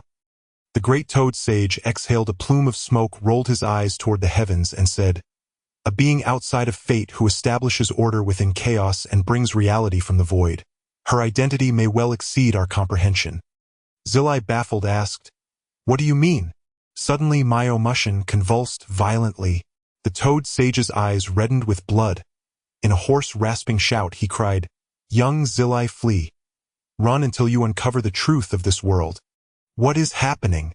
Zilai turned to the trembling mountain and called, "Run!" The toad sage screamed with a voice torn raw. As he watched in horror, the toad sage's body began to rot. A vast, fetid black serpent crawled from the sage's mouth. Zilai's hands trembled as he formed seals, only to find he could not command his own chakra. He staggered back 2 steps, forcing himself to stare at the serpent's cold, unblinking eyes. The great snake paid him no heed. Zilai, drenched in cold sweat, fled from the stone hut and froze in the open air. Myomushin, still quivering, was now encircled by a colossal ink-black serpent, and every toad he could see had fallen into grotesque rot. "What on earth is happening?" Zilai screamed in terror as he ran toward his friend's stone peak. There the toad that had once secured his renown lay, a putrid skeleton, its body crawling with countless small snakes. Zillai backed away until his spine struck something solid. Turning his head, he saw a gargantuan black serpent open an abyssal maw lined with human arms and swallow him whole. He snapped awake in a panic soaked in sweat, screaming and gasping as he scanned his surroundings. The great toad sage exhaled smoke slowly from his mouth and said, "You saw it, did you not?" Zillai, still trembling, nodded numbly. "Then what was it?" he asked hurriedly. "It was the future, Zillai. The future has already changed. Take this and flee, seek out the cause of this world's birth. They are coming," the toad sage warned. The great toad sage hurled a water flask to him. Within it 3 tadpoles swam restless and pale. No sooner had Zillai gripped the flask than Myo Mushin convulsed anew. Earth and rock groaned as the toad sage's cheeks began to slough into rot, and Zillai could see black scales moving beneath his flesh. Under Zillai's terrified gaze, the great toad sage used sage arts to send him away. In an unnamed town, Zillai shivered and dropped to the ground. A procession of protesters bearing placards filed past, casting odd, scrutinizing looks at him. Behind him, a hulking, blonde, ferocious woman gripped a slimy slug and roared, "What? Shigwalin is gone." The world was undergoing an unpredictable, cataclysmic transformation. Tsuki remained utterly unaware. Beneath the moonlight she sat curled up, lost in silent contemplation. Her memory shackles had begun to loosen after acquiring the 8 tails and 5 tails. This world was her own creation, yet its people were undeniably real. The 9-tailed beasts were keys she had forged for herself. The very keys meant to awaken her. Once all were gathered, she would awaken to confront her deepest fear, while this world continued unfolding under her sovereign will. So, have I truly become a demon? A crow spread its wings and vanished into the night. Beneath the lingering moonshadow remained only a woman, knees drawn close, staring blankly into the void. Moonlight spilled softly upon the stream. Sasuke crouched by the riverbank, gazing entranced at his reflection. Not yearning but pondering, what is the meaning of life? A ripple trembled across the water's surface. Then a kunai sliced the air with a sharp whistle. Sasuke tilted his head just in time. Without a sound, a figure materialized upon the stream. Uchiha Itachi, the man he had longed for day and night. They locked eyes. No words exchanged. Then, as one, they surged forward. Their swords clashed, sparks erupting like scattered stars. Each struck with a palm strike, recoiled, and charged again without pause. After several probing exchanges, Sasuke activated his newly awakened 3-tomo Sharingan. Itachi did likewise. In the instant their crimson eyes met, both vanished. Only the metallic chime of clashing weapons echoed across the river. Fire release, great fire dragon technique. A roaring fire dragon shattered the midnight silence. Beyond the billowing white mist, Sasuke's 2 fingers still rested at his lips. 2 kunai shot from the mist. Midair they split into dozens each, sealing off one of Sasuke's escape routes. This was the Uchiha kunai technique. Familiar, precise, and inescapable. Sasuke seized the incoming kunai in both hands, swinging with blinding speed. Every blade deflected in a whirlwind of afterimages. Then a fireball hurtled toward him. His pupils whirled. He leapt backward across the water's surface, hands weaving seals midair, and unleashed his own great fireball technique. The fireballs collided. Explosive force erupted.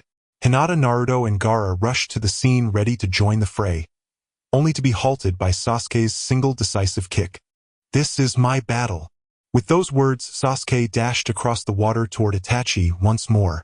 Their pace was blistering. Genjutsu, ninjutsu, and taijutsu flowed, seamlessly mirroring one another. Hinata covered her mouth, whispering in, "How incredibly strong." Gaara crossed his arms, voice cool and detached.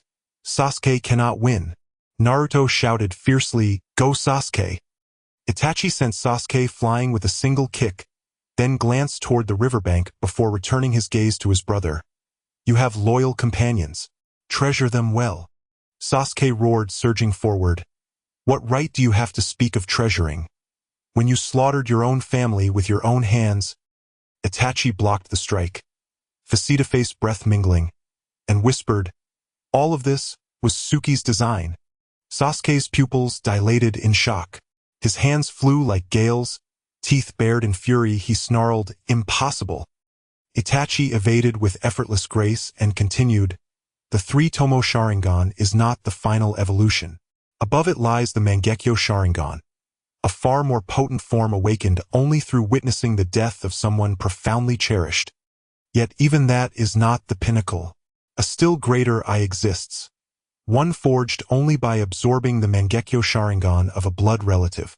This ultimate form is called the Eternal Mangekyo Sharingan, an I unburdened by limitation free to wield its power without restraint." Sasuke leapt back, eyes cold and unwavering as he stared at Itachi. Itachi closed his eyes, then opened them anew. The three tomo had transformed into shuriken-shaped patterns. He spoke on, "Tsuki foresaw everything. She could have stopped me. I need never have left the brother I loved most." Sasuke's pupils trembled violently. He bellowed raw with rage. "What good is this now? You still murdered our parents." "No, Sasuke. Tsuki orchestrated this so you would hate me, so you would kill me yourself or I would kill you. Only then, after we took each other's eyes, would the eternal eyes awaken, and she would seize them, forging an eye stronger still." Sasuke instinctively stepped back half a pace, eyes quaking as he screamed, "Impossible!" A cruel smile curled Itachi's lips. He laughed, wild, unrestrained, as he declared, voice laced with mockery, "Sasuke, you are too weak. You still lack those eyes. I am disappointed, so I came to help you. Once I claim your eyes, I will slay that woman." The moment those words fell, Sasuke found himself encircled by black flames. Whirling around, he saw Gaara already struck down unconscious on the bank, and Naruto trapped deep within an illusion, and Hinata, frail, trembling, in Itachi's grip, lifted high by the throat. "Sasuke, I've watched you closely. This woman, she's the one you love, isn't she?" Itachi roared, laughter ringing as he tightened his grip. Hinata's legs kicked helplessly in the air. Sasuke shouted, "Let her go. I don't love that useless girl. Then let us test that claim." Itachi drew a kunai with his left hand, and drove it without hesitation into Hinata's right arm. Hinata cried out in agony. Sasuke's pupils convulsed, his voice cracked with impotent fury. Itachi raised his hand again, this time aiming for her left arm. This time Hinata bore the pain in silence. Lips clenched, tears streaming down her cheeks as she gazed blurred into the ring of black flame where Sasuke stood. Sasuke understood she refused to become his weakness. Itachi's lips curved upward once more, and he struck again, this time driving the kunai into Hinata's abdomen. Her head snapped back, teeth piercing her lip, but no scream escaped her throat. "Stop! Stop! I command you to stop!" Sasuke thrust his hand into the black flames, agony searing his soul, wrenching a shriek from his lungs. The black fire crawled up his arm, burning with unbearable torment. So fierce he could barely stand, let alone break free. Yet his gaze remained fixed on Hinata, the timid girl who always trailed behind him, the fragile one who dared not raise her voice, now enduring unspeakable suffering for his sake. Itachi's eyes remained glacial. He let the black fire consume half of Sasuke's body, then raised his kunai once more. It pierced Hinata's chest, bursting forth from her back in a spray of crimson, before withdrawing dripping scarlet droplets. Itachi dropped Hinata's near-lifeless form and turned towards Sasuke. Yet even then Hinata reached out, her bloodied hands gripping his thigh, crimson spilling endlessly from her lips. "Always, always, Sasuke-kun has protected me. This time, it is my turn to protect him." Her voice was faint, her vision dissolving into haze, but her fingers held fast, refusing to let go. Itachi drew the straight sword from his back and brought it down expressionless toward Hinata's neck. At the instant the blade touched her skin, a hand seized it, firm, unyielding. Simultaneously, a black flame sword pierced Itachi's chest. Itachi smiled, gentle, serene, his eyes warm with quiet affection. Opposite him, Sasuke's Mangekyo Sharingan burned with murderous crimson light. In that final decisive moment, Sasuke had awakened the Mangekyo and mastered the black flames of Amaterasu, enabling his reversal and triumph. Itachi raised a hand, placing it tenderly atop Sasuke's head. "Sasuke, beware of Tsuki. Hinata was placed beside you by her design, to compel me to do exactly this." His lifeless hand slipped from Sasuke's hair, and his body collapsed. Sasuke looked down once, then swept Hinata into his arms and sprinted back to base. The medics told him the attacker was highly skilled. These wounds appear horrific, yet everyone avoids vital organs. She's lost blood, but she'll survive. He never intended to kill her. Sasuke clenched his fists jaw tight, then roared into the night, Uchiha Tsuki. 5 days before the final war began, rain poured from the sky. Sasuke stepped lightly across raindrops as he returned to Konoha seeking Tsuki, who sat at ease beneath the downpour sipping tea. He drew his sword and demanded whether Itachi's words were true. Tsuki rested her cheek on one hand, gazing askance at him with languid composure. "Indeed," she murmured, "I ordered him to kill Hinata, to force your awakening of the Mangekyo Sharingan. Then, you intend to take my eyes now?" Sasuke demanded coldly. A faint curved smile lifted Tsuki's lips. "Yes, indeed." Sasuke spoke no more. He lunged forward, blade aimed unerringly at Tsuki's brow. She did not move. Yet at the instant the tip neared her skin, a thunderous beast roar hurled Sasuke backward through the air. A colossal turtle specter materialized before Tsuki. This rain-soaked earth was its domain. Sasuke activated his Mangekyo Sharingan directly against the Three-Tails Phantom, and his eyes bore the black flames of Amaterasu along with the rare ability to reshape its form. Confronted by the undying black inferno, the Three-Tails raised the grayish-white gem embedded in its forehead. It pulsed with a silvery radiance, conjuring a crystalline shield beside it. Amaterasu's fire raged upon its surface but could not breach it. Sasuke had already fused Itachi's eyes, granting him the eternal Mangekyo Sharingan, free of side effects. Yet even this power proved insufficient against an enhanced tailed beast. Another spectral tailed beast emerged. Pure white in hue, the five tails moved a fusion of horse and dolphin. Like the three tails, it bore a pristine white gem upon its brow. That gem was the demon blade itself. The blade's true form only realized when fused with a tailed beast, and once fused, the beast inherited the blade's innate powers. Sasuke could still stand against the three tails, but with the five tails added to the fray, he faltered. Within mere minutes of combat, his body was lacerated, blood streaming freely. He became a figure drenched in crimson. Sasuke lifted his gaze towards Tsuki, still smiling serenely, and at last understood she had never truly regarded him as family, and so he would hold nothing back. Violet-black chakra erupted from his body, surging into the heavens to coalesce into a colossal skeletal giant. Black flames climbed its frame, forging an incandescent armor of living fire. This was the ultimate ocular technique of the Sharingan, the Susanoo. Clad in blazing armor, the giant gripped a sword forged from Amaterasu's black flame and unleashed a roar that shook Konoha to its foundations. The ANBU could no longer remain hidden. They leapt instantly to the Hokage's side, forming a protective ring. The five tails shot forward like a streaking blade. Its speed, amplified by the gem, rendered it invisible to the naked eye. Yet even this devastating impact merely dented the Susanoo's ribcage, a wound repaired by Sasuke within moments. The Susanoo seized the five tails' horns and slammed it to the ground. The three tails unleashed a torrential water jet, only for the black flame sword to vaporize it midair. Simultaneously, the blade struck the crystalline shield, and with a shuddering crack, the seemingly indestructible barrier splintered. At that moment, a third tailed beast specter slowly manifested. All present felt it. An overwhelming searing chakra crimson as wildfire, towering 100 jong high, nine tails lashing wildly in the storm. The nine tails, the most oppressive of all tailed beasts. The nine tails swiped downward with a claw. The Susanoo raised its arm to block. From within its torso, 2 additional heads and 4 arms burst forth, each wielding weapons of distinct forms, striking the charging five tails. The five tails was hurled backward, crushing an entire building beneath it. The nine tails' crimson forehead gem blazed like lightning, firing a beam so intense it pierced straight through the Susanoo's formidable armor, and pierced Sasuke's right arm, unleashing a torrent of blood. Its 9 tails unfurled across the sky, each gathering a pitch-black tailed beast ball. 9 tailed beast balls launched simultaneously, each detonating with the force of a small nuclear blast. Had the three tails not deployed its shield in time, Konoha would have been utterly obliterated. At the very instant the explosion roared, 7 ANBU operatives near Tsuki suddenly turned on her, launching a barrage of jutsu.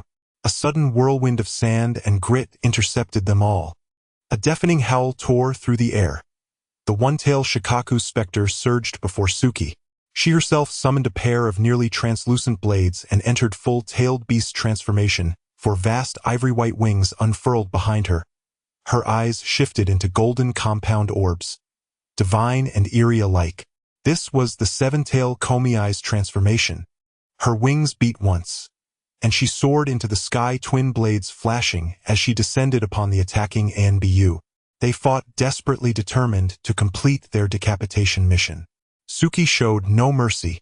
She summoned the six tails, and with the one tail and herself the 7 assailants lasted only moments. 5 fell instantly. The remaining 2 exchanged a glance, and one transformed into the 2 tails Matatabi, the blue-flamed cat demon, charging headlong into sacrifice. The 2 tails' suicidal assault was effortlessly crushed by the 1 tail Shikaku. The last survivor unleashed a combined boil release and lava release technique to force Tsuki back, then seized the battered Sasuke, who lay pinned beneath the 9 tails' might, and fled Konoha. The 9 tails teleported to intercept, but was instantly overwhelmed by over 100 shadow clones. By the time it dispelled them, the pair had vanished beyond pursuit.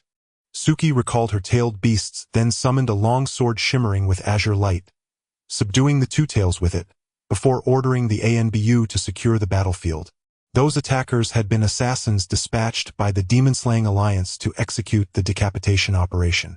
Their failure cost them dearly.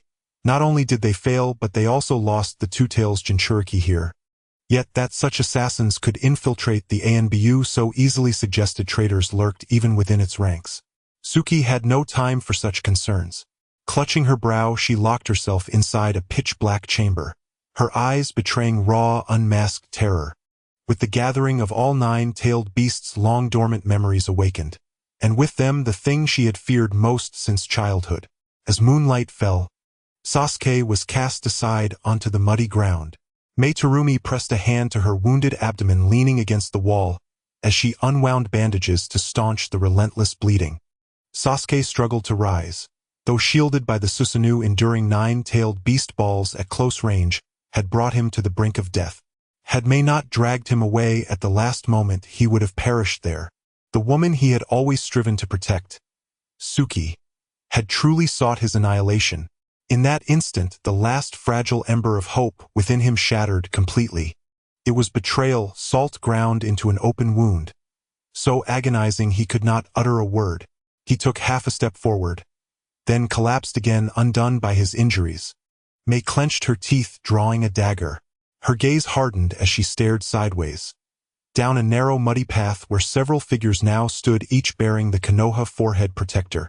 A pursuit squad, Mei guessed, bitterly unwilling to accept defeat. A burly man glanced briefly at Mei, then strode toward Sasuke, dropping to one knee before him. "Young master of the Uchiha clan," he whispered, "lead us in rebellion against Tsuki Uchiha's dark rule, and restore peace to this village." An Uchiha shinobi. Mei's astonishment flared into silent elation. Indeed, Tsuki Uchiha's ruthless conquest had alienated even her own clan. Some among the Uchiha now sought to stop her. "Get out!" Sasuke spat, voice ice-cold. The Uchiha shinobi remained motionless, still kneeling. Others who had arrived with him likewise knelt, one after another, among them not only Uchiha but members of other clans as well. Sasuke ground his teeth. If he could move, he would strike without hesitation. He loathed such treachery. "Sasuke, Tsuki is wrong. Peace need not be forged solely through such means." Sasuke shifted his gaze toward the voice, and saw Naruto. Behind him stood 2 legendary figures known only from history scrolls: Tsunade, granddaughter of the first Hokage, and Jiraiya, the Toad Sage. Naruto continued, "We need your strength, and your name. We need you to awaken the Uchiha's yearning for peace, to unite every Konoha shinobi who still believes in harmony, and together stop Tsuki." Suddenly Sasuke threw back his head and laughed, a wild hollow sound. His eyes flashed with feral light. "Fine," he said, but he did not agree for peace.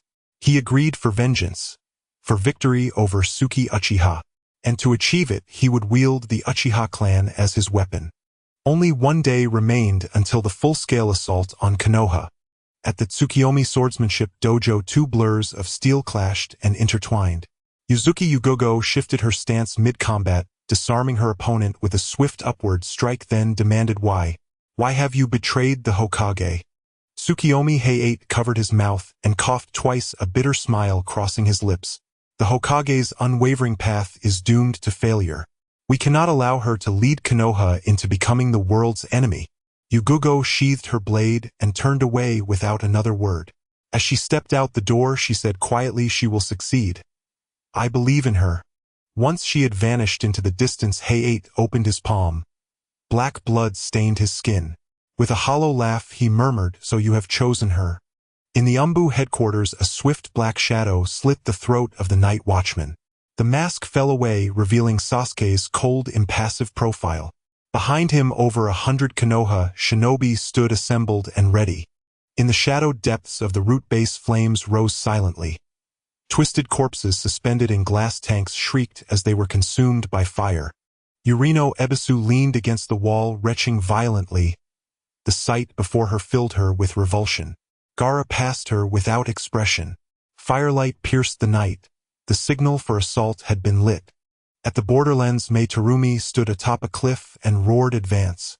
10,000 allied troops surged across the frontier into the land of fire. Watchtowers along the way opened their gates willingly, their sentinels exchanging silent glances with the invaders before joining their ranks. The few remaining loyal strongholds were swiftly overwhelmed by jutsu. The coalition advanced like a razor-sharp blade, straight through the heart of the land of fire, straight to Konoha's outer walls. It was only then that Konoha realized the danger. Alarms wailed. Civilians fled into underground shelters. Only after the evacuation was complete did Sasuke cleave open Konoha's main gate with a single stroke. The gates stood wide open. Enemy forces flooded in. Resistors fell under coordinated strikes from elite shinobi. Flames spread unchecked, battle cries echoed down every street. Some terrified civilians fled to the Hokage Tower, pleading for the Hokage to recall Konoha's forces, only to find her utterly vanished. In the dust-choked desert, an Uchiha elder gazed toward Konoha and sank deeply to his knees. Behind him stood every loyal Konoha shinobi sworn to the Hokage, unwavering, resolute, obeying her command, "Hold this ground." Yugogo evaded a lethal strike, only to be ambushed by an Earth-style user who slashed her shoulder. She retaliated with a sharp counterstroke, forcing him back, then sprinted toward the Hokage Tower.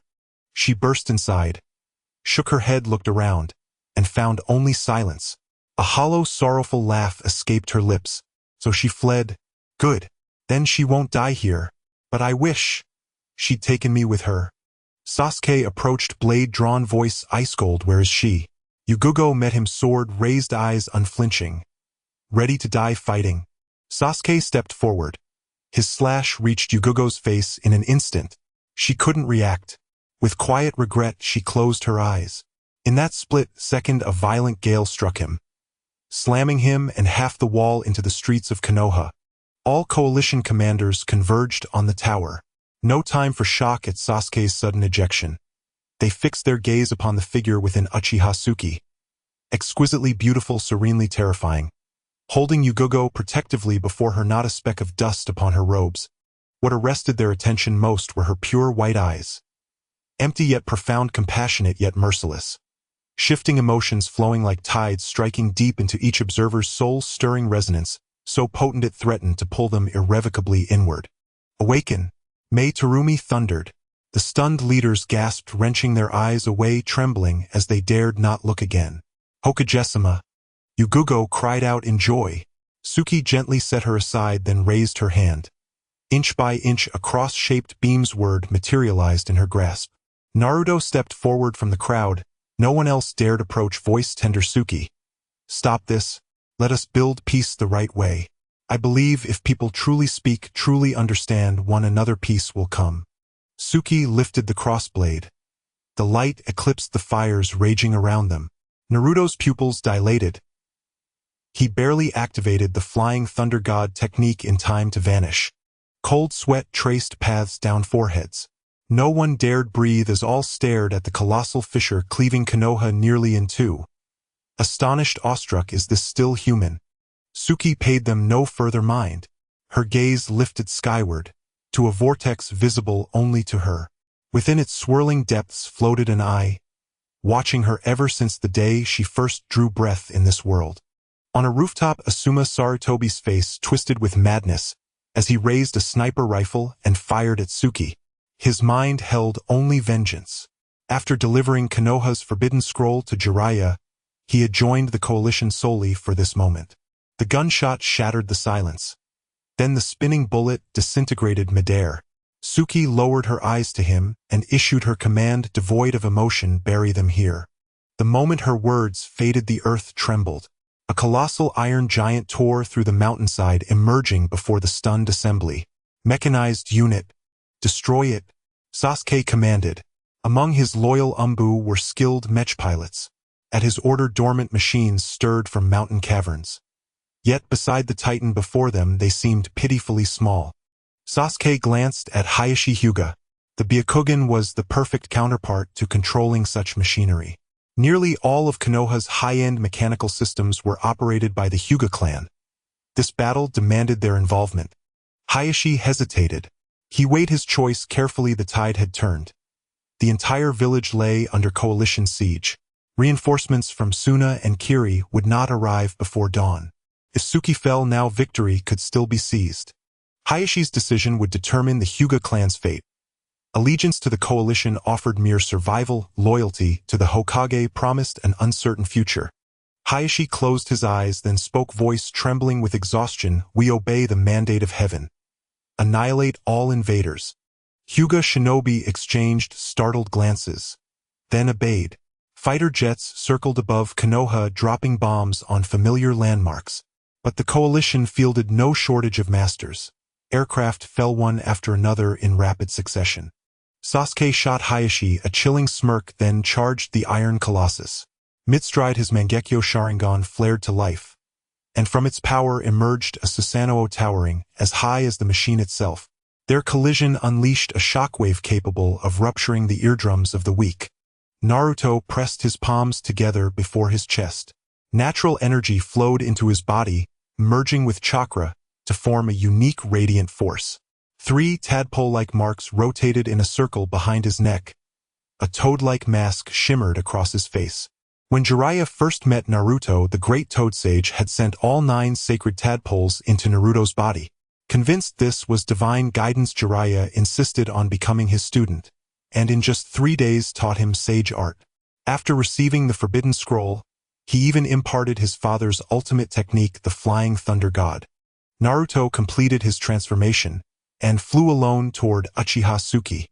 His speed left trails of afterimages. Fists clenched, he remembered their first meeting, when he was still the despised Ninetails vessel shunned by the village, and she was the only one brave enough to approach him. Then thrashed him soundly, leaving behind a vow, "Let's fight again next year."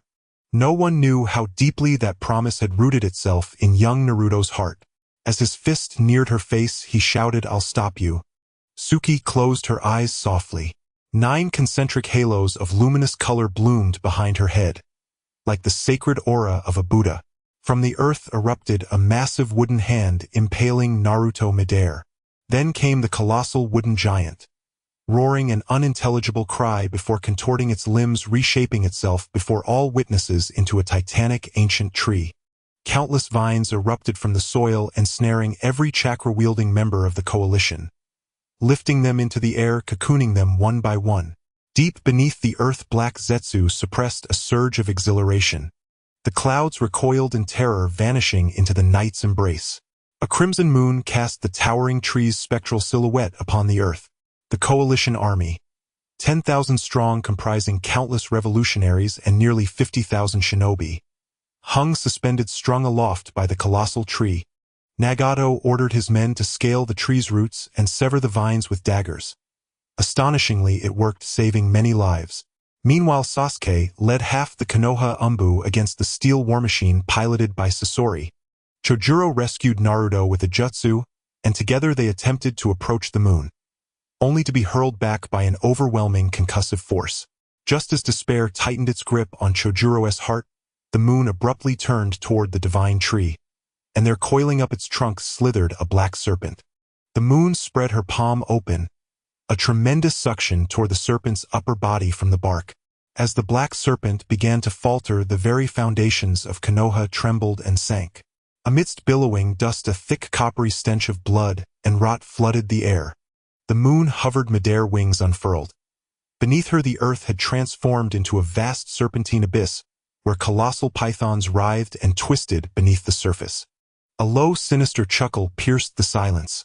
Countless serpents surged together like a living tide, coalescing into a kilometer-long leviathan. It reared its massive head, revealing a grotesque, swollen human face grafted onto its throat. That face appeared stitched from two visages fused as one, 3 eyes, 2 mouths. Nauseating, warped.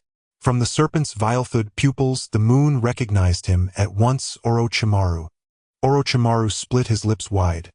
The crimson tongue, slick with saliva, swayed unnervingly in the air, while a chilling, mocking laugh issued from the other mouth. "Devour it. Attain the perfect vessel," declared one mouth. "Long time no see, Hokage-sama," murmured the other. The moon gazed upon the abomination with her pale, all-seeing eyes. Even without thought, she deduced Orochimaru had fused himself with Otsutsuki Ishiki, and likely acquired the Sage of Snake's body as well, for mortal flesh could never withstand the Otsutsuki's power. "At first I truly hoped you'd surprise me with something new. Now you disgust me." She leveled her crossblade at Orochimaru. Countless points of light ignited around her, then fell like a torrential rain, each capable of rending the serpent's flesh asunder. The kilometer-long serpent shrieked in agony, torn repeatedly apart by the radiant downpour. Chojuro collapsed to her knees, hope extinguished. Such power was utterly unconquerable. Naruto clenched his fists. A flicker of doubt stirred within the moon. Why had Orochimaru not perished? Even his screams had curdled into perverse delight. Each luminous point lacerated the serpent's body, but the wounds sealed instantly, healing faster than they could be inflicted. Orochimaru's cries of pain gradually twisted into a bone-chilling, ecstatic euphoria. "It is futile. I have ascended to godhood, immortal, indestructible," he shrieked, rapturous. "Join me, merge with me, then devour more Otsutsuki. Become the sole divine sovereign of this world." Ku. Both distorted faces contorted into unspeakable madness. Their venomous laughter sent icy dread slithering through every soul. The Leviathan swung its head toward the moon and roared. Its maw gaped wide, and from that abyss poured fragmented limbs, still warm, still wailing. They convulsed, converged, and solidified into a colossal crimson blade, its edge bristling with grasping, struggling arms. The serpent seized the hilt in its jaws and slashed upward. The moon saw only the air beneath her feet splitting open. Then in an instant a blood-red arc cleaved past her side. Pain followed, sharp, searing. She looked down, her left arm was severed. Crimson energy churned at the wound, spreading the injury relentlessly. Orochimaru shrieked again, piercing and shrill. Through the storm of light he coiled and launched himself skyward. His monstrous maw yawning wide, reeking of decay, poised to swallow the moon whole. Sasori broke free from Sasuke's assault, unfurled radiant wings, and shot toward the serpent. To onlookers, even the mountainous, awe-inspiring war machine seemed dwarfed beside half its titanic body. His light blade charged to full intensity, then struck true at the serpent's vital spot, the 7th rib. Orochimaru felt the searing agony, but did not halt. His maw loomed ever closer. Only then did the moon seem to awaken. She crossed her blade before her, flooding it with boundless chakra until a blinding prismatic barrier erupted into being.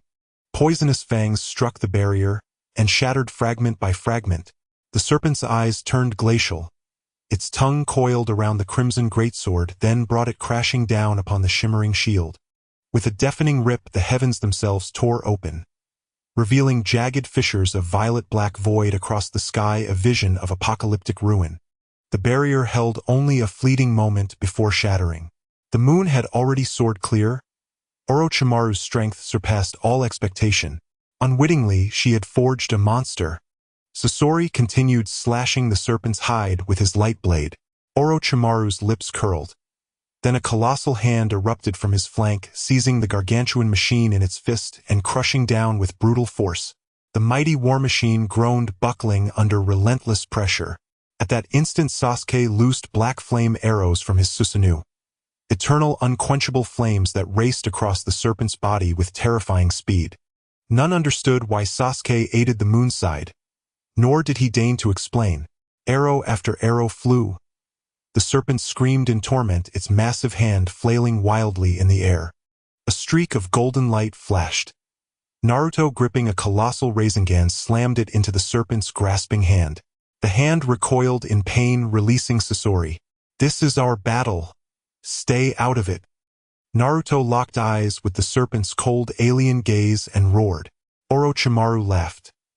His kilometer-long body now wreathed in black flame, a denizen risen from the deepest hells. Seizing the moment, the moon shot toward the divine tree. The Ten Tails manifested form. The divine tree absorbed all spiritual energy from the planet to nourish itself, to bloom, to bear fruit. The moon intended to consume that fruit, ascend as an Otsutsuki master the six paths power, and thereby grasp the faintest sliver of hope to escape her own dread. The dead journeyed to the netherworld, their spiritual energy returned to nature. The massacres in Wind and Earth nations were but catalysts, preparations long in the making. Having recently absorbed countless shinobi, the divine tree neared full maturity, and guarding its canopy, a nameless black serpent reared its head, hissing defiantly as the moon drew near. Orochimaru ignored Sasuke's group, entirely surging toward the divine tree, black flames trailing behind him. Naruto and Sasuke moved as one, launching simultaneous attacks to intercept the serpent's path. The serpent inverted, its great sword tip pointed downward.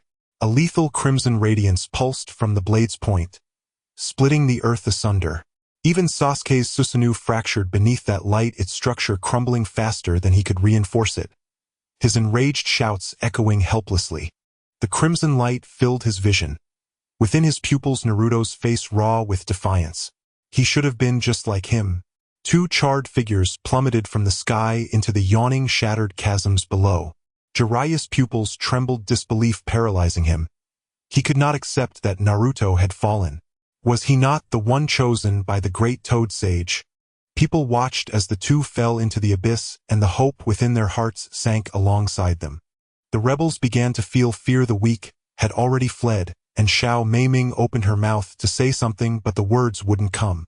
In the face of such might, their courage was like a candle flickering in the wind, easily extinguished.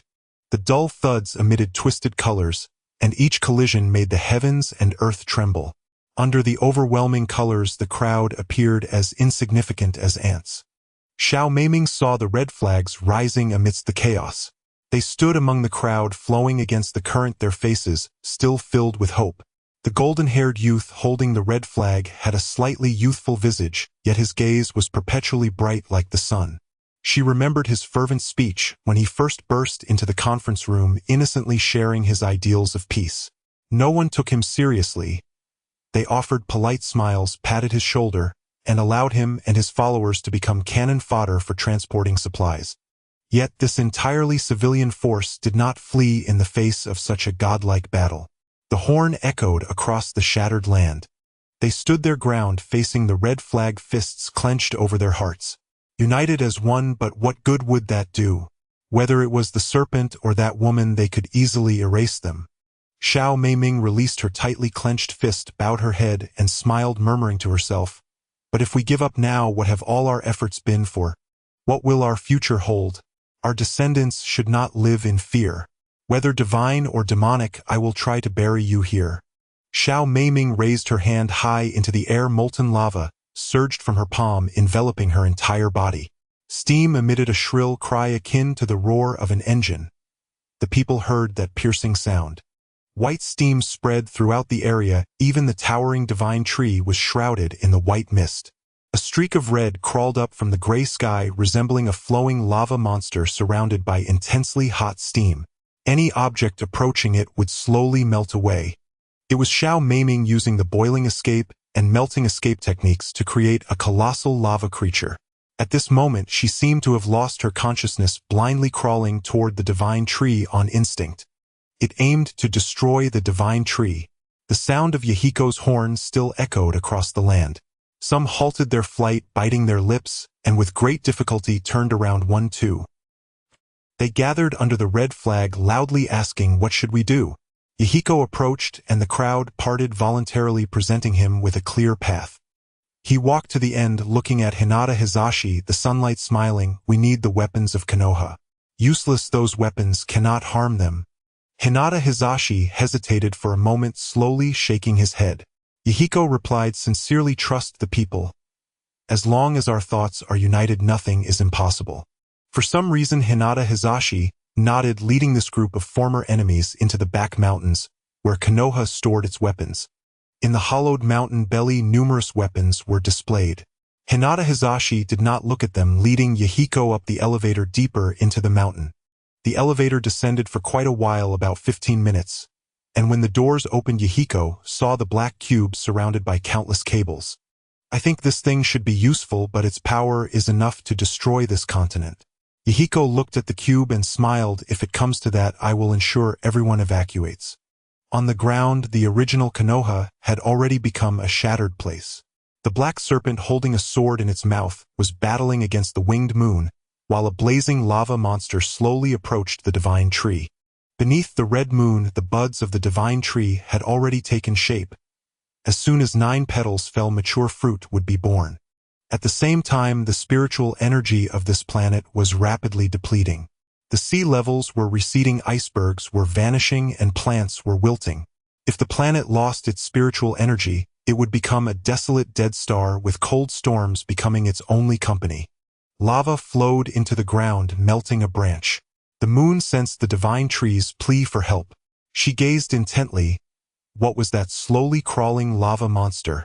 In the fox's eyes, starlight flickered. Various emotions swirled in her white pupils, yet it felt as if there were no emotions at all. Upon closer inspection, one could only see an abyss of emptiness. Raising the crossed sword, 7-colored chakra fused into the blade, extending its length into the heavens, reaching heights that seemed infinite. Excalibur. The moon slashed down with the beam, which overshadowed the moonlight, nearly dispersing the white mist.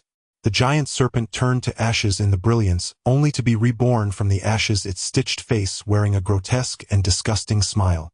As the light faded, the giant serpent was visibly regenerating.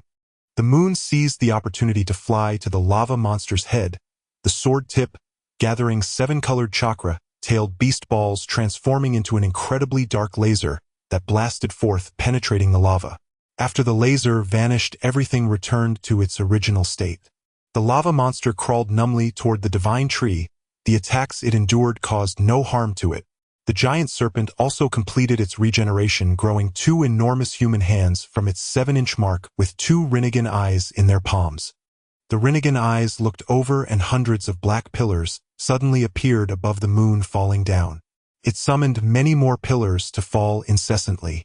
The already shattered ground now had many more large holes, dust swirling in the white mist, making it impossible for the people to see the situation clearly. Yahiko ordered open fire, aim at the serpent. Thousands of shells fell like shooting stars. Bullets and shells formed a spectacular curtain of rain, exploding into brilliant fireworks moments later. The fireworks were beautiful, but at this moment no one appreciated them. The giant serpent swayed its body in the flames, red light piercing through the white mist, and many people silently vanished in that red glow. Yahiko stood at the forefront, calling out painfully, "Fire!" The red light seemed to toy with him, brushing past him and shining toward those behind him. Even with ninjas raising earth walls, even with shields being erected in that red light, all became nothingness in an instant. Life is fragile, insignificant. People heard that mad voice say. Another voice urgently exclaimed, "A bunch of foolish natives, quickly kill them all, enjoy the fruits." Yahiko pulled out the black cube from his pocket and turned back to the sunlight, smiling. "All troops retreat to the land of lightning." Just as Hinata Hizashi initially stated, ordinary weapons cannot harm them. What might have changed Hinata Hizashi's mind was this cube. He did not know the true power of the cube, but the energy used by the scorpion's mech came from just 1% of this cube. The crowd began to retreat. They occasionally glanced back at the boy left behind. He stood there, always wearing a hopeful smile. "You have arrived." And at the end of the pitch-black corridor lay a serene sanctuary alive with birdsong and blossoms, and Naruto and Sasuke had both arrived here at the very moment of their deaths.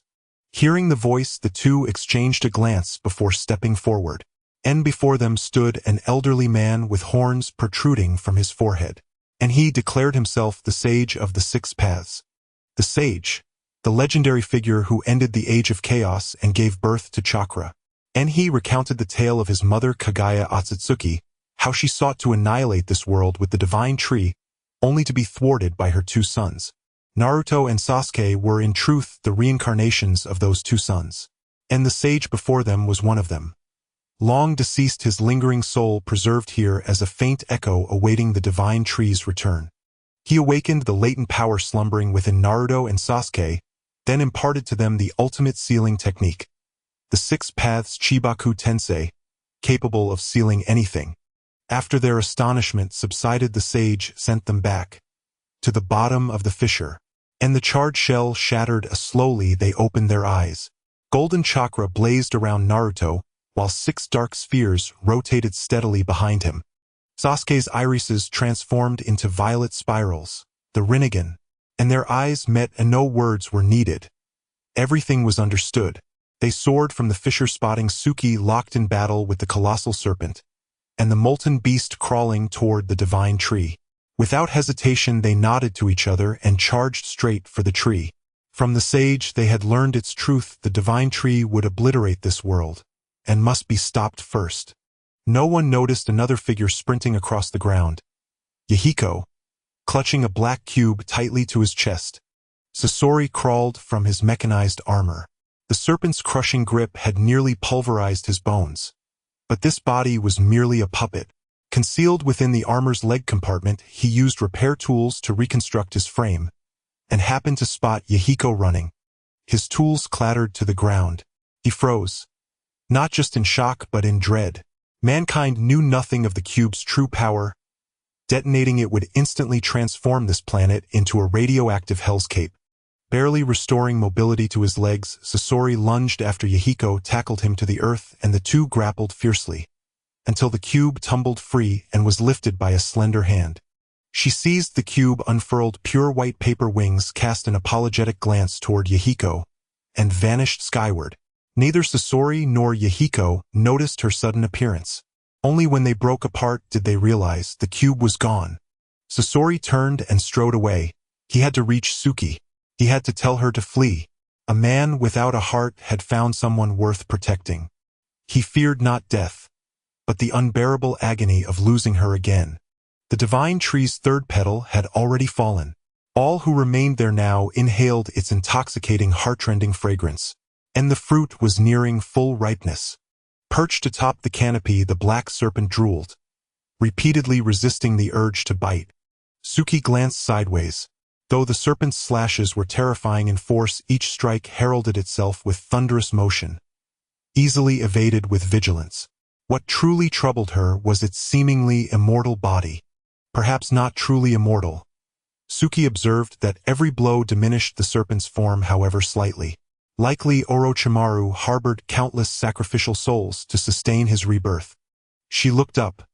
The ever-watching slit-pupiled eye in the sky drew nearer. Her time was running out. Her cross-shaped sword flared with light.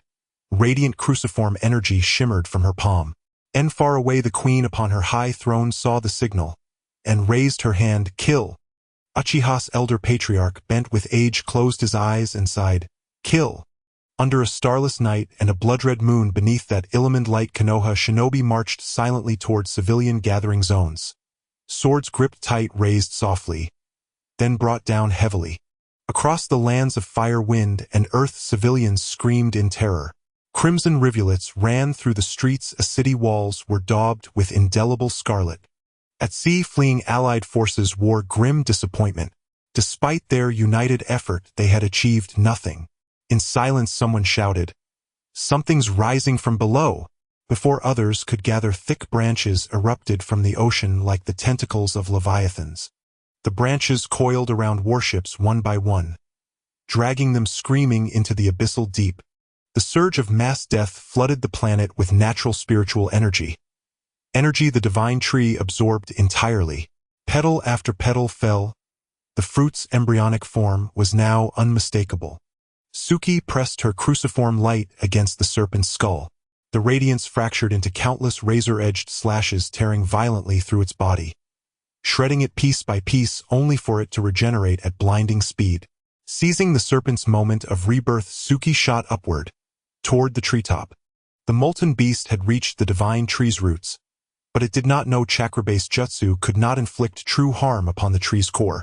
With a roar of futile rage, it began scaling the trunk. Naruto and Sasuke arrived as well, leaping deftly from branch to branch. The black serpent coiled protectively around the fruit, patiently awaiting the final petal's fall. Its gaze locked onto Tsuki as she flew near. Just as she neared, it opened its maw to reveal a human arm. The arm emerged from the serpent's throat, naked, slick with foul saliva. It lifted its head. One side bore Orochimaru's face, the other Kagaya Otsutsuki's son, Ishiki Otsutsuki. So this is your true form. Tsuki arrived, midair voice arriving with her blade. Orochimaru intercepted the strike with a black rod, tongue slithering from his lips in a chilling grin. You've figured it out. Seize the fruit. Absorb her now. Ishiki shrieked, and the last petal began peeling away. The fruit resembled an eyeball adorned with 3 tomo. Tsuki surged forward. Orochimaru laughed darkly and unleashed a barrage of jutsu. As the petal hovered on the verge of detachment, its intoxicating scent saturated the battlefield. The black serpent opened wide, ready to swallow the fruit whole. And then, a pale hand seized its throat and hurled it aside. Both were stunned into stillness, turning to see Konan. She had vanished from Amigakure long ago. Now cradling the cube, she had appeared beside the fruit, utterly silent. Tsuki narrowed her eyes into crescent moons and smiled lightly. Konan, hand me the fruit. And Konan had once been bound by the Tsukuyomi technique, imprinting Tsuki subconsciously as her most trusted ally. Konan's expression twisted in torment. Her hand reached toward the fruit, yet her body hesitated, straining against unseen resistance. Tsuki opened her eyes fully, golden cruciform patterns blazing within her white irises. Instantly, Konan and Orochimaru were ensnared, plunged into paralyzing illusions of terror. Even the Ten-Tails could not resist this gaze. Its victims were drawn into nightmares beyond mortal comprehension. Even with Ishiki's eyes, Orochimaru could not escape. Tsuki stepped beside Konan and whispered softly into her ear, "You were so close to breaking free from Tsukuyomi." And her hand pressed gently against Konan's chest and pushed. Konan plummeted from the treetop, still trapped in the depths of terror. What is fear? What Orochimaru fears is a meaningless death. In the illusion, he transforms into a useless mortal, experiencing all the injustices of the world, eventually succumbing to the cold and dying alone in a corner. This death he is experiencing for the 7th time. Each time he forgets his identity as a ninja, forgetting the last death. He has truly become a cowardly mortal who fears death. The fear of Otsutsuki Ishiki stems from the family punishment for unfinished tasks, being tormented, facing annihilation. Konan's fear is the death of her companions, one familiar face after another disappearing before her eyes, causing immense sorrow. If one cannot escape from fear, life will be completely consumed by the golden Sharingan. The moon plucks the fruit and brings it to her red lips, biting down. The power belonging to this planet, along with knowledge of the 6 paths of reincarnation, violently floods into her mind. At this moment, she feels as if she can control everything with her own hands, including death. As the knowledge is fully received, her severed arm regrows, and a golden 9-tails reincarnation Sharingan emerges in the center of her forehead. Her black hair turns the color of snow. 2 crystalline horns grow from her forehead, and the energies of Yin and Yang coalesce into 6 black and white orbs swirling behind her head. She has transcended in this dream, shedding her mortal form. She welcomes her ultimate evolution. The darkness hidden in the shadows, Kagaya, finally unable to contain itself, stealthily crawls from the trunk behind the moon, stabbing into her abdomen. Kagaya is laughing a mad laugh, feeling that he has succeeded. But in the next moment, his smile turns to fear. He is fading away, his power being absorbed. The moon turns her head to look at him, her inscrutable smile saying, "Foolish child, I am Otsutsuki Kagaya, you should return." Impossible. In his dying moments, Kaguya screams in anger, "Why, you ask? Because I am the creator of this world. From the very beginning my identity was set as Otsutsuki Kaguya, sealed within the moon, thus my name is the moon. Of course I am different from the Kaguya you remember." The moon raises her clawed hand, a new moon slowly rises behind her, and a storm gathers above her head, shortly thereafter flying towards that moon. The immense sound causes the planet to tremble. That new moon shatters, and it is sealed within as a white dress gently drifts in, merging with the moon's body, becoming her outer garment. Kaguya's murmurs gradually decrease, and in the end he is still in disbelief. The demon sword that seals the tailed beasts is not his possession but rather his own ability. Every tailed beast that returns reminds him of the initial setting. When all 9 tailed beasts gather, she will awaken her memories and grasp true power, starting from zero just to please the voyeuristic eyes in the sky. Naruto and Sasuke climb to the treetops. Naruto attempts to engage in verbal combat, but Sasuke strikes first. The reincarnation eye gives him confidence. Even though the moon's appearance has changed significantly, he remains unconcerned. Before reaching him, he is struck by an invisible force. How reckless, Sasuke-kun! The moon squints and smiles. Sasuke rises from the ground, gritting his teeth. "Don't call me that. What do you think peace is, Naruto?"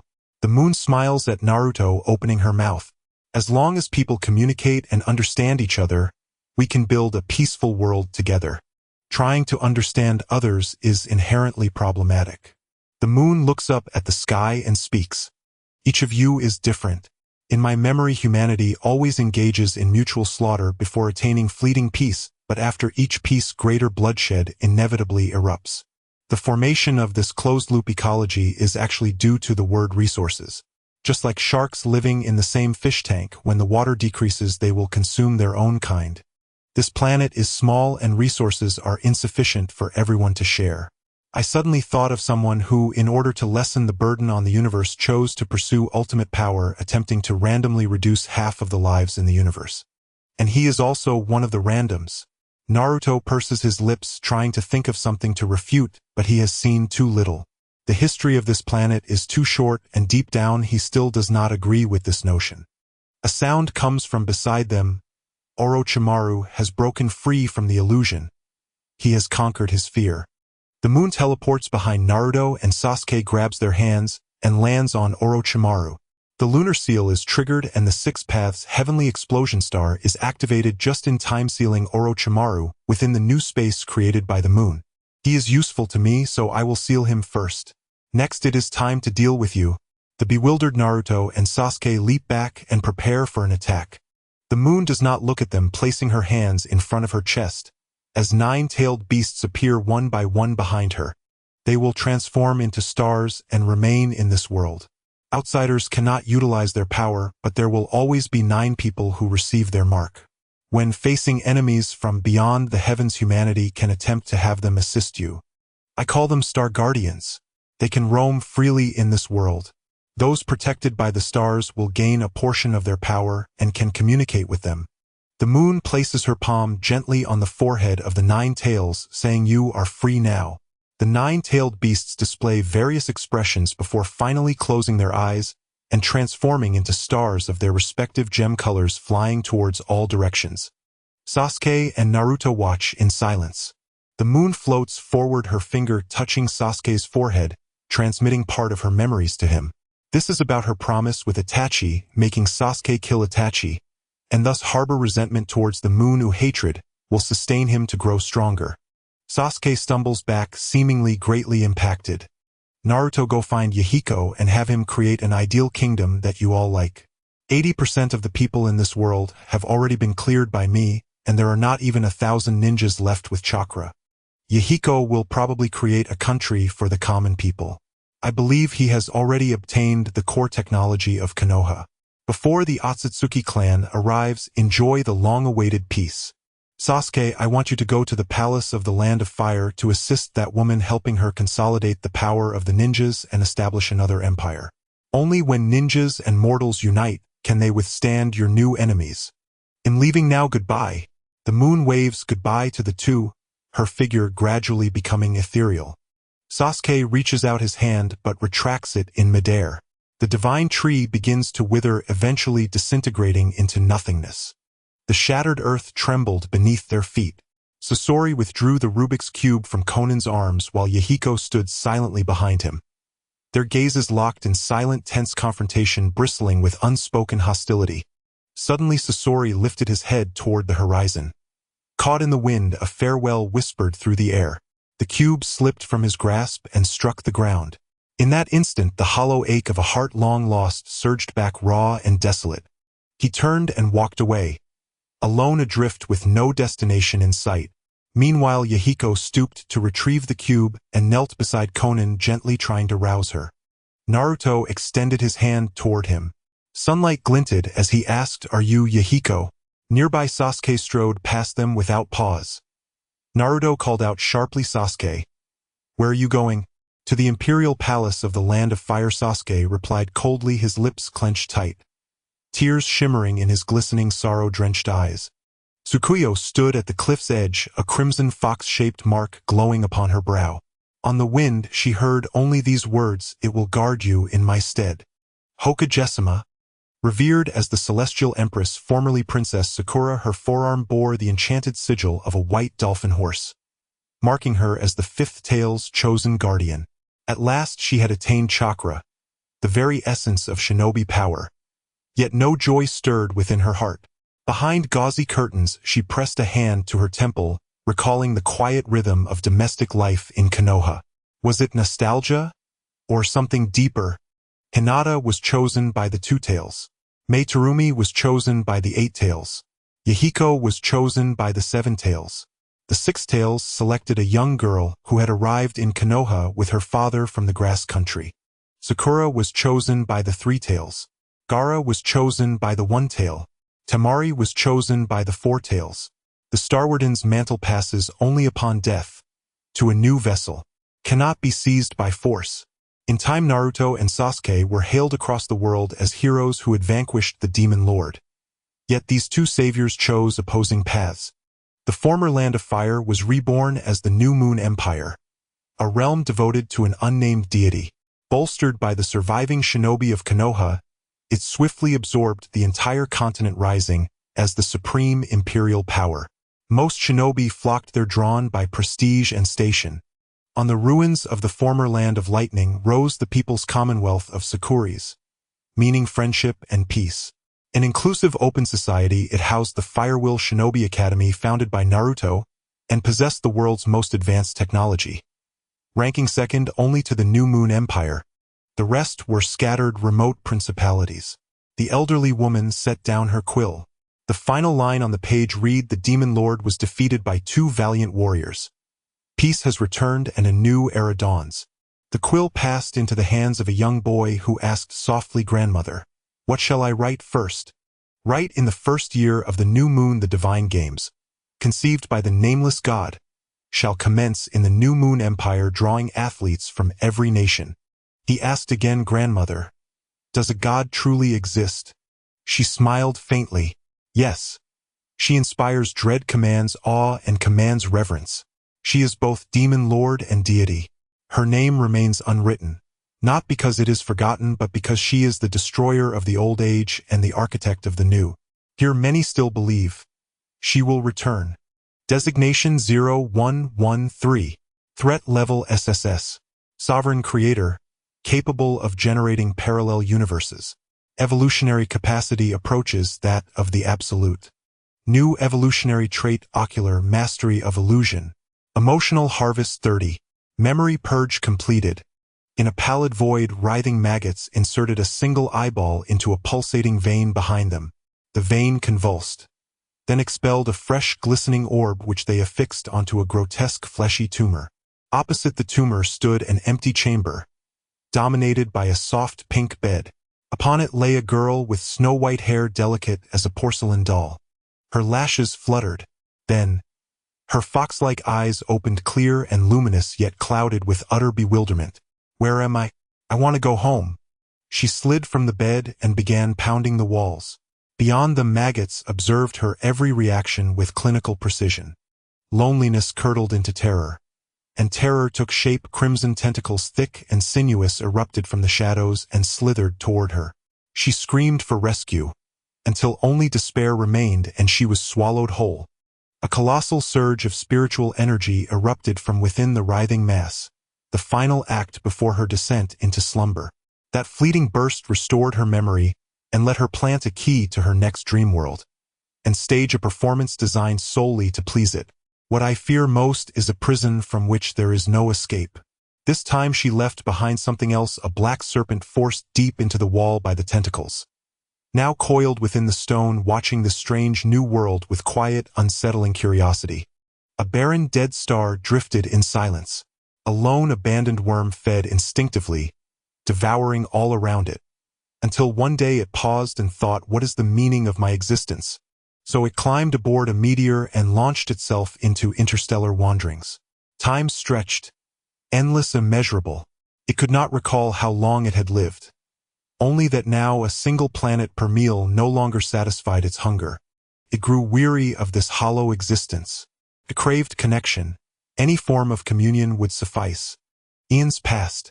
The worm swelled until it spanned 10 galaxies, yet found no voice to answer its call.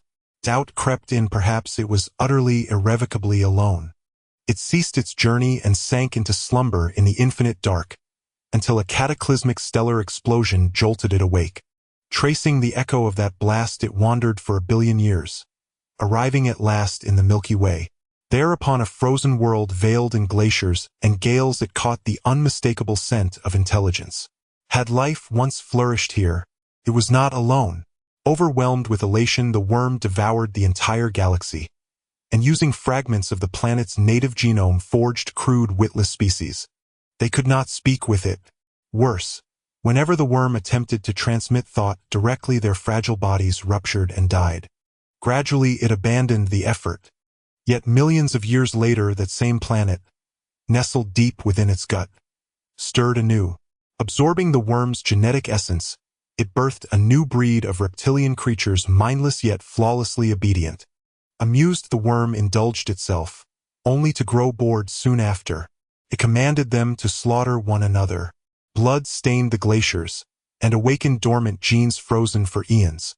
Humanity rose, capable of receiving the worm's thoughts, conversing with it, and worshipping it as divine. Ecstatic, the worm lavished humanity with every gift it possessed. Yet it did not foresee that greed is an abyss without bottom. And when greed reaches its zenith, even gods who gave life are trampled beneath mortal feet. Tens of thousands of years later, fleets warped through fractured space, fleeing the worm's belly. Jedi-like warriors wielding the Force cleaved star rivers with their blades, and tore open the worm's hide. In the first war against the god, the worm suffered grievous wounds, and retreated humiliated. Humanity, armed with the worm's own gifts, ascended as masters of the stars. Still, the worm loved humanity, the only beings who could speak with it, yet it feared their wrath. So it began anew, weaving human DNA with its own consciousness, enduring countless failures, until it finally birthed a perfect, irreproducible, singular daughter. But it did not know. Her soul originated from another dimensional universe. She longed only to flee, and recoiled in horror at the worm's monstrous visage. In earlier escapes, the daughter sent distress signals to humanity's stellar imperium, summoning legions of godslayers. The worm fled each time. To those starfaring soldiers, she was merely a cipher, designation 0113, valued only as a trophy in their sacred hunt. During another escape, she was captured. Under brutal interrogation, her spiritual energy exploded, plunging the entire planet into a shared dream, binding every human forever within that fabricated world. Thus she earned the highest danger classification, and the title Sovereign Creation. The worm reclaimed her slumbering and unstable, and to ensure she would never leave again, it reset her memories each time she awoke from dreams. It also harvested the emotions born within her dreams, feeding its own pleasure. The black serpent slithered along the wall, found the entranced maggot, and struck, absorbing it whole. Suddenly the entire space convulsed. The serpent darted back into the room, coiled around the sleeping you, and vanished through spatial distortion. Emerging beyond, it froze in terror before it loomed a creature of impossible scale, a colossal worm. Sweat glistened coldly as the serpent teleported frantically, while the space behind it twisted violently. The worm's cry silenced stars, unmaking them without sound. How long had it fled? A day? A week? Concealed within a warped asteroid field, Orochimaru emerged from the serpent's maw, lips curling upward. What a fascinating world. What is that monstrosity? Asked the other face beside him, its eyes wide with residual dread. Mother Yu murmured, opening her eyes. A terrifying creator of life, and perhaps the spark that ignites this world's wars. What do you mean? Orochimaru tilted his head. Let me put it plainly. We now dwell in a world called Warhammer, a galaxy where humans, Xenos, chaos gods, and voidspawn coexist. Orochimaru narrowed his eyes dangerously. Then what do we do? Gather forces, strengthen our power, conquer them. Yu unfurled her wings and gazed at Orochimaru. He licked his lips, smirking darkly. I doubt humanity will welcome me. You'll be branded a heretic, nailed to a crucifix and burned alive by sacred fire. And since you resurrect endlessly, you'll burn eternally. Then I have no choice. Orochimaru slipped back into the serpent's jaws, coiling tightly around Yu's arm as she soared far, into a desolate expanse so barren even the most rapacious orcs refused to tread. Yu closed her eyes, and before Orochimaru's astonished gaze a mechanical planet materialized from nothingness. Far away in a desert wasteland, Sasori pushed back his hood, revealing a shattered puppet chassis, and answered the summons. Upon the metallic world, Sasori stood before the one whose presence hollowed his heart. She said, "Long time, Sasori." He replied, "Long time, Yu." This was a world of pure machinery. Using a newly crafted Rubik's Cube, Sasori engineered an entirely novel form of mechanical life. Yu named the world Cybertron. Soon after, the worm, grieving the loss of its daughter, launched war upon the human imperium, convinced she had been stolen. To overwhelm billions, it spawned the ravenous, hyper-proliferative Tyranid swarm. Years of war rent the fabric of spacetime, drawing forth older, darker entities, the void and the chaos. None knew. This war from origin to eruption had been orchestrated by a single hand. Orochimaru gazed upon the unseen architect and asked, "What is the purpose of your endless evolution?" "To go home." She turned, and her beauty was breathtaking, transcendent. Orochimaru, however, saw only seduction, never grace.